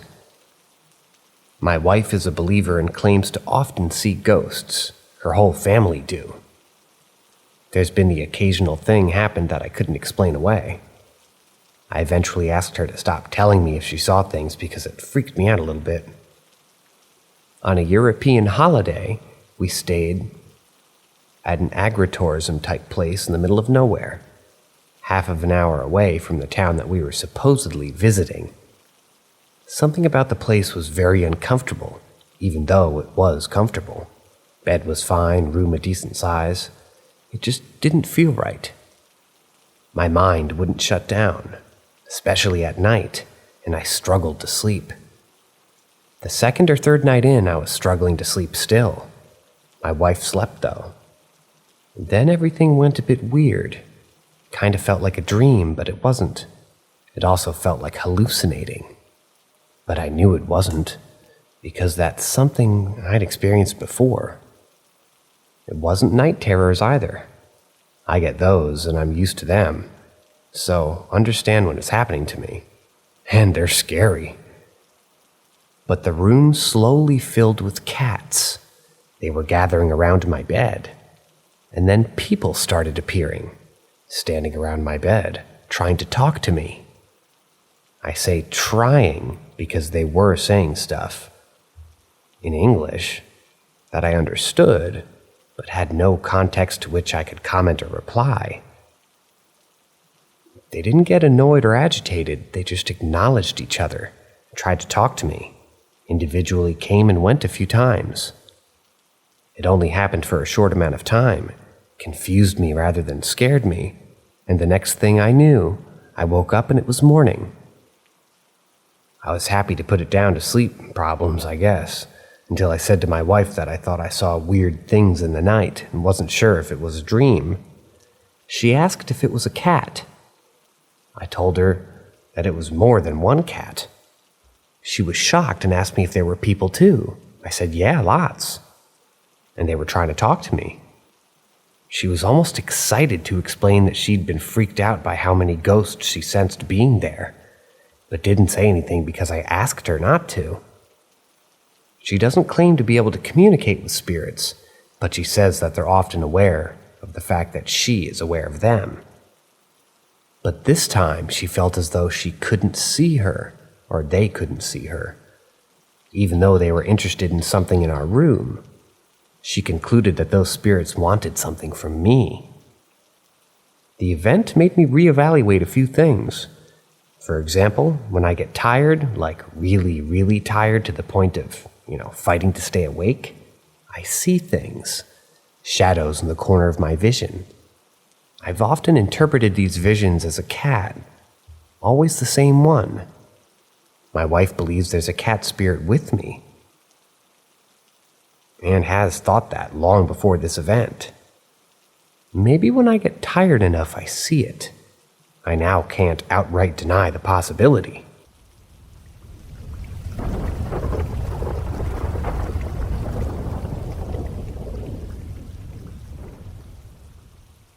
Little stories about my paranormal experience in my old house. Not really scary. When I was a little kid, between the ages of 5 and 6, I think, me and my family lived in a pink house in a little quarter sack in Apex, North Carolina. The house was built on a cemetery. The builders moved the tombs, but not the bodies. I don't know why. Now, I don't have any memories about the house, so my parents told me stories when we lived there. Story 1. The Greedy Children. This story is very short, but my father told me that the 2 children would take me and my sister's toys. So, this happened when a babysitter came to look after us. Me and my sister went to play in the room up in the attic. When my father came back home, he said that he found us arguing with someone. When he asked us who we were talking to, we said, "The children won't let us play with our toys." Story 2. The Man at My Bedside. So me and my sister slept in the same room in a bunk bed. My mom and dad said that I would wake up and I would tell them that there was a man who sat at the end of my bed. Now this would happen often, but not too often. I don't remember the man, but still gave me chills sometimes. Story 3. Paintings and Children. My house had a hall where we would hang up paintings. My dad said that sometimes they would just plop off. This went off very often. My dad also said that he heard someone running up and down the hall. To him, they sounded like children playing. Mirror in the bathroom. My mom and dad were sleeping when the mirror in the bathroom fell down and crashed. Now this sounds normal, like it could have been loose or something. But, according to my parents, the mirror fell and was through out of the bathroom, then crashed. Story number 5. Mom? Very short, but I remember when I was falling asleep, I saw an outline of a woman leaving my bedroom. I called out to the outline saying, "Mom," but it didn't respond. I simply shrugged it off and went to bed. Story 6. Lady in Red. My father told me this story. So one night, my dad and his aunt were watching a movie and drinking wine. My dad said that he heard something behind him, so he turned around and saw a lady walking down the staircase. According to him, the lady wore a very fluffy scarf and had a long casier in her mouth. The lady looked at them and said, "Get out," then walked through the floor. His aunt was very concerned, and my dad just said, "Just keep drinking."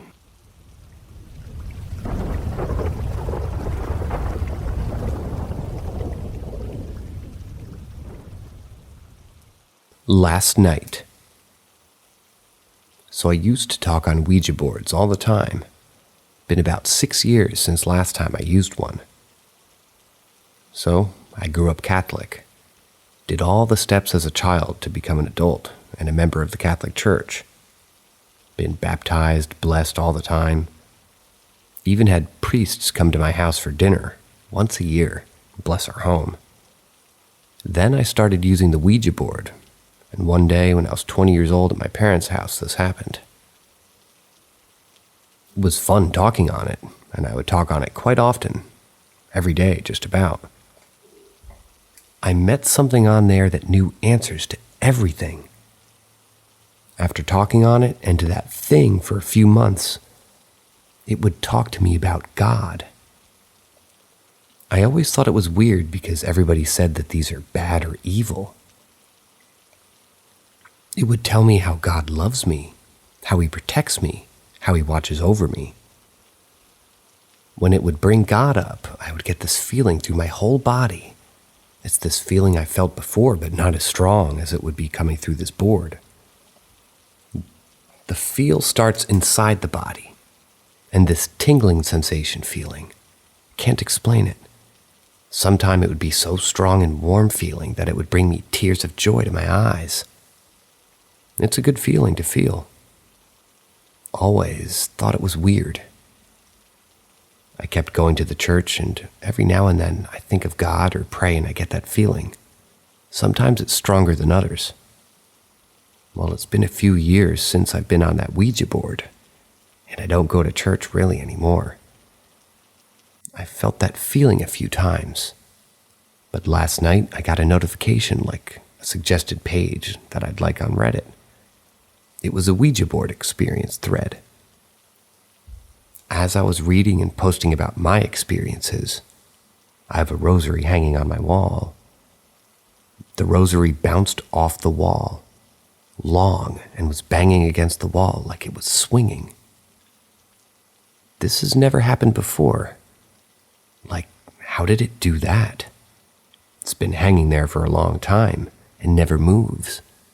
And now it banged against the wall, swinging back and forth. Not only that, but I got this weird feeling and sensation, and it was strong, a real one, and it overpowered my body and made me cry again. I really can't explain it. As I talk about it or write this, happens a couple times, not strong, just a light version. Has anyone else ever experienced this feeling I'm talking about? I always think it's God protecting me, or talking to me, or loving me. It's hard to explain.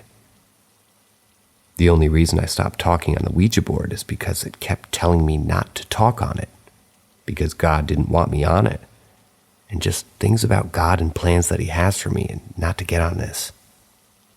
And every time I say the same thing, God don't want you on this, so I stopped getting on it.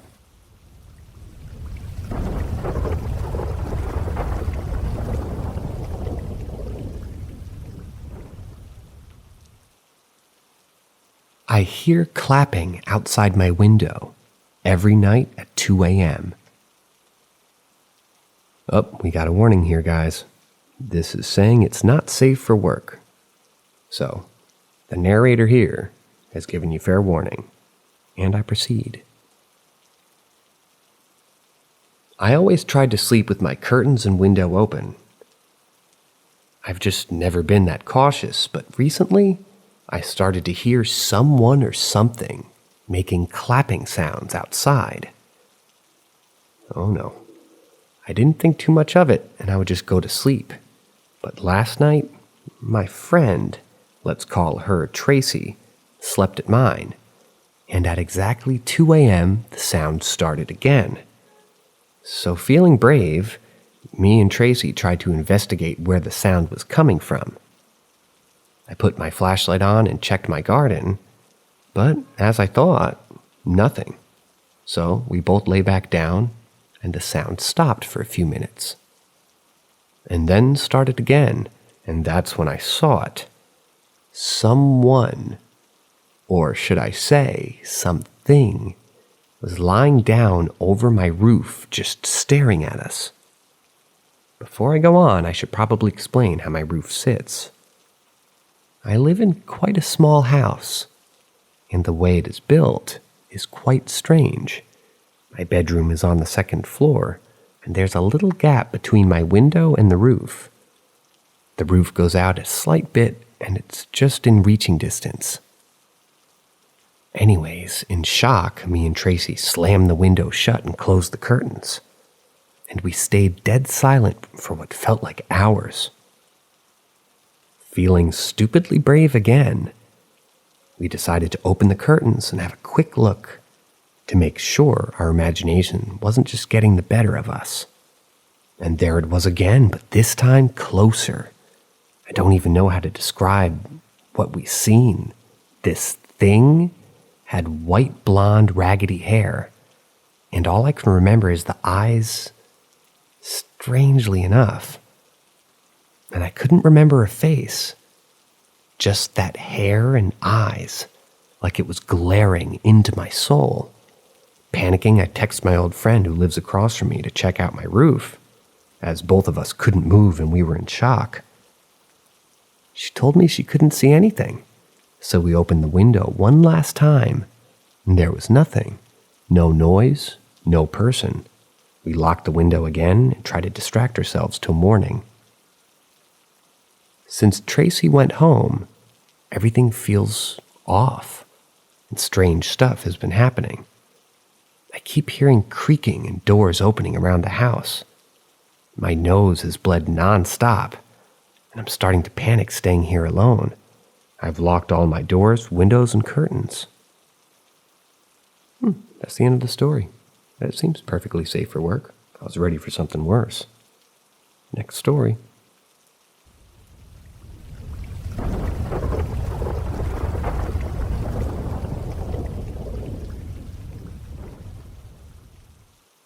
Something follows me. I was about 4 years old when I first saw it. My stepfather at the time warned me not to get too close to the trees or it would get me. But I wanted to play outside anyway, so I stepped outside and peered around because the trailer I lived in at that time was right next to a forest. And when I turned to look at the corner that was near the trees, a black, massive thing with yellow eyes peered around the side at me and grabbed the side of the house with inky claws. For years, I asked my mother what it was because she's no longer with said stepfather. And she doesn't remember anything from that night besides me running inside screaming and crying. My stepfather at that time had no recollection of ever warning me of anything either. Eventually, I forgot about it, till 3 years ago. I was sharing a room with a roommate, and we were home alone and laughing. I got up to go get snacks, but she suddenly stops laughing and says, "Don't go out there, he's waiting for you," which of course struck an intense fear within me. I asked her to repeat what she just said, and immediately she looked confused and said, "I didn't say anything." Obviously, I was freaked out and made her leave the room first. Thankfully, nothing happened. But as I lived in that apartment, I dreamt about that thing crawling out of my closet and trapping me in my room. I could see that it had large antlers and the body of a man, inky claws, and a rabbit skull for a head. It got to the point where I asked to switch rooms because I thought it was just me being paranoid about the closet. But then my roommate, when she took over the room, claims that she woke up to something standing in the corner, watching her. She described the antlers, but for some reason, didn't bother to mention it to her, so she stayed in the room. Eventually, I moved into where I live now, and in the back of the house is once again against a lining of trees. I work third shift, so when I leave for work, every now and then I get very sickly scared of just the trees. And my gut feeling that it's going to come around the corner, so I run to the car. This feeling happened 2 nights ago, and I don't know what it is, but I'm afraid it's trying to find me. And it's upsetting because hardly anyone takes me seriously about it lately. It doesn't feel like a demon. It feels more than that. More cryptid-like. I've Googled anything that might resemble antlers, a rabbit skull, and the body of a man. It also just looks like it dipped itself in a lot of ink and tar. I used to call it the boogeyman, but now I'm not sure. I know it wants to do me harm, though.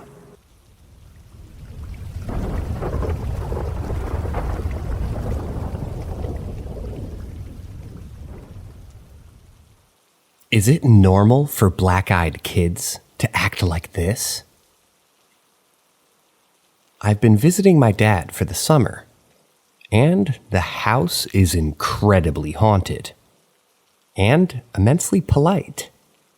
The ghosts have amazing manners, even if they're mischievous. And my sisters mentioned a black-eyed blonde boy with bangs trying to get into the house and get their attention. My stepmom mentioned seeing him, and he just thinks the girls are very pretty and wants to collect them like rocks. He's 10 years old. My stepmom is a badass who makes every spirit her bitch. Like at one point, she threatens to purify a demon if it kept acting rude, and that her quote-unquote pagan shit is much more dangerous than that Christian bullshit, and managed to get it to help her with her job. So she did what she normally does. She told him that he's not allowed inside, nor to hurt us. The experiences have since dialed down for me personally. But one of the first few nights, I woke up to a child giggling in my ear, and something at the door, and just thought, well, that's very rude of you, and went directly back to sleep. Whenever I'd shower, I felt like somebody was watching me. And so did the girls. And my stepmom told him that he was breaking the rules and was being a perv, and how impolite that was. Well, at one point I was switching my laundry, turned, and saw a little blonde boy with bangs in overalls and a multicolored long-sleeve shirt. He was on the couch. I didn't see his eyes and decided to ignore it, since, well, my mom taught me, if you see something, no you didn't. If you heard something, no you didn't. Well, a few nights ago, she thought Marigold, the spirit of my possessed doll, she's very friendly since I got her, was just visiting, since she felt a child's ghost in the house. And the littles play, well, I guess their play habits have changed. I responded with, "No, there's a little boy," and explained what I saw. Well, she got mad but just accepted it because he was playing by the rules. Some of my stuff's been going missing, as well as more often. But I just need to ask for it back, and I get it. I've met a black-eyed person before, but what I felt when I met the black-eyed man was pure and unfiltered fear and panic. Even just by passing by him, he terrified me. This kid is just playing with the littles and doesn't seem like much harm. Is this normal? Is there a difference between black-eyed adults and children?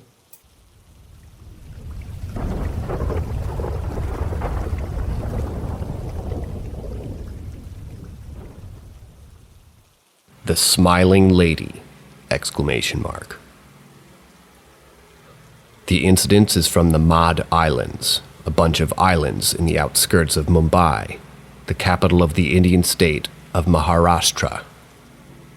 Madh Islands are still not very well developed. It is still considered a remote place with roads built around forest areas. Not all parts of the roads are well lit by streetlights. Some don't even have them. Only very few residential properties are there. Around 12 years ago, Sumukhi, a friend of the narrator, went to visit one of her friends who used to live on Madh Island. Sorry if I pronounced that wrong. It was around 1 a.m. Luckily, she found an empty taxi passing by. She sat down at the back seat. After a few moments of driving, Sumukhi noticed that someone was sitting beside her, an old lady with a big, creepy smile on her face. Dressed up in a white sari, a traditional dress of Indian women, sat beside her, but not looking toward her, but staring in front, not looking towards Sumukhi. Sumukhi noticed all of this in the corner of her eyes. She could not believe if this was all real. She did not dare to take a look, as if she did, all of this would become real. She could see that the lady was smiling, not even by looking at her, just from her peripheral vision. Sumukhi was frozen, her face gray pale, not knowing what to do, fear growing every moment that would happen as if she turned her head to see her. At this point, tears rolled down her eyes, praying to God that her destination arrive soon. She kept her eyes straight the whole time. Nobody talked throughout the journey. A few minutes pass by and she reaches the destination.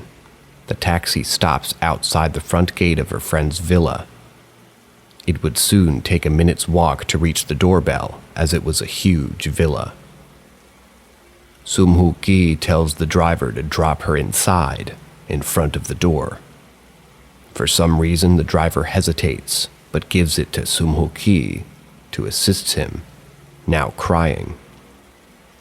She is unable to take it anymore. She just wants to jump out of the taxi and run as fast as she can, but doesn't want the driver to leave her alone. The car drops her in.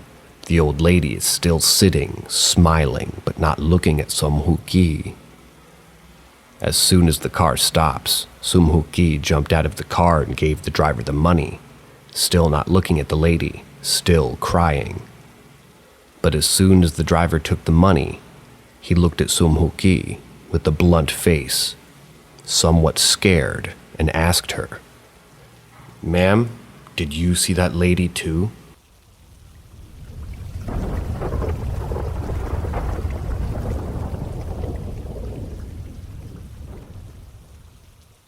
The Attic Picture.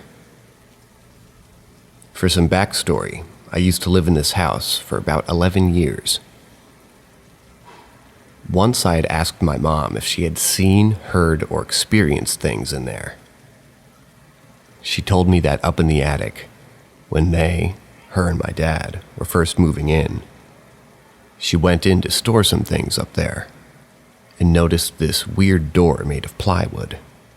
She opened it, and lo and behold, a small mattress that looked like it was for a child. Then she discovered a picture of a girl hanging from a single nail above the mattress. She examined the photo, and there was nothing written on the back of it, and nothing to indicate the time period except the girl's appearance. I still haven't been able to figure this out. And that was that, the whole story. Today, though, I went up to see for myself. See, I've been wanting to see this for about a year, and I got my chance today. The deal for the house closes on Friday, since it's currently on the market, and has a full offer put in. I went up with my dad and sister to see if we could find anything. We went into the small room, and I did see the tiny mattress. It was old and stained, and you could see the springs through the thin material. We looked around for about 10 minutes, and my main focus was on the picture. I eventually found it, but it wasn't hanging on the nail my mom described. It was right outside the small room on the floor. I picked it up and exclaimed, and carried it back downstairs. I had taken it outside with the intention of taking it to my current house, but I decided to put it back because it felt wrong to take it. Like something was telling me it was wrong. So I took some pictures of it and put it gently back on the attic steps. I said something along the lines of, "Here's your picture back, I'm sorry I took it," and then went back outside and got in the truck. When we got home, I was worried about something happening that correlated with the picture. So I thoroughly washed my hands. Then later, I deleted the pictures off my phone after I had shown some close friends that I'd previously told this story to. This wouldn't be as creepy, but my mom also told me about how she would find me in my room at that old house when I was small, and it appeared like I was talking to no one. She would ask me who I was talking to. I would say, "I'm talking to Lisa." Now, I don't know what to make of this, but if this is the little girl I used to play with as a little kid, what do I do? I'm worried about residual energy and something following me.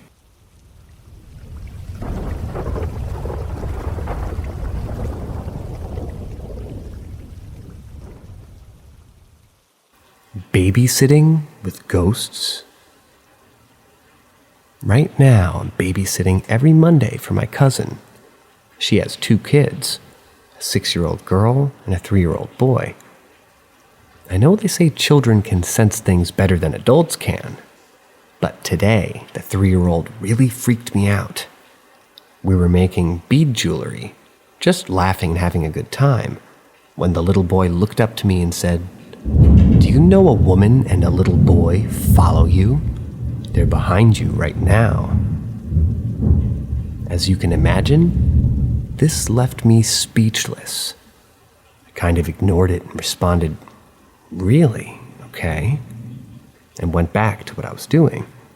I texted my boyfriend and told him what my cousin had said, and he said that I should ask if my cousin knew what the names of the entities were, but that he kind of had an idea of who it could be.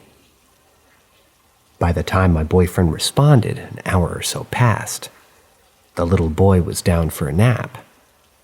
My cousin woke up about 10 minutes later from his nap screaming and crying, which wasn't unusual as sometimes he wets the bed, and that's how he reacts. When I asked if he'd peed on himself, he said, "A little bit, but I'm just scared. Chicken Rooster woke me up." I said, "Who is Chicken Rooster?" And he responded with, "The man who sleeps in our room. My bed." I've only babysat twice, but today is the first time he'd mentioned anything like this. Anytime I've been upstairs at all, I felt a very heavy presence. When he came downstairs, I asked if maybe he knew what the names were of the supposed lady and little boy following me. He said he didn't know any of the ghosts' names, except for the one sleeping under his bed. His eyes immediately darted to the top of the stairs that connect to the hallway, with very heavy energy. He looked as though he was in a trance. I asked him what he was looking at, and he didn't give me an answer. But then his head and eyes slowly followed down the stairs, as if he was watching someone walk down them. He finally answered and said, "All of them are coming downstairs. They can even walk through walls." I wish this little boy was making it up, but the context of his first comment and the seriousness and scaredness in his voice tells me he's very serious. What is following me? And is this little boy okay?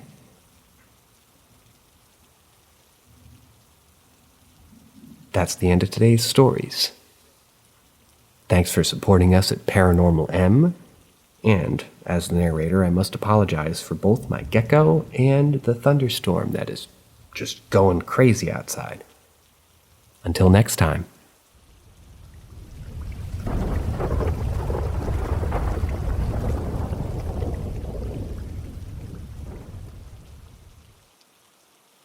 Friend's Haunted House. First occurrence. In the early 2000s, I spent a lot of time at one of my best friend's houses. We'll call him Kurt. We would work out in his basement, garage, and hang out in the bungalow-style second floor. There was about 5 of us who would regularly hang out there. One weekend, Kurt was out of town, and he gave us the green light to go work out in his basement. While my buddy Mike and I were starting to rotate on heavy bag and jump rope, we both had this very strange feeling of being watched, and the energy of the room became very dense and thick. It all seemed to be coming from this corner of the room. We both acknowledged how weird it felt, but continued. This lasted about 2 minutes before both of our arms started to burn on the exact same spots, right above our elbows. We both had these large red areas that were absolutely on fire. Nothing made any sense because we didn't have anything come into contact with them. We immediately left the house, and as soon as we did, our arms returned to normal. The redness was gone and the burning sensation subsided. Second occurrence. Back at Kurt's house with a couple of us hanging out with him and his 4-year-old daughter. Kurt had to run and pick up his wife, and we were babysitting while he took off. We all were on the second floor hanging out and playing games with this kid. She randomly got up and walked downstairs without saying anything. My buddy Mike and I didn't really think anything of it until we heard her talking to someone, and it sounded like she was answering questions. I got up to go look over the railing, and she was above the stairs, and I was seeing if I could spot her. It sounded like she was still at the bottom of the stairs. That's when I saw a very distinct softball-sized white orb floating up the stairs. And as I was watching this thing, totally shocked, it ascended rapidly, made a 90-degree turn, and went right through my leg. As this happened, I reactively tried to jump out of the way but couldn't avoid it. I immediately turned to my buddy Mike and asked, "Did you see that?" He looked hilariously confused, and the expression, "You look how I feel," came out. We couldn't believe what the hell just happened. My leg felt strange and warm, but not painful at all. We came downstairs and waited for Kurt to get back. As soon as he did, we told the story, and also talked about the burning arms incident. He was dumbfounded and told us he never experienced anything like that in the house. Wondering if it never presented itself to him, or was Kurt just blind to it all? After that, we were never there without Kurt again and never experienced anything else.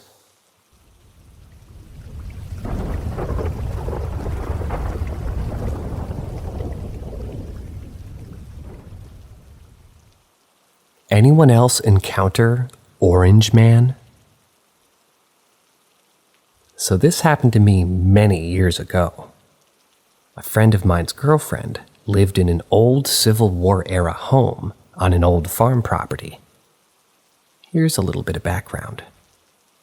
They repeatedly talked about my girlfriend's horrible experiences with her mother and her boyfriend. The mom was absolutely fucked up. She would beat the girlfriend. Super violent, a lot. She seemed to me to be unstable. Supposedly, the property was adjacent to what was suspected to have an Indian graveyard. There were many places and events about mists and strange findings of animals seen up close. Then going to where the animal was and finding bloated remains. Supposedly, the mom had killed the father of the girlfriend. I mean, the whole place reeked and gave me the most uncomfortable feelings. The orange man came up as something that had haunted dreams of the girlfriend, and she had, on occasion, woken up with finger-like bruises. It apparently had attacked my friend and girlfriend a few times over his short time there, and had pushed him down a flight of steps to the attic of the house and slammed the door shut. After this encounter, he also was plagued by nightmares about this entity and a chair in the attic of the house. Enter me, always the skeptic. I'm like, you guys are nuts. The house and the property were weird and spooky, but being attacked? Come on. So I got to go look for myself. As I'm climbing the narrow stairs to the door leading to the attic, every step is filled with increasing dread. My ears are ringing. I'm getting chills. I open the door and I see the one-room attic. The entire floor is covered in a thick layer of dust, and there is a chair about 8 feet away, near a window. The chair is a very old-looking, but unlike the rest of the attic, it's completely clean. No webs, no dust. There are no footprints in the dust of the floor. As I'm standing in the doorway, the door, while the knob is still in my hand, the door starts pushing shut, all with this horrible feeling of dread accompanying it. I let go of the door, bolted down the stairs as fast as possible. The door slammed shut, and I never went into the house again. That wasn't the only paranormal experience I had on that property, but was definitely the most impactful one that I've ever had, at least in the realm of the paranormal.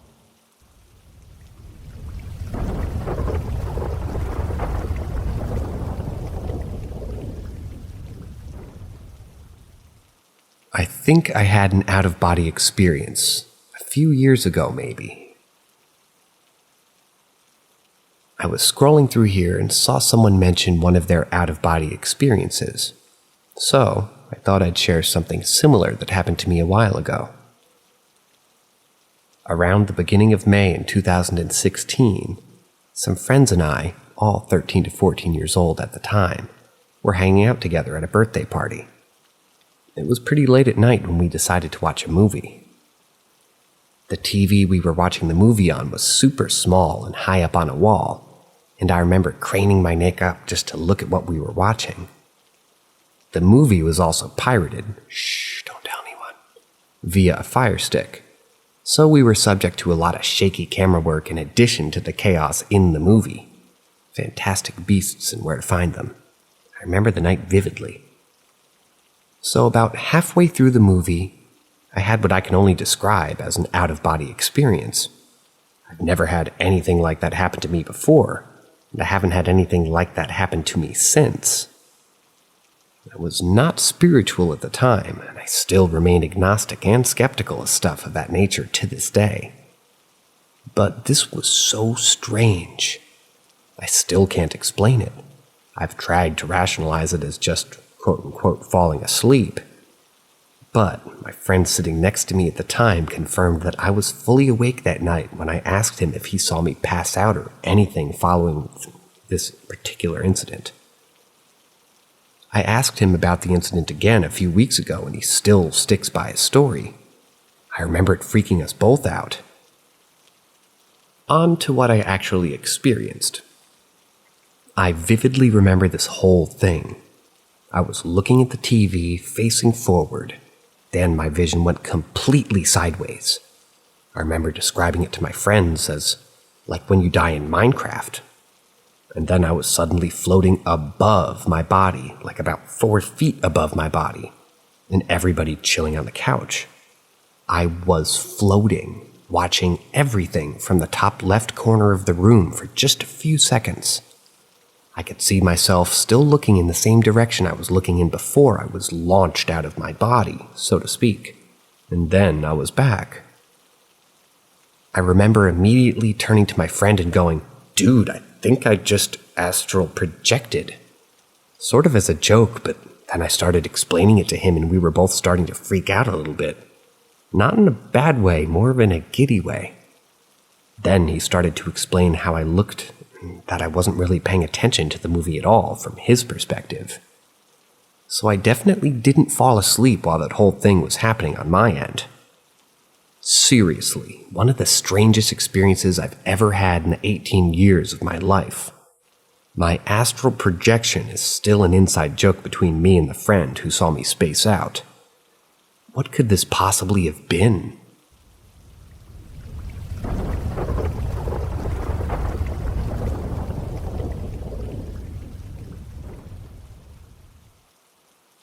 Ask Reddit. When I was young, my family moved into, quote-unquote, the most haunted house on an Indian reservation in 2001. The whole town knew of it, and I grew up known as the kid who lives in the haunted house. We're a white family, and the house was abandoned for years before we moved in, and was apparently built on an Indian burial ground.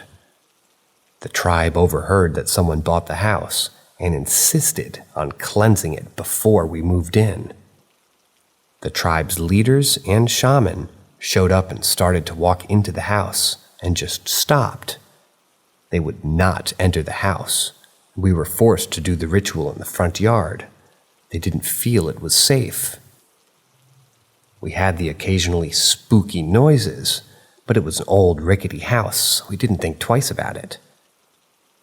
We also always had dogs and cats to blame the unexplained noises on. Years went by, and we continued to ignore what most people would consider to be creepy or haunted, up until about a year ago, that is. The spirits must have had just enough and wanted to be heard finally. A friend of mine was down the road at a mutual friend's house and was too drunk to drive all the way home. We lived pretty far out in the country. He called me, and I insisted he sleep on my couch for the night. He showed up around 2 a.m. The whole house was asleep except for me and him. I got him some water and blankets, set him up for a nice sleeping spot on the couch, and we both went to bed. We woke up early the next morning, and he was getting ready to leave and grabbed his 400 pair of Jordan high-top retros. He started to put them on and quickly stopped, realizing there was something inside of his left shoe. He reached in and pulled out a small chunk of dog shit and a crumpled up tissue. Everyone was still asleep. No one woke up throughout the night. There were only 3 suspects: my mom, my dad, or my brother, none of which would be rude enough to do such a thing.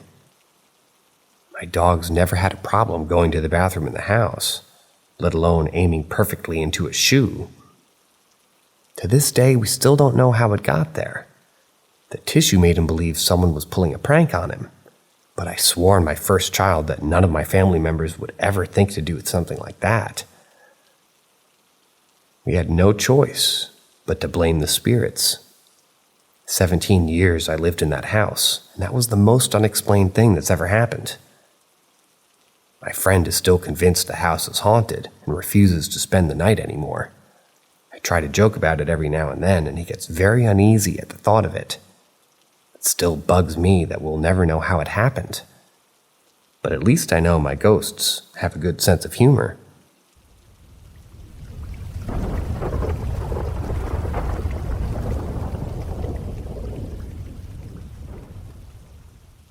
I think I have a guardian angel. My mom always told me I have a guardian angel.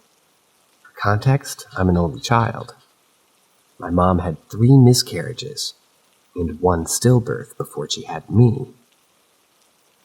Growing up, this is a story that she told me. When my mom was pregnant with me, she was coming home from work and almost walked right in front of a moving truck when something pulled her from behind back onto the sidewalk. there was no one else around. I always thought this was maybe a cute little family story until recently. When I was 14 and young and stupid, I had a friend stay over. She had brought some of her parents' booze, and we got really wasted. We then had the smart idea to take my mom's car for a joyride. Fast forward about 40 minutes, and we were speeding down the highway in the middle of the night at well over 200 miles an hour. Next thing I know, the car swerves, flips upwards, and rolls 5 times into a ditch. The car was completely totaled. My friend and I crawled out of the car and were basically unharmed, save a few scratches and bruises. We ended up hitchhiking back home with some pretty sketchy guys who turned out to be pretty chill. They dropped us off at my house and even gave us a pack of cigarettes. The next morning, my mom saw the car was gone and called the police to report it stolen. When the police found the car, they told my mom that, judging by the state of the car, whoever was inside should be dead. I never stopped to think that maybe something that night was watching over me. Till about a week ago. My grandma was sick and dying from cancer. She decided that she wanted to be at home for those last few weeks. She died just over a week ago. The day before she died, I was sitting next to her bed, just reading the news to her, and I thought she was asleep. She rolled over, eyes open, looked at me and said, "Who's that?" I said, "Grandma, it's me." And she said, "Who is that person standing behind you?" My blood ran cold. I said, "Grandma, there's no one else here. It's just me and you." And she rolled over and fell back asleep. That really freaked me out. Then I remember the story my mom told me, and how I should have died in the car accident when I was 14. My grandma was on a lot of drugs at that time, but I believe she saw something. So yeah, I have a guardian angel. Something that's been with me since I was born, and I think about it.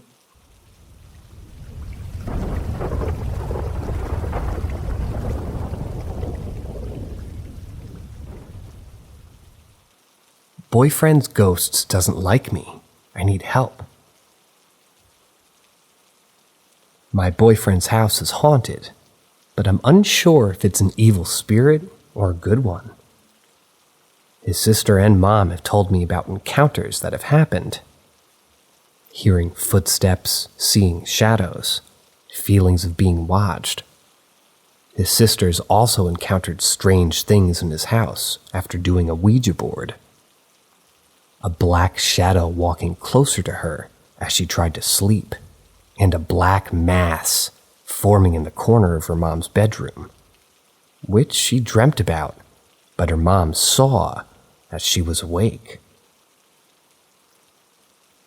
However, she did do the Ouija board in a different house. There are many more stories, but I'm mainly focused on this spirit interacting with me. In the past, when staying in his house, I've woken up with scratches on me. I wasn't too bothered, but he said that it wasn't him, and I knew it couldn't have been me, as it was out of reach. Another night, me and my boyfriend were out for the night, and we left around 8 p.m. and we came back around 12 a.m. And his sister said that she thought that we were just home, as she heard me speaking and the TV on coming from his bedroom. And she was kind of annoyed because she thought that he'd left me alone. This freaked me out a bit, as it was mimicking my voice, and she said that she was certain it was me. However, tonight has really freaked me out. Earlier, I fell asleep while my boyfriend played Xbox, and I woke up to him scratching my back really hard. I was facing away from him. So I turned around and said something like, Can you stop scratching my back so hard? To see him sitting at the side of his bed, I could see his arm was like on my back, and he was facing towards me, but his body was facing towards his TV. He said something to me in response, but I can't remember what he said. I just turned over and went back to sleep. In about 5 to 10 minutes, he woke me up by walking through the bedroom door and asked me if I wanted food that he just made. Turns out he wasn't in the room at all, and he assured me that he didn't scratch me as he was downstairs making food for about 20 or 30 minutes or so. We looked at my back and there are scratches on it, in the shapes of the first 2 letters of his name, and a couple others that were faint. My back is still in pain right now, also in areas without scratches. I think it might be a spirit that's protective of my boyfriend and doesn't like me, or maybe something else negative.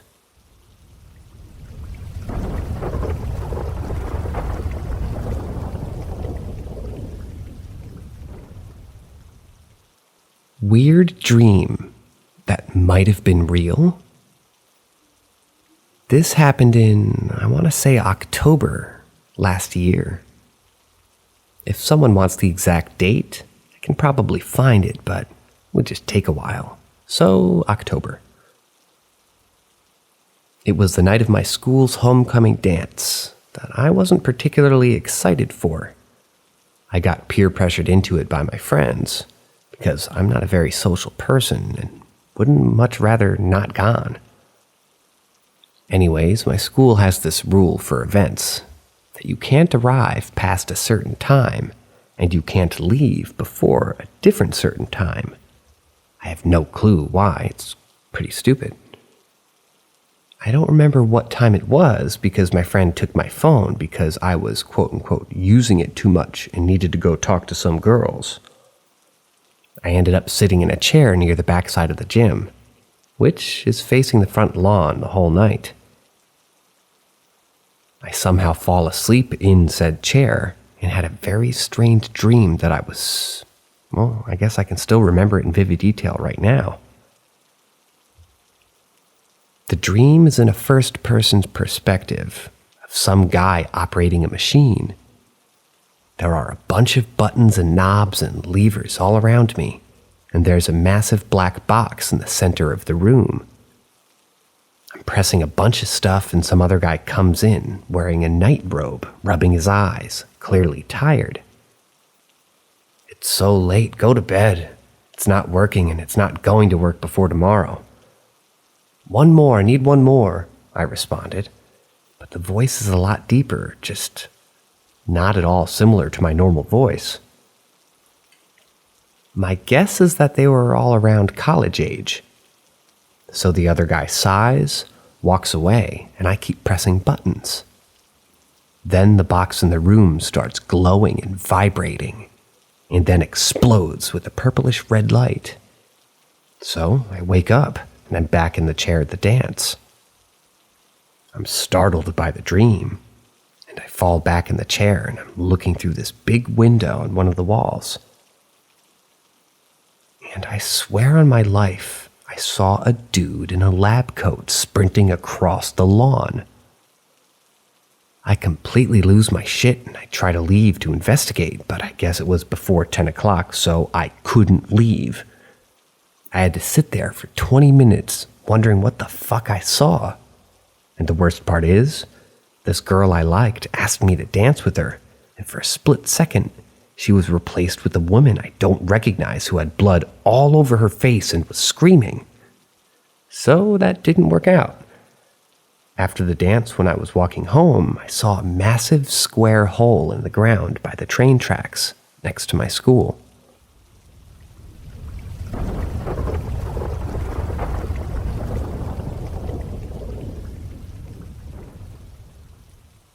Was this a skinwalker? Or demon, or something else? This is something that I experienced about 4 or 5 years ago. I had some friends over from out of town, a few. We were talking about paranormal experiences that we had in the past. During the conversation, we experienced a few odd things. At first, it was just a lot of loud walking upstairs. We were home alone, and it wasn't any of us. That part wasn't very weird to me. My family and I had already believed the spirit of the previous owner was still in the house. We had a lot of experience with her, and a neighbor had told us that she died in the garage of the house. But as we continued with our stories, one of my friends saw what looked like a large black bird flying up my staircase. When we checked, we didn't see anything there. But since we all had our own personal reasons to believe in the paranormal, we decided that this was a sign to stop and change the subject. After that thing settled down, my friend left the next day and went home. A few days after the friends had left, I woke up in the middle of the night. I think it was some time after midnight. And as I would normally do, I went downstairs, got some water from the garage. When I grabbed the water from the pack, I looked up, and very close to me, I saw a figure standing there.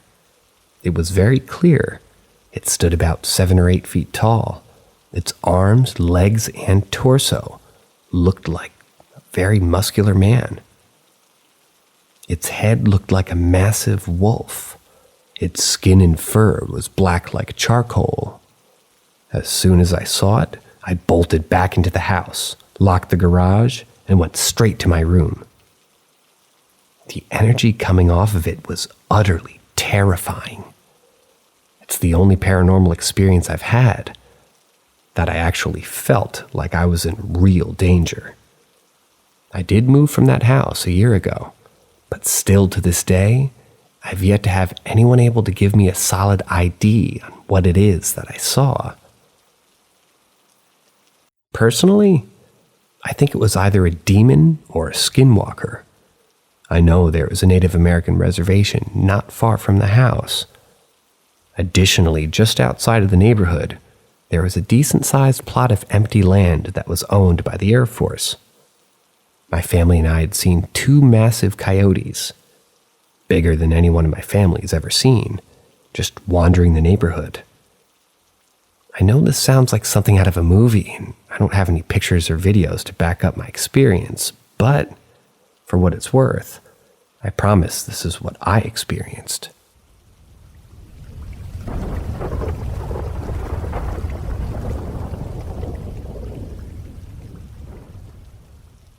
Story from a non-believer. Why I'm changing my opinion. I've always been somewhat skeptical of ghosts. I've always had people around me who attributed things to ghosts, even when a logical explanation was available. My opinion has begun to change. I began living alone.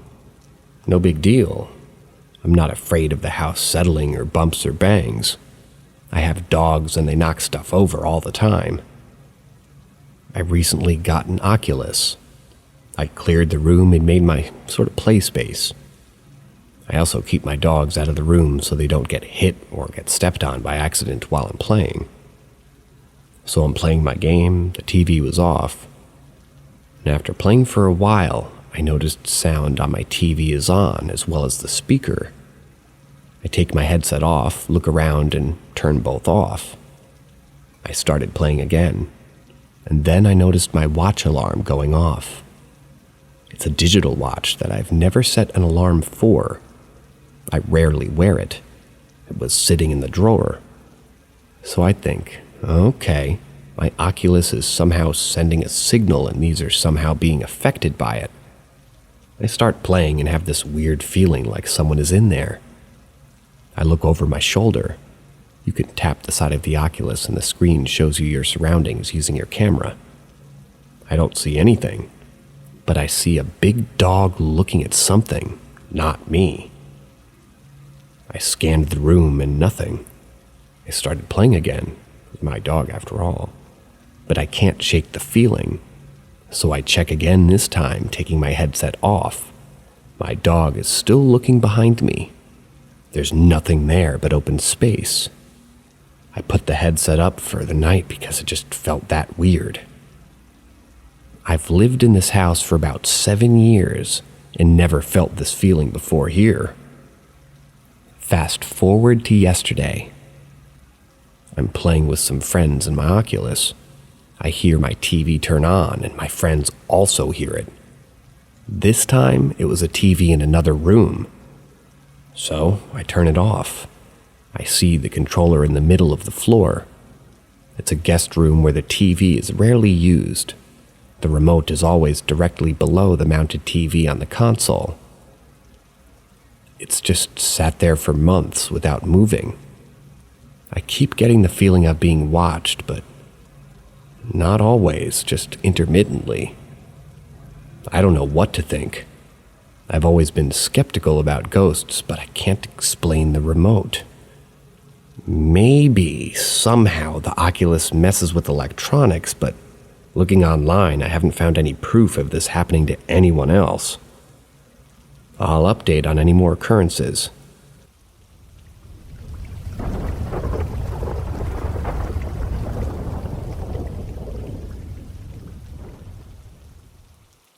Are some people immune to paranormal experience? In parentheses, me. Myself and said coworker were cleaning up the bar and restaurant that we work at. It's late, maybe like 2 a.m., and we're closed. She's toward the back, and I'm in the front.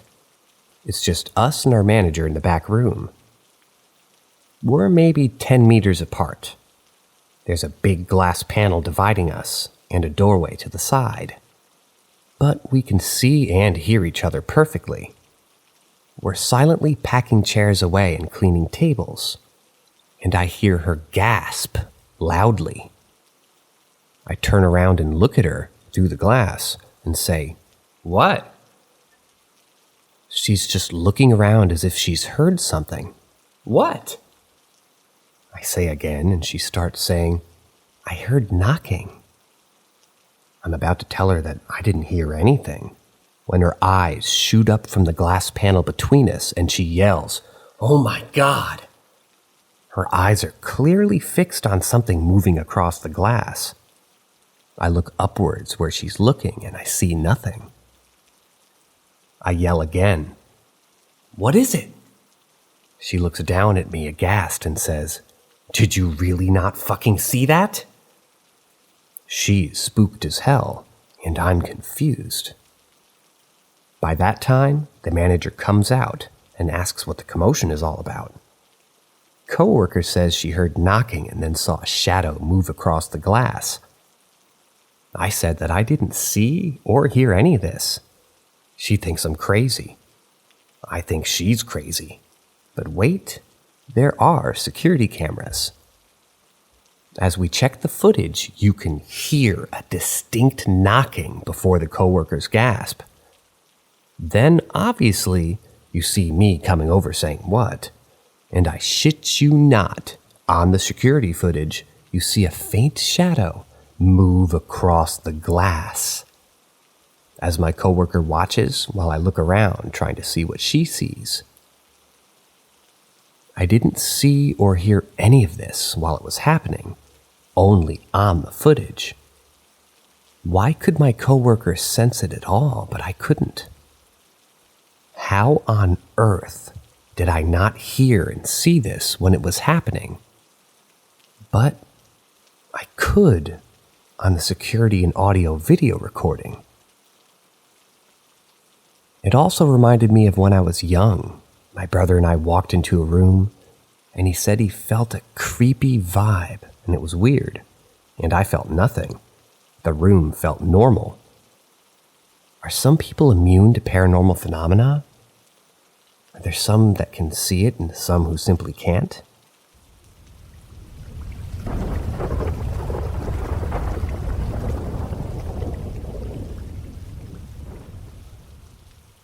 The house hated me. More from the house in England. I remember sitting in the living room with my mom one time. when I was about maybe 6 or 7 years old. She was reading a book. Mom loved her books, and was listening to the radio. I was not enjoying the music, and I think because I wanted the TV on, I had moaned and just asked if we could turn off the stereo. Mom said no, and I was sulking. Now, to turn the radio off, you had to physically switch this button from left to right, or push a different button to turn off just the radio. I know this for sure as I actually had this stereo until about 3 years ago. Anyway, after a bit of this, it's not fair from me, and my mom managed to calm me down and got back to reading her book, as I once again sat doing my coloring book. A short time passed and the room went silent. The stereo had been turned off. My mom was not impressed, as she obviously thought I'd gone against what she had just said. Although I initially found it quite funny, thinking I'd mysteriously gotten my way after all, I soon became upset and angry because my mom didn't believe that I'd not switched it off. She'd been convinced that it was me because of the fact that the switch had been moved across and couldn't just happen on its own. Somehow, my mom thought I'd gotten up, gone across the room, switched it off, and then returned to my coloring book within a matter of seconds without being seen or heard. There were often times when the house, or whatever was causing these things to happen, made me feel very, very unwelcome. It felt as though the house just hated me. Probably sounds nuts, but that's the feeling that I got.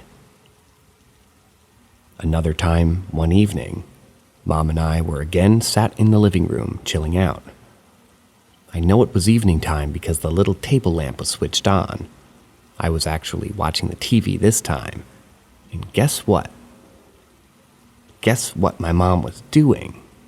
That's right, reading a book. So anyway, we're in there enjoying our own things when the light bulb died. It popped quite loudly and blinked out. Now, this is a relatively normal occurrence, but what made this really bizarre was that my mom started laughing to herself and then said something like, "That's weird, I just read in my book, then bam, the lights went out." She showed me the page that she was on, and the words were there in black and white. Probably just some sort of random coincidence, which was quite funny at the time, but looking back at it with all the other stuff that was going on, it's a little creepy.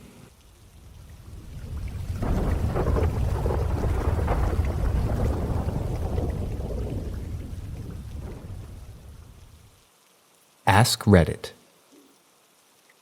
Moved into a rental. Real estate agent asked us, do we really want it?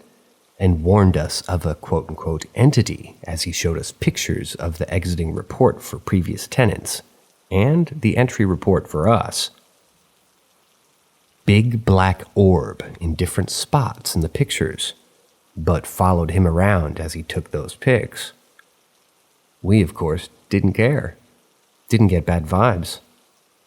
A few months of living there, felt something like something else was there without seeing them. Hearing our names being called, and no one was calling them. Then one day, looking down the hallway to the laundry, a little girl was standing there. Half her face seemed like it was burnt, and half her hair missing as well. Ran off behind the door into the wall. Nowhere to go. Checked, nothing. Inspection came up. Real estate agent told us that it was the previous tenant's daughter who died in a fire at their previous house before moving in here. Guess she didn't know they moved and stuck around. Well, always happy to feel her presence and see her in the days and months and years after. Same house. A man in the 1900s, trench coat and a hat. Always bending down and turning our TV on and off. Only when we were never in the room, and always when we were walking past and looked in. Different home, Snowtown, Murder's house, I believe it was anyway, as it was around that time in the same area, somewhat missing. Grave-size hole in the backyard. Perfect rectangle. Inch of grass at the top. Dug underneath and found about 20 centimeters of dirt, then colored cement. The same color of the black cupboard that was there when we moved in. Knocking in the walls constantly. Names being called again. Easy feeling. Kids' footprints on the walls even after we washed it. Dirt in our vacuum from places that we never cleaned with a vacuum. That house we moved into, basically as the last person was gone, left it as it was. A mattress had blood handprints on it, and a drawer next to that bed with a knife in it, and blood all over it. Blood splatter on the curtains, only noticing it when we closed them, and gradually seeing a lot more blood around the house as we lived there and took notice.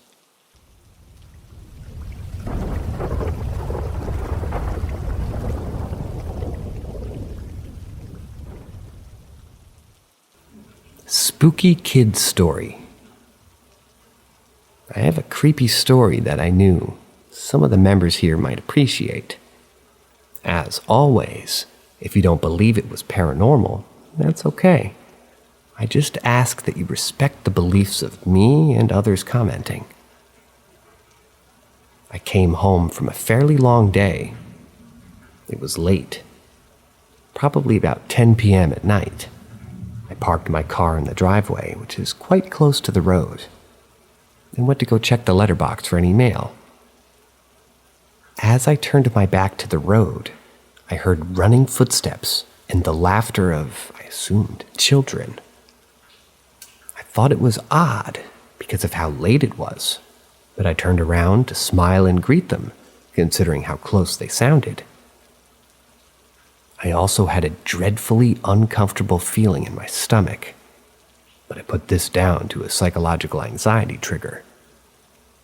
When I turned around, no one was there, which again I thought was strange, but I shrugged and kept walking. I heard the laughter again. It sounded like the laughter of two children playing together, but ignored it this time. I figured they were somewhere on somebody else's property. I actually assumed visiting our neighbors, because I know our neighbors on both sides don't have children. One is an elderly woman who lives alone, and the other side is just all student flats. As I approached my front door, I heard giggling again, and then the bouncing of a ball. When I turned around this time, there's an old soccer ball on the driveway that I hadn't seen before. And again, rationalized it as children who were playing somewhere, having accidentally kicked it over. I went back, picked it up, and wandered 100 meters or so in each direction on the road, looking for the owners and calling out, "Hello? I've got your ball, I'm just trying to give it back." I still have the ball. I've left it in the front yard, just in case the owners want it back. But it's been a few days now, and it hasn't been collected. I knocked the doors of the house in each direction, but none of them had children playing at that time. I knocked and asked, "Hey, sorry to disturb you the other night at about 10 p.m., but this ball came into our yard. Is it yours? Or were there kids playing at yours that it might belong to?" I'm hum-hawing what to do from here, but I thought I'd post this, as I thought that this sub maybe appreciates this kind of stuff. I need to get it off my chest, mostly.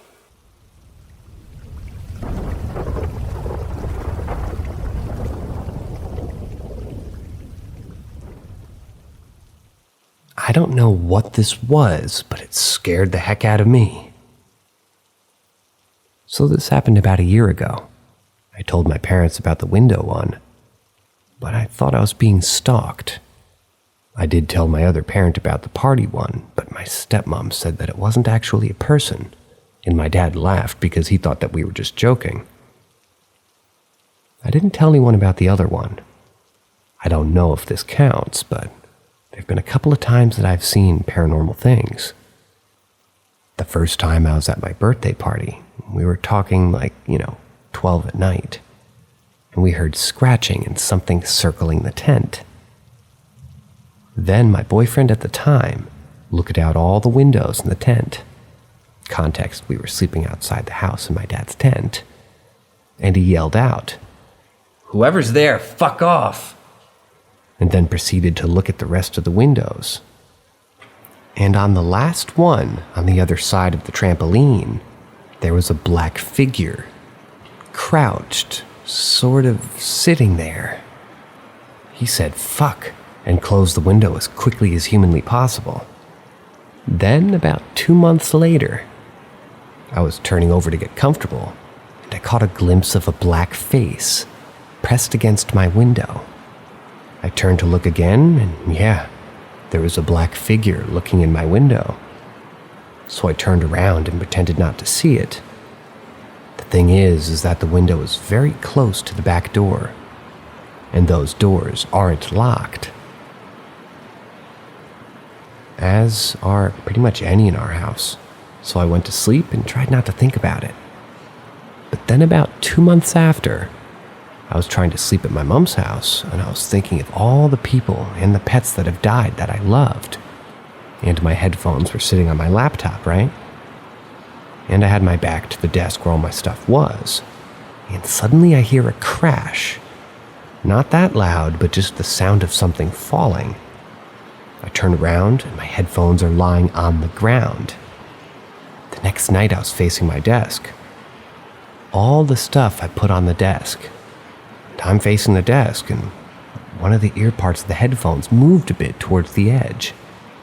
So I freaked out and got up and thought to myself, nope, nuh-uh, not in the mood for this. That was my echo. So I picked up the headphones off the laptop and placed them on the ground. I have no explanation for any of these. The body of the figure at my birthday party was pitch black. The face in my window was pitch black. There was no reason for my headphones to be moving.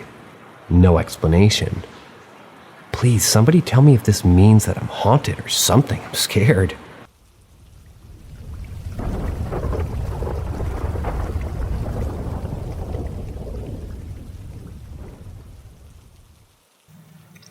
We would very frequently have a sense of anxiety and foreboding in the house, which on its own isn't paranormal, but certainly made it a very uneasy stay being there. I read somewhere that radon exposure can cause anxiety, and the house did have radon problems, so maybe that could have been it. But I also would hear footsteps around the house when I was the only one there, and just constantly felt like someone was watching me. My dad got the worst of it and claimed he would hear sounds coming from the basement at night. His bedroom was right near it, whereas mine was upstairs. So I never heard any of it. But I'm an extremely deep sleeper. Then the traditional slams, bangs, and crashes throughout the house. My dad also claimed that he would hear knocking on the cellar door. Sometimes he would hear a woman screaming. Supposedly every family who had ever lived there experienced something. There are 3 distinct things that stand out. The night before we moved out, my dad claims he woke up because he felt a sudden hard tapping on his head. My brother's girlfriend was staying over and my dad and me were gone. We came back to find that his girlfriend's daughter was terrified because she saw a shadow in the corner of the room. I chalked it up to a kid's imagination running wild. One time my dad was practicing with his band in the basement and was expecting me to be back from a Christmas party. He claims he heard heavy footsteps from upstairs and thought it was me. So he went upstairs to greet me, and no one was home. I got home about a half an hour later. It got to the point where my dad had the house blessed, and the priest claims to have been terrified and refused to go into the house at first. This was around the time I was becoming an atheist, so I didn't really believe in any of that. but I definitely experienced the uneasiness and occasional random noises, but never experienced any of the screaming or knocking my dad claims to have heard. At one point, we had some people from TAPS, associated with, but not on the Ghost Hunters show, visit us and do a sweep of the house. We got some of the obvious quote-unquote orb pictures, which both me and my brother thought were kind of dumb as hell, but at one point, being a bit of an edgelord, thinking I had psychic powers, told them to take pictures in one specific spot. The results was an image of what appeared to be a ghost, of a person with a demented face. We tried to explain it as a reflection from the washing machine, but it looked too much like a person.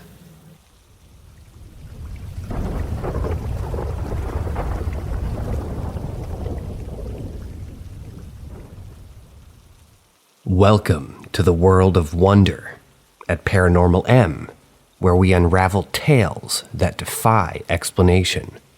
Subscribe and hit the notification bell to embark on a journey through our latest thought-provoking stories. Enjoy the intrigue. Seeing figures in my room.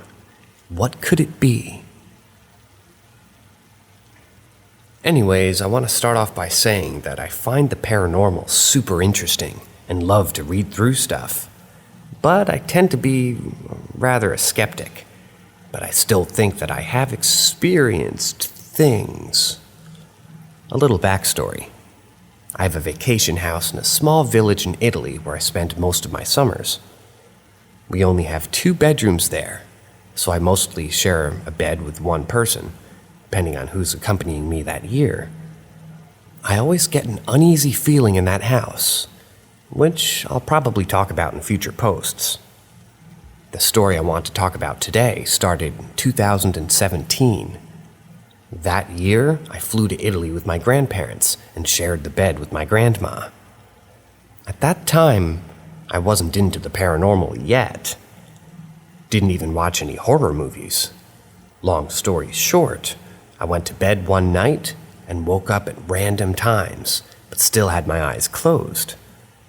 I then opened them to check out what time it was on my phone, but right when I opened them, I saw a figure resembling a woman with short blonde hair. She wore a white tank top, and as corny as it sounds, she was almost a bit see-through.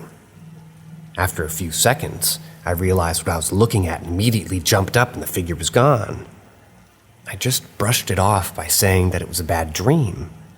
I didn't really think about what I saw long after. A few days later, I woke up again.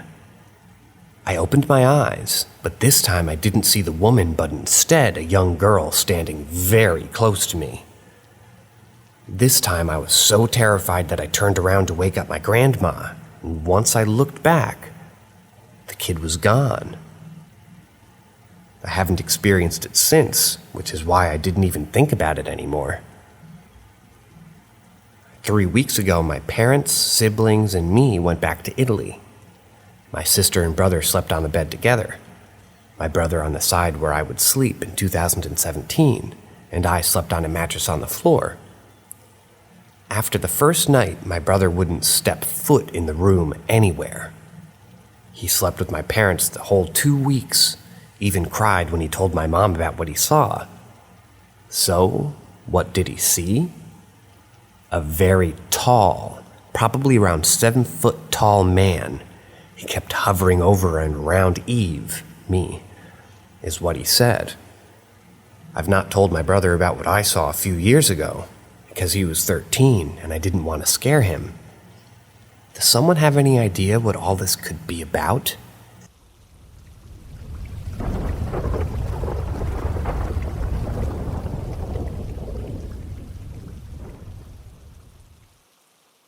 When I was 7 years old, I saw a black figure in my doorway with a brimmed hat.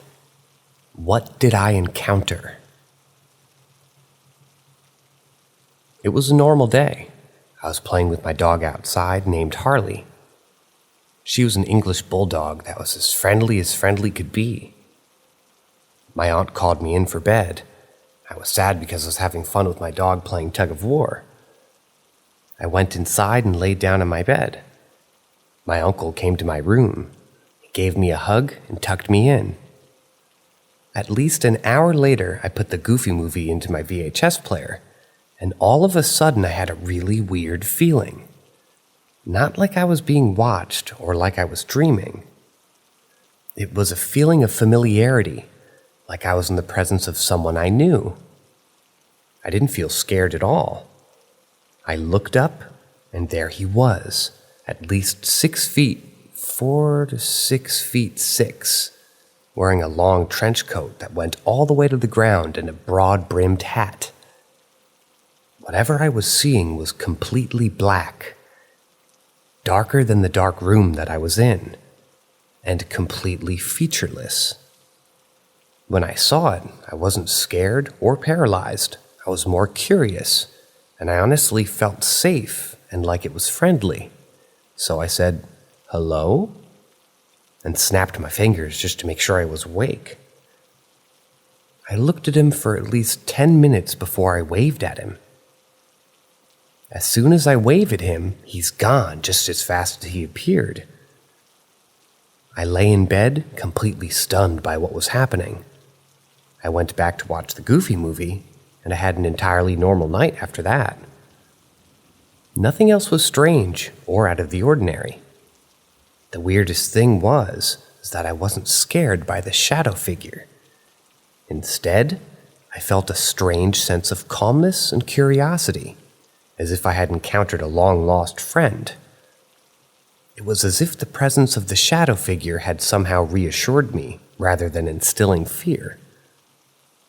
I really have no idea what this thing was. It was very similar to the description of the Hat Man, but I could tell I wasn't being threatened by his presence. The shadow figure seemed to be observing me from a distance, almost as if it were studying my every move. The encounter with the shadow figure left me with a lingering sense of curiosity. It's as if that brief interaction held a hidden meaning or purpose that I may never fully comprehend. Despite not seeing him again, the memory of that enigmatic presence continues to puzzle and fascinate me.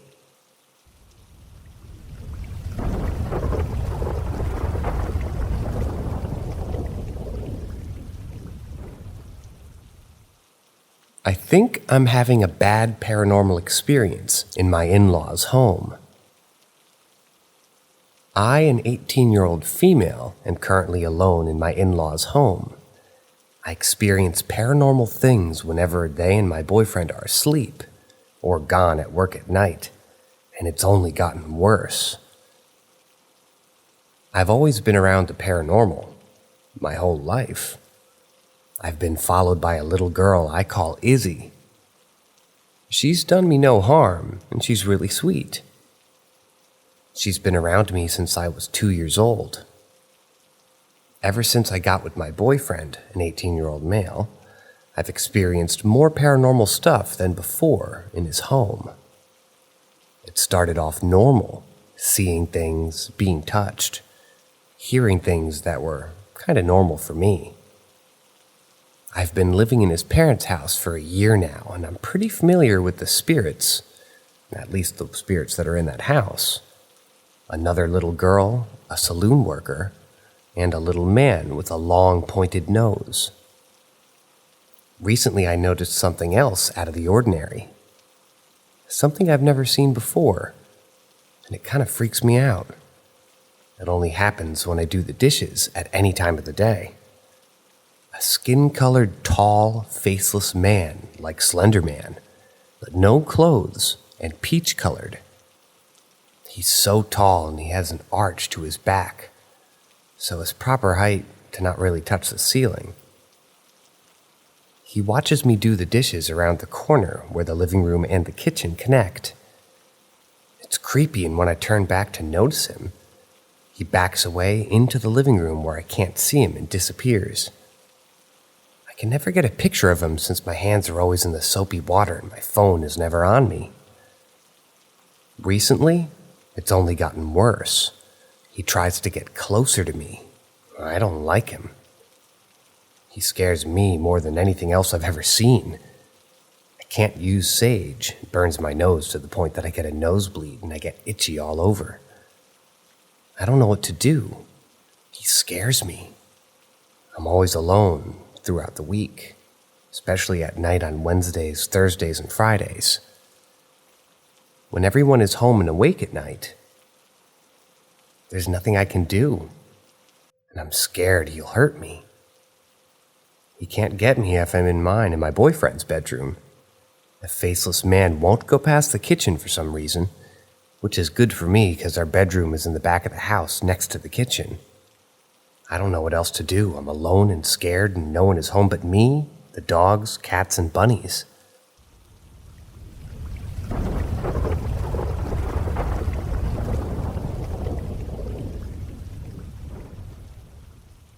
Mother Dearest. I want to preface this by saying that I'm a skeptic, and I have been my whole life.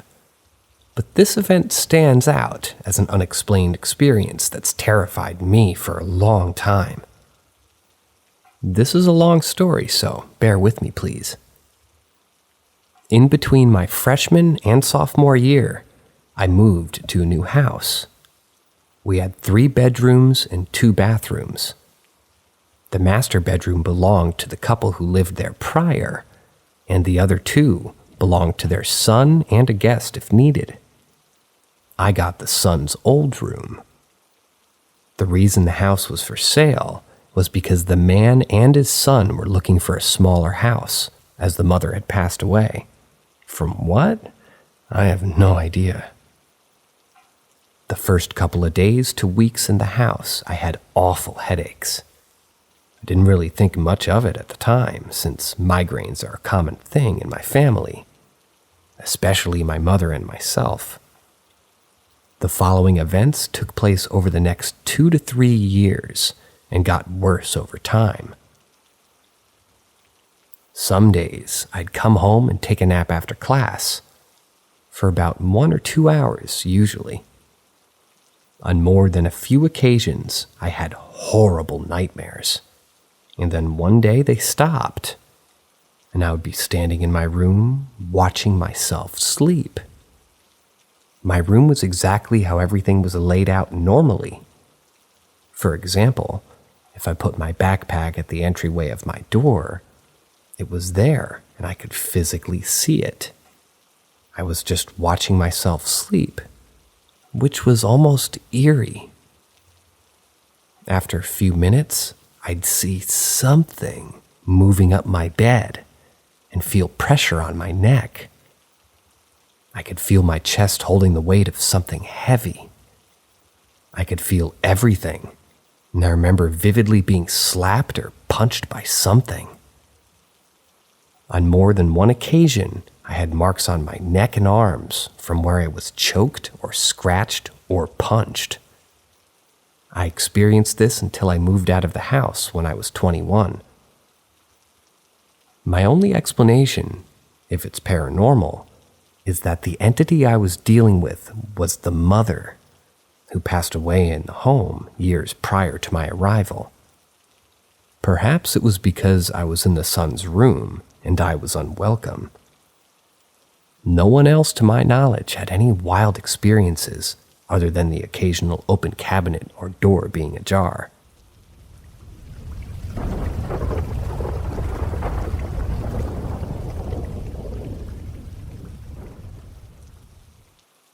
I saw a strange pale creature with backwards legs on my way home from work. So I don't typically believe in this kind of stuff, but I had a strange encounter a while back that I was telling my coworker about, and they insisted that I saw a rake. I've been doing some research since, and I had no idea what it was, and it looks very similar to what I saw. Anyway, I was driving home from work at 1:30 a.m. about 2 months ago and was headed down this typically busy side street. Except since it was late, there wasn't a lot of traffic, just a Jeep in front of me. As I was driving around a bend in the road, I saw in my peripheral this figure to my right by a sidewalk standing between two small trees held up by wire supports. The creature was standing kind of behind them. At first, I thought it was just a big, slender dog, like a white greyhound or a Great Dane that escaped, and seemed to be standing and barking at traffic by the sidewalk. I only noticed it as I began to pass it, but as I passed by, I quickly noticed that it appeared to have a humanoid-shaped head with black eyes, a hunched back posterior, and a long, stretched mouth like it was screaming. I was going about 45 miles an hour when I passed, and it was dark out. I thought to myself, yo, what the fuck was that? So I slowed down quickly to look back, and in my mirror I saw the creature turn around and run toward the wood fence. But as it ran, I saw how tall and slender the creature was. It seemed pale with a kind of anorexic appearance. It moved strangely, and its leg joints were inverted and bent in opposite directions. At that point, I was seriously creeped out. The Jeep in front of me also slowed down, so I could only assume that they saw it too. We both kept driving as it was late and couldn't stop in the middle of the road. But that situation really made my skin crawl. I kept checking my mirrors for the rest of the drive home and debated if I should have called the non-emergency line to have an officer check it out, but I told myself that they would think I was an idiot. Now, every night when I take that road, I look around to see if I can spot it again. I really want to believe that it was just a dog, but I can't stop thinking about how strangely it moved with its backwards knees. I haven't talked about this much, except to my coworker, because quite frankly, it sounds ridiculous. I'm just wondering what the fuck I actually saw, and if it's something that I should even be talking about, or if I should continue to pretend that I never saw anything and just move on with my life.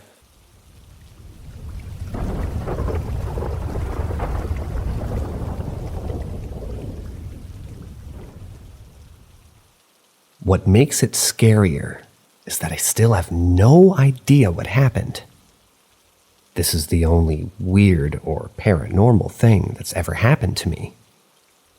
I was 11 and recently moved to another city with my family due to my father being in the country's army. We were staying there for a year, and thankfully, the army gave us a decent house in a complex building built for officials with families. Each house had their own large backyard and was separated from other houses by 12-foot concrete walls. One Sunday, my family went to buy some stuff at the supermarket. My older sister went with them, and my little one was still a baby, so I was going to be alone for a couple of hours. I was okay just playing with my dog, but I remember that I needed to get my black socks from my school.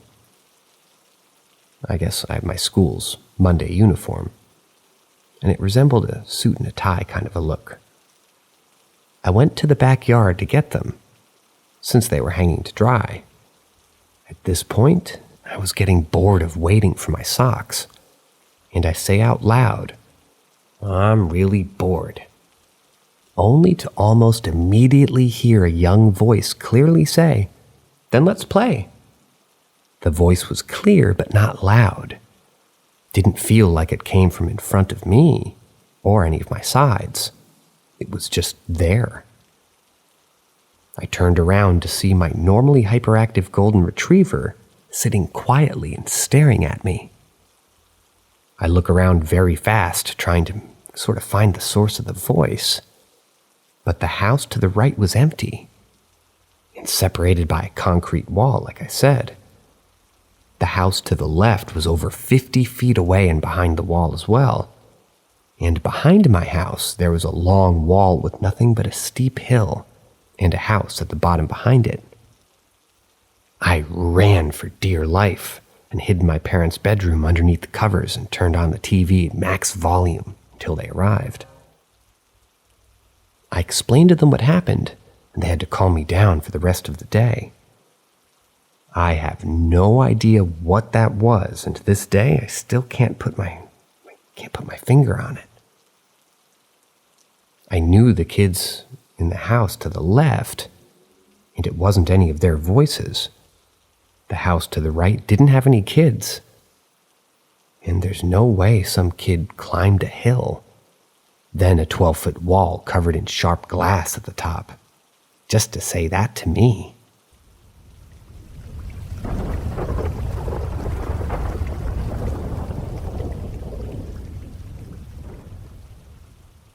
From the mouth of babes. I was watching my grandchild that evening. It was a quiet evening, and after cooking and eating dinner that I had prepared for my grandchild, I retired to the living room to watch the news, leaving my grandchild playing in the hallway outside my bedroom door so I could keep an eye on her. My grandchild was a sweet 5-year-old, and I left her coloring and playing with her dolls quietly. I sat in my living room chair, turned on the television, turning the sound down on low so I could hear my little ones if she called out for me for anything. After about an hour or so, I head down to her, in conversation with someone. There was no one else in the house besides myself and her who she could have a conversation with. I sat dumbfounded, thinking that it must be her playing with her dolls. I dismissed it, turned my attention to what was transpiring on the television screen. After a few minutes and the conversation with my grandchild still going on, I began to listen in on her conversation with what I thought was her dolls. However, to my amazement, the conversation was well beyond just playing with her dolls. She was asking questions, and it seemed like someone, although I could not hear them, was in turn responding back to her. My curiosity kept me glued to the seat as I listened for another minute or two before deciding to go and see whom or what she was interacting with. Before I could get up and out of my seat, she stepped into the room with me, sat down beside me, and asked, "Sweetheart, who were you talking to? Were you playing with your dolls?" She turned and looked up at me and said, "No, Grandma, I was talking to your mama and daddy." I said, "Babe, you couldn't possibly be talking to Mother and Father. They've been dead for so many years now." My grandbaby looked at me very seriously and matter-of-factly and said, "Granny, they were asking me questions about you and how you were doing. Granny, they told me to tell you that they love and miss you." From that night on, there was never a mention from her about my deceased parents, and this never happened again, when it was just the two of us at the house. However, without a single doubt in my mind, I know that evening my parents were there checking in on me through my grandbaby. This incident still brings tears to my eyes when I think or talk about it.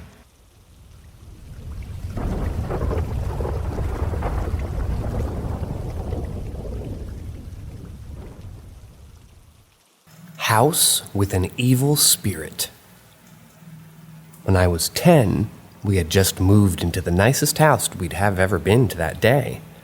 It was big, a huge sunken living room, bonus room off the kitchen, a great backyard. My parents rushed on buying it because it was such a good deal. Just a few days in, I saw a shadow figure that was about 3 feet tall, and it had a top hat of sorts. I'd catch it from the corner of my eye often, but especially near my brother's room. It seemed like it always was standing just in the doorway and would be quick to get out of sight. Pictures on the wall would sort of lean more and more throughout the day, and I often heard door creaks and footprints, but more like a galloping cadence coming from the attic. One night my dad and I were watching TV. He was channel surfing and stopped on some show where people talked about their paranormal experience. I don't remember the show, but wish I did. Anyway, the person being interviewed mentions the shadow person that she's seeing, and it was exactly what I had been experiencing. Up until then, I didn't tell anyone because I didn't want to scare my younger siblings, and my parents were kind of excited about the new house. I I started to get really scared listening to it. So I told my dad about all I saw. He asked me where I saw it and other details, and I'll never forget how white he turned when he realized we both were seeing and hearing the same thing. He told me that he saw it every day since we moved in, and he always saw it near my brother's room. That night, I woke up in a panic from a dream, although it seemed more like a vision about the spirit hurting my brother and not a typical nightmare. I ran into my parents' room where my dad was sitting straight up in his bed, breathing fast. I told him about the dream, and before I could finish, he said he was hurting Peter. I said yes, but I wasn't sure because the shadow man just seemed to be next to the bed watching as my brother was being tended to by nurses. My dad had the exact same dream that same night. The following night, my mom was tucking us in, and I heard her panic as my brother was burning up, fever of 105, and was really weak and out of it. He got taken by an ambulance to the hospital, and we were told that he had pneumonia. He was sick for 2 weeks. We only went back to the house during the day to get our things. We moved in with my aunt temporarily and listed the house for sale. So would have I.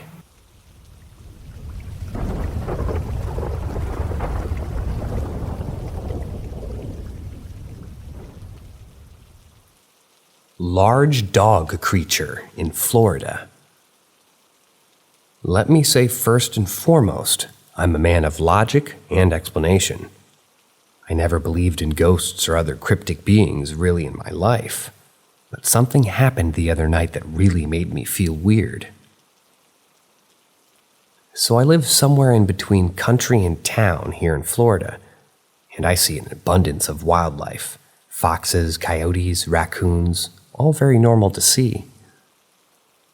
Since there's a pretty large fox population around here and most people having chickens, everyone has large dogs, including me.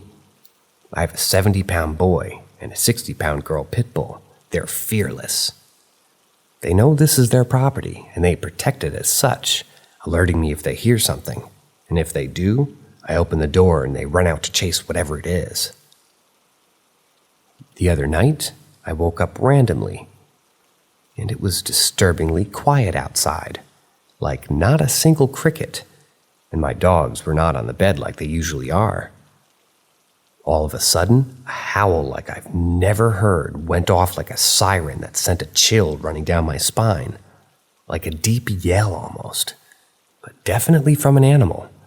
I turned the lights on in my house to see my pit bulls at the back of their crate shaking. I've never seen that look on my dog's face like that before. Purely terrified. So I turned all the lights back off, grabbed a flashlight, and looked out my back window. What I saw about 200 yards off by the tree line near the back of my property was a dog thing. I vaguely saw it, but it was very similar to a hyena in build, with a large amount of fur on its neck, like a mane, almost skinny back legs. Its head looked very wolf-like, with erect ears and a large skull. It was fucking huge.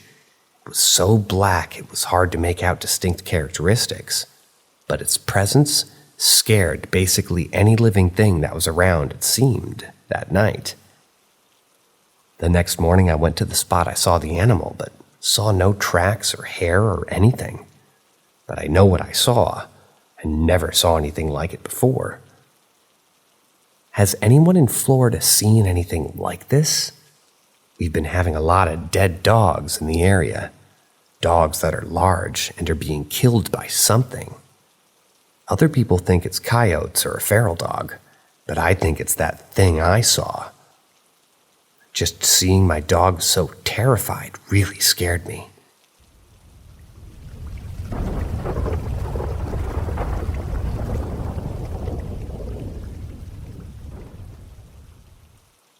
Ask Reddit.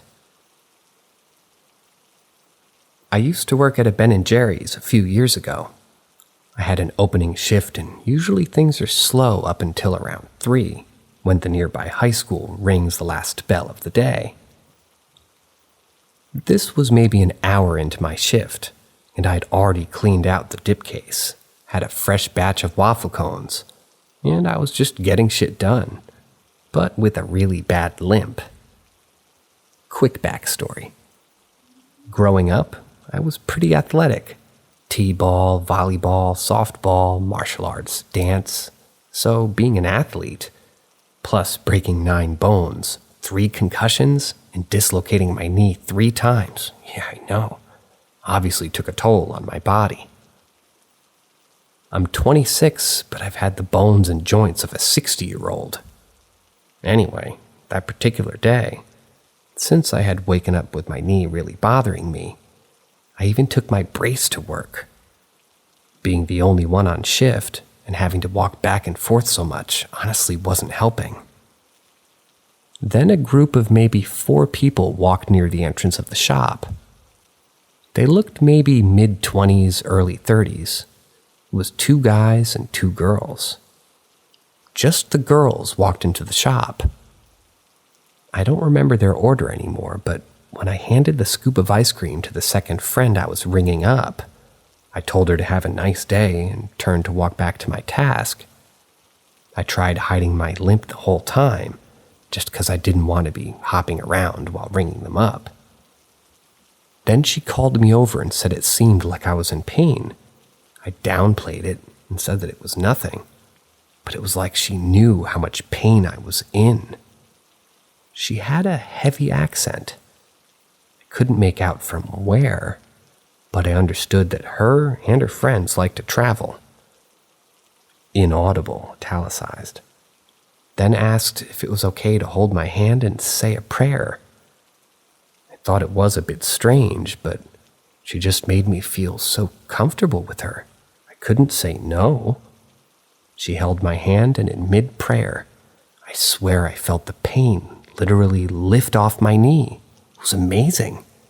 I asked her name, and she gave it to me, but now for the life of me, I can't remember it. I think it started with an M, but I don't know. This was in like 2015, 2017. But since that day, my knees never bothered me again. I'll never forget her.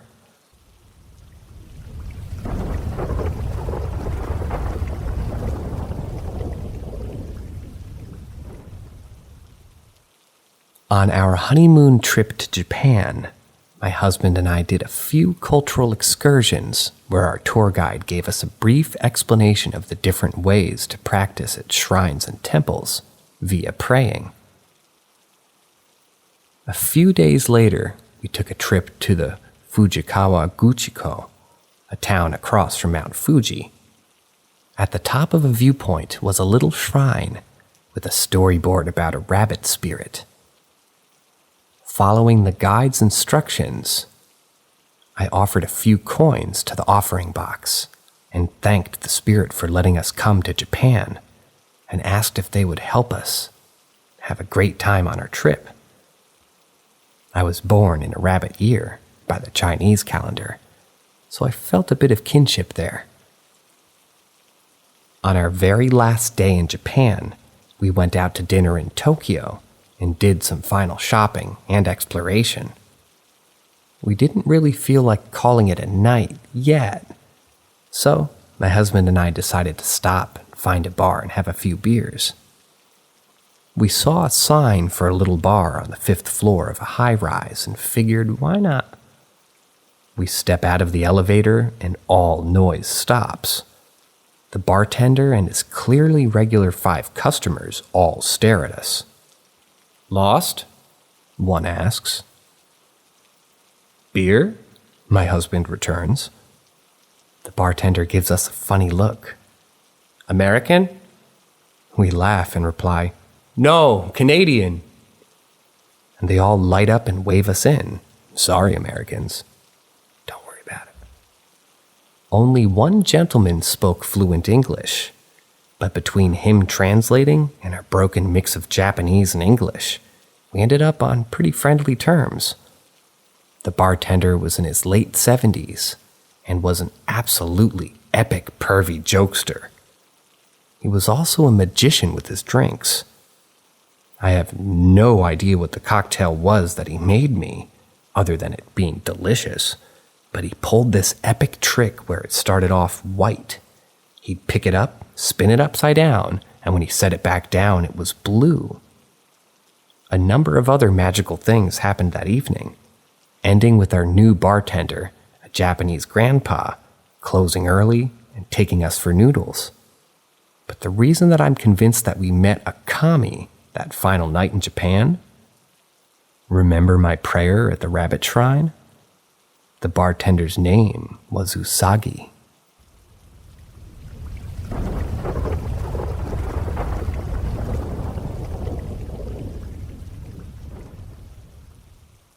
Lights with a message. In 2018, my grandfather passed away after 4 years of struggling with dementia, an awful disease that strips a person of almost everything that really makes them who they are.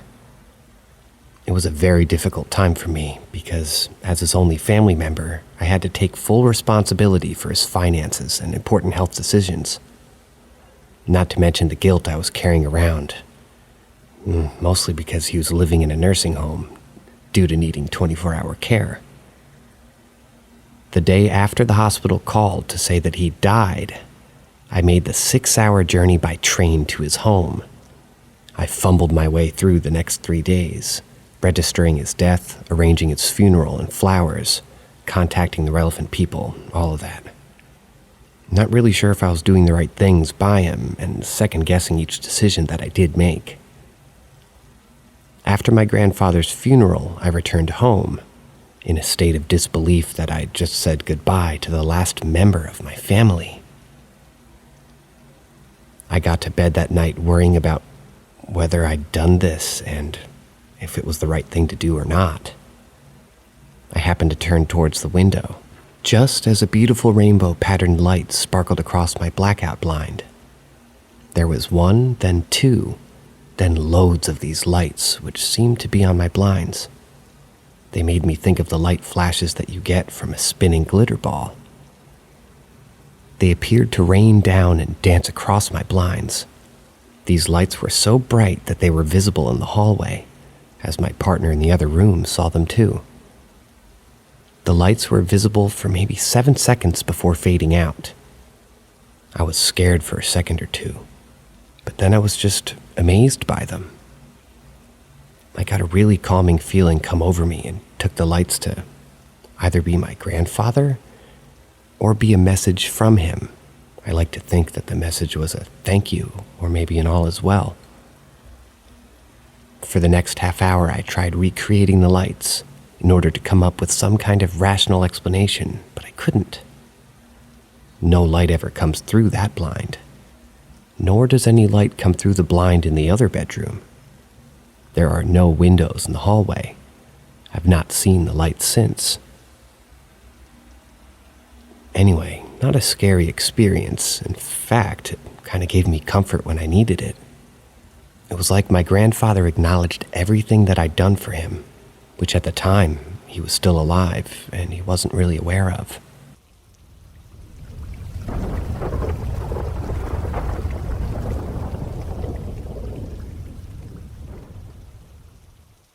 This just happened where a ghost just said in my aunt's voice, Assalamu alaikum.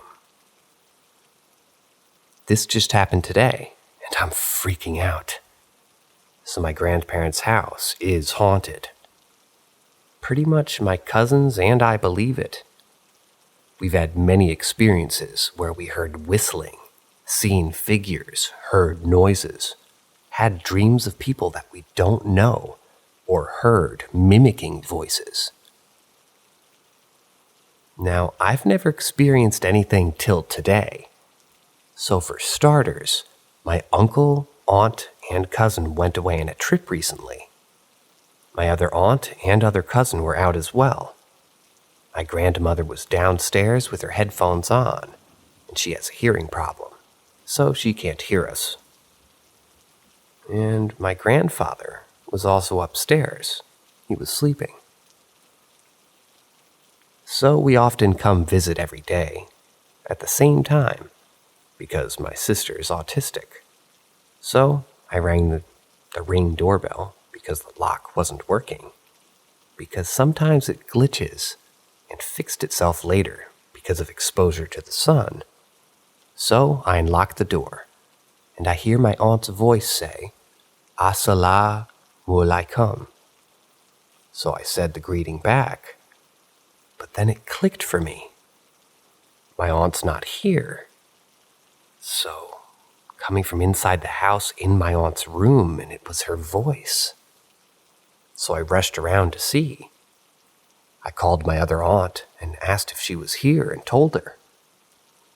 She told me to ask if my aunt did it through the Ring app. Now keep in mind the Ring is very new, and they never really used it before. So when I called her, she had no idea that she could even do that. So then I started freaking out. I couldn't even say the prayer because I couldn't remember. My aunt called me back and said that she'd got it on the recording. I'm not allowed to show it because of privacy and don't have permission, but it's on camera. For the rest of the time, I felt the basement was colder than normal, and I felt too anxious to even go upstairs. I don't know who mimicked my aunt's voice, but for a jinn to say Assalamu alaikum like that, I'm hoping it was a good jinn.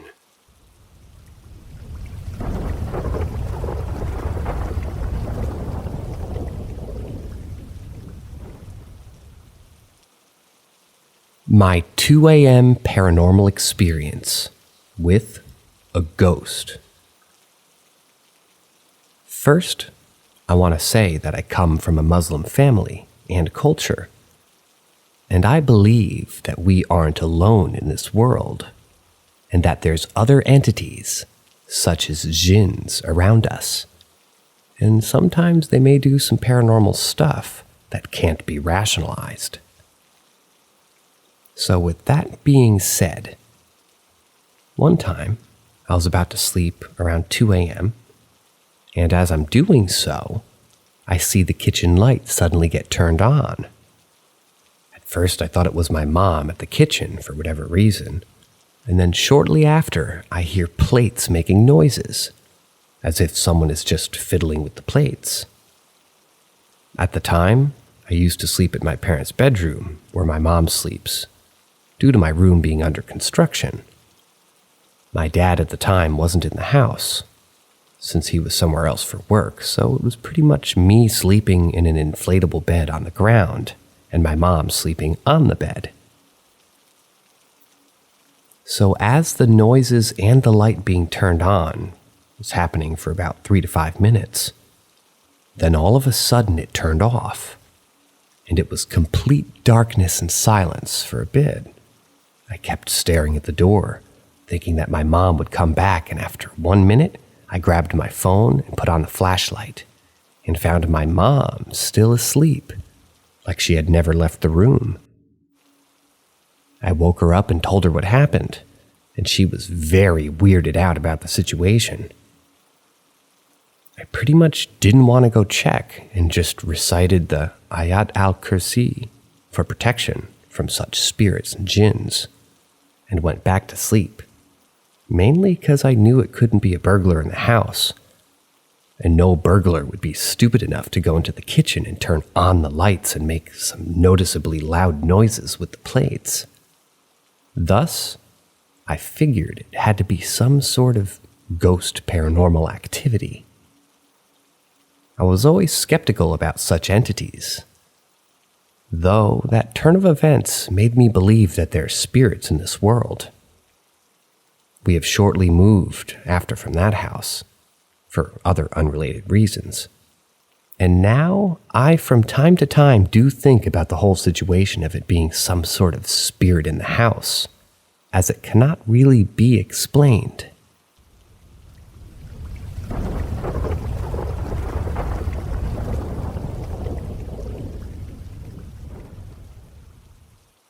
The Ghost Cat, A Night I can't forget.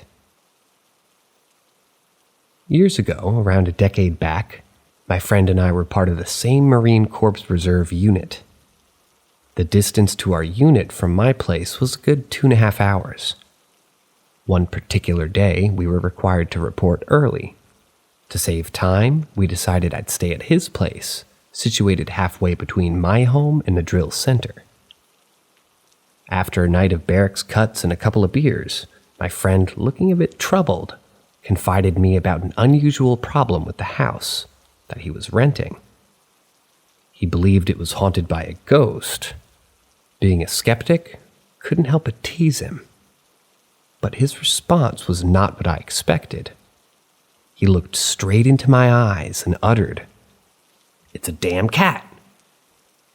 He recounted incidents where he'd wake up to see the cat lounging outside his bedroom. Each time, he would leap out of the bed to catch it. But by the time he'd reached the doorway, just 5 to 7 feet away, it would vanish. I laughed it off, attributing it to his imagination, and decided to crash on the living room couch. The stillness of the night was interrupted when I felt something brushing against my hand, which dangled off the couch. As I peered down, I was met with the sight of a cat affectionately rubbing its head against my hand. Panic set in as I realized I was paralyzed. The dreaded sleep paralysis. While my body was immobile, my willpower drove me to make a tiny movement. In a desperate attempt to prove its existence, I managed to grip that cat's face with my index finger, trying to nick my finger on its sharp tooth. Suddenly, the cat wrenched free and started straight through to the living room wall. The moment its tail disappeared, the paralysis lifted. Frantically, I inspected my finger. While there was no visible injury, I could faintly feel where the tooth had pressed against it, and there seemed to be a slight discoloration.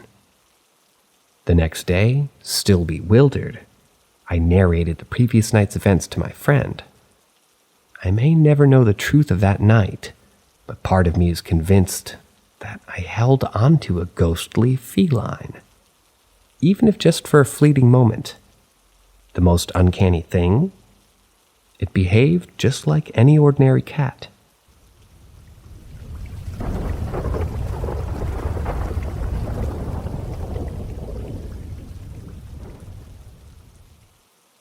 Texted my college girlfriend at like 3 a.m. after waking up from a weird dream about her talking about me and something that she needed help with. She texted back shortly after saying that her and her grandma had been talking about me a few minutes before my texts. When I was 7, I was up in me and my brother's bedroom playing with Legos. Everyone else was downstairs in the kitchen or family room, waiting for dinner, and probably watching TV. I got this weird feeling all of a sudden that something was in the room with me, and I needed to bolt. Just overwhelming fight or flight rush, and the sense that a threat was coming from the closet. I jumped up and started booking it, ran through the bedroom door, down the little hallway to the stairs. I skipped steps, and I was just so fearful. I had just reached the edge of the stairs and was turning the corner and seeing everybody down there. Right then I realized that I couldn't make out any noise. No screams, no yelling, nothing coming out of my mouth. Everything slowed down the moment that I could see my parents and siblings. Then I felt like something had grabbed me, something I cannot even describe. Slowly, I was pulled backwards, doing everything I could to make a noise or fight free. Nothing happened. I was frozen. Then a rush of being pulled back up the stairs quickly, down the hallway into my room. Everything happened at an accelerated fashion. Last thing I remember is seeing the door slam in front of me. Next thing I know, I'm walking down the stairs slowly, and getting to my parents and asking them why they didn't help me or check on me. They told me that I thought I was just playing a game upstairs. I still question what happened then. Was it a weird dream? Did an alien abduct me? Was this some sort of ghost or demon? I don't remember what happened. If anything, once I was pulled back into the room, but the sense and image, or reaching my family, and safely slowing down to a moment of stillness, to then being pulled into the room so fast that I couldn't even blink. This has me open to all kinds of things about the world and the universe, and what they could hold.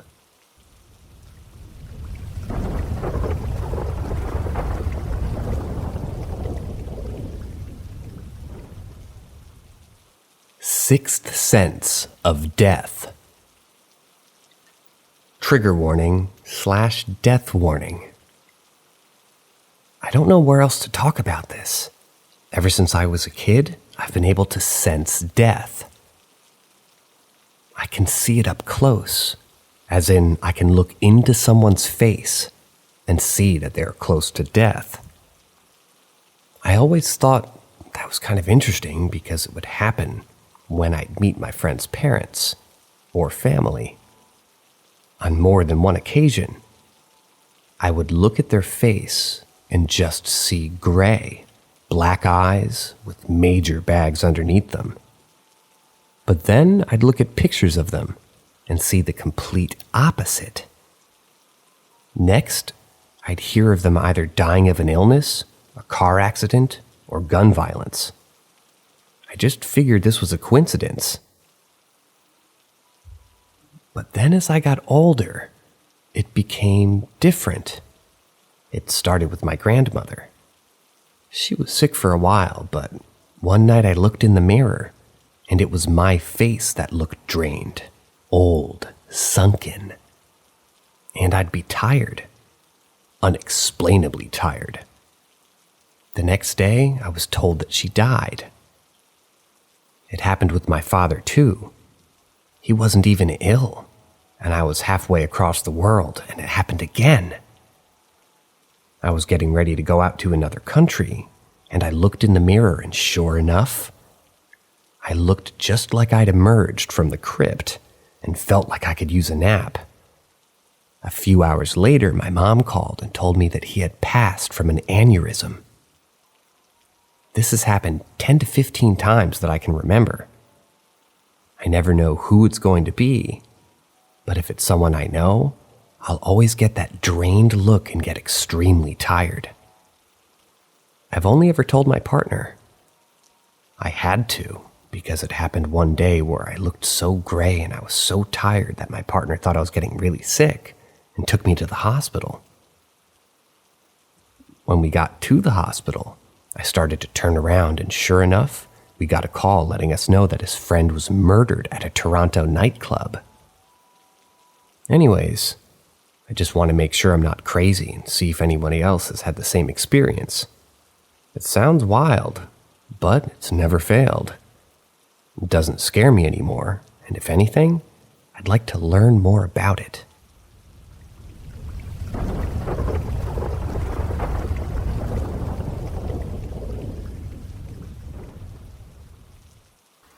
They know me, and I genuinely don't know them. My mom and I were picking up our dog at the vet, following a day at daycare, followed by a checkup. As soon as she saw us, the girl working the desk looked around my age, got really excited, got up from her seat, ran over to us, and hugged me. She exclaimed, "Oh my God, hi!" My name, fill in. "Hi, Mrs., my last name." I was just confused. She said, "We went to the elementary school together." I played along, laughing that I kind of have a bad memory. While we talked, and on the drive home, I tried to rationalize it. She was probably a kid who was there 1 year and left the next. It made sense that she knew my mom because she was big in the PTA. especially when I was in grade school, and helped out a lot with the other kids in the reading groups and such. What I didn't get was exactly why did it warrant a hug? When I got home, I couldn't stop thinking about the encounter. To ease my strange feeling, I pulled out all 4 yearbooks I had from grade school. Each one I scoured my grade, looking for her. She wasn't in any of them. Not that strange. Plenty of kids don't show up for pictures. However, the unpictured kids were listed by name. This girl's name was nowhere to be found. I tried all the other grades. Perhaps she was an advanced student, or in one of the music classes that incorporated all grades. Nothing. I reasoned that perhaps she had changed her name from what I knew her as. However, she told me her name to try to jog my memory. You'd think that she would have said the name that I would recognize. It's worth mentioning that this girl looked noticeably mixed race. Normally that wouldn't matter, but I live in a small town in Ohio where you can count on one hand the non-white kids who went to my school. It was very notable when a black kid moved to town and attended school for 2 years before moving again. If I'd seen her before, I'd have thought it'd be memorable. Also worth mentioning, unlike me, my mom has a great memory when it comes to people. And like me, she had no idea who the girl was. And at that age, she would have made a big deal about any girl who made friends with me.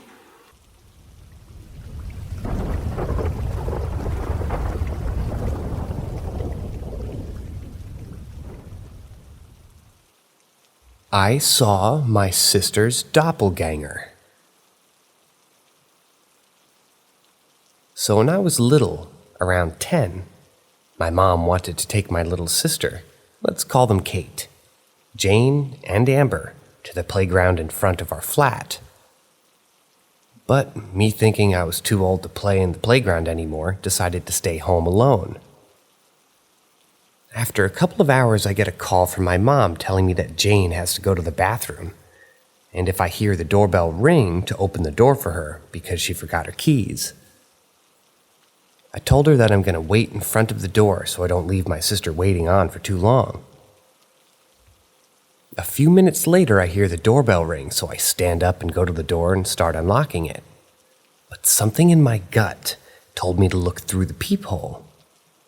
When I looked through it, I saw that Jane and Kate were standing in front of the door, and Kate was hiding her face and her long brown hair, like the girl in the Ring movie. So I got a little bit confused because my mother told me that only Jane is coming, but I brushed it off, and while I was unlocking the door, I kept looking through the peephole, and Kate was just creepily standing there with her hair hiding her face. When I reached the final lock, we have 3 locks on the door, and start unlocking it, I just see Kate start sprinting inhumanly fast down the stairs. Me being worried about my sister, I quickly unlocked the door and started asking Jane, where did Kate go? And why did she run like that down the stairs?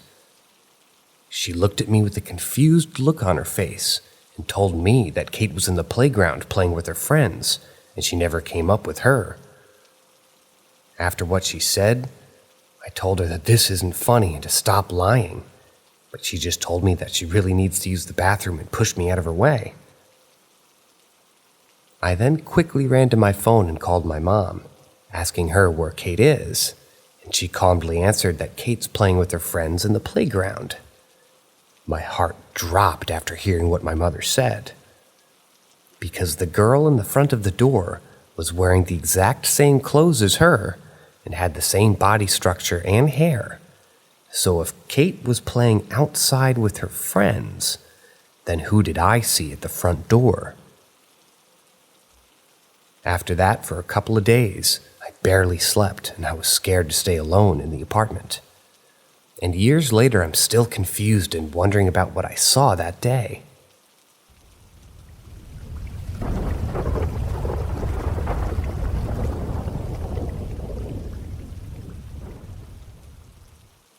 My parents moved to a house built in the late 1800s. I've never felt comfortable there, just like I was being watched. A few times I swear a ghost was in my bedroom sitting on my chest. I couldn't get up, I couldn't move, I was just stuck, paralyzed. Then it moved, and I'm able to move again, and I see an orb float off into the wall. After I moved out, my wife and I would visit with our kids, infants at the time, and they would often quote-unquote zone out and stare at the wall like they were watching something or someone. I heard a story from my mom that when they were cleaning the basement out, she came across a jar that appeared to be filled with wire haphazardly stuffed in it. Upon closer inspection, it was bird bones. All the flesh had rotten off and the feathers had fallen off and left the bones in the said jar. We had an apartment we rented above the detached garage. One day, the renter suddenly moved out. Later, I learned that she had a similar ghost experience as I did. She was sleeping on the couch and was woken up but unable to move, but could hear something screaming at her. At a whisper volume, "Get out of here, get out. I'm gonna kill you if you don't leave, get out." Needless to say, she was out. My parents ended up divorcing, and my mom stayed in the house. She ended up with lung cancer. Fuck cancer, she died at 55, and everyone agrees that she was still beautiful. My grandmother came over from the UK to stay with her. Really long story short, she was walking up the stairs and fell and broke her right wrist. She swore up and down that something pushed her. 6 months later, she broke the other wrist under nearly the same circumstances, just a different flight of stairs. I was at a horse show at some point and met a woman who knew the previous owner. We chatted a while, and she asked out of the blue if I had met Delilah yet. I asked who that was, and she wouldn't go into more detail about it.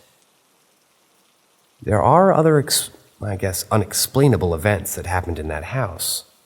My mom used to see spirits in the corner of her eye, an old man, walking and reading a book. She could never see him directly, and she couldn't say if he even had legs.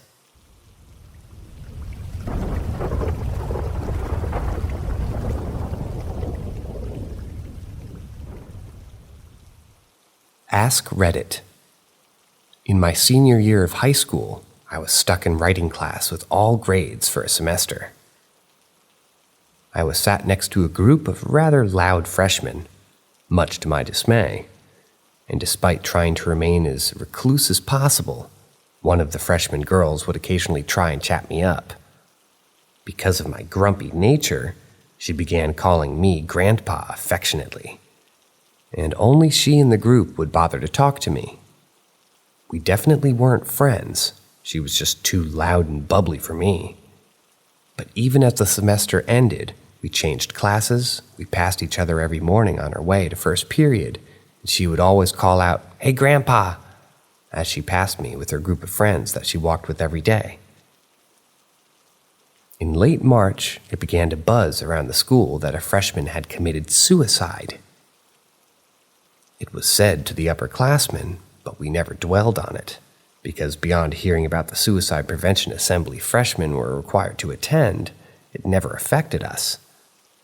In mid-April, I was running late to my first period, and this particular day stuck out to me, because I had actually done my first period homework, which I never did.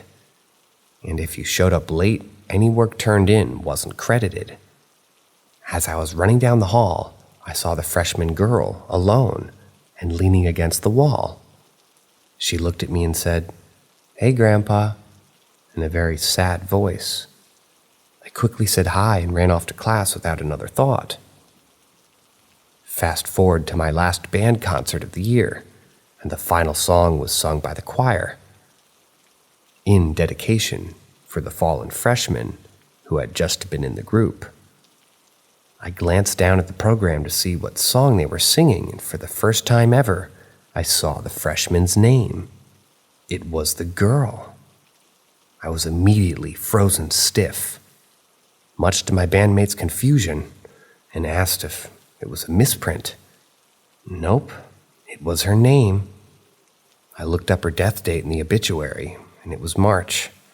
But I'd seen her in April, alone, and so sad looking. I cried on my walk home after the concert, and still to this day, I have no homework that I did. This says I have 2 homework I did that was never credited in April because I ran late.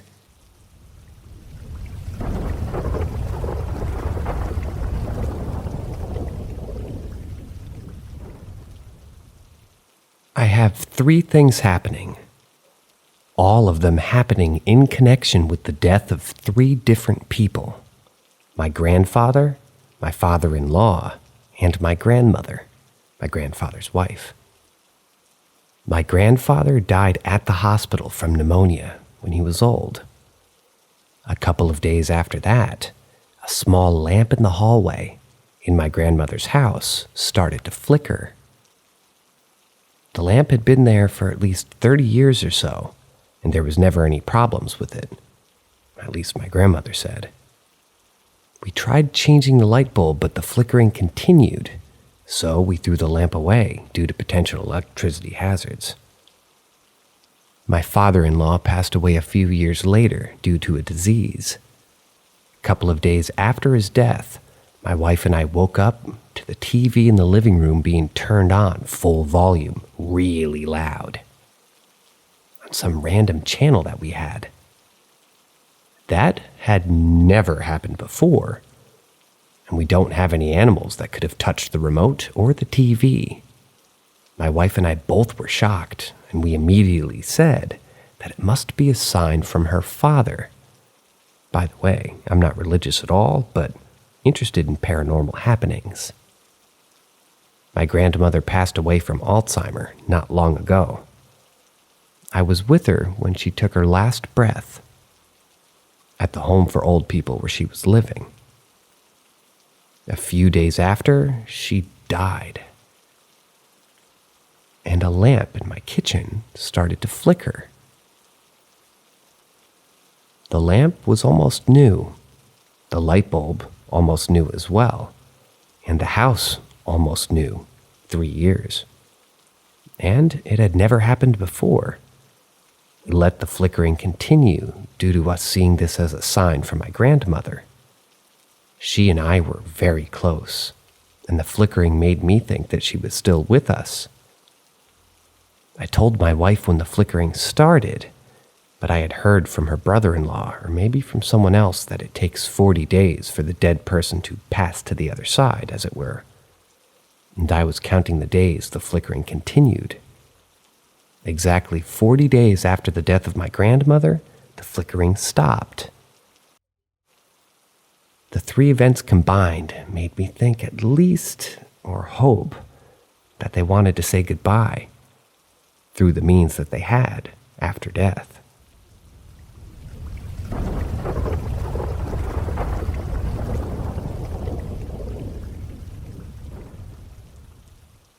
Actual thing that happened to me today. Yesterday, I met up with 3 friends in my countryside school arbor. We talked a bit and shit, and when I had to go home at 10 p.m., while they stayed and were telling scary stories to each other. White van stories, UFO, and men in suits. Later on at 12 a.m., they went home. 2 of my friends at the same direction. The street lights go off at 11 p.m. As they were going home through a small road going through our small village, a single 1-lane road with houses on each side, they stumbled upon one of the few old wooden abandoned houses with a connection to big local fields. They saw odd candle-like lights coming from behind the house. They got spooked, of course, due to scary stories, No lights, and of course, the weird ritual-like lighting from behind the house. Next day, my parents let me stay for an hour longer, so we met up and just chit-chatted. At some point, near 10 p.m., where it was pretty dark, we hear a very creepy, surreal noise that sounded either like some monster, an old barn door closing, or someone crashing a car. We ignored it, and we just mind our own business. So later on, near 11 p.m., we head to the said house for the excitement and to see those lights again. This time, they were absent. However, we heard weird noises from inside that sounded like hitting a bag of concrete or beating the sheets. We get spooked, but I decided to take some pictures because why not? At some point, we hear something in the grass, so we ran off. We came back a few minutes ago, just to not hear anything at all this time. We were wondering what the hell was that after a minute of snooping around. We heard some door opening in this shack. We got so scared shitless that we just went back home. I got information from a friend's long-dead grandma that the house is haunted. I checked the photos, and one of them got a really creepy red hue to it. I swear to my life that I never edited those photos. I'd love to share the photos, but the sub doesn't allow external links.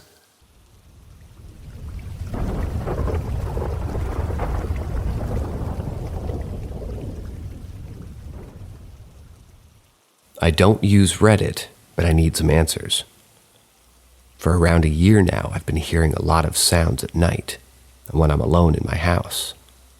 My room becomes freezing cold when the rest of my upstairs stays warm. My room is always very hot, and getting the feeling that I'm being watched.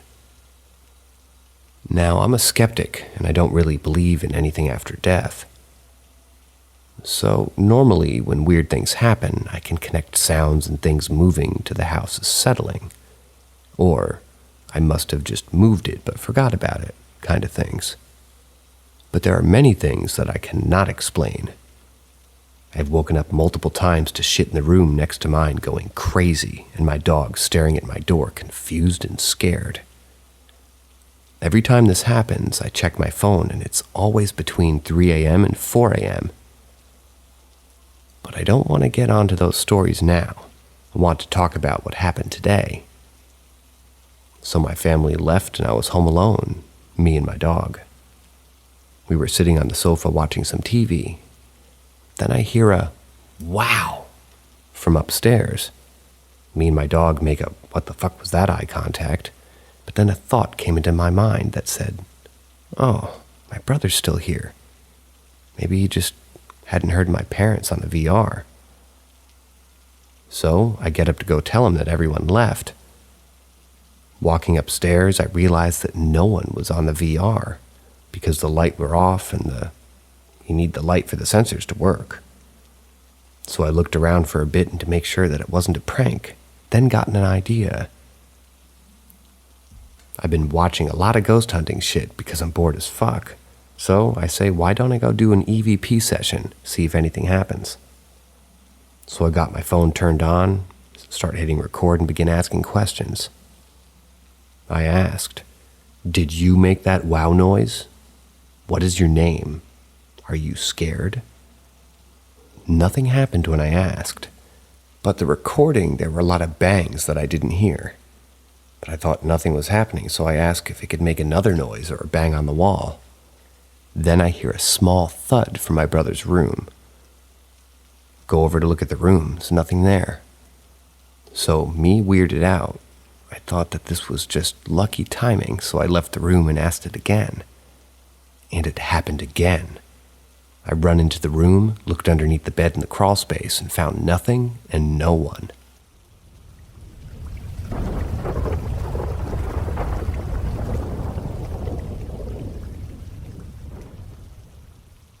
My home we bought is haunted. And it's been interesting, because I'm an astrophysicist by trade, and it's been interesting to take what I know to be true in the universe and place that with what me and my family live with. All that being said, we adore her. I had probably the friendliest, most helpful ghost in the world. When we bought the house, we knew it was funky. Even weirder is 3 days after we moved in, I realized that I had seen this house before from the angle I was sitting on my couch. And it was in my dreams over various years. Anyways, the first thing we noticed was little things. If we left lights on, they would switch off. You would hear the click of the switch. I heard walking around in my son's room one day. Didn't think anything of it for a full 20 minutes, and then realized, fuck, I'm home alone. Like I heard this door open and walking around. Okay, spooky but harmless. If we lose something, and we audibly say it's missing within around half a day, it'll be found in plain sight on a table or a couch. We always say, thank you. Our cats will arch up and purr like someone's petting them. My daughter's been tucked in before. She thought it was me. Nope. We love her. The only thing we have issues with is no laundry machines past 9 p.m. We have front locking loaders. Once they're started, it's a bitch to get them open. If someone starts late, you'll come down to the door open and the machine off. Only past 9. So now we just respect it. I don't know who she is, but this is her home too. We love her and we say thank you and talk to her. All of us do. Guests have told us her house is haunted without us telling them. My all-time favorite story is I have a friend who doesn't believe in ghosts, and she spent the whole day talking mad shit. She retires to one of the guest rooms, and within 20 minutes she comes down sobbing, and her ear is bright red. She was half asleep and she heard soft movements, and the whack, someone flicked her ear. She doesn't talk shit anymore, or stay over. That's the only time our lady's been aggressive, but I'm glad she's here. She and our family now is kind of creepy and weird and dumb as that sounds. She's our family.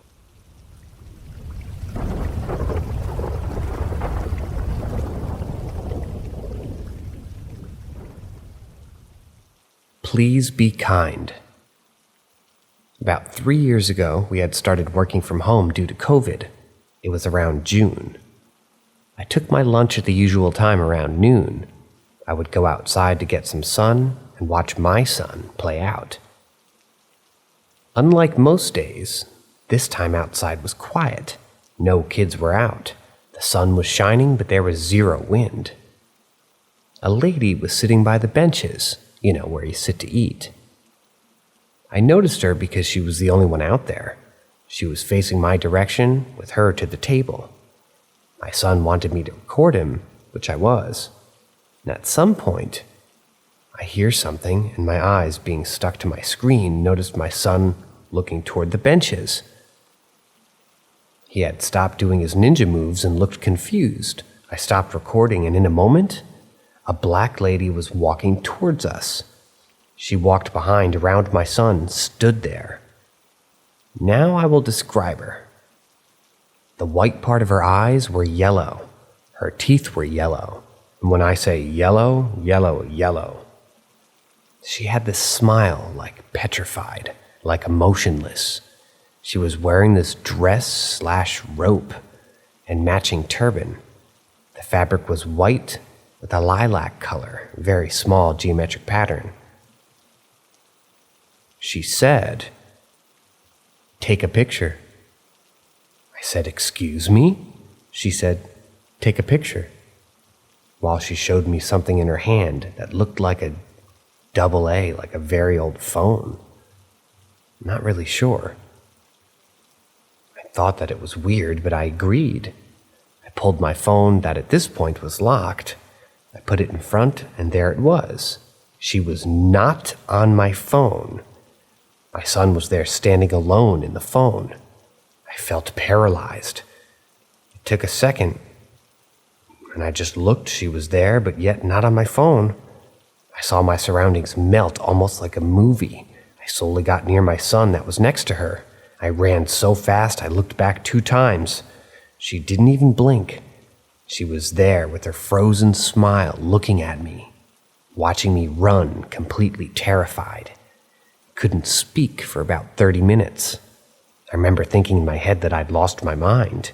My other 2 kids and sister were home, and I could only repeat, she was there, and she wasn't there.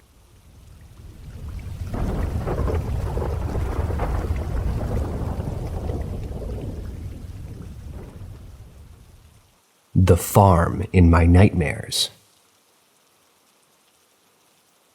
For my entire life, I'm a 31-year-old male. My grandparents' farm on my mom's side has been a very frequent and reoccurring spot that pops up in my nightmares. I've yet to have a dream where there isn't a really bad vibe in it. As a kid and early teen, I always thought it was simply because of my dislike for going to that farm. That changed when I was 18. I was working late with my mom for my uncle's cleaning company. We got home at 3 a.m., and one thing that we could do at least once a week is have a good 30 minutes where we just chat while parked in the driveway. This night, she started sharing some of her own ghost experiences. She's very sensitive to the spirit world. I had heard some of her stories before, but she started going really deep. One of my uncles used to be a Satan worshiper as a teenager. He had bought sneakily every book that he could buy on the subject, and he had managed to buy a Ouija board too. He did a lot of satanic stuff within the house. And when my grandpa discovered it, he burned all the books and the Ouija board, only to seem to unleash the spirits on the house with greater force, and the Ouija board kept reappearing, refusing to be destroyed. Some of the stories she told me seemed to come right out of a horror film, such as evil spirits stomping in the upstairs and dragging furniture, or driving them completely out of the house and pushing the family car with kids in it clear out of the farm and onto the road.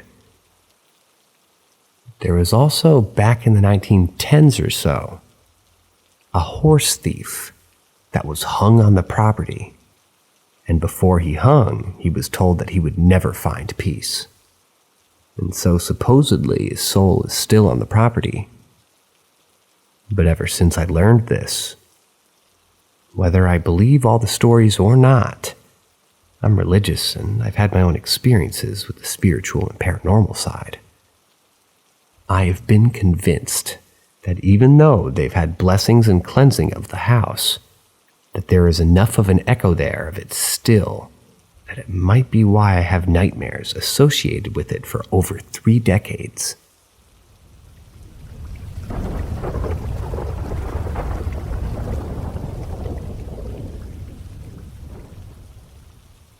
So wasn't a house, but worked in a haunted movie theater back when I was in college. Had a whole history. The building was a storage for circus animals in winter during the off-season. Burnt down. Got turned into a classical theater. Got bought out and turned into a single-screen movie theater. Later remodeled into a 4-screen theater, which was its incarnation when I started working there. Apparently 2 people had died there. One suicide, the other accident. You had the run-of-the-mill stories. Well, so-and-so was closing and all of a sudden the bathroom stall doors started opening and closing all on their own violently. Manager swore seeing a guy trying to hide between the last row of seats in the wall during the last walk. You couldn't fit a hand into that space, not less a grown man. You'd hear faint voices, stuff like that. The front theaters closest to the lobby were fine, but it was the back pair that were the issue, because you would go in and start cleaning and immediately feel like someone was watching you. So theater on the right, I'd call Joe, and theater on the left, I'd call Paul. Morning, Joe. Just sweeping up. Man, this is a bad movie, huh? Stuff like that. Joe was fine. Just wanted to hello and the place would feel fine. Paul was the asshole that'd leave the hair on the back of your neck up or have you trip on nothing at all, and you just have to get into the habit of telling Paul to behave out of instinct. Worst encounter I ever had was doing my usher thing, sweeping up after the last show of the night. I'm by myself in the theater, projection guy hasn't made his way to the booth yet. Manager was counting the till in the office. Other closer is getting concessions stocked up front. So it's still low lights after the credits, music is off, and all of a sudden, it feels like someone is creeping up behind me. Don't hear anything, still sweeping, and bam, I get a jolt like when someone grabs you from behind and digs their fingers hard into your ribs, like that gotcha kind of thing. I whip up the middle row by myself, pretty much go fuck this, drop the broom and bin and just sprinted out of the theater up the hall to the lobby. Was too freaked out to check for marks, but I remember it felt like fingers digging into my sides. I guess my telling him to behave was taken as a, okay, smartass, let me give you a reason as to why you need to tell me to behave kind of thing. I refused to clean that theater solo. I'd only do it if the projection guy was in the booth or the other closer was with me.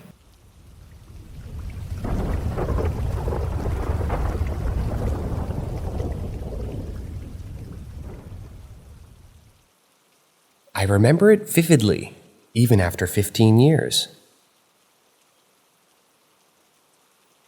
I was about 9 years old, almost 10 at the time. I was at my family home, located in a hilly area, enjoying summer vacation. Let me describe the home first. It's a very old establishment, going back more than 300 years, and a big temple open for public inside.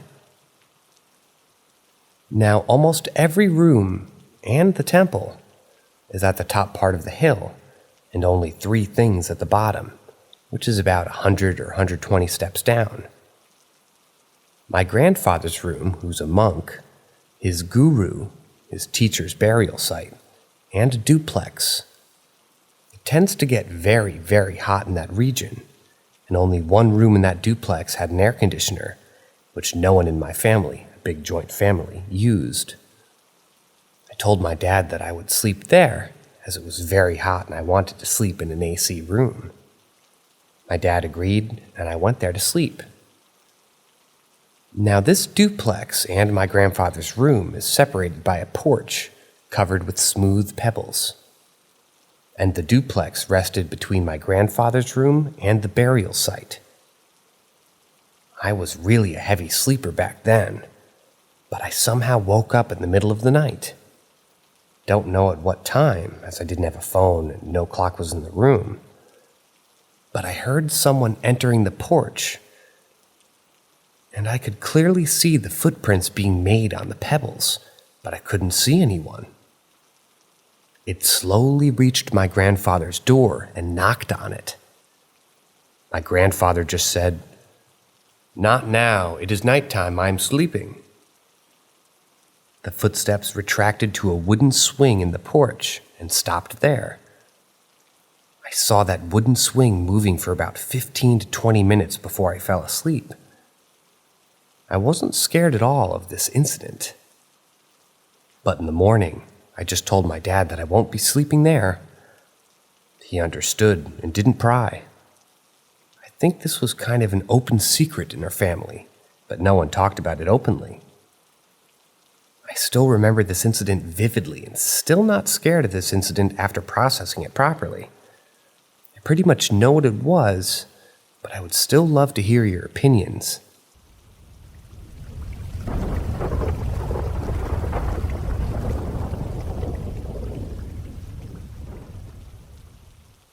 One of a handful of paranormal experiences. This instance occurred in northern Michigan at an old hunting cabin that my dad and uncles leased for about 5 years. The cabin belonged to an old couple before they started leasing it. The husband passed away, and the wife decided to put it on the market. It was on about 300 acres of land in the middle of absolutely nowhere. This was a pretty large home with 5 rooms that had at least 2 twin beds in each room, with the exception of the couple's bedroom, which was always locked. Kinda creepy, but never thought anything of it. The house was still furnished with all their belongings as well. There was one main living room with a tiny little TV that got one Canadian station that would air the red-green show. This trip in particular was my dad, myself, and my brother. They decided to go to sleep, and I stayed up to watch that goofy red-green show. Important fact was that all the windows were closed and the heat was off. No possibility of a breeze or wind blowing in from any window or vent.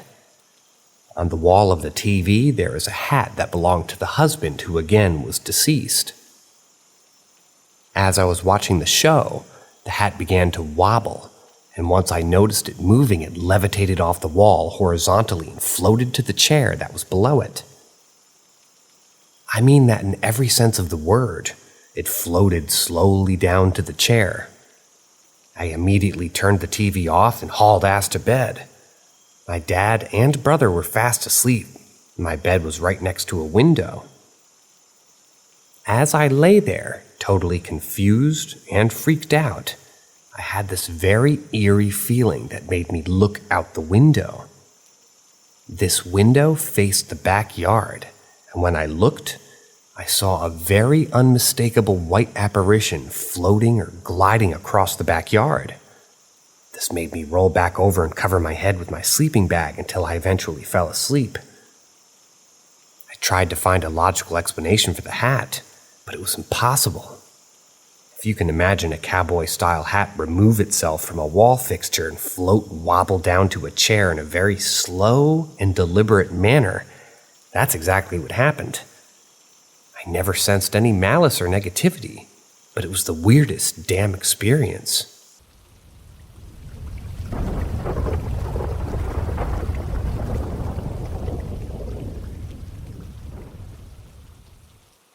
Gnome? Nissi?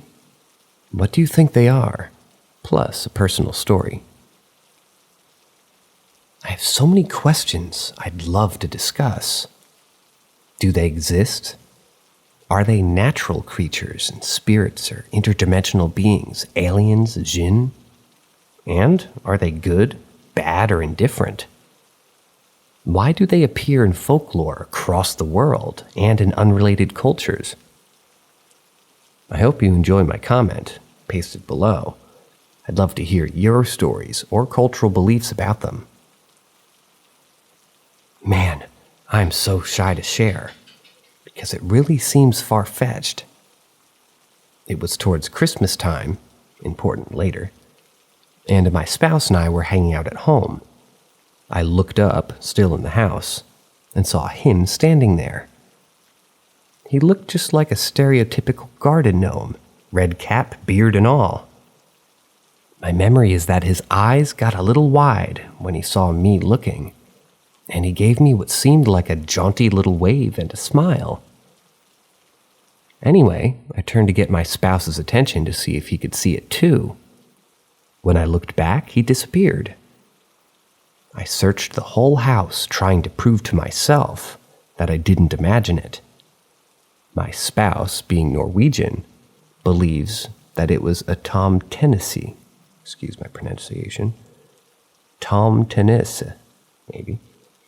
Which is why I mention it being Christmas time. I've questioned myself thousands of times since, but I wasn't asleep, impaired in any way, or have a tendency to hallucinate. One reason we might have attracted one, if it was real, is that we've always left a plate out for any creature on New Year's Eve. Typically a sweet, a little pickled herring and a drink of some sort. But just to be friendly. I usually leave out a needle and thread as well so they could repair their clothes. In the morning, I take the remains outside for scavengers. I kinda saw it as a harmless little tradition that my husband's family does, but I'm a little more deliberate about not forgetting to leave it out these days. So, that's my story. I'm not convinced that it's logical in any way, but I do like the idea of there being a little magic left in this world, huh?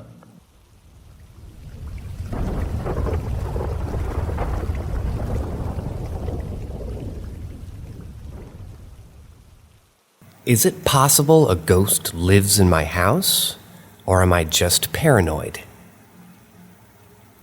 I live in a pretty old house made in the 60s. Apparently, the owner built her whole neighborhood. It's gone through a few owners before us. The one before us, a nice elderly couple. My guess is it's the dude who first built the place. I think he passed and still loves the house, so he just wanders it whenever. I'm fine with the dude.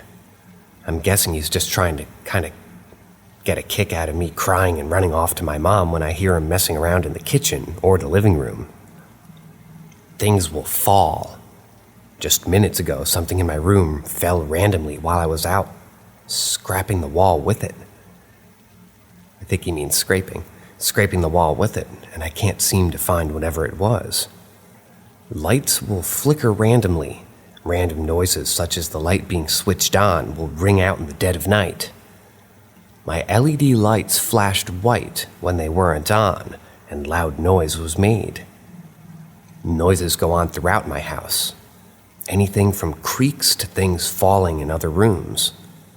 Sometimes I'll be sitting in my room when things like a bag of markers, placed on even ground, such as my desks, will fall without warning. Sometimes my door will close and open slowly without me doing anything, like a soft gust opened it. Sometimes I'll hear soft footsteps and think it's my cat, when there's nothing. I'll go into the living room only for noises such as a single hit on a pongo drum. Not even faint, just right there, barely out of sight. I don't know what the old man wants. I guess he's bored, not interacting and watching me stare at my phone all day. That, or it's my family, but I'm not very close to anyone that's passed within it. Perhaps it's my great-grandparents watching over me, making sure we're safe. Or I'm hella paranoid and none of this means anything and can be explained in simple terms. I'd like feedback to prove me wrong and tell me it's just my anxiety so I can stop overthinking this stuff.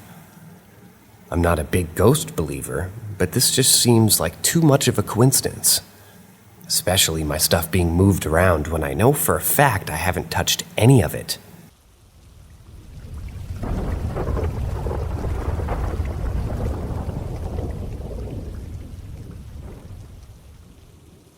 My fiancé at the time and I went to visit my dad. We had just bought a property built in the 1800s. And this was just a place to eventually modernize and sell. It was still in great shape, and he invited us to stay there for the weekend instead of bothering with a hotel. We arrived and tired from our drive, and pretty quickly found the master bed and bathroom to get ready for bed. While using the restroom, I noticed some cold drafts and heard some rhythmic pacing-like sounds coming from the wooden floors. I brushed the cold off without the thought at the time and assumed my fiancé was just looking around the room, even though the walking sounds was more like a boot than a foot with socks hitting the floor. At any rate, we both went to bed and fell asleep pretty quickly. At some point, my fiancé is nudging me in the side. Sweetheart, sweetheart. She's whispering, but has an urgency in her voice. I opened my eyes, and my heart and blood went cold for a second. There's a faint white figure standing there, just looking at us at the foot of the bed. We both saw it clear as day. What was even more jarring is that same draftiness I felt before was back. The figure had a feminine essence and somehow an 1800s look. Fiancé and I held hands underneath the covers, but sort of both awkwardly caught off guard.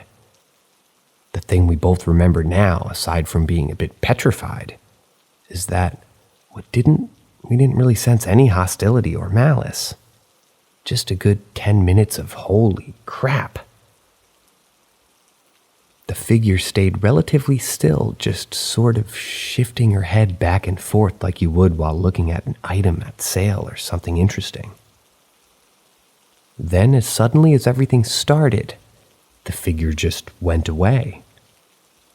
The rest of the time, we just noticed odd sounds and slept downstairs in the living room, all lights on. My dad also had a Corvette stored in the carriage house, but my fiancé insisted that there was bad energy, so we never went in and took it out for a spin.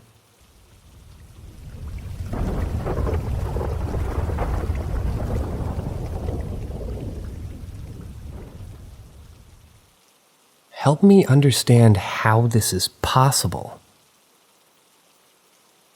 I made a post here a while ago concerning a photo that was taken with the hunting camera. And even if some people were not really that nice to me, I'd enjoy having the feedback from this community. So I'm going to share a piece of information with you concerning my personal life, and I would really like to have your inputs on how you would think that this is possible. This event happened to me 20 years ago. I had a brother who was going through a very tough time in his life. He had been diagnosed with schizophrenia a few years earlier. He wasn't taking his medication, couldn't hold a job, and had some very strong paranoia. He was a very good person, but this illness changed him to the point that he had a drug abuse problem and was stealing from friends and family. Not only that, but he even threatened me and my parents sometimes. He was a completely different person. I always had a very strong relationship with him, especially when we were young, but it fell apart during this time of crisis. He had a job at a local golf course near our house, and one night, he got a little bit too personal with a lady that he was working with. He was fired on the spot. He couldn't take it anymore. He just drugged up, went into the woods close by, and hung himself. The next day, my mom was extremely worried when she noticed that he had not come back. We called the police, and his body was found in the woods a week later. As for myself, that night I was out partying with friends, but sort of came early at around 1 a.m. I ate something and went to sleep. I woke up gasping for air at 3 a.m. like I was being strangled, completely panicked and terrified. A feeling of impending doom. This never happened to me, before or after that night. I found out later that this is the exact moment my brother was dying in the woods.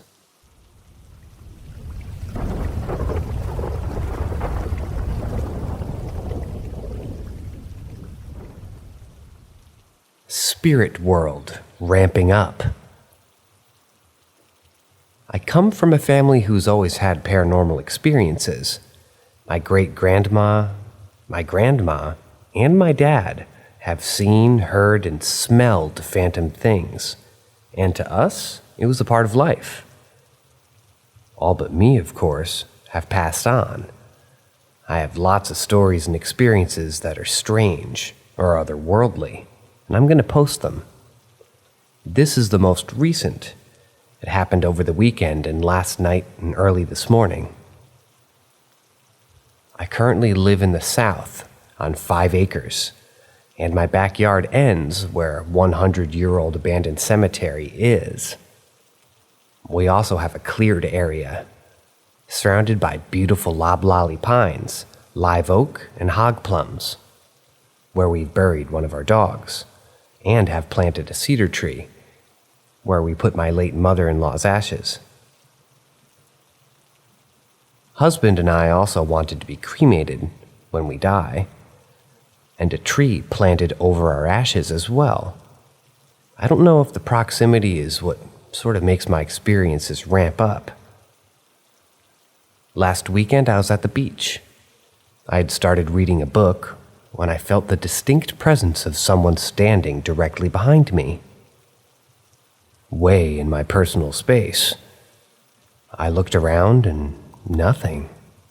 Went back to reading, and it happened again. I could almost see the shadow in my mind's eye because no shadow was cast. It kind of rattled me because it was so in my space, and I actually called my husband to make sure that he was okay. I gave up on reading and went for a swim. It didn't happen again after that. Last night, I was sitting in a chair reading the news on my phone, and a gray mist passed in front of me. I was startled because, while I occasionally don't feel alone, I've never seen anything. It disappeared as soon as we passed in front of me. This morning, I woke up and I was laying in bed and I heard someone say hello. It was a woman's voice and came from the direction of the bedroom door. This happened at about 7 a.m.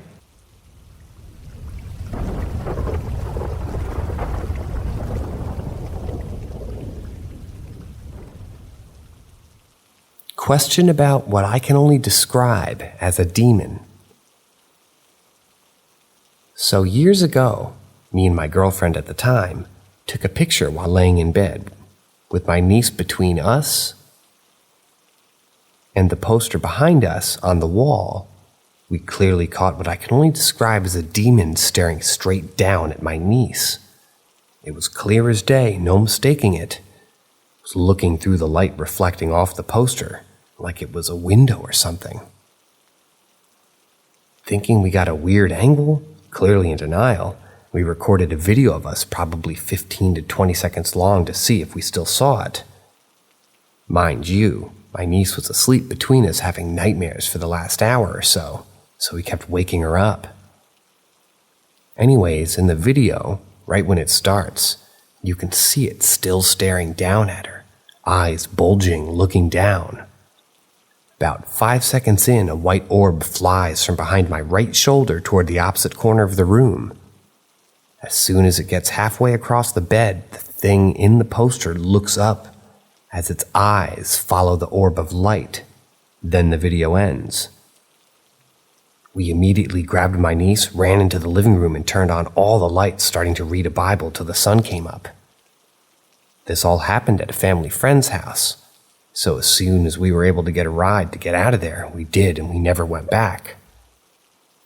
I still have the phone, but it's broken. I don't know how to get any of the videos off of it without being able to turn on USB mode.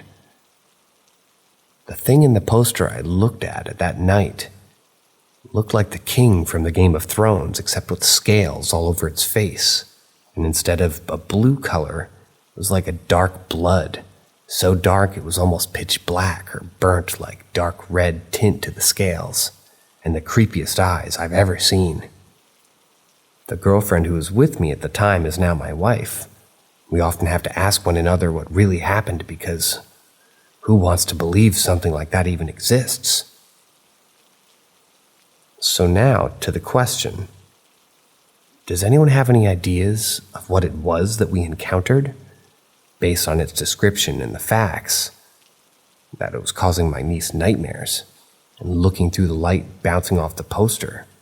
What did we see?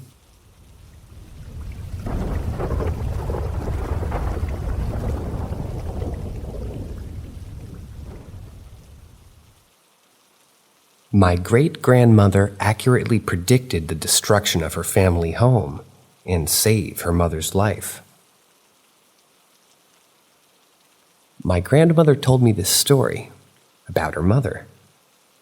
She is not at all spiritual and doesn't have any other stories like this, so it's always stood out to me. It's a little long, so please bear with me. When my great-grandmother was a child, she had frequent prophetic dreams. Usually it would be something small like receiving a letter in the mail or having a specific conversation with a friend.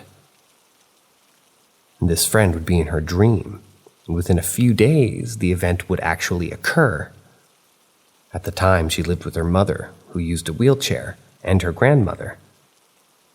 I believe that she also had siblings, but they aren't relevant to the story. Her grandmother, my great-great-great-grandmother, was supposedly a psychic medium herself. Admittingly, I have some doubts about this claim. I have to assume that her grandma didn't work as a medium professionally due to the time period, but I don't doubt that she had psychic abilities. Anyway, her grandma was very interested in these dreams and always took them seriously. One night she had a dream that was different than the rest.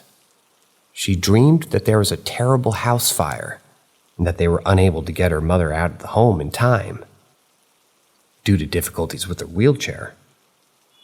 She woke up in the middle of the night crying inconsolably. She told her grandmother about the dream, and she immediately started waking up the rest of the family, telling them to grab as much stuff as they could take with them. They hopped in the car and went to stay with a family friend for the night. The next day, they come back to check on the house, and it's just ashes, completely burned to the ground. I can't remember if they ever found the cause of the fire. As far as I know, this is the only big incident that she ever predicted. But I wonder what else went on in that family. Unfortunately, my great-grandmother passed away when I was young, so I never got the chance to ask her about this story.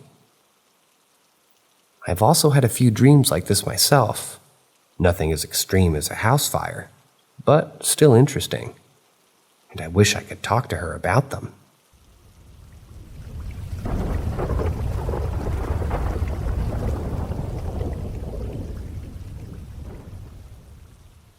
When I first bought my old house, I had to have extremely annoying housemates to help pay the bills.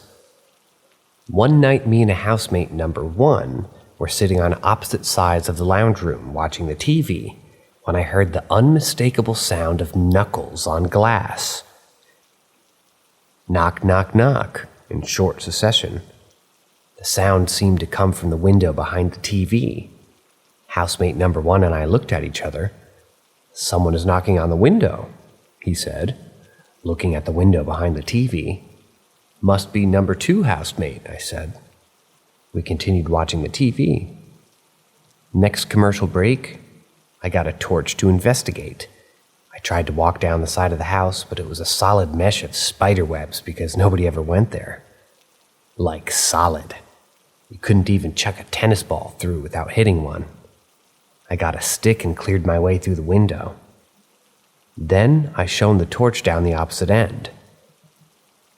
It too was a solid mesh of spider webs. There was no way anyone could have walked through there. But me and number 1 housemate both heard the sound and both agreed it was coming from a window that was between the two of us.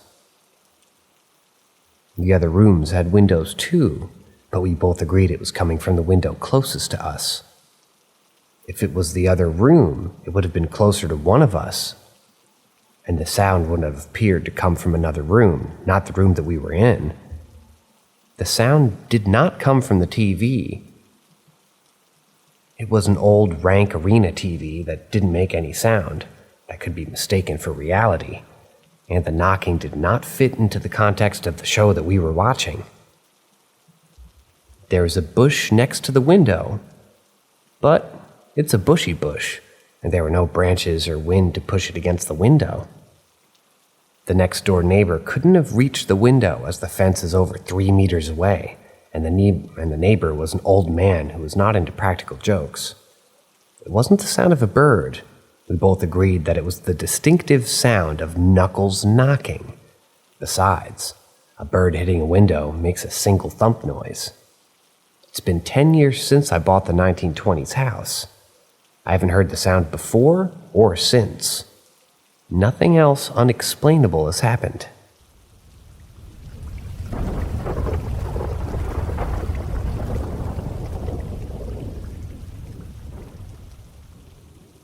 I received a landline call from my uncle when I was 6. Back then, we received a phone call on our landline while I was watching a cartoon and my mom was in the garden smoking. I was closest to the phone, and our maids were busy cooking dinner in the kitchen. This takes place in the Philippines before we moved away. I answered the call, and my mom overheard me talking to someone on the phone through a small screen in the garden. Curious, she came inside to inquire about the caller and intended to take the call from me. It turned out I was talking to my Uncle Darwin, and he wanted to speak to my mom. I handed her the landline and returned to the sofa to continue watching my cartoon, thinking nothing of it. Now, at the age of 23, my mom revealed the rest of the story that she had kept from me as a child. When she took the phone from me, all she heard was static. Perplexed, but not giving it much thought, she ended the call and went back to the garden. Later that evening, she called my uncle to ask why he had called, but he never answered. The following day, my mom received a call from my uncle's girlfriend, or fiancé at the time, who was crying. She informed my mom that my uncle had passed away the day before in a car crash. Apparently, he'd been celebrating passing a board exam with a friend, and being quite drunk, got into a fatal accident while being driven home. He sadly died on impact. This whole experience makes me wonder whether my uncle's ghost I had made contact with called us from the landline, and what his purpose was. My mom speculates that he might have just wanted to say goodbye before moving on. Learning the full story has left me both freaked out and fascinated. Have any of you ever had a similar experience? Because man, that was really freaky. Rest in peace, Uncle. I might not have known you that well because I was a child at the time, but I heard from my mom that you adored me and spoiled me, and I used to call you Tito DD.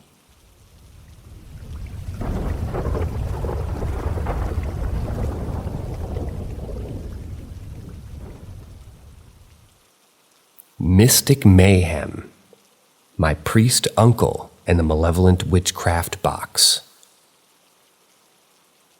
My uncle is a priest, and something truly unexplainable happened to him. Beside the temple, there's a huge old ficus, big old ficus tree that attracts both god worshippers and practitioners of black magic and witchcraft. In our village, some witches perform their rituals in the early morning to avoid being seen. One day, as my uncle was cleaning and purifying the temple surroundings with holy water, he accidentally picked an empty box of incense sticks, mistaking it for a full one. It was near the ficus tree outside the temple. Unaware of its significance, he brought it inside the temple while performing his prayers and priestly duties. However, the moment he crossed the temple boundary on his way out, something inexplicable occurred. He was suddenly thrown to the ground and viciously attacked by an invisible entity. Although he couldn't see anyone, his body bore long nail scratches, and he seemed to have been punched under his eyes, leaving pigmented purplish-bluish marks. The injuries were severe, as if the entity showed no mercy. In his distress, my uncle managed to call for help when he spotted a villager passing by. The villager was shocked to see the terrible state my uncle was in. I eavesdropped my parents' conversation since they hide these things. So what I heard after was that our family's senior priest was summoned to examine him, and he revealed the shocking truth. It turned out that my uncle had unknowingly touched a piece of an object used in witchcraft, possessing powerful black evil energies. When he brought that box inside the temple, the evil entity within the object was in distress and became enraged. As soon as my uncle left the temple, the malevolent force attacked him with full force. This incident has left us all shaken, as it serves as a stark reminder of the unseen and powerful forces that can be present around us. My uncle is now recovering, but the experience has left us all deeply perplexed and cautious about the mysterious world beyond our comprehension.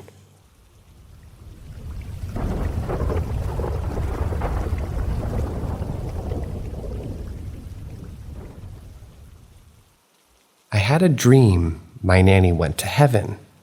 When I woke up, I was told she passed. My nanny, aka my grandmother, passed away when I was 9. Her and I were extremely close. She was diagnosed with lung cancer and was terminal. At 9, I didn't really understand what was going on, but I knew it wasn't good. Now my aunt, my nanny's daughter, passed away when she was 18. I never seen any good quality photos of her, so I never really had a good image of her face.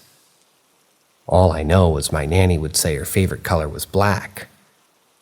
I put this part in so you could understand what I'm going to be saying next. I usually slept at my nanny's house and went to school in the morning. This was a weekend, and for some reason I slept home that night. When I woke up that morning, I remember having this vivid dream. I dreamt that my nanny was floating on a cloud going up to heaven. She was so happy and excited. I then remember looking up in the dream and seeing this woman on a cloud with her arms raised, and she was wearing black. I wasn't creeped out during the dream because my nanny looked so happy. The woman's face was blurred out, and I remember trying so hard to see her face. I woke up with tears coming down mine, but I just brushed it off and headed downstairs. When I was coming down the stairs, my whole family was in the living room. My mom was crying. I asked her why she was so upset, and she unfortunately told me that my nanny passed away. I was frozen in place. I was devastated. I just lost my best friend. But I felt a sense of peace because I knew she was with her daughter again. I waited a few days before I told anybody about the dream, in fear that I would upset them. I still remember this vivid dream and the peace that comes with it. I grew up Catholic and was currently enrolled in a Catholic school, so I did believe in God and all that stuff. The only terrifying thought is that, yeah, I believe in heaven, but if there is a heaven, there must be a hell.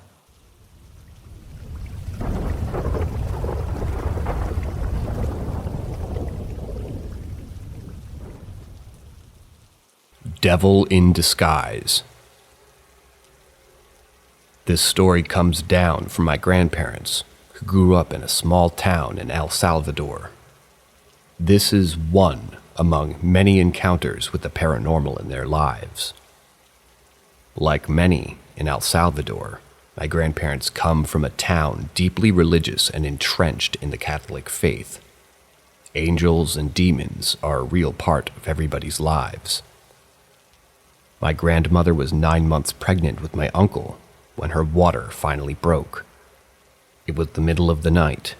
Unfortunately for my grandparents, their house was on the other side of the town river, where lighting was poor and roads were made of dirt. To get to the town center to catch a ride to the hospital, my grandparents needed to walk across a narrow, poorly lit bridge and up a large hill. An uneasy trek even when you're not getting ready to give birth.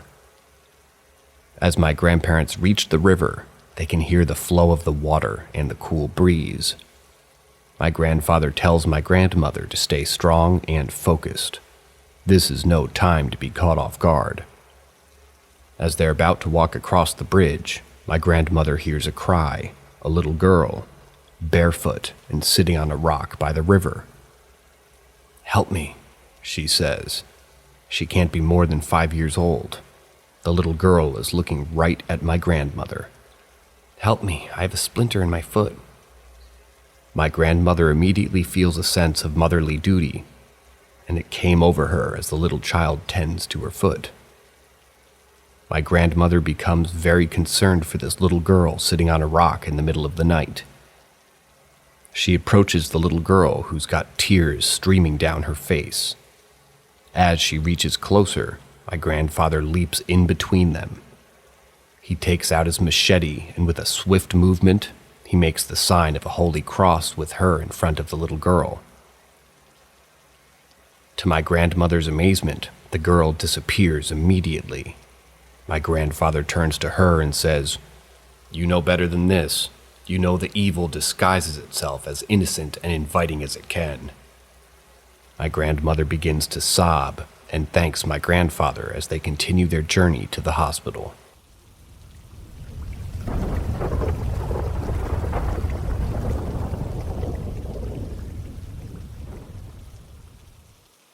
Does anybody know anything about or seen ghosts carrying wagons before? When I was 5, I was in the car with my parents and sister. I think it was either in Fluorescent, Colorado, or Florissant, perhaps, or on our drive to Colorado, because we had just moved there. It was like 2003 at the time. They went to the gas station, and I was tired and I didn't feel like going in. It was on a hill with dirt dug out to make room for the gas station. After they went in, I saw 2 glowing white figures carrying a wagon with a figure inside, and it looked like a dog or something with wings. I know it sounds dumb, but I know I was awake because I was so terrified that I hid behind the seat in the car. I watched them slowly walk to the back of the gas station, and then my family came back. Part of me wanted to go back there and look, but I was too scared. I asked my mom, and she said she remembers me telling her about it. Has anyone experienced something similar? Another strange fact is that later on we moved back to Florida, and we stayed at my grandma's house for a while. I don't think the house was old or anything, but I went to sleep for like 5 minutes, and I woke up and someone was whispering my name. I thought my sister was playing pranks on me.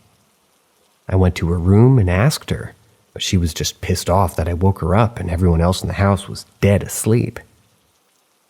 Maybe I'm insane, but sometimes I feel like something followed us and has been plaguing my family ever since.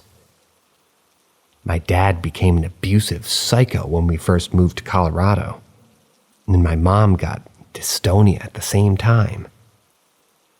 It was also the same year that she apparently went to a psychic.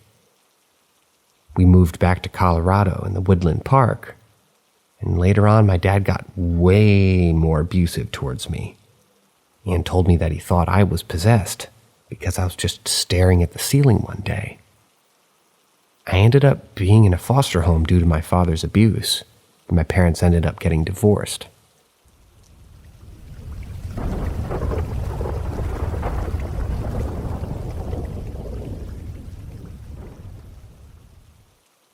I saw a ghost truck. So this was 2 years ago. England, in January 1st. I'm a 22-year-old female in this story. I had a severe workplace accident and was rushed to the hospital, had a concussion and some nerve damage in my back. Few days later, I could go home and my mom, 50, picked me up.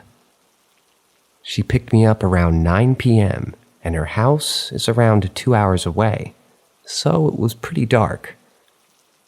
My mom had always said that she felt odd when driving on a specific stretch of road, but I never thought anything of it because I already knew that she hated driving at night. She gets the creeps easily.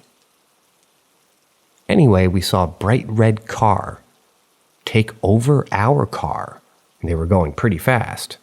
But nothing was coming towards us, and like I said, it was a straight road, so not that dangerous, all things considered. But as it was alongside of us, we saw it go through a misty white truck coming towards it. I gasped and covered my eyes, expecting impact, but nothing. The car just got carried on like nothing happened.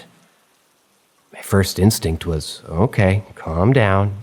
You have a concussion. You're seeing shit, right? I look over, and my mom, no pun intended, looks like she's seen a ghost. Even though the car was pretty dim, I could see her knuckles tight on the wheel and her eyes are wide.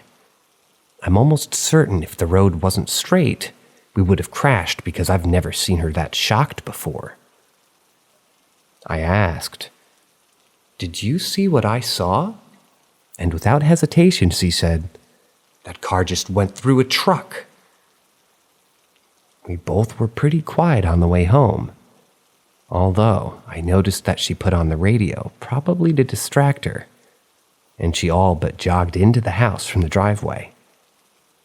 All things considered, I still can't explain what we saw. My mom refuses to use that road whenever possible. We've talked about it since, but really can't wrap our heads around it.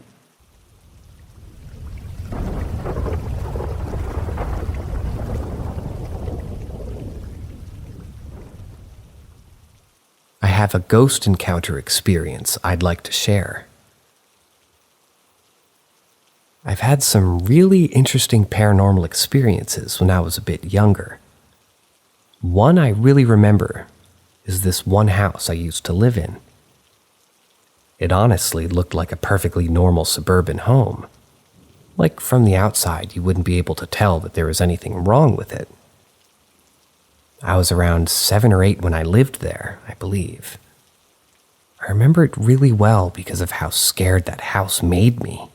I was horrified of sleeping in my room. There was this one moment that stood out to me the most. It was nighttime, and I was sleeping on the couch. I woke up in the middle of the night because I heard footsteps walking around the couch. It confused me because everyone was in bed and there was no other small children in that house. I was too scared to move to see what it was. My mom said that she heard it too, because she was laying on the couch as well, but she said that she didn't want to scare me. Another experience I had in that house was when I was alone watching some cartoons. It got really uncomfortable in the room. I started to feel anxious. My hair started blowing like there was a gust of wind, but I remembered the heat was on and not the air conditioner, because it was winter. I didn't know where it was coming from. I didn't exactly understand what ghosts were at the time. My mom had worse experiences than me, and I remember that she had heard someone in the house when she was alone with me. She heard it screaming and yelling. She got really frightened and snatched me up and ran out of the house. We slept in the car that night waiting for my mom's boyfriend, an ex now, to come home because she didn't want to be home alone. Now, you don't have to believe this. I'm just sharing my experience and what I remember. I would greatly appreciate some information on what could have been happening, paranormal or not. I just know that house was horrifying to be inside.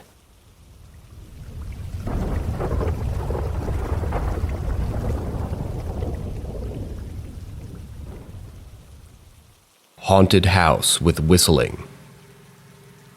So I just discovered this sub, and I really want to share this somewhat short story.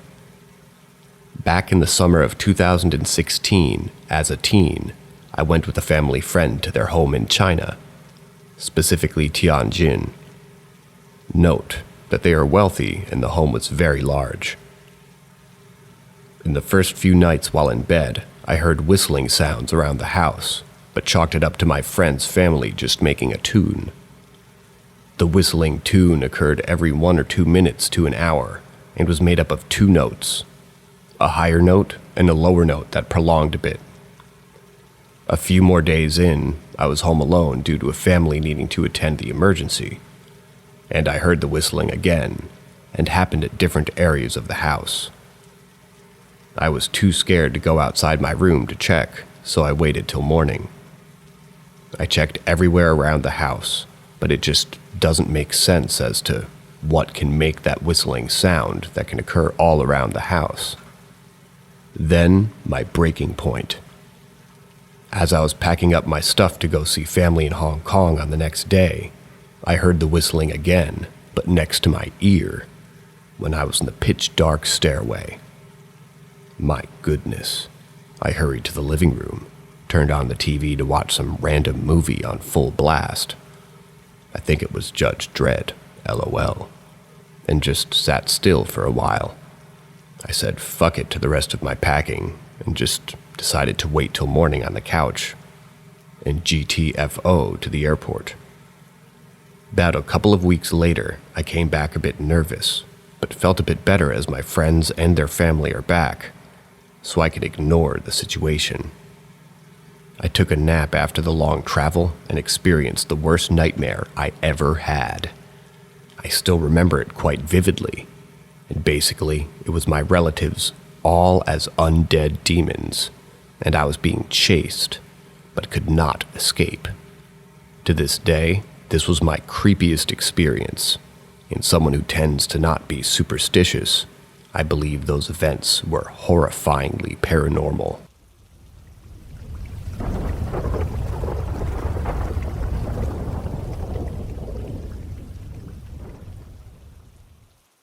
When I was young, I saw a female spirit while fully awake.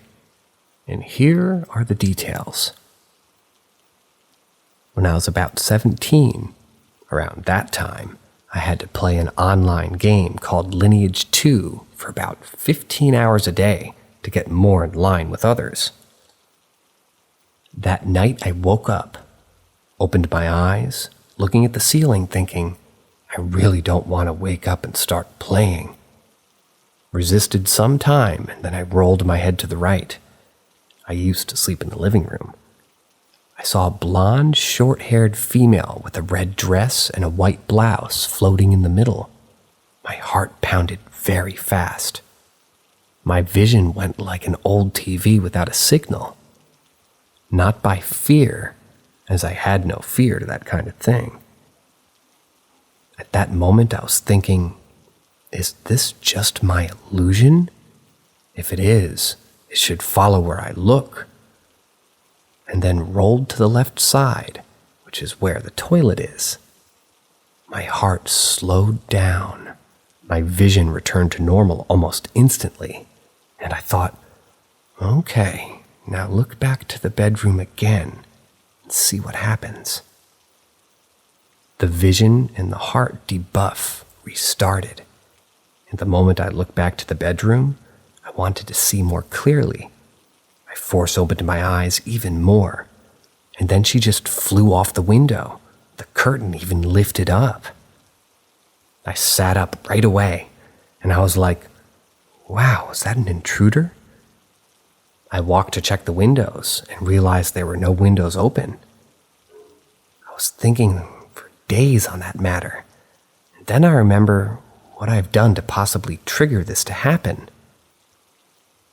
In Macaw, there is one day or days that Chinese people tend to burn or throw yellowish paper to the ground for the dead, and I stepped on one of those papers. My friend even said, "Oh, you stepped on a paper." And I was like, it doesn't scare me. Maybe that was a mistake.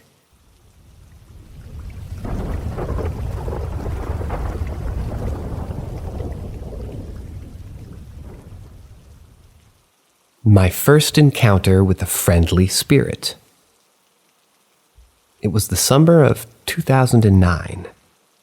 My family and I had just moved into our new home, and not long after, weird things would happen from time to time. My room is located at the end of a narrow hallway, and back then, my sister and I would share my room. The idea behind paranormal things always scared me senseless. But because I've never experienced anything related to that myself, I was a little skeptic, but I still believed in it a little. At the time, I was 11 years old, and my sister and I were in bed, about to go to sleep. I don't know how long I had my eyes shut, but I believe at the time my sister had already fallen asleep. She was on the right side of the bed that was adjacent to the wall, while I was on the left side that was open to the rest of the room. I was sleeping with my right arm hanging over the side of the bed, facing away from my sister, when all of a sudden I heard a whisper near my ear saying my name. I thought nothing of it since it was maybe just me being pretty sleepy at the time, but then my arm started to lift up. This woke me up and I just slowly pulled my arm back toward me, because I knew that you weren't supposed to get scared because they feed off of that energy, and to just simply ignore it. Don't get me wrong, I was freaking out internally, but I played it cool, and I just scooted closer to my sister and forced myself to go to sleep. Even though I was scared, and in general I get scared very quickly, I didn't feel like it was a bad spirit. Maybe it could have been a loved one of the previous family, or someone else that lived in our home and just wanted to let us know that they were here. Who knows? Anyway, that was my first experience, but definitely not the last. My sister, along with a few relatives who would stay with us for a certain time, also experienced things, if you'd like to hear more about that.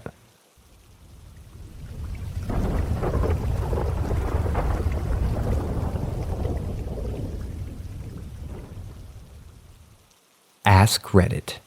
I was in art class when I was 15, and a random teacher's aide, a lady in her 60s, unassuming nanotype, sat down next to me and said that she had a vision about my job as an adult. I was like, "Oh, am I a photographer?" She said no. I was fairly dismissive and skeptical because I was certain that's what I'd be doing. But I said, "Oh, yo, tell me what you saw." She then went on to describe my job. None of it made much sense at the time, and you could tell that she didn't quite understand what she saw. She said she couldn't figure out where I was because the place had no windows and everything was a pastel green color. She said I was making something that looked like CD covers, but they weren't that. She went on to explain that I was working with a bunch of guys, and some of them were helping and teaching me do the job. But the thing that really stuck out was that she keeps seeing me do this thing where I look at whatever it was I was making, and that I would change the angle of it. She mimicked what I was doing. Anyway, about 8 years later, I ended up doing exactly all the things she said I was going to do. I was a wine label flexographic printer helper, I guess. It got me so bad, or rather it got to me so bad that my future was set in stone that I eventually quit my job to pursue a fine art and photography career. That was a few years back, and I'm about to have my second solo exhibition opening this weekend. What I still haven't figured out yet was, have I broken the timeline, or was I just meant to have that, future told and then pursue a different career? It's all pretty out there, and I'm not too sure what to make of it because I'm not the type of person to believe in that sort of stuff. But, it happened, so there are people that can see into the future, and they are 100% right.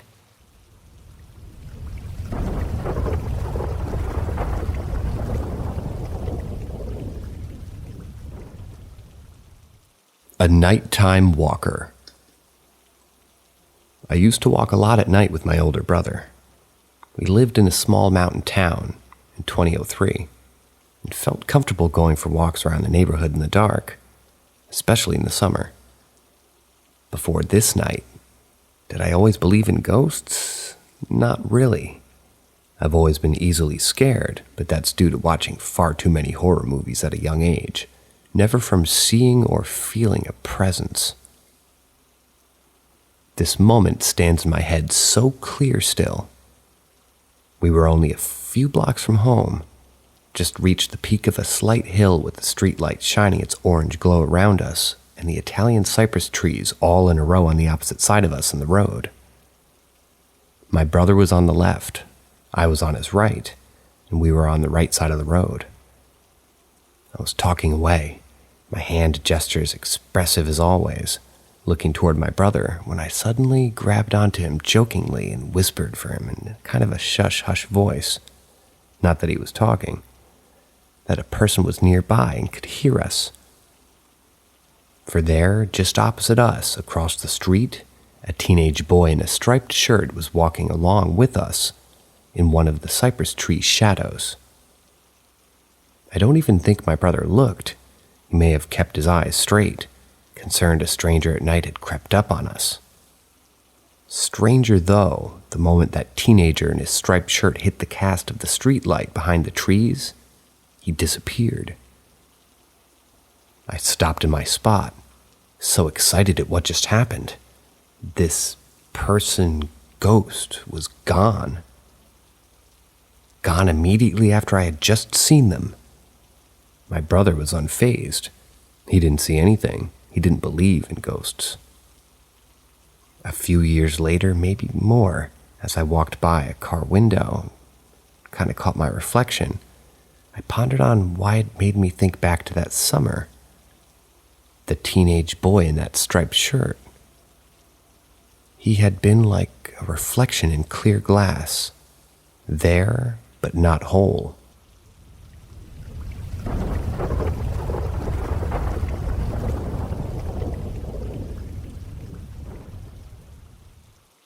Is My House Haunted? Part 2. I had evidence this time. I have a puppy. His name's Teddy. He hasn't been doing this lately, but I'm sure he's seen something that we don't. Me and my mom sleep, and most nights my dad's at work. He works at night, but on his days off he spends his time watching TV. Now, when my dad leaves the room, and my dog sees, he barks loud. He only barks loud when he sees someone, whether it's us when he hasn't seen us for a while or a stranger. This is important. Sometimes he barks weirdly. When he sees a stranger, she barks loud. I'll come back to this. But he seemed scared. He was hesitating to bark. My mom woke up, put him on the floor. He ran over and looks up, and it seemed like he was following something going down the stairs or something. I know he saw something and was following it. He began scratching my leg and told me to take him downstairs. He only does this when he desperately wants to go down there. He usually does it when my mom comes home from work and she hasn't come up in a while and he gets tired of waiting. This time I know he's seen something. A few nights ago, he barked at my dad's room. My dad was at work. He wasn't barking the weird way, like I just stated. He was barking the same way he barks when he sees a stranger in or out of the house. He also barked like that when there was something unusual. Not like a box of tissues, something large. The last time he barked at an object, it was an AC in the field, more half of my size. Sometimes I hear things that my dog does as well. One time he heard it so bad he walked off the pillow. He sleeps on my bed. Walked across the bed, not like he usually did. Like he was in a rush, trying to protect the house. He only walks like that when someone gets home and he's rushing to see them. He stared for a long time before sleeping.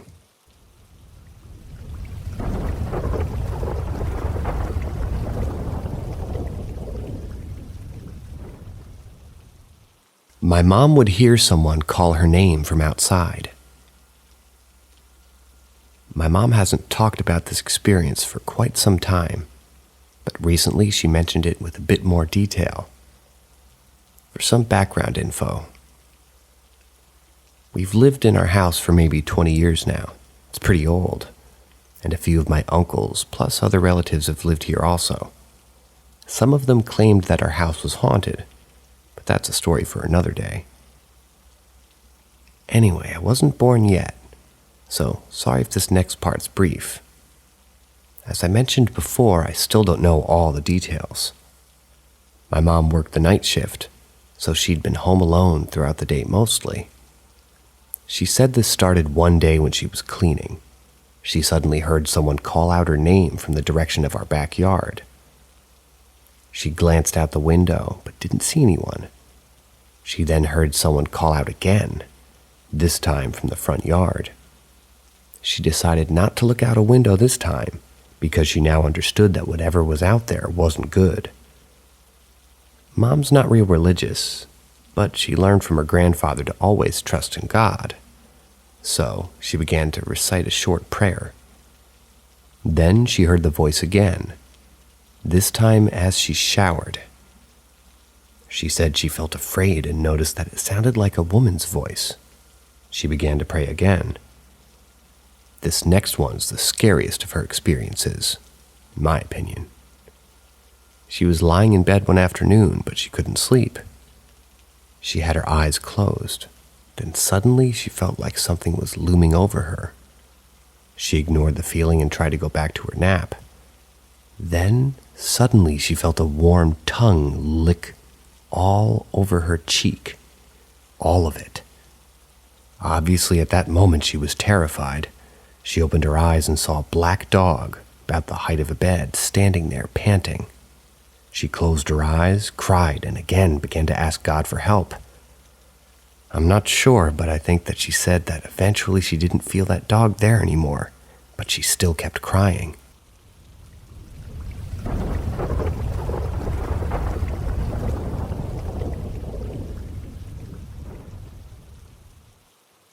Ask Reddit. I attended a boarding school in Nigeria, and during my years, and even up until now, the school was haunted. There's several creepy experiences I've encountered, not only me, but like almost all the students in the school. I'll only share a recurring experience among several other experiences. My school is somewhat in the woods in a small village, and I normally read at night, midnight hours of 1 a.m. to 3 a.m. In the hostel, there are times when I was the only one who wakes up to read. Not always, but a majority of the time. So one day I woke up and I was exhausted from reading and wanted to take a break. I decided to take a little walk around the hostel. Everywhere was dark, no lights, but I had a torch. I decided to go out of the hostel. The hostel gate wasn't locked. And just by the gate, I saw someone in boxers walk through the gate on the outside. I hurriedly went out to see if I'll see anyone, of course with my torch, but I did not. I thought I was hallucinating, so I went back to reading. On a different occasion, this time, the same thing happened, and still I couldn't find the person. I was fully convinced it was a ghost. We experienced ghosts occasionally in the school, and now I realized I wasn't hallucinating. The third time I wasn't the only one awake, so they could read and we were too. So I took a break and the same thing happened. I tried to see if I could see that person, but no, I didn't see anyone. Now I was scared. I closed the gate and ran into the hostel. I told the other guy who was awake and we closed the door. We both slept out of fear. This thing happened around 2 a.m. at midnight. Until this day, I don't know who or what that person is. I couldn't figure out before leaving the school. I left in 2018, so it's very recent.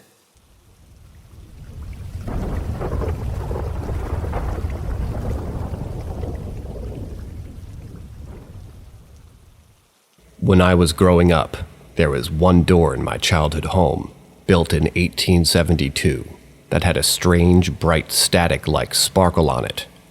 What was it? Probably best to prefix this with the fact that I'm not a believer. However, there are some things in my life, most of which happened in this house, that I cannot explain. This being one of them, and peculiar as it happened many times from ages 5 to 17. A static-like sparkle existed on a single bedroom door. It was about 50 centimeter high, 30 centimeters wide, existed on the top half of the door, and looked like television static but whiter and softer. As I walked into the room, the sparkle on the right side of me, and I exited the room, it was on the left side of me. So it was on a fixed point of the door, and not in my eye, so to speak. It would only exist in my peripheral, and disappeared if I looked at it directly. However, it would still be there in my peripheral when I turned my head back. To me, it looked like an artist's depiction of energy. I often thought about reaching out and touching it, but never found the courage due to the stories of negative paranormal activity of this house. The reason the previous owner had moved. The sparkle would come and go over the years, staying for a week or two and then disappearing. Until I got to about 14, and then it became a memory. As I entered adulthood, I always thought about the strange sparkle as the room with the door became my bedroom. Then, when I was 17, now feeling like a rational human, the sparkle returned. It actually panicked me, and I even moved rooms. I moved out of the house entirely, not too long after that, but never got an answer as to what it was. But it is still something I think about every few months, and something as I get older only leaves me with more questions.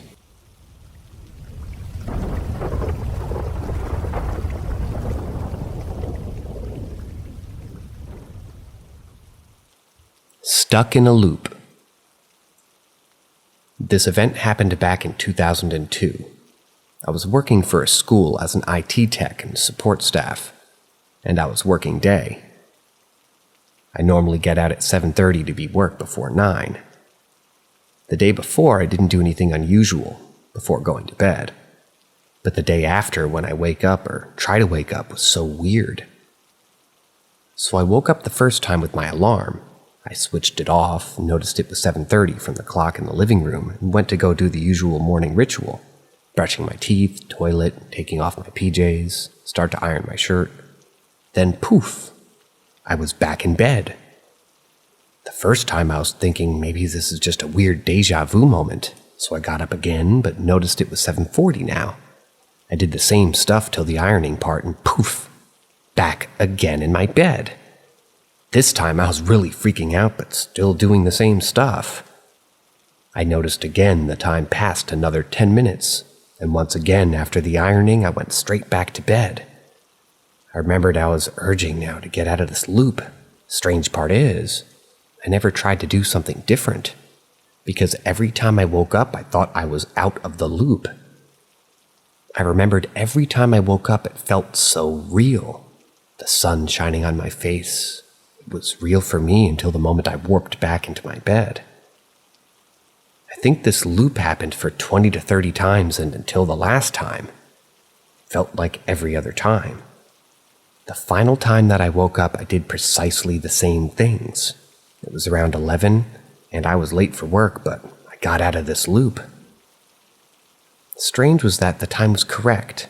The stand of the sun was also changing with every loop. I remembered on the later loops that the sun was shining more brightly on my face when I woke up. It felt like my body was still asleep and my soul was waking up without my body. I noticed everything from my surroundings, the time and the sun. I finally knew I got out of this loop because I finally did more than ironing. It sure was scary.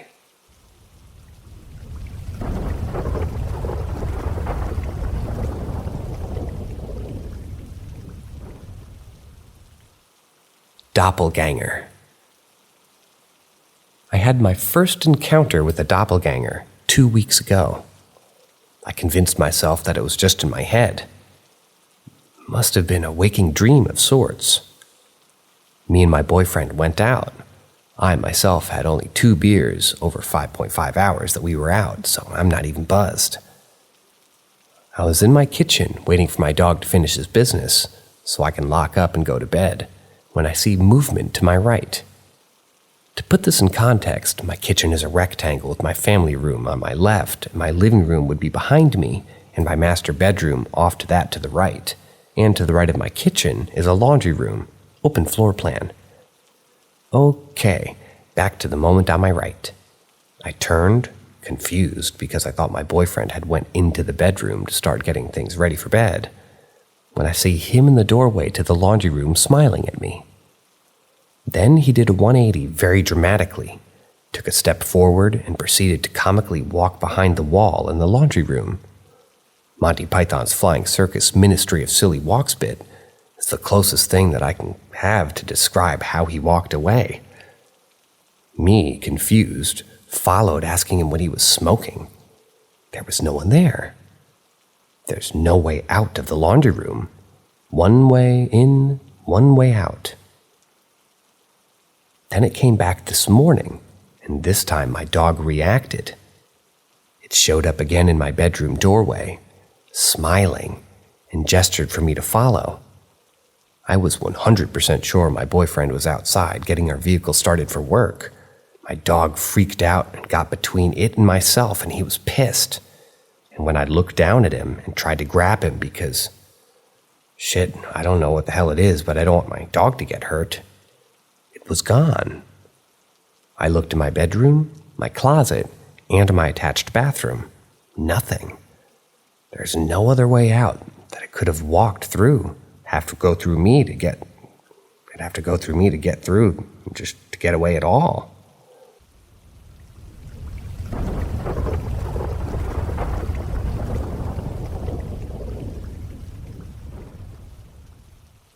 Encounter in the Mojave. I live in rural southern Nevada.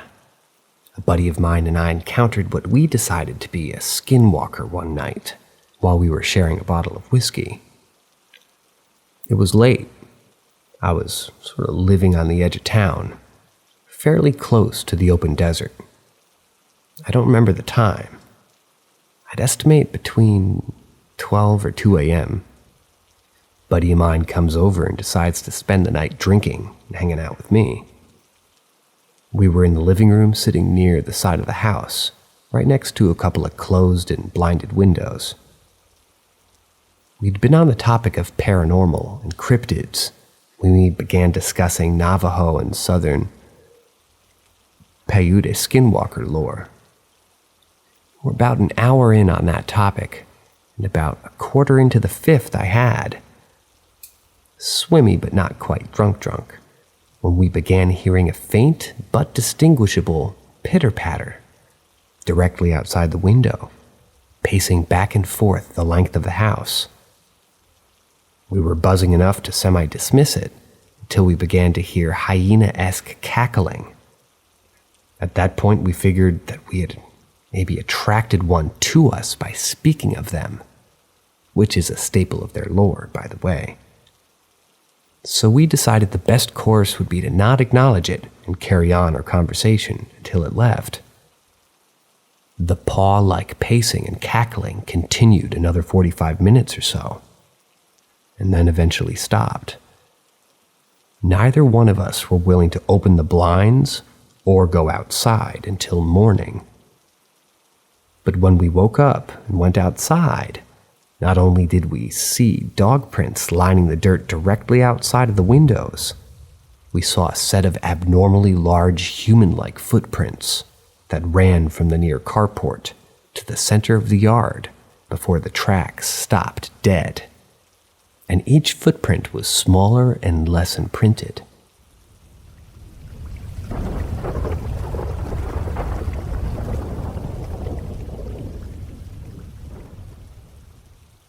Spirit in my apartment, but I'm the only one affected. So I had been staying at my boyfriend's apartment for several months before I officially moved in around the middle of May. Everything was fine and I felt no need to be nervous or scared. Then a couple of weeks later, weird stuff started happening. Everything started out pretty simple, with items moving to different places when they were gone for a bit. I just thought maybe I was crazy and forgot where I'd put the stuff. Then bowls falling in the kitchen. They'd fall so far, they'd end up in the hallway. A few minutes after a bowl would fall, my cat would stare at something a few feet away from me and hiss. She was genuinely terrified and was shaking. Then I started hearing the knocking. It's always in sets of threes. And it's always a pretty quick but consistent knock. It would happen randomly throughout the day, and was just in random walls or doors throughout the house. Yesterday, however, really freaked me out. My boyfriend convinced me that we had a mouse or something in the house, and I agreed. I had set a cup on the floor next to my bed, because we don't currently have a bedside table. I'm relaxing and I hear a noise like the cup being pushed. I thought it was the cat and I tried to ignore it. It happened again and again until I looked up and saw the cup moving across the floor on its own. As soon as I picked up the cup, I heard clothes falling in the closet and the 3 knocks on the closet door. I felt a pain in my chest, like someone was pushing hard, and I bolted out of the house. The problem here is that everyone thinks I'm crazy. It only ever happens when I'm alone in the house, or when I'm the only one awake. I tried using sage, that only seemed to make whatever it is more active. I'm at a loss for what to do, and I hate feeling like I'm insane when I know what I'm seeing and hearing. I just don't know what to do at this point.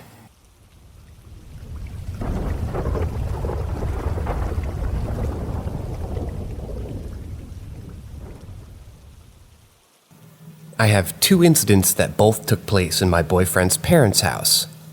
When we started dating, he still lived with his parents, since we were just out of high school. The first incident took place when I accidentally fell asleep in his bed one night. I woke up at 3 a.m. and decided to walk home. At this point, it was me, him, his sister, and parents at home. All the bedrooms on one side of the house, and the kitchen/office in across the hallway. So I'm at the door trying to find my coat when I hear something rustle in the kitchen. It sounded like someone threw some cutlery on the floor. I assumed it was his father coming from his office and peeked into the kitchen. No one was there, and the office was dark. So his father wasn't there. I got kinda spooked but continued to put on my jacket. Before I got the chance to put on my shoes, it sounded like someone threw some plates at the ground. I literally heard them shatter. The only thing that went through my mind was, nope, and I ran home without shoes. I talked to my boyfriend's mom about it a few weeks later, and nothing had been out of place or broken. The second incident took place a few months after. Everyone in the house, same people as the last story, including his sister's boyfriend, was asleep when me and my boyfriend woke up hearing the big mirror in the hallway fall and shatter. It was really loud, so we got worried and opened our door to go see the damage. Well, we found no damage at all. The mirror was intact, still on the wall. The only thing in the hallway was everyone else from the house looking perplexed. They had also heard it. We never figured out what it was that made that sound. It wasn't something happening outside, since no neighbors had heard anything at all. It still creeps me out. And the locked door would open by itself from time to time. There were other incidents as well that I really can't explain.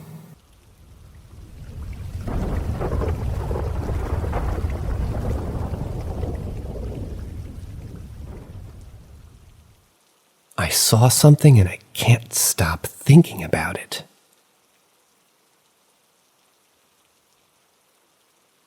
I work the 3rd shift. I go to many different locations and clean. One of the locations I go to has deers and bunnies. I've encountered deer before, and I know to keep my distance. Toward the end of my shift, which is around 4 a.m. to 5 a.m., my coworker and I are in charge of taking out the trash. Next to this location is like a field with trees next to a park. In this area, it's always foggy in the morning.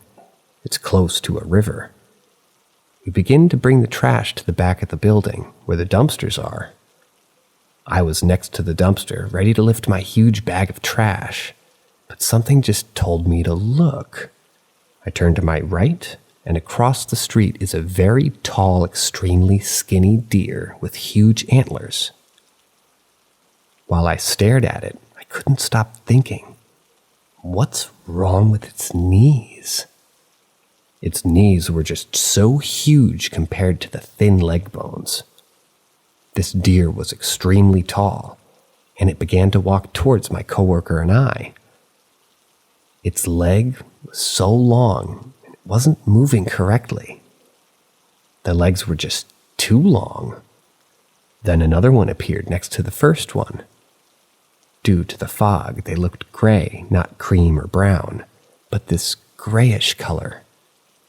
Their eyes were glowing, and they just stared at us. I no longer wanted to look at these things, but my body kept telling me to look. I was afraid they were getting to charge or maybe attack us. I turned to run, and my coworker was already running toward the door. They didn't make any sound. These deer were extremely quiet. Something just wasn't right with these deer. They gave me an uncanny feeling. These deers were well over 6 feet tall.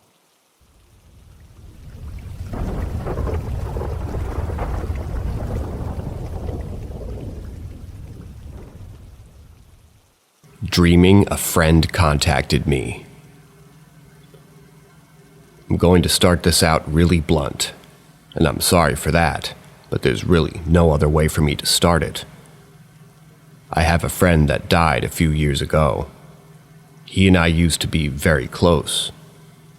Our main forms of contact was always texts and messages on Facebook before Messenger, or calls because we lived in different states. He helped me through a lot. We grew apart, due to being on different paths. He was an active duty military. I became a mom and got married. But we always touched base with each other occasionally. He died in 2017. A few months later, I got a notification on my phone that his name had joined Messenger saying hi. That stupid Messenger notification you get when somebody downloads it. I went straight into a panic attack brought on by grief. I rationalized it away as maybe his fiancée or his parents had downloaded it to check his messages or something. Last year in October, I had a dream. I was on my phone. Weird, because I never see phone calls in my dreams. And I got a message notification with the little picture bubble and everything. Him. Hey, just checking in. How are you doing? Me. What? What's going on? This has to be a joke. Who is this? Him. It's me. What are you talking about? How are you doing? How are the kids? Side note, I only had one child when he was alive. Second was born about 1.5 years after he died. Me. They're doing good. I still don't understand. Him. I gotta go check. I'll check again later. Needless to say, I was all kinds of freaked out. I don't know if it was wishful thinking or he actually visited me, but I feel and hope that it was actually visitation.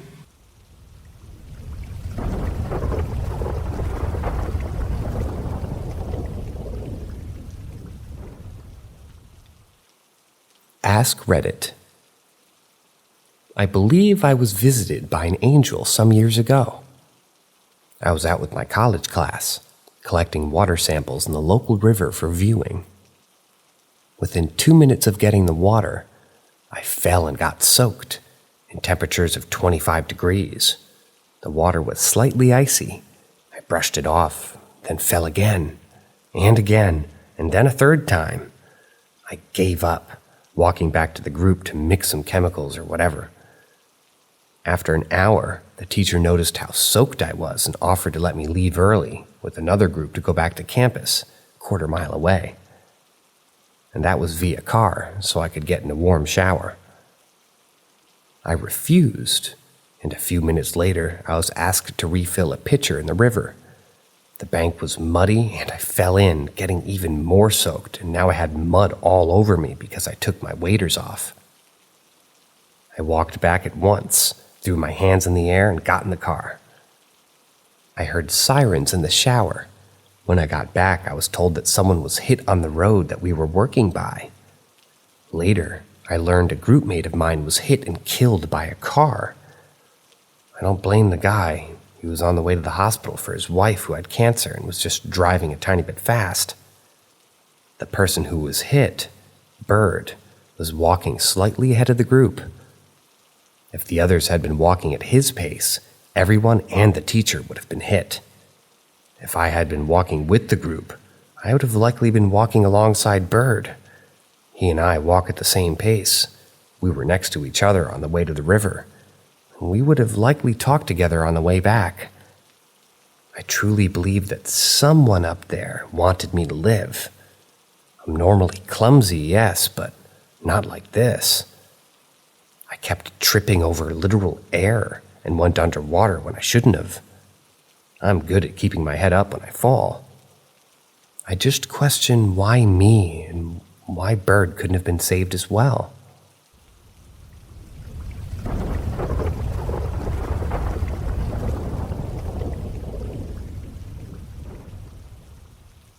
The figure in the rear view. I'm a 34-year-old male. This happened to me and my brother when I was around 18 years old. He's 20 years old. Take it or leave it, we both know it to be true.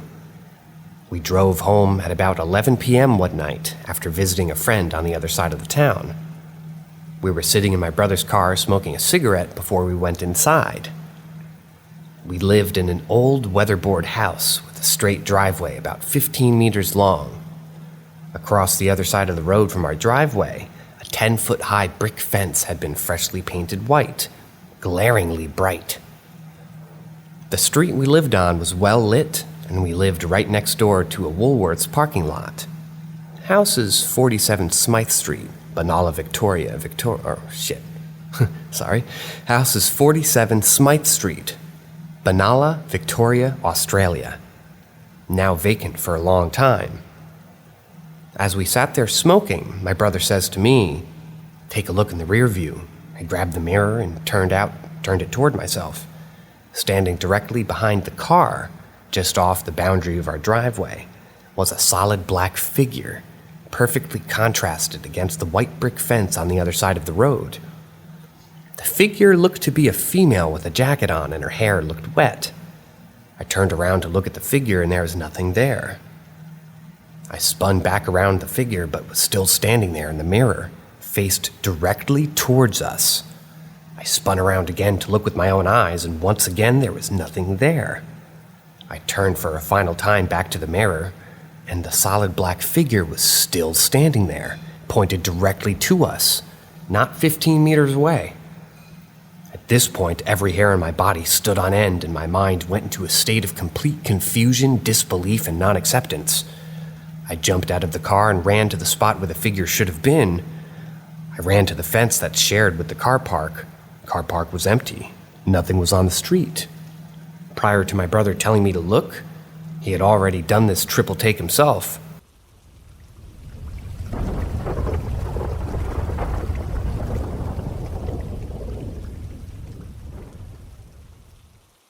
Only 2 paranormal encounters in my life. The first one occurred in June of 2006. I was in the 4th grade. I was in the basement where obviously streetlights can't enter. We had a small television set there, and I was watching TV. It was 10 p.m. Suddenly, there was a power cut. It was pitch dark. I was trying to find my way to the staircase leading to the ground floor. Then the strangest thing happened. I still remember this like it was yesterday. I saw a white orb of light in the middle of the basement. It expanded to fill the entire basement. I found the staircase and went upstairs. The light lasted for a second at most. Unrelated to my story, I had spent a few nights in a supposedly haunted apartment. Some construction workers had died there, but I never experienced anything paranormal, except for the time where I woke up in the middle of the night around 3 a.m., but that's not anything too strange. Anyway, the second incident occurred a year back. I was laying in my bed at 11 p.m., thinking about something. I don't remember what it was. Then in a voice that can only be described as something not human, I heard the word, hello. I thought to myself that this might be a figment of my imagination. Then I heard, hello, again, in a different tonality this time. Again, this wasn't something human.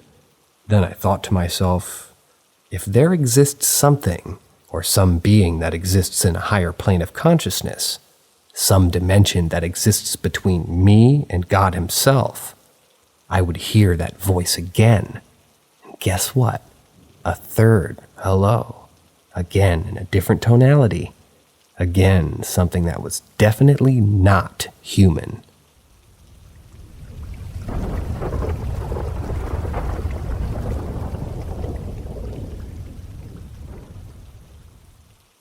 Is my house haunted?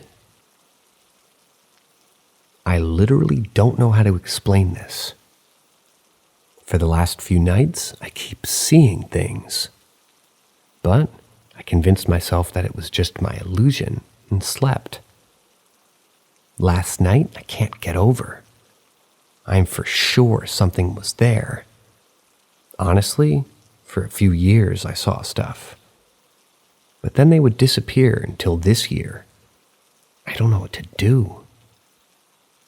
I can't describe when I've been seeing. Perhaps they meant what. But a little information of an older story. I was chilling at night, and my lights can dim and get brighter.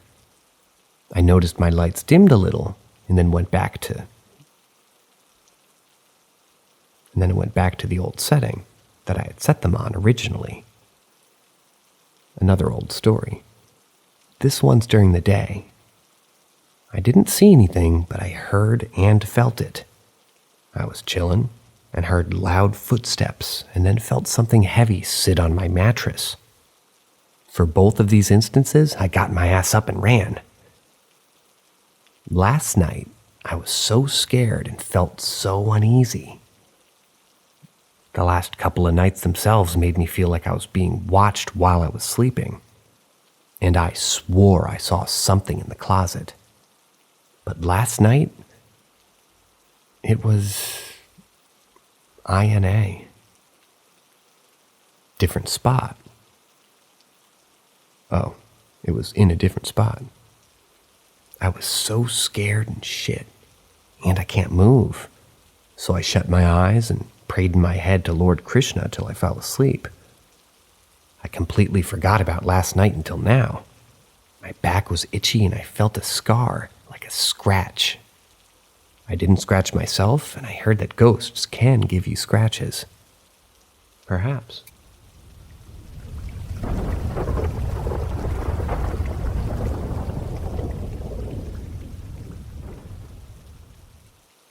I have no idea what I just witnessed. Not safe for work. I just noted it, so watch out. So I'm driving to my boyfriend's house around 5 a.m., and he lives in the somewhat boonies. Definitely not somewhere people are casually walking around at 5 a.m. So I'm probably 10 minutes from his house and going about 25 miles an hour because the deer are out, and they're pretty curvy roads. I get around this corner and I see someone standing by the road. As I get closer, I can see the back of a tall, older man. And as I'm passing by, there's a younger teenager, a girl next to him. What really threw me off was that what they were doing. The man was faced towards the girl, but standing completely still and not saying anything. Like not moving at all, just a blank stare. The girl was the exact same, but staring towards the road, facing me. But she wasn't looking at me. She was looking past me. Her eyes didn't even move. I don't know how to explain it, but something was really off. The man was wearing a t-shirt and shorts, and the younger girl was wearing normal day clothes. The entire situation was chilling. They didn't seem human. Something about them was so off-putting that as soon as I saw them, my stomach just dropped, and I just felt this overwhelming rush of, I'm gonna die. I was shaking. It's like an instinct kicked in that something was really, really wrong. So I sped the rest of the way as fast as I could around the corner. All I could think of was getting to the house faster and the awful feeling of being chased. I basically flew out of the car when I arrived and locked all the doors.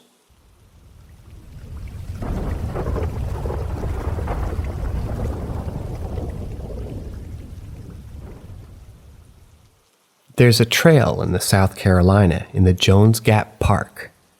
It's called Hospital Rock, and I haven't been there in 20 years. But I hiked it a couple of times alone. It was little visited because it was somewhat difficult compared to the rest of the trails there. So the first time I went, I rounded one corner, came out into this part of the trail that was basically a ridge with a drop-off to the side. I got the strangest feeling that I wasn't alone. And yes, I said the. That's what they wrote. Hiking alone, you can get the heebie-jeebies sometimes. But I've been alone enough in weird places that I can tell the difference between heebie-jeebies and a real feeling. This was a matter of fact, gut feeling. First thought, an animal is around. No prob. Finished my hike. But went back a couple weeks later, again alone, and I really couldn't remember just where on the trail I had felt it. But sure enough, I rounded a bend not unlike others on the trail, and there it was. You could cut it with a knife. So I decided to take my then best friend there, and I was careful to avoid telling him what I felt, or where, and asked him to please let me know if he got a vibe. And sure as shit, same place. He stopped and said, "What the fuck?" I couldn't believe it, but he and I both picked it up. Never went back. Just because I got the sense that I was intruding.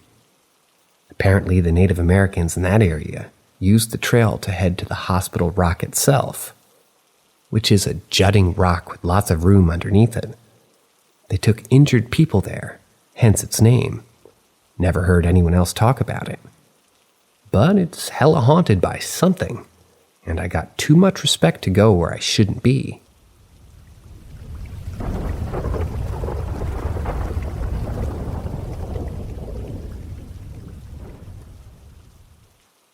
Ask Reddit. I haven't experienced it directly, but my sister and I shared a room when we were children. When she was maybe 6 years old, making me 12 at the time, there were a few weeks where she would wake up in the middle of the night absolutely terrified. When asked about it, she said that an older lady she doesn't know stood next to her bed, threatening to kill her if she didn't return. Or rather, didn't return her daughter to her. My sister said that this lady's appearance was usually preceded by a dream. In this dream, she saw the woman and her daughter chased and killed by a group of men. This was dismissed by her parents, but I saw how she was getting more and more scared as time went on. This wasn't a nightly occurrence, but regular enough for me to become concerned and tell my sister to wake me up the next time that it happened. At this point, it should be noted that we have bunk beds. When my sister woke me up on the next occasion, I was pretty frightened myself, as her fear was quite genuine. Still, I looked over the side of the bed, where my sister said the woman was standing previously. I can confirm that I did not see a thing, for which I remain thankful, and did my best to explain this apparent apparition that my sister is very sorry to see what she had experienced.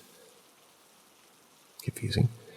But that there was nothing that could do except offer our condolences and ask that she please not scare my sister anymore. My sister said that the lady was listening. I felt like an utter fool in the morning, but my sister said that she never saw the lady again, which is all I wanted out of it anyway.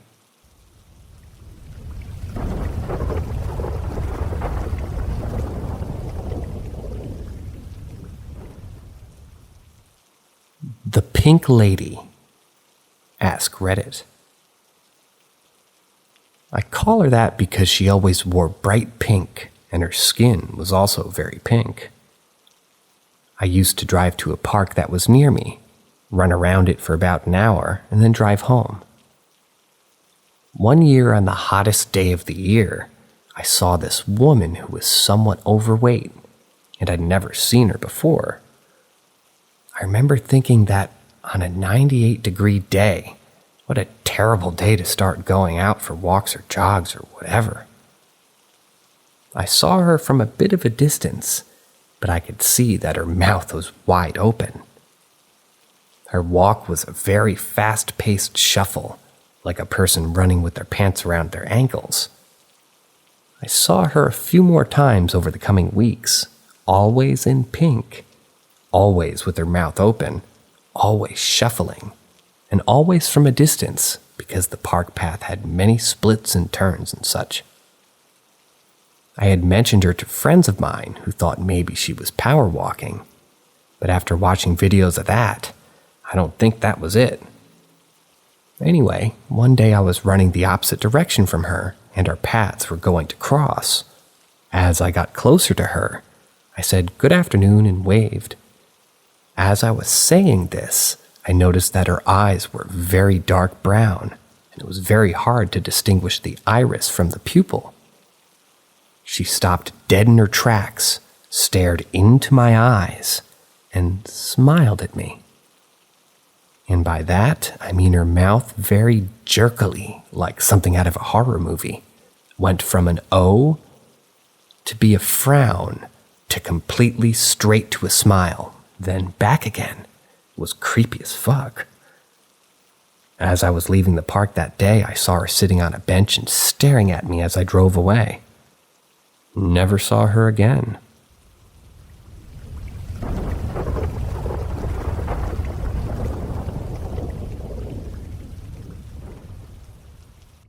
Night shift experience.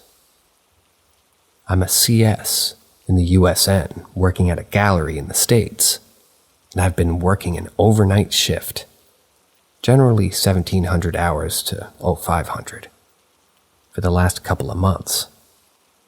It's supposed to be a fire watch because the fire alarm in the galley is busted and they need people to stay overnight in case it randomly goes off or whatever.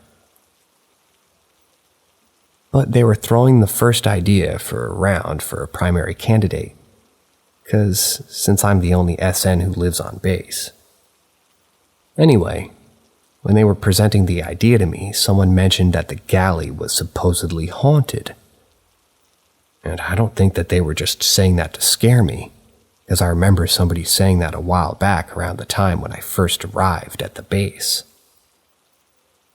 I'm not really afraid of the dark or being alone, so I don't really mind it, and I'm not a strong believer in ghosts. But around the first couple weeks I'd been working this shift, I heard and seen a few things that make me doubt myself. One instance, I had caught up on a good amount of work that they had asked me to do overnight. So I went to use the bathroom and kind of just sat there bullshitting on my phone, and I hear the bathroom door open, and it's a decently heavy door and makes a pretty distinct sound when somebody pushes it open, and it really scared the hell out of me. Another time, when I was walking into the bathroom, I passed the room where we clean dishes used by customers, plates and trays. And it literally sounded like someone slamming two metal pans together repeatedly. Other than that, it's just a lot of seeing shit move out of the corner of my eye, or hearing weird noises I can't explain. It's been pretty calm for the last month, though.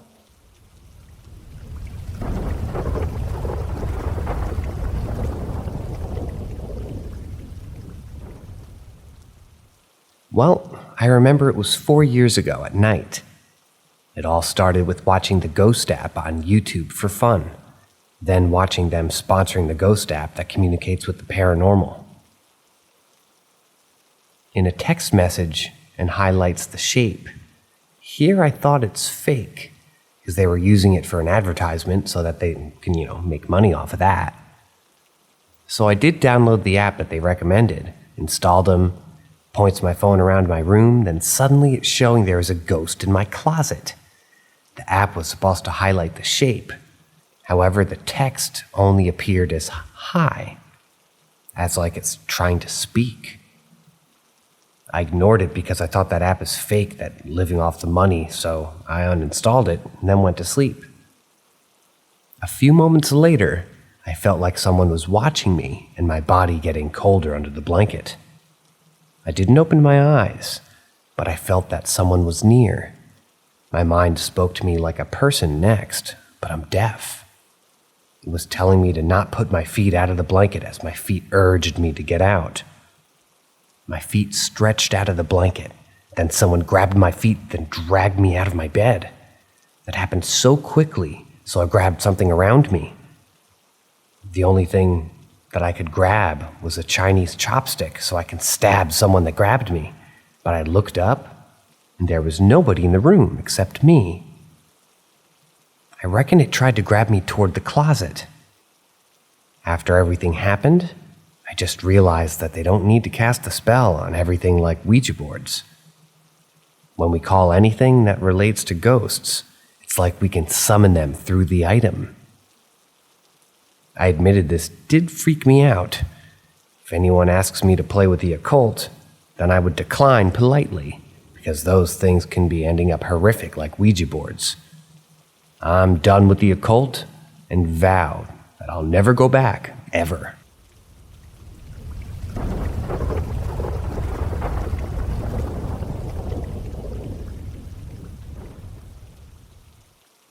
Ask Reddit. Damn, 8 comments. Hopefully this gets attention. My mom told me about a story. I don't remember, as I was too young. She was bathing me in a trailer home that she had back then, and I asked her, "Mommy, who's that man behind you?" And no one was there. She also told me there was a rocking chair that rocked by itself. Another time I was staying the night at my cousin's and grandparents' place, and I woke up in the middle of the night to what sounded like multiple people talking in the next room. I don't think it was too weird until I asked my cousin about it years later, and he said that he had woke up to that too that night and didn't recognize the voices. I heard a man talking one night about his regrets and stuff like that, when my mom and my dad were both asleep next to me. It was a sort of a wake-up, hear weird things, think nothing of it, then go back to sleep type thing. I was very young. It was at a new apartment, first night there. Those apartments are right next to the cemetery. I had the same nightmare the whole time I lived there. I still remember it very clearly. My buddy and I were up to no good one summer. For some reason, I really wanted to rob a house. I was a bad kid. Anyway, after we broke a window or got some other hood rat shit, we went and run over back to his house. On the way there is a big mansion, about 2 or 3 acres of land, in a weird spot, really. It was behind a convenience store in a residential area in one of the bad parts of town. Anyway, we were running to his house, and we were passing this mansion in a field. We saw what looked like a woman in a long white dress keeping pace with us, but not in a running pose, and we couldn't see her feet. She was floating at the speed that we were running. We got back to his house, and I asked if he saw it. He said yes, and that was that. Never saw it again.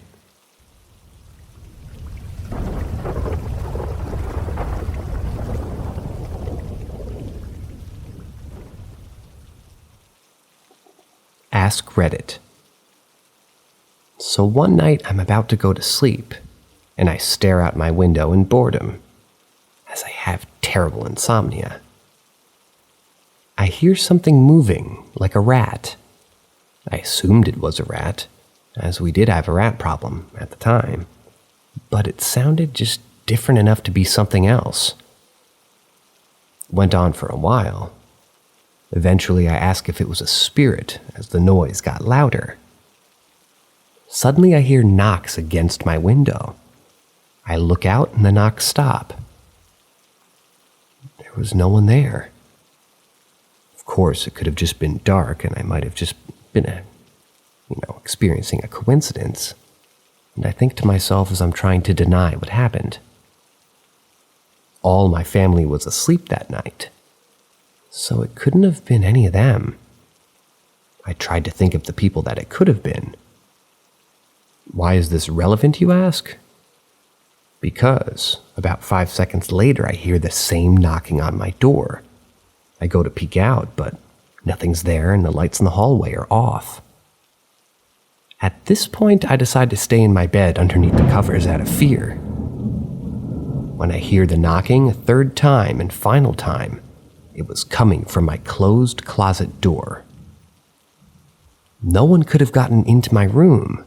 Even when I opened the door, I only opened it enough to get a good look at the hallway. The reason I don't think it's a prank is because that day I spent like 90% of my time in my room. If someone were to sneak into my closet and knock from the inside, they would have had to be in my closet for at least a few hours minimum. I would have also had to hear them leave my room, which I didn't hear the entire rest of the night. I do believe it was a spirit, as I did ask if someone was there.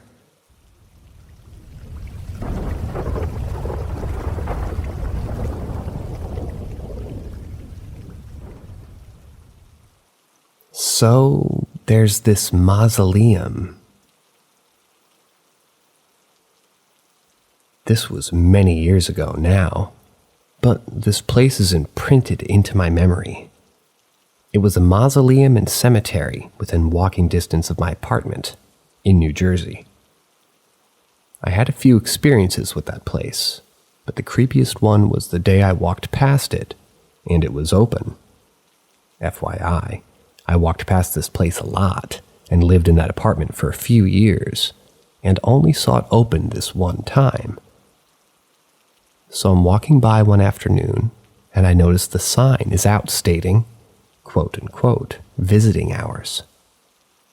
Never saw it open before, so I decided to check it out. Even though a couple of the other experiences had already happened outside of here, I figured I'd set my mind at ease.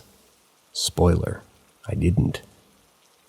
So I walk in. The first thing I see is a very long marble-floored hallway with drawers in the walls.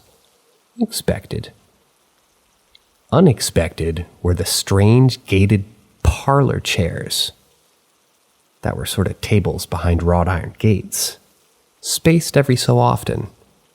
Then I heard footsteps. You know how footsteps and shoes can echo on hardwood floor or hard floor in general? So I say, "Hello," and nothing. Footsteps get louder, so I loudly say, "Hello?" No response. The sound of footsteps is loud enough to sound like it's right around the corner. At this point, with no reply, I'm out. Honestly, had enough weird things happen to me by this place and totally didn't want to see what was making the sound. I went past that place many times after that day. For a while around the same time, it was never open again.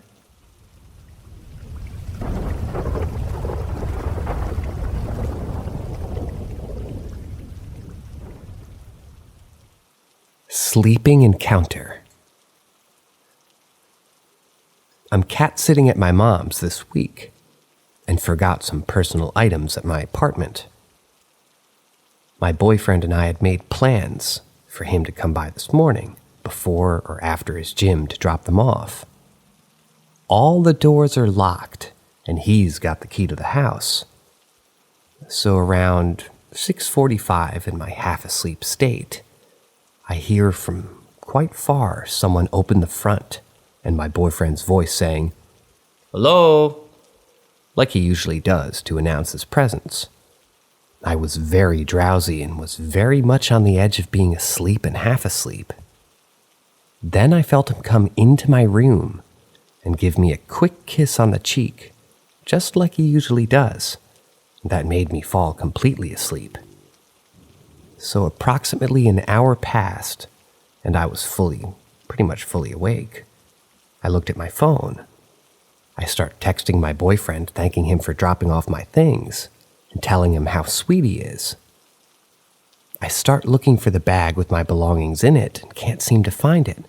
So I ask him where he dropped it off, and he says, "In my car." I'm like, "What do you mean in your car? You didn't drop it here yet?"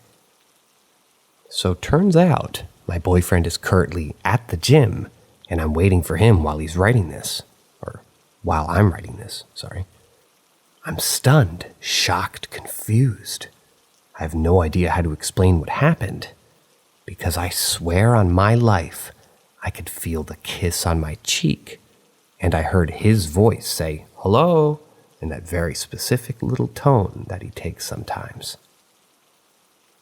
I'm a very light sleeper, so I get woken up by pretty much any loud noise around me, and the front door is not the most silent one to open or close.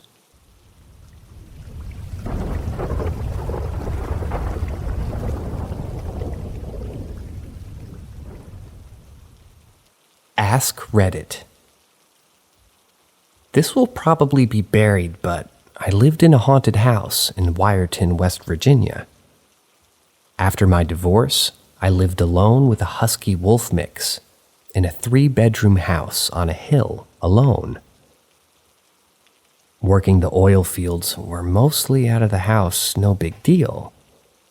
While on my days off, I started noticing something was off. I would buy 2 packs of cigarettes, get home, put them on the counter. A day later, my second pack would be gone. No big deal, thinking I smoked them. I would run into town and get more. At this point, it became more frequent. I started keeping better track of leaving a tally sheet. In 1 week, 3 packs were unaccounted for. I went back on rotation and 3 packs were laying on my pillow unopened. That was a bit weird, but no big deal, so I wrote it off. Then I noticed laundry missing a few random pairs of jeans that weren't hanging with the rest. Once again, I didn't think much of it. Went to work, came home, they were on the bed. That's where I started getting uneasy. Then the figure showed up. I was sitting in front of the fireplace and heard my dog growl at the kitchen door. I turned and saw someone walking down the hallways when I flicked the light on the doors. They were shut and nobody was in there. I got several webcams before I left for work the next time. Nothing moved in the house, but when I got home, another pack of cigarettes was on my bed. What finally made me break lease was coming home to my furniture rearranged. My webcams showed nothing, and I just left that day.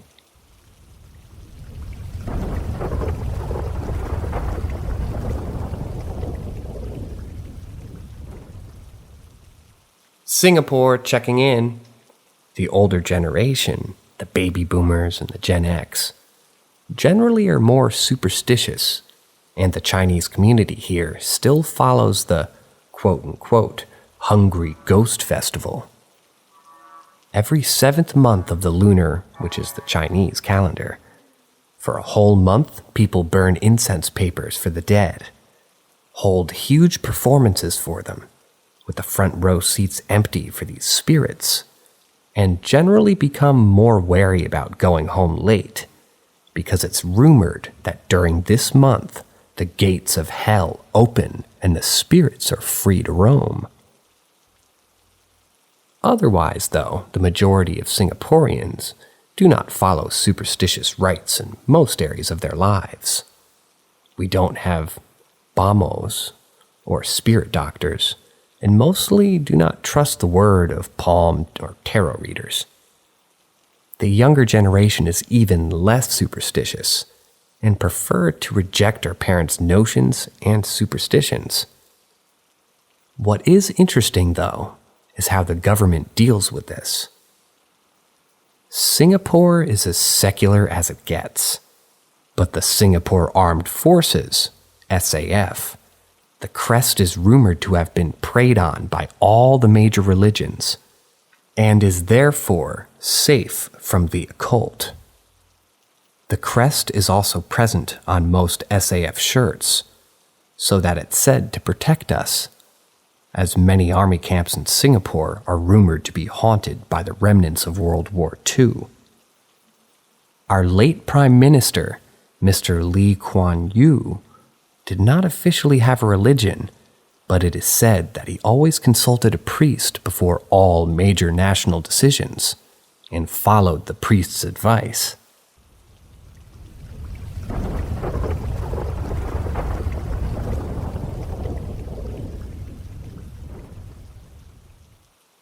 Ask Reddit. This was a few years ago. Was in the car with my mom on the way home from visiting a friend.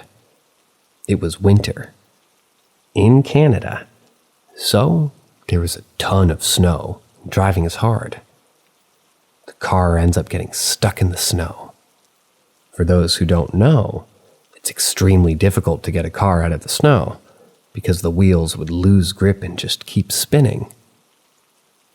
Often you need to get a tow truck, tie chains, put it all on the wheels, put wooden planks down, or have at least 3 strong guys to push the car, or all the above. As my mom and I were figuring out what to do, as we had nothing to get the car unstuck, I see a girl standing about 10 feet away. She must have been crossing the road and noticed us. The thing is, I didn't see her walk up to us. She looked to be in her maybe early 20s. She just looked like a normal person, with dark shoulder-length hair. Was wearing black winter clothes. She had on a backpack as well. She signaled that she was going to try pushing the car from behind. We nod. My mom tries driving, but no luck. My mom said, "Go out and help her push the car." As I went to unbuckle my seatbelt, the car went forward as if there was no snow at all. And as I said before, it doesn't just get unstuck that easy. As we drove, we both turned to wave and thank the girl, but she was gone. There's nowhere she could have gone in such a short amount of time. And to be honest, there's no way that she could have pushed that vehicle by herself out of the snow. We haven't seen her since. And I always wonder who or what she was.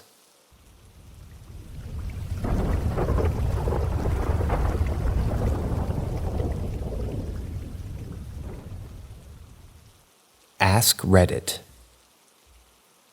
When I was a child, I had a lot of trouble sleeping. My house was always in chaos. We had a really cool house designed by an architect, built into the side of a mountain. It had floor-to-ceiling windows.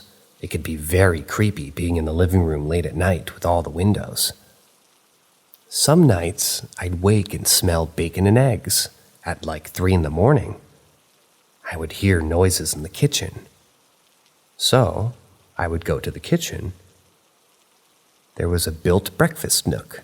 Sitting at that nook was my mother fully dressed. Dress, stockings, full makeup, hair done, like she was going out. There was a full breakfast, eggs, bacon, hash browns, and grapefruit. 2 plates were set opposite each other. There sat my mom engaged in full conversation. There was just one problem. There was no one sitting on the opposite side of my mother. She talked and laughed with the imaginary person and smoked cigarettes. This went on for hours. I spent the night at my friend's house, and being awake, I went to look in the kitchen. No mom talking to her imaginary friend. When I got home, I asked my dad about it, and he told me that it had started after the death of my brother.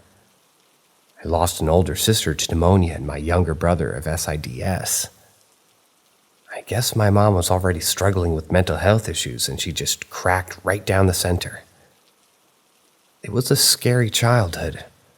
Mental health is a terrible scourge. I sometimes think that it can be worse than cancer. My mother had both the physical and the mental issues, but the mental issues were worse.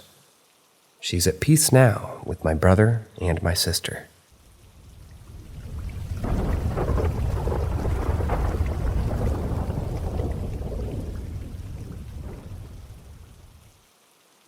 Why aren't ghosts naked? If objects don't have quote-unquote souls or whatever, why do ghosts, when visible, wear clothing? This has always bothered me.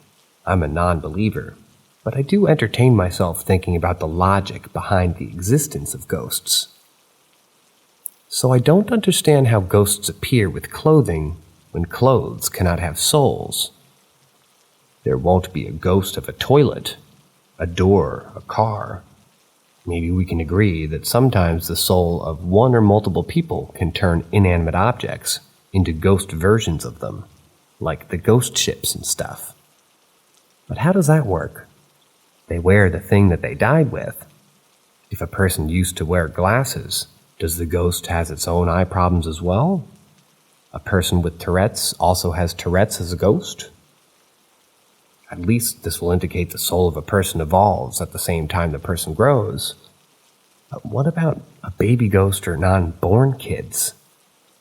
I've seen cases about people believing in their unborn child haunting another baby of the said person.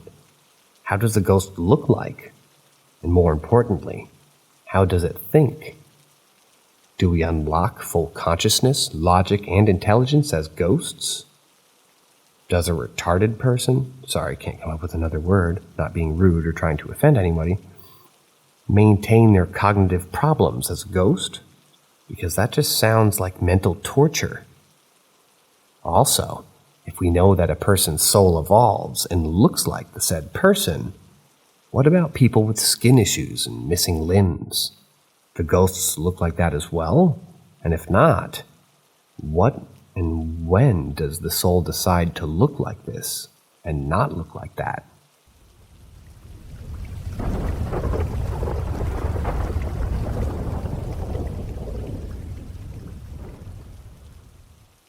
Weird stuff happening in my son's room. So since yesterday, I've seen some weird things happening in my son's bedroom. Most prominent was when my husband was putting him to sleep last night. I was laying in my living room browsing the phone, and I heard a knock on his bedroom door. And when I looked up, I saw the doorknob turning. Thinking my husband is asking me to come to the room, I opened the door and saw my husband rocking him to sleep on the bed. Nowhere close to the door. I asked him if he had knocked on the door, and he said that he thought I knocked on the door from the outside, as he heard the knock too. We thought, okay, whatever, let's not think too much about it. Once he came out, he told me it's a little bit weird because the cupboard doors keep opening themselves. I've seen it too in the past, but never paid much attention. Later at night, around 12-ish, we saw on camera that our son was restless. So my husband came in to settle him and then called me. The room had a burnt smell. Not burnt like ashes, sort of, and it was a little hazy, like smokish. I opened the door to the balcony to check if someone was burning some waste outside, but that was all clear. No smell outside. We moved him to a different room. In the past, there's also been instances of me seeing shadows on camera, but ignoring it as light. The baby just woke up screaming and then crying inconsolably. We're both non-believers, so I'm sure that there is a logical explanation to all these instances. Would love to hear them, to put my mind at ease. but would also like to hear things so I can sort of make the vibes better at home.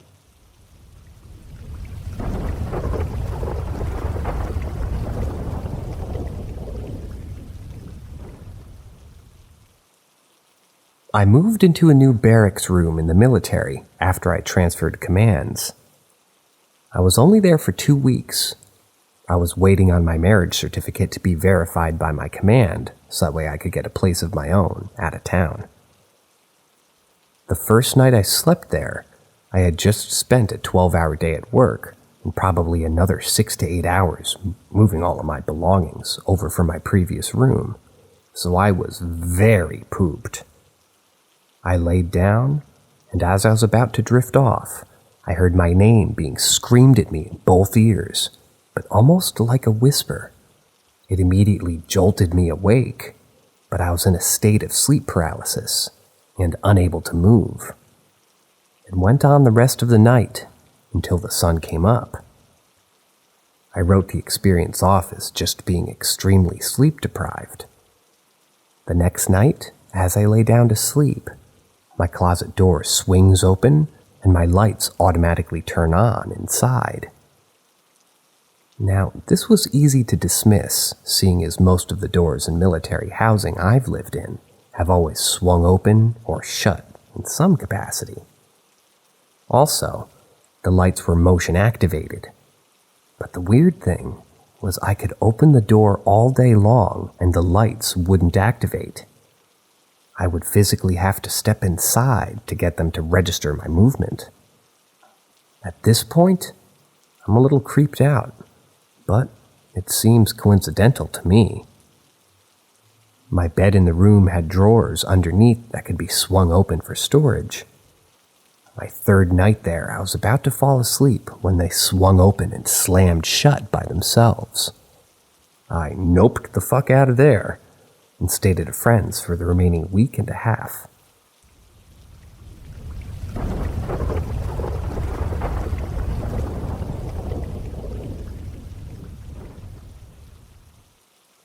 I had my first encounter with the paranormal. So where it first started was on a video call, where we both talked about the paranormal. My boyfriend showed me his doll and an EMF meter beside it. Here and there were some little spikes on it. I played it off by saying the lamp above or even his router could reproduce those spikes as well, because he didn't shut down the electronics in his place. Many times he showed me those spikes. It was a bit freaking me out at first. So as soon as I got to his place, I sat down on his bed, and the first thing that came into my mind was, "Where's that doll?" He looked at me and said, "Yeah, it's in my bed." Luckily, it was covered up by clothes. Because of my fear of dolls, he puts the dolls in one of his shirts and puts it into a closet in a different room.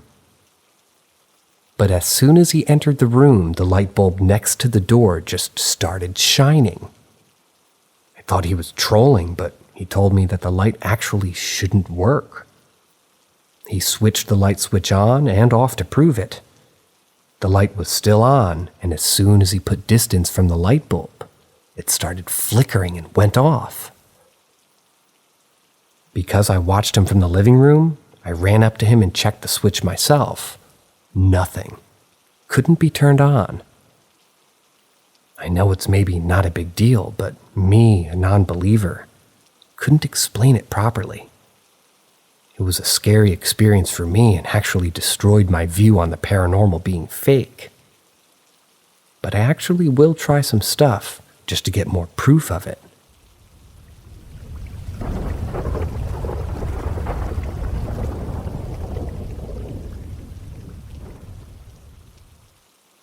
I think I have an extra roommate in my house. I think my house has some sort of entity or energy co-inhabiting with my roommate and I.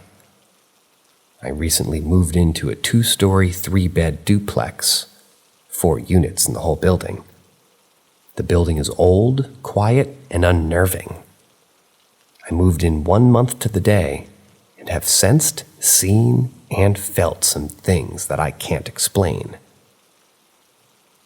The first week of living alone, I had 2 jobs, and I was working from 10:30 a.m. until about midnight every night. But thankfully, I got out of my night job. It was after I had more time in the house that I began experiencing these things. On a Tuesday morning, I was doing my telehealth therapy on my PC when all of a sudden I heard a loud thud from my kitchen. I turned my head and my therapist acknowledged what I heard. She heard it too. She seemed really freaked out because she said a bright flash of light went over my head as soon as the bang occurred. I went into the kitchen to find my fridge open and bananas on the floor. I was pretty freaked out but tried to rationalize it to the best of my abilities, but I'm still failing to do so. I woke up the next day hoping everything was just a coincidence. But before I took a shower, I noticed 2 scratch marks and 2 fainter ones next to each scratch. I know the picture quality is bad, but I was late to work and I had to capture some evidence. There have been frequent scatters of footsteps in the creepy basement at late hours, and knocks of 3 in succession, on doors. I watched too many horror movies about this, and now it's finally my turn.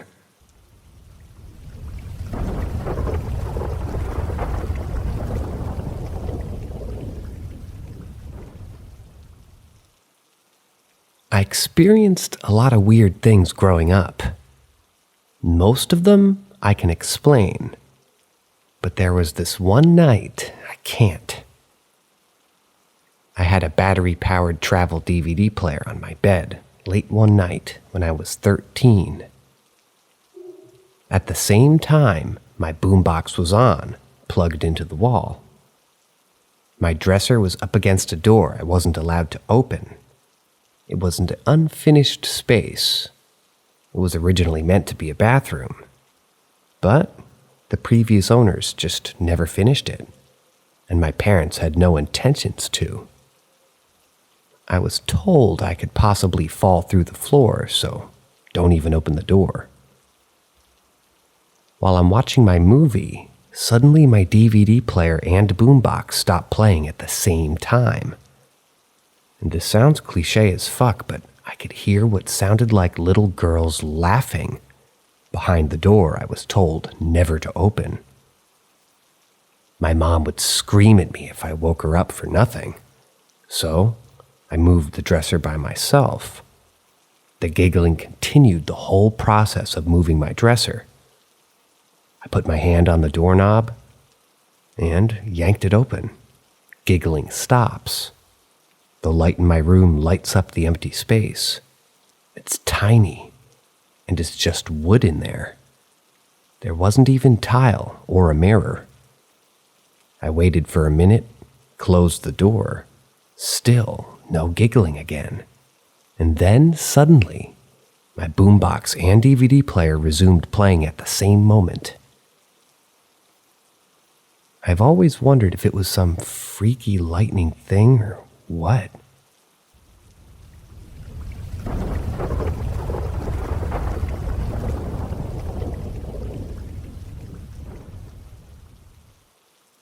Ask Reddit. My in-laws' former house seemed to have some odd stuff going on in it. My wife and I sold our house, and we were going to buy a house that my in-laws were living in at the time. They had another house that they were fixing up. So my wife, myself, and my oldest daughter moved into the house with my in-laws.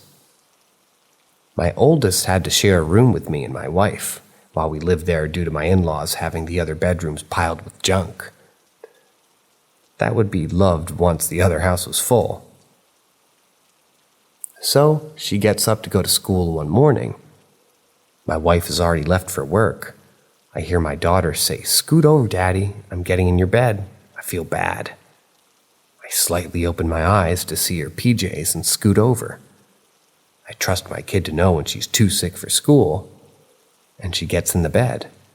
I don't go back to sleep, but I roll over to check on her and no one's there. I sit up to look around. No kid. I text her and ask where she went. She says, school? To which I ask when. She says, I left a while ago, my normal time. I was freaked out. A few weeks later, my wife says that she got up in the middle of the night to go to the bathroom.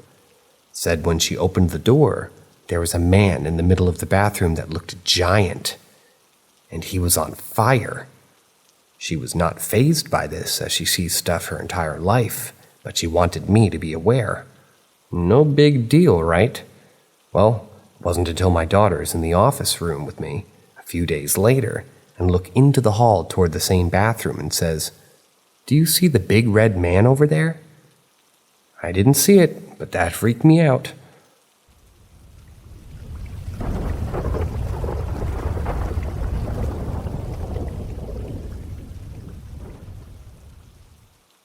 Need help figuring out what happened? There's a trail that's only big enough for select off-road vehicles. The gate is small enough that no vehicle can enter it. We were able to get in on one of the smaller side-by-sides and started the trail. About a mile, the side-by-side I was in needed to stop and use the bathroom, so we fell about a mile behind the lead side-by-side. The driver of mine decided to try and hit a puddle after we started driving again and ended up hitting a stump and flipping over. We were pretty stuffed and half by the side-by-side was nearly crushed, so we couldn't get out. So less than 5 seconds after we stop rolling, these 3 random men in their 20s start pulling us out of the vehicle and helping us. The weird part is they drove a 1980 Chevy Blazer, which is far too big to be able to get onto this trail. Also, we didn't see them behind us at all. This trail is surrounded by trees, and every entrance is only big enough for small off-road vehicles. These 3 men helped us out a few minutes, and those minutes went by, and the 6 of us, 3 in the side-by-side and 3 random men, were working on flipping the side-by-side back over. That's when the other side-by-side got back and helped out. We took a few minutes to talk to each other, and by the time our focus shifted back to the 3 men, their vehicle and them were gone. We didn't hear a vehicle start, and everyone there at the time 100% saw them.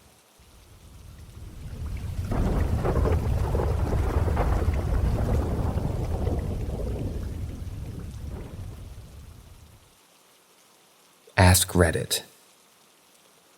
When I was around 16, my rapidly growing family finally moved from the house I had spent my entire life in. As you would expect, we spent a lot of our time fondly remembering things that we used to do in the house as we were packing everything up. At some point, I decided to go into the downstairs closet with a flashlight and read. Sometimes I used to do this when I was younger to get some peace and quiet. Now, this is one of those deep closets that goes underneath the stairs.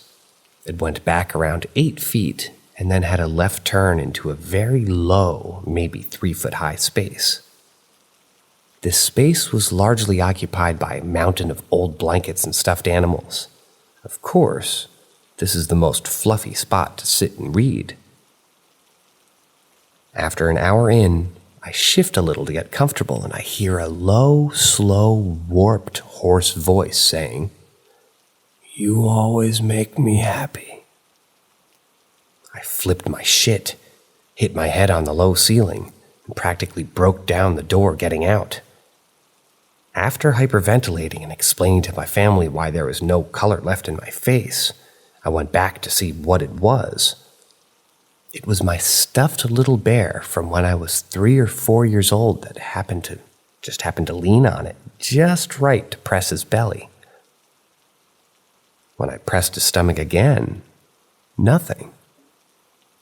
This poor bear I hadn't played with since I was a toddler. used the last of its power, used its dying breath to tell me I made it happy. You make me happy too, little bear. When you're not making me piss myself.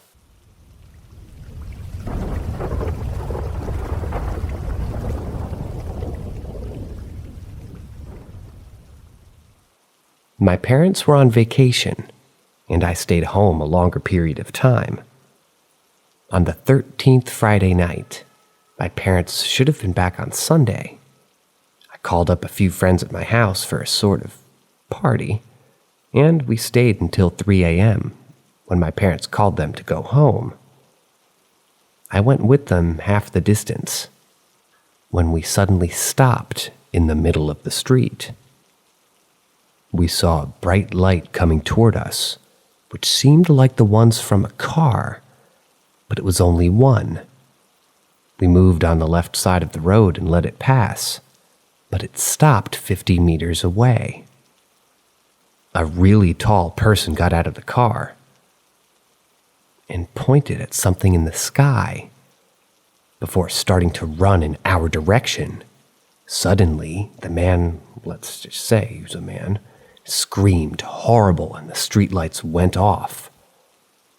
And at the moment that we returned back to my house and locked every door and window, we got so scared that we stayed up all night with the lights on and a knife on each of us.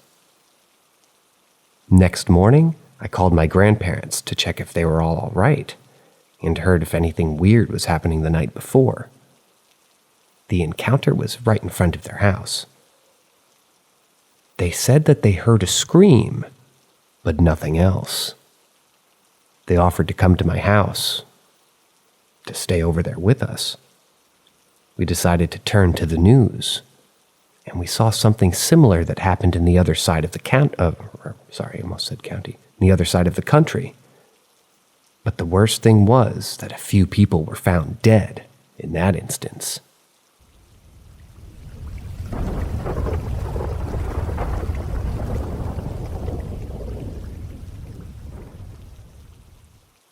Ask Reddit.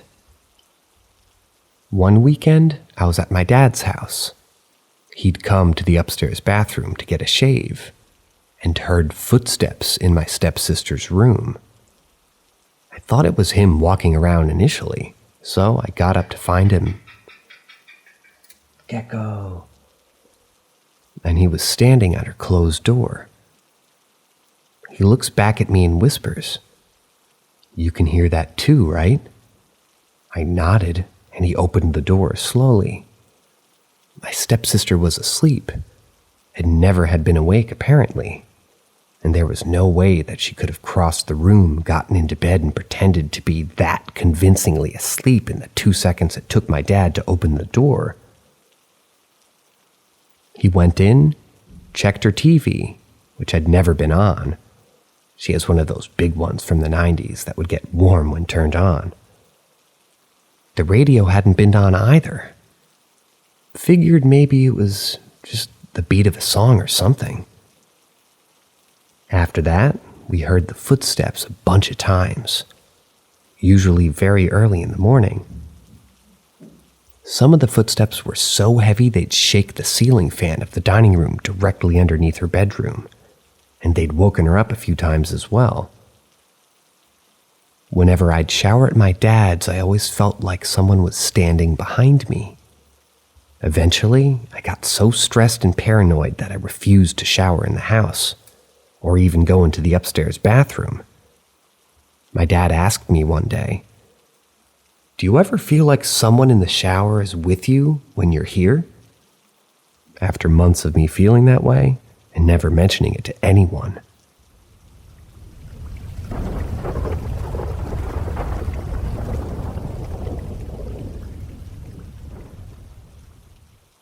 Woman called me by the esoteric name of a main character from a creative writing exercise with my therapist. It didn't mean much at first, but then I started taking it more seriously when my therapist suggested I do so. The main character is obviously a stand-in for myself, and in true fashion struggles with being surrounded by violence and being forced to elicit it on others to defend himself, other people, and appear tough. The main character's name is very specific. I chose the name because its meaning is very specific to my experience. It's Latin, and it's totally different from my name. It's no longer in circulation. If you met someone with this name, you'd think they're a fucking freak. There was a middle-aged woman at the local mart that I felt strangely drawn toward. I often felt safe around her, which is important to me because I don't feel safe around a lot of people. We always had, and still have, brief friendly interactions. I always enter my rewards phone card number, and every time I do, my real name pops up in the screen, which is typical in Western. She never called me by my first name, but I was a regular, as was my father. But one day she approached me out of the blue and was like, "Your name's," fill in the blank, "right?" And call me the name from the story. I got chills and felt my face get hot. I said, "No," and introduced myself, and she said, "Oh, my fault. Have a nice day." It's just so fucking eerie, I still can't believe it myself. Like I said, it's an old Latin word or a name, and it's not only uncommon, but just generally unheard of. I'm at a loss for words.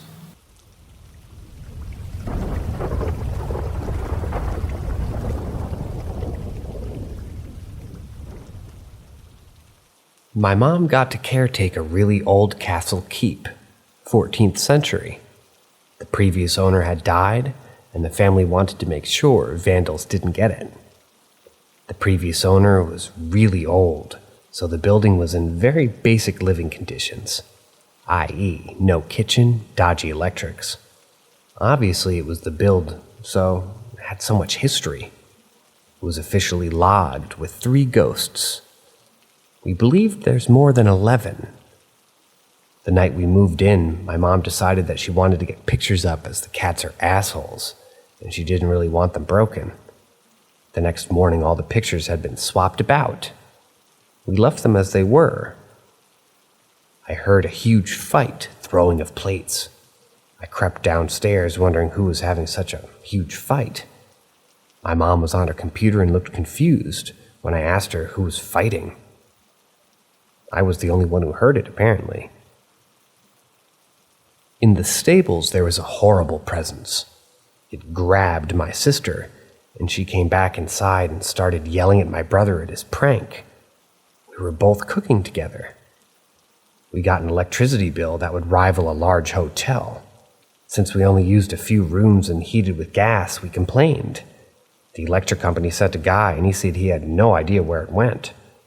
We lived in the middle of nowhere. Stealing from us wasn't possible. Interesting thing is, when we moved out, the family renovated the building. After that, no more paranormal experiences were had. I honestly believe all the strange things that happened. So much on a daily basis that maybe it fed on the electricity or was amplified somehow.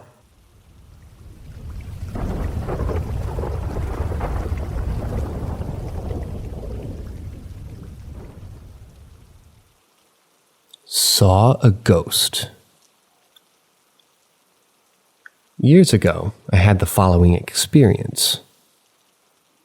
My boyfriend and I at the time had watched a film, and he said I'll take it back to the rental place, which was down the road from my house. It was late afternoon and my parents were home. While he was returning the rental film, I was waiting in the porch and looking at the house across the road, where a boy had lived and died in a car accident a month before. The boy had been about 14 when he died. I was looking into the house and thinking about him when I saw a figure appear slowly in the front window of the house. I could see a figure wearing a blue jacket, jeans, and could see a head but no facial features. Just a pink kind of mottled face. Then the figure began to vibrate side to side, which was fairly frightening to see. I was, of course, shocked and scared. I turned back into the house, and my mom said, "What's the matter?" I told her I saw something strange and told my boyfriend also. I don't think they believed me, but I saw it for sure. I feel still to this day kind of amazed and in awe of what it is that I saw. Feel honored really to have witnessed it. I've only told 4 or 5 people. Sort of felt that I would maybe get looked at as being strange. I was about 20 years old at the time. I'm now 48 and still remember it clear as day.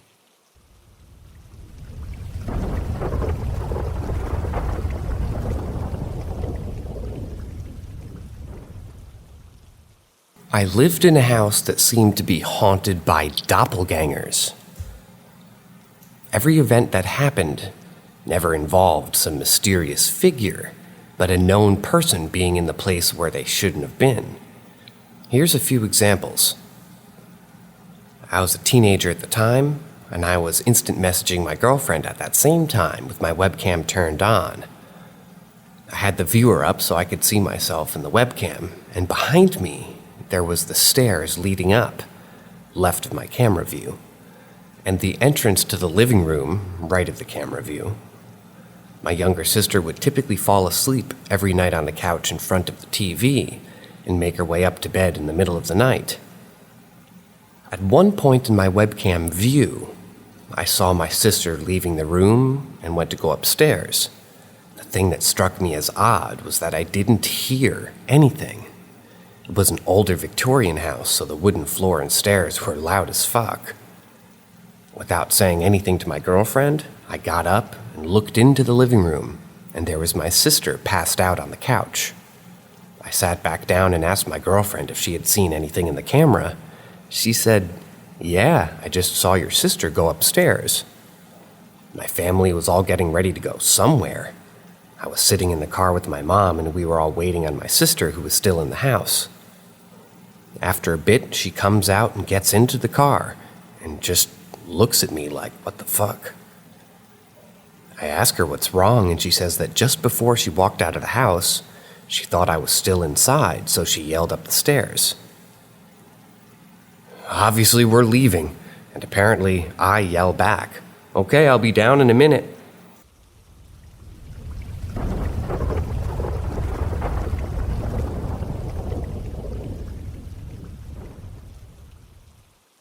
Back when I was in middle school, I believe the 6th grade, I had just got home from school. I was always alone after school. My siblings all participated in after-school activities, and the parents were working. I walked to the kitchen to grab a snack from the fridge, and as I got to it, out of nowhere, I just got this overwhelming sensation of dread. There was a chair right to the right of the fridge, and I collapsed into it and just had my head held down with my eyes shut. As I was trying to gather myself, I quickly realized that it was completely silent, like no sound whatsoever, as if the whole house I was in had been muted by a remote control. All of a sudden, a loud noise came from underneath the chair I was in. Best way I can describe it, it sounded like somebody just aggressively crumbling up a sheet of paper. With how quiet it was just before, I was starting to just leap out of the chair. Just as I jumped up to my feet, I quickly spun around, facing the chair. Then I just hear running footsteps coming from the hallway right behind me, leading to the front of the house, followed by a little girl giggling. I backed myself into the wall with my eyes fixated on the door leading to the hallway, and slowly slid myself to the back door. As I reached it, I bolted out of there and ran down the street to my friend's house. I called my mom and told her what had happened, and she told me to stay out until the others had gotten home first.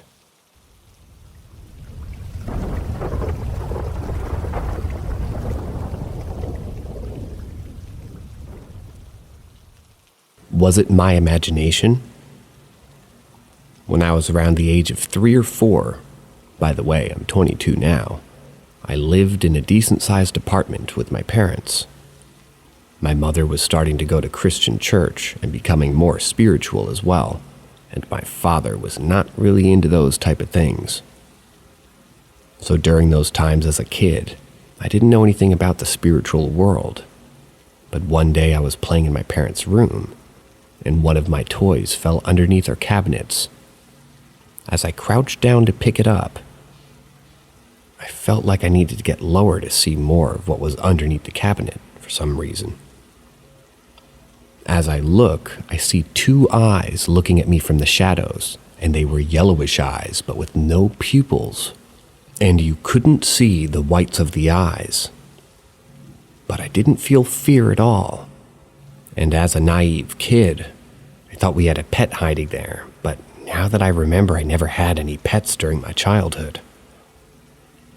After I walked away that day, I remembered about the eyes and decided to bring it food because I thought it might be hungry. But as I look under the cabinet, there was nothing there. No eyes, just shadows. But my attention span was short, so I just left eating the snacks I brought. But over the years, as I started growing and maturing, I keep wondering what it was. Because now that I think about it, the space underneath the cabinet was not even that big. I would say 1.5 feet deep and 2.5 feet wide. Which, if there actually was an animal there, I would at least see the body.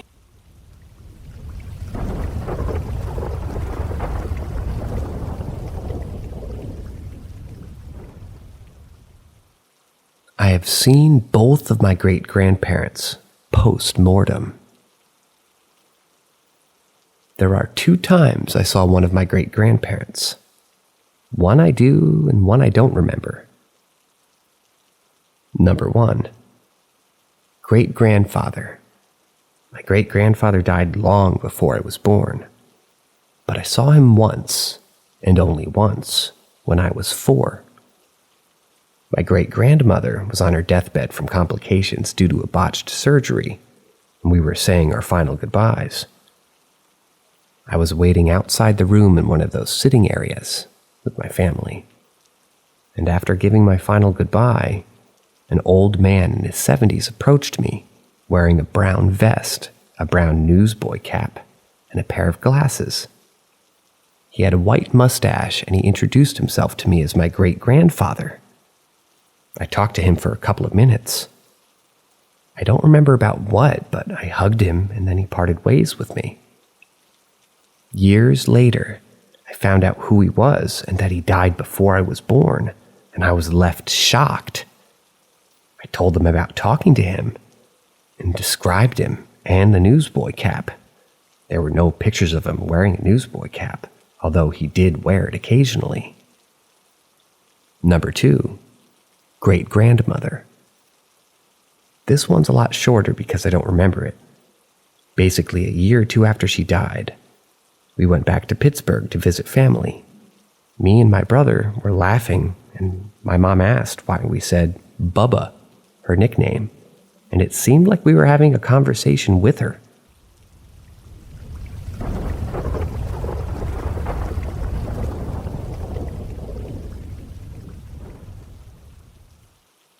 I turned down a street in my town that didn't exist. Growing up in a Tennessee town with a population of around 27,000 in the late 1990s, I had acquired a few years of driving experience while still attending high school. One day, my friend and I decided to take a leisurely drive, a common pastime at the time due to the affordable gasoline prices. During our excursion, I made a turn into a neighboring street that was unlike any other area in town. It felt as if we had been transported to Mexico. Each house displayed a distinctive Mexican style, and numerous Latino individuals were outside their residences, staring us down as we drove by. The striking contrast in architectural styles compared to the Tennessee surrounding areas left both me and my friend bewildered, prompting us to ask, What the hell just happened? We circled back around the neighborhood to find the street again. For the life of me, we couldn't find it. We spent a considerable amount of time driving around, retracing our paths repeatedly. Instead of the street we remembered, there was now an open field occupying the spot where we had just made the turn. Determined to find it, we visited the local library and the city offices in search of current and historical maps of our area. We found maps, but we found no street where we remembered turning. I'll always remember the eerie feeling of being stared at like we didn't belong, and how that feeling was amplified when the street seemingly vanished.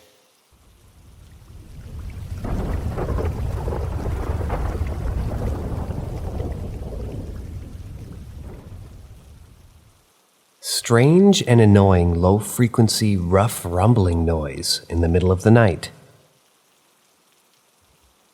Last night around 3 a.m., I noticed a very low background rumbling noise. It sounded like it was coming from the floor or the wall, and wasn't uniform like a typical hum. It was very rough, like something vibrating or an engine rough idling.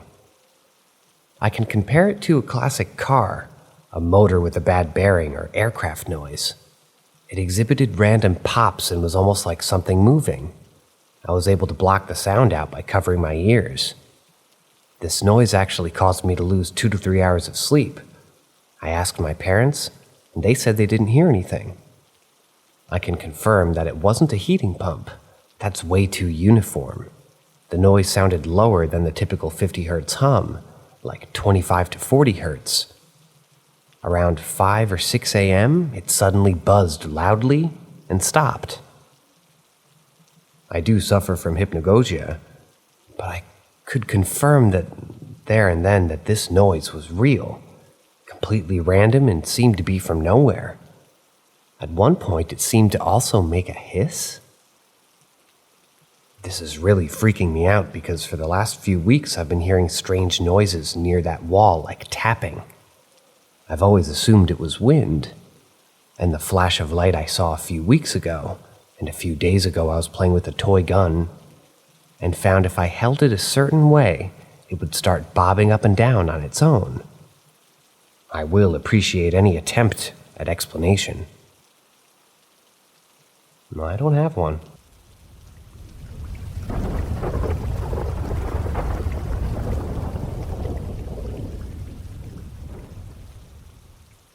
I've experienced seeing a doppelganger of my sister's twice.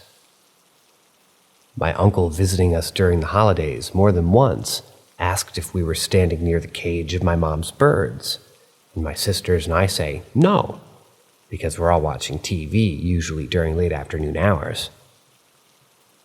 What really shocked me to the core was seeing a doppelganger of my sister, and I chased it.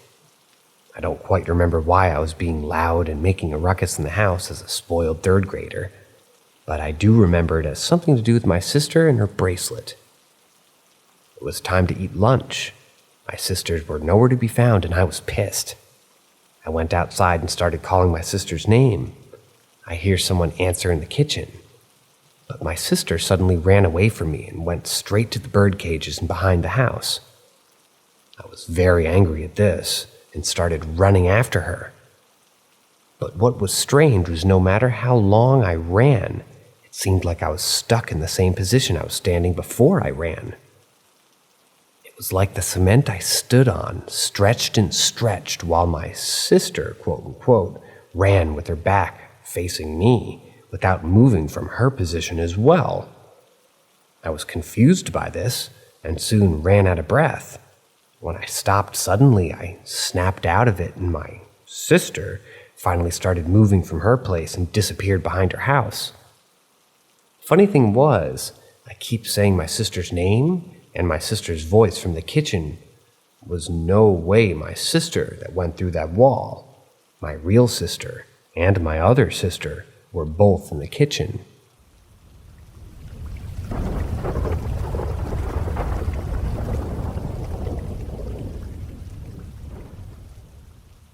Ask Reddit. When I was 15, I was up in my room, laying on my bed and reading. Then I heard a loud, angry stomping coming from up the stairs. Loud stomping down the hallway. Thought it was my 12-year-old sister, who always threw tantrums.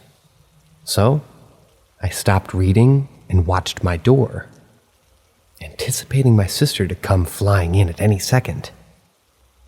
Once the stopping got to my door flew open super hard and fast, like it was kicked open. Then, no one was there. It was super quiet. I knew it wasn't my brother because I had a clear view of his door, and the second my door flew open. And his door was shut. I went to his room, and he was laying down with headphones on, so he didn't hear it. I went downstairs, and my sister was sitting peacefully on the couch with my parents. They didn't hear a thing either. My door got a big dent because when it flew open, it hit my dresser. Another time I was on the toilet, and there was a glass decorative bowl on the back of the toilet. Then I heard the sound of the glass bowl sliding across the porcelain. I looked behind me, and the bowl all of a sudden landed and shattered 6 feet away. I didn't see it fly or anything, just once I turned to look at it, I heard it hit the floor 6 feet away. It shattered into so many pieces, and it was super loud.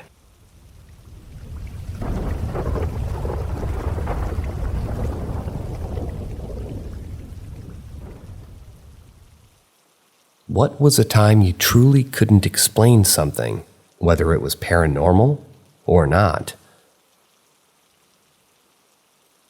For me, it happened when I was probably 14, so probably back in 2009-ish. I was sleeping over at my cousin's house, where I think we honestly haunted his house from all using a Ouija board. We were laying on their couches in their living room trying to fall asleep around 2 or 3 a.m. It was dead silent other than a fan running to cool the house down since it was summertime. And out of nowhere, we all hear the loudest sound we've ever heard before. It sounded like the entire universe was collapsing into itself right in his living room and only lasted for a second or two. We instantly sat up and asked each other if all 3 of us heard that noise. And we did. We were asking each other what it could have been when his dad comes running down the stairs into the living room and asks us what it was. Us having no idea, we just said we don't know, it just woke us all up. His dad didn't believe us, and we started semi-laughing because it scared us so badly. He then accuses us some more. Then we laugh at him because none of us genuinely did it. He was starting to sound like a crazy person. Eventually, he went back upstairs to go to bed, and we eventually fell asleep too. To this day, me and my cousins still have no idea what it could have been. My only theory was that the house was settling on its foundation or something, even though it was only built in the mid-90s.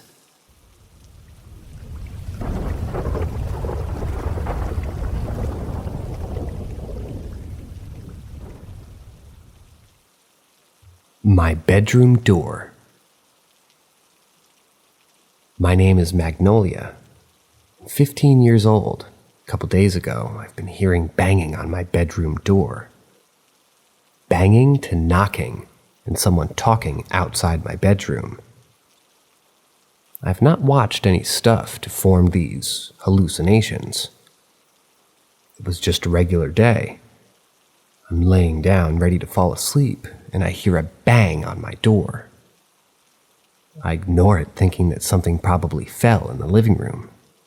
Nope, it wasn't my dog. My mom always brings my dog with her upstairs to her room whenever she's about to sleep. The speaking I hear is like a woman talking to me specifically. The thing is, whenever my mom knocks on my door, she always calls my name. If she doesn't, I'd have to get up, open my door, and leave the room, which happens rarely. This was late at night. I was too lazy to get up out of bed, so I decided to message my mom asking what she wants. She was clearly confused, saying that she was upstairs with the dog watching TV. So she's clearly with my dog. It's me only up here and my mom in the house. Every night until now, I hear knocking from 11 p.m. to 1 a.m. Not just little bangs, but clear, hard knocking, indicating somebody wants the door open. I've hung a rosary on my doorknob, and it swings around and around.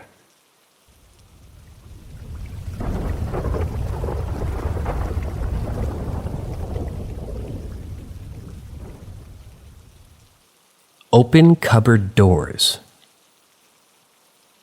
First thing I'll mention is, my family has a long list of priests. The only thing that I was told about it from my dad was that he had helped some people before to cleanse the house and claimed he had seen many things in a lot of houses. The first thing that I saw, there was a brown moon in my bedroom staring at me when I woke up, probably close to 8 months ago. It has thick black dots for eyes and a thick black line for a smile, but they weren't sunken in at all. I got up and started to move around my room, and it kept turning and looking directly at me. I ended up sleeping on the couch the rest of the night. Second thing I saw, I was on my PC watching some video a few weeks ago. I forget what I was watching, but my door opened, and in the corner of my eye, I saw a 7 to 8 foot tall shadow take 2 steps into the room. Then I thought I heard something say, "Hi." Then I looked directly at it, and it disappeared, but my door was still open from it. When I looked up what this was in demonology, that is, it's considered a Category 3 shadow person. Last thing I saw, I woke up the other day with every single cupboard door in my kitchen open, so I thought I'd mention everything here since it seems like it's starting to pick up a bit.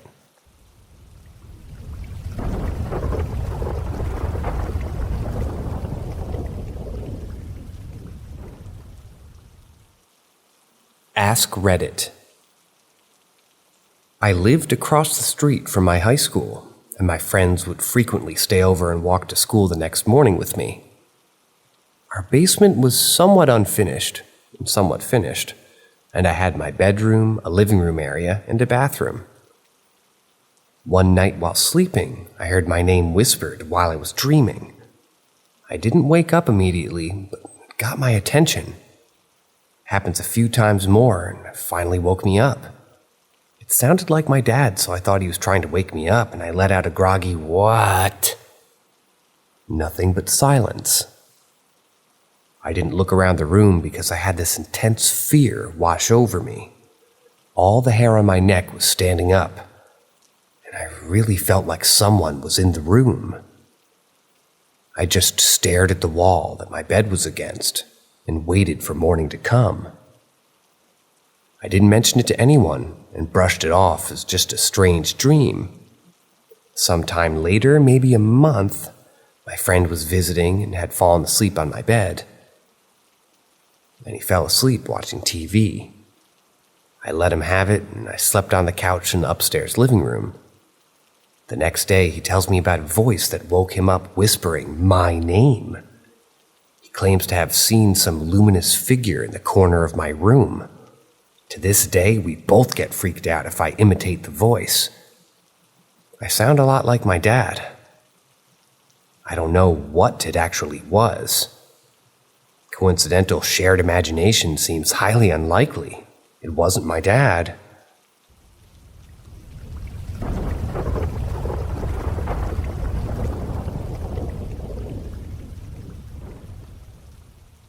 The Smiling Old Woman. A couple of occurrences with this now, but the first interaction I had with her was when I was about maybe 9 or 10. I lived with my grandma during this time with my mom since we were going through a hard move, and it was really stressful and complicated. My grandma lived in an old folks' home sort of thing, but not a nursing home, just a place where a bunch of elderly people lived. Anyways, my mom and I slept out in the living room on couches, and I remember one night that I was laying down trying to sleep, but couldn't. I remember sitting up slightly, then seeing a smiling old woman, dead ass, maybe 9 feet away from me. The weird thing was that I found that I could see her head. There was no body, it was just her creepily smiling face. I don't know if it was sleep paralysis or if I was just what it was. I was just scared shitless, but all I did was stare for a while before I yelled for my mom and she woke me up. Of course, she saw nothing, and I remember it was gone after, but I was still strongly weirded out. I talked to my mom and grandma in the morning, and they blamed it on being a nightmare. Fast forward a couple of years later, I'm living somewhere new, and I'm about 11 or 12. Basically, same situation happens, and this time she's standing closer, but against my closet, and it's still her smiling old face. This time I turned over, went to bed, and forced myself to sleep, but I distinctly remember it being the same face.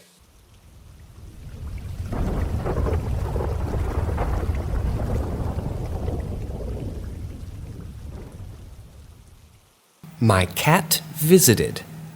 Smiley face. My 2-year-old boy passed away Thursday. He had a heart murmur that turned into CHF. Despite his illness, this was a kitty that loved to play, cuddle, explore, attack feet, and leave scars.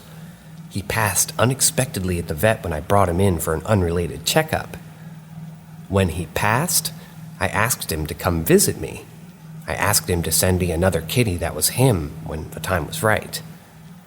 I talk to him sometimes as if he were around, and I'm a firm believer that he is. Although yesterday during the day, I felt heavily like my house was incomplete without a third kitty. I had a long, ugly cry and looked at some pictures of him. His eyes stood out to me at how piercing they are. Cut to this morning. I'm in that odd state of between sleep and semi-consciousness. I'm dreaming that I'm walking toward my dresser when something urges me to look behind me, and there he was. Storm was in his sideways loaf position, and we immediately made eye contact. That's when I knew it was him, just like in my dreams of my grandma. He looked healthy and rounder. And like in the dreams of her, this felt so real. Unfortunately, that's where my dream ends as my mom's dog woke me up to let him in. I would have loved to spend some time with him, but it feels nice to know that he's around, to have a reminder that my house always does, in fact, have 3 kitties.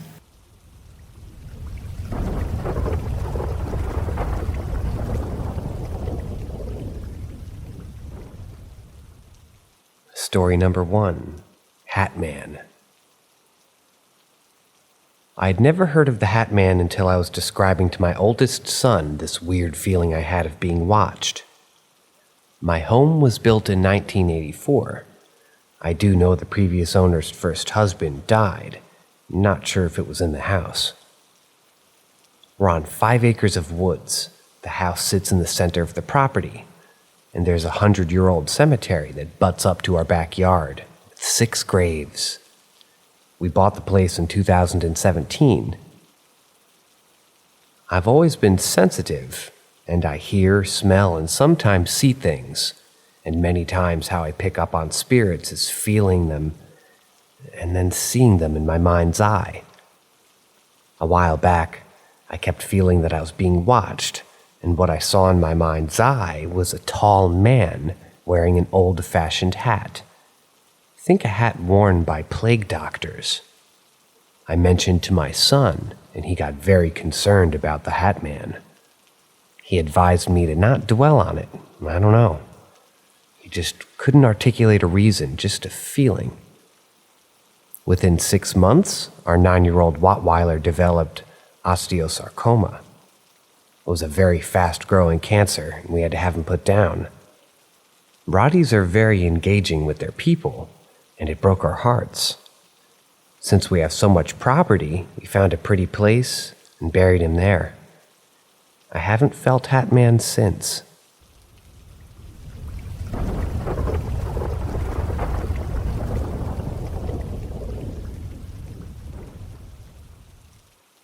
Why do purification rituals and smudging often make paranormal activity worse? I've never had any first-hand experience with something I can blatantly account to being paranormal, but like everyone else, I've had weird experiences that certainly gave me the chills. I've been watching a lot of paranormal activity videos on YouTube for years now, and used to read a lot of stories, and on other forums about people's experiences with hauntings. I've noticed that usually whenever people try to get rid of a ghost or try to treat, quote-unquote, their haunting, they'll perform some sort of purification ritual with incense or burning some herbs. Maybe they'll use holy water or something, or often they attempt a smudging or burning of sage, and they instead seem to end up provoking the entities and ultimately make their hauntings even worse or become violent. Why do you believe this is? Could it be that they're performing rituals incorrectly? I don't know the right quote-unquote way to smudge a house, but I've heard that there is a correct way to do it. Personally, I think it's probably because they're focusing all their attention on the entities that are causing the haunting, and they're feeding off of the energy and the fear. I've always heard that the best thing to do when paranormal activity begins is to ignore it and pay it no mind, or rather, that one of the worst things you can do is start asking it to do things, talk to it, try to contact it, or show fear and vulnerability.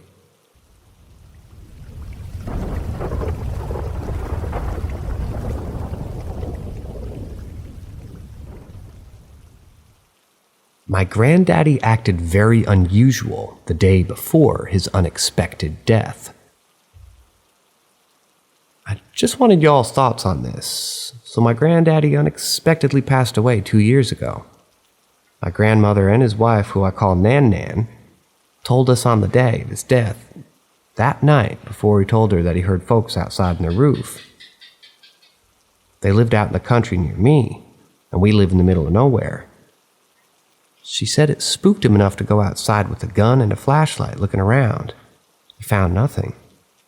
The day of his death, she said that she was at Harvey's supermarket walking out and randomly shows up and motions for her to come to him. She said they small talked for a minute. Then when she was leaving to go, she said she grabbed her hand and wouldn't let go for a while and said, "I'll see you at the house." He was not a romantic or sensual guy at all, so this was very out of character for him.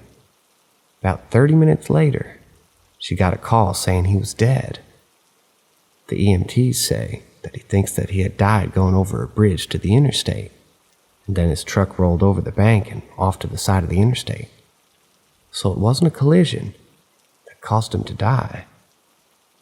I don't like to talk to Nan Nan because it just gets so worked up, but I'd just like to hear some of y'all's thoughts about that. I thought those were very strange experiences. He also died alone, which is the saddest part. So no one really knows exactly what happened.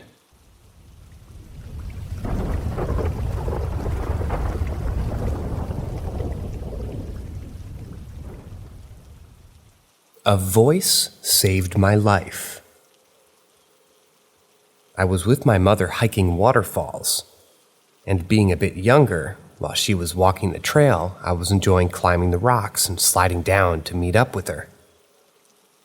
During my little parkour adventure, I jumped and slid down most of the trail, but I came up next to one and did the same thing I'd been doing all day, but this time when I slid down, unknowingly, it was a huge drop, had to be around 100 foot plus onto rocks. When I started to slide down, this voice seemed to come from outside of me, not the usual internal dialogue, loud and very demanding. I heard, "Grab onto that branch." So I did instinctively. As I did, my feet just dangled over the edge, and I was able to climb back up. When we reached the bottom, I looked up at this huge mountain of rocks, and I can see the dirt marks from where I was, inches from death. Never told my mother. I just gazed in disbelief at the height and what just happened. Still, almost a decade later, it puzzles me at how lucky I was that the voice was there and the branch being there, as well as it's not just snapping when I grabbed it. Only thing I can think of is a guardian angel, cliche as it sounds. It amazes me, the will of instinct.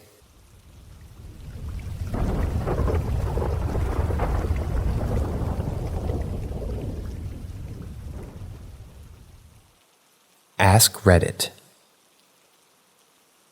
Last year, I once woke up thinking, he's here, convinced there was someone standing next to my bed. I was so scared and didn't dare to open my eyes for what seemed like an hour. When I was around 13, there was a moment I saw an elderly couple outside my window while I was undressing. I gave them the finger thinking that they were pervs, but the next moment, they were gone. It was also not the right height for people to stand at. They must have been 2.5 meters tall for them to be at that place. My friend and I tried making animals with light and shadow hands, and suddenly there was this tiny man. I told my friend, "Wow, you're amazing. How are you doing that?" When she answered, "Oh my God, I didn't. I thought that was you." The thing started running towards us. We both hid underneath the blankets. My dad opened the door, so no idea what that would have happened. And last but not least, we had a terrible car accident once where my dad crushed in another car and we couldn't have fallen down a ravine, but luckily we didn't. Also, from 2 families, there were only some light injuries, although both cars were totally wrecked. Years later, my dad told me that he believes he has a guardian angel because on that day, the police and himself found something like a handprint trying to keep the car from falling down there.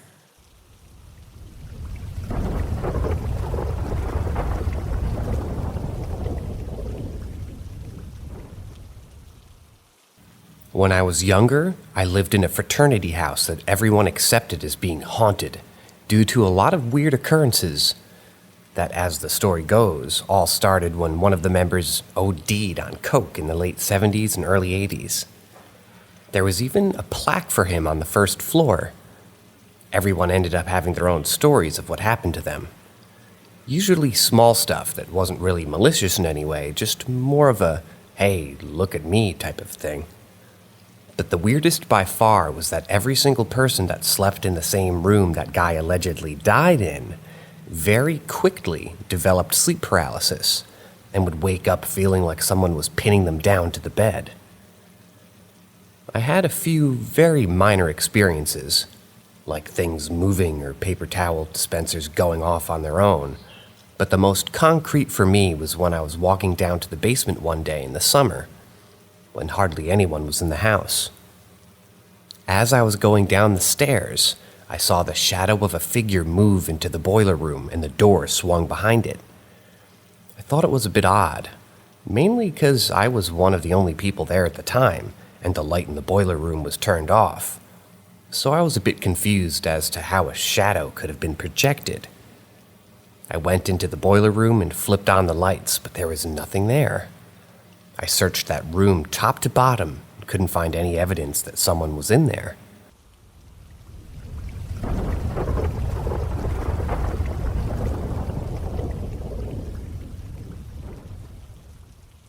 Have you ever walked into something invisible?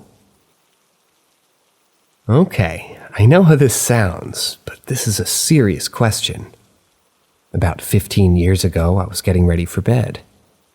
Turned off all the lights, one by one. The light in my bedroom was on, so I was turning off all the other lights and going into my room. I picked up my cat like a baby and turned off the last light in the living room. It was a straight shot to my bedroom with nothing obstructing the way. As I was passing my couch with my cat in my arms, I bounced off of something that wasn't there. Like, literally. Imagine someone walking directly into a wall, but the wall is invisible. Even stranger, the moment I collided with whatever it was, I got a rushing wave of heat all through my body, starting from my toes to my head, and then immediately an ice-cold chill from the top of my head all the way down to my toes. My cat reacted with a long, stressed-sounding meow, indicating that he sensed something was off as well. I've never had this happen again since. I was just wondering if anyone else out there had something similar happen. It scared me so much that I slept with the lights on for the better part of 2 weeks.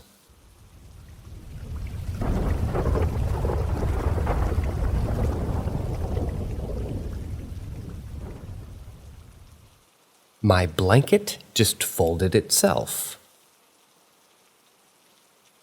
I'm currently typing this exact text 3 to 5 minutes after this just happened, and I'm really fucking confused.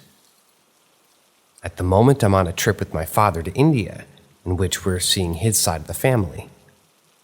My mom, unfortunately, couldn't come due to work reasons, and my brother is busy with college. After eating breakfast, I went back to the room that my father and I are staying in and sat on the bed for a minute or two. The blanket remained in the same spot it did when I got up 2 hours ago. I then got up to close the door, but I hesitated for some reason, and I decided to grab my toothbrush to brush my teeth with. But then I thought, fuck it, I'm too lazy for that shit. When I turned toward the bed, the blanket was neatly folded up on the edge of the bed. I thought, what the hell? It was spread out just a second ago. I then sat on the bed confused for a minute and kept glancing at the blanket. I then opened my phone, found this subreddit, and I'm currently typing this just after this experience happened. I'm sure it's nothing, and I might just be imagining things. But this is really terrifying. I've never had something like this happen to me before.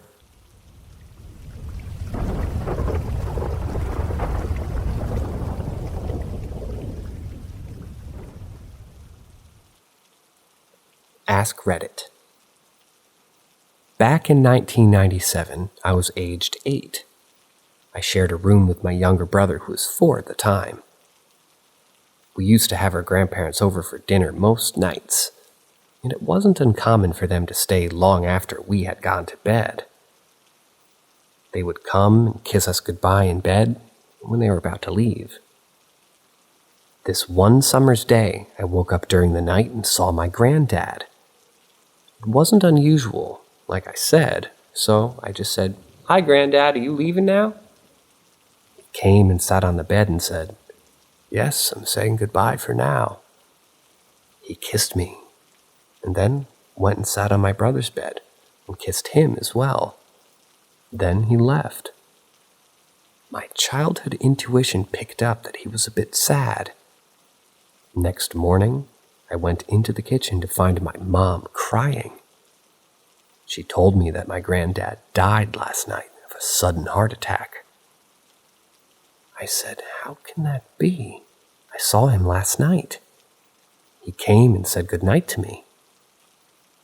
My mom said that my granddad left shortly after I went to bed last night. I also remembered that my grandpa had said goodbye and not goodnight. It was quite a shock, but at the same time, a little comforting too. I don't remember a lot from my childhood, but this is a memory I won't forget. Ouija board I buried over 16 years ago. When I was a young teen, I stole a Ouija board from Spencer's and played around with it a couple times with a couple of friends. I ended up putting it in the bottom drawer of my dresser to hide it from my parents. At some point, I'd start glancing over there while trying to sleep, feeling uncomfortable like there was some kind of presence in the drawer. I didn't really know what to do, so I took it out and just buried it by a big pine tree. I looked for it for several years later, but couldn't find it because the ivy was so overgrown. My parents have been divorced for quite a while now, and I don't live at that house anymore. I haven't talked to my dad in about 9 years, but my mom has said that he thinks his house is haunted, complaining about keys and other things disappearing or getting moved somewhere else. Not to mention a bunch of other bad or strange things that went on there. But that would really take a long time to talk about. Neither of my parents knew about the Ouija board, and they're both religious. I have an occasional strange dream about the pool back there always being absolutely filthy and scary creatures living in it. I suffer from depression and anxiety too. I wish I could go and find it and deal with it somehow, but the situation's complicated.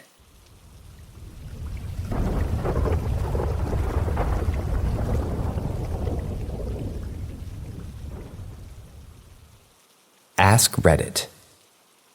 When I was 16, my sister spent her last few days in the hospital. I remember her close friend came to pick me up from school to see my sister. At this time, I didn't know how serious my sister's condition was. But before we went to the hospital, we swung by my house so I could get some things to take. I felt uneasy, and my instinct told me something was wrong, so I just started to cry.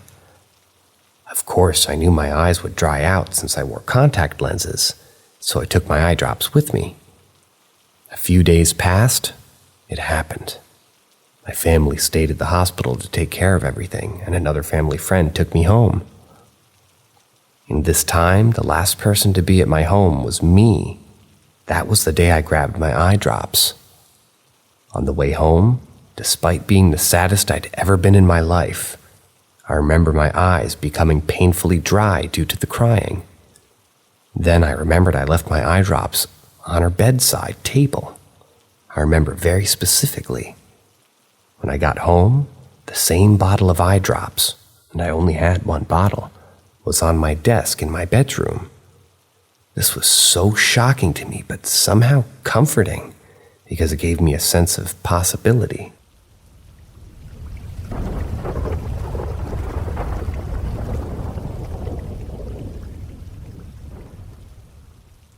Swooshing noise.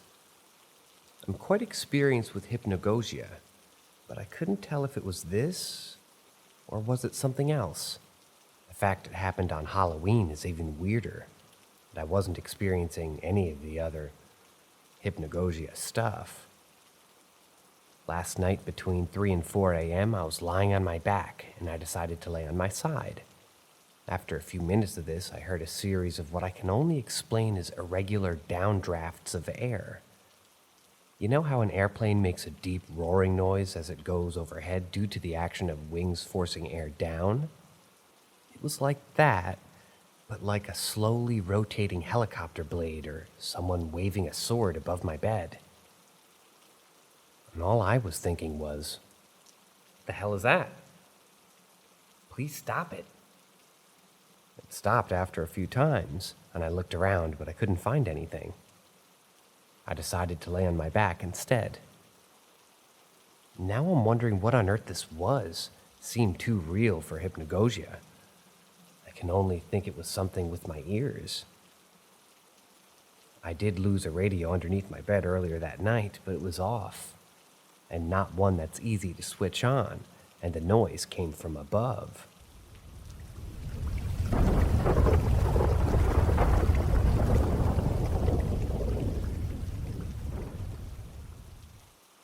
Ask Reddit.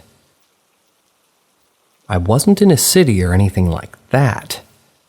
I was in a very lucid fucking dream. But it didn't feel like it for almost all of it until after I woke up. So I was in this vivid city. I remember everything, how it felt, smelled, and I remember some of the faces still. It was beautiful as ever. So I was walking into a bar, tired as shit. I go sit and order a beer, and what seems like waiting an eternity, but When I get it, something seems strange. The man next to me was humming a familiar tune and was a song that I sort of used to love.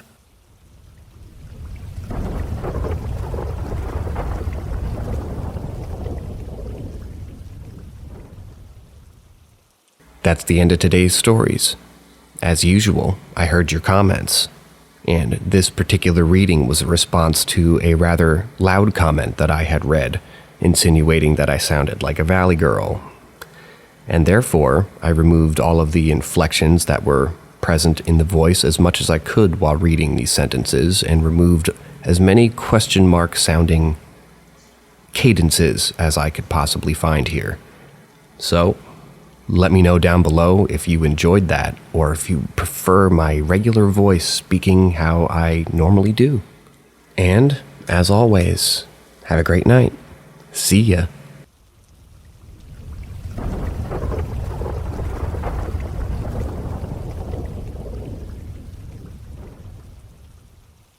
You've made it to the end of today's episode. Hope I didn't spook you up awake. Your feedback matters to us, and we're listening. Add your own comment below. It helps our channel grow, and the authors get much needed feedback.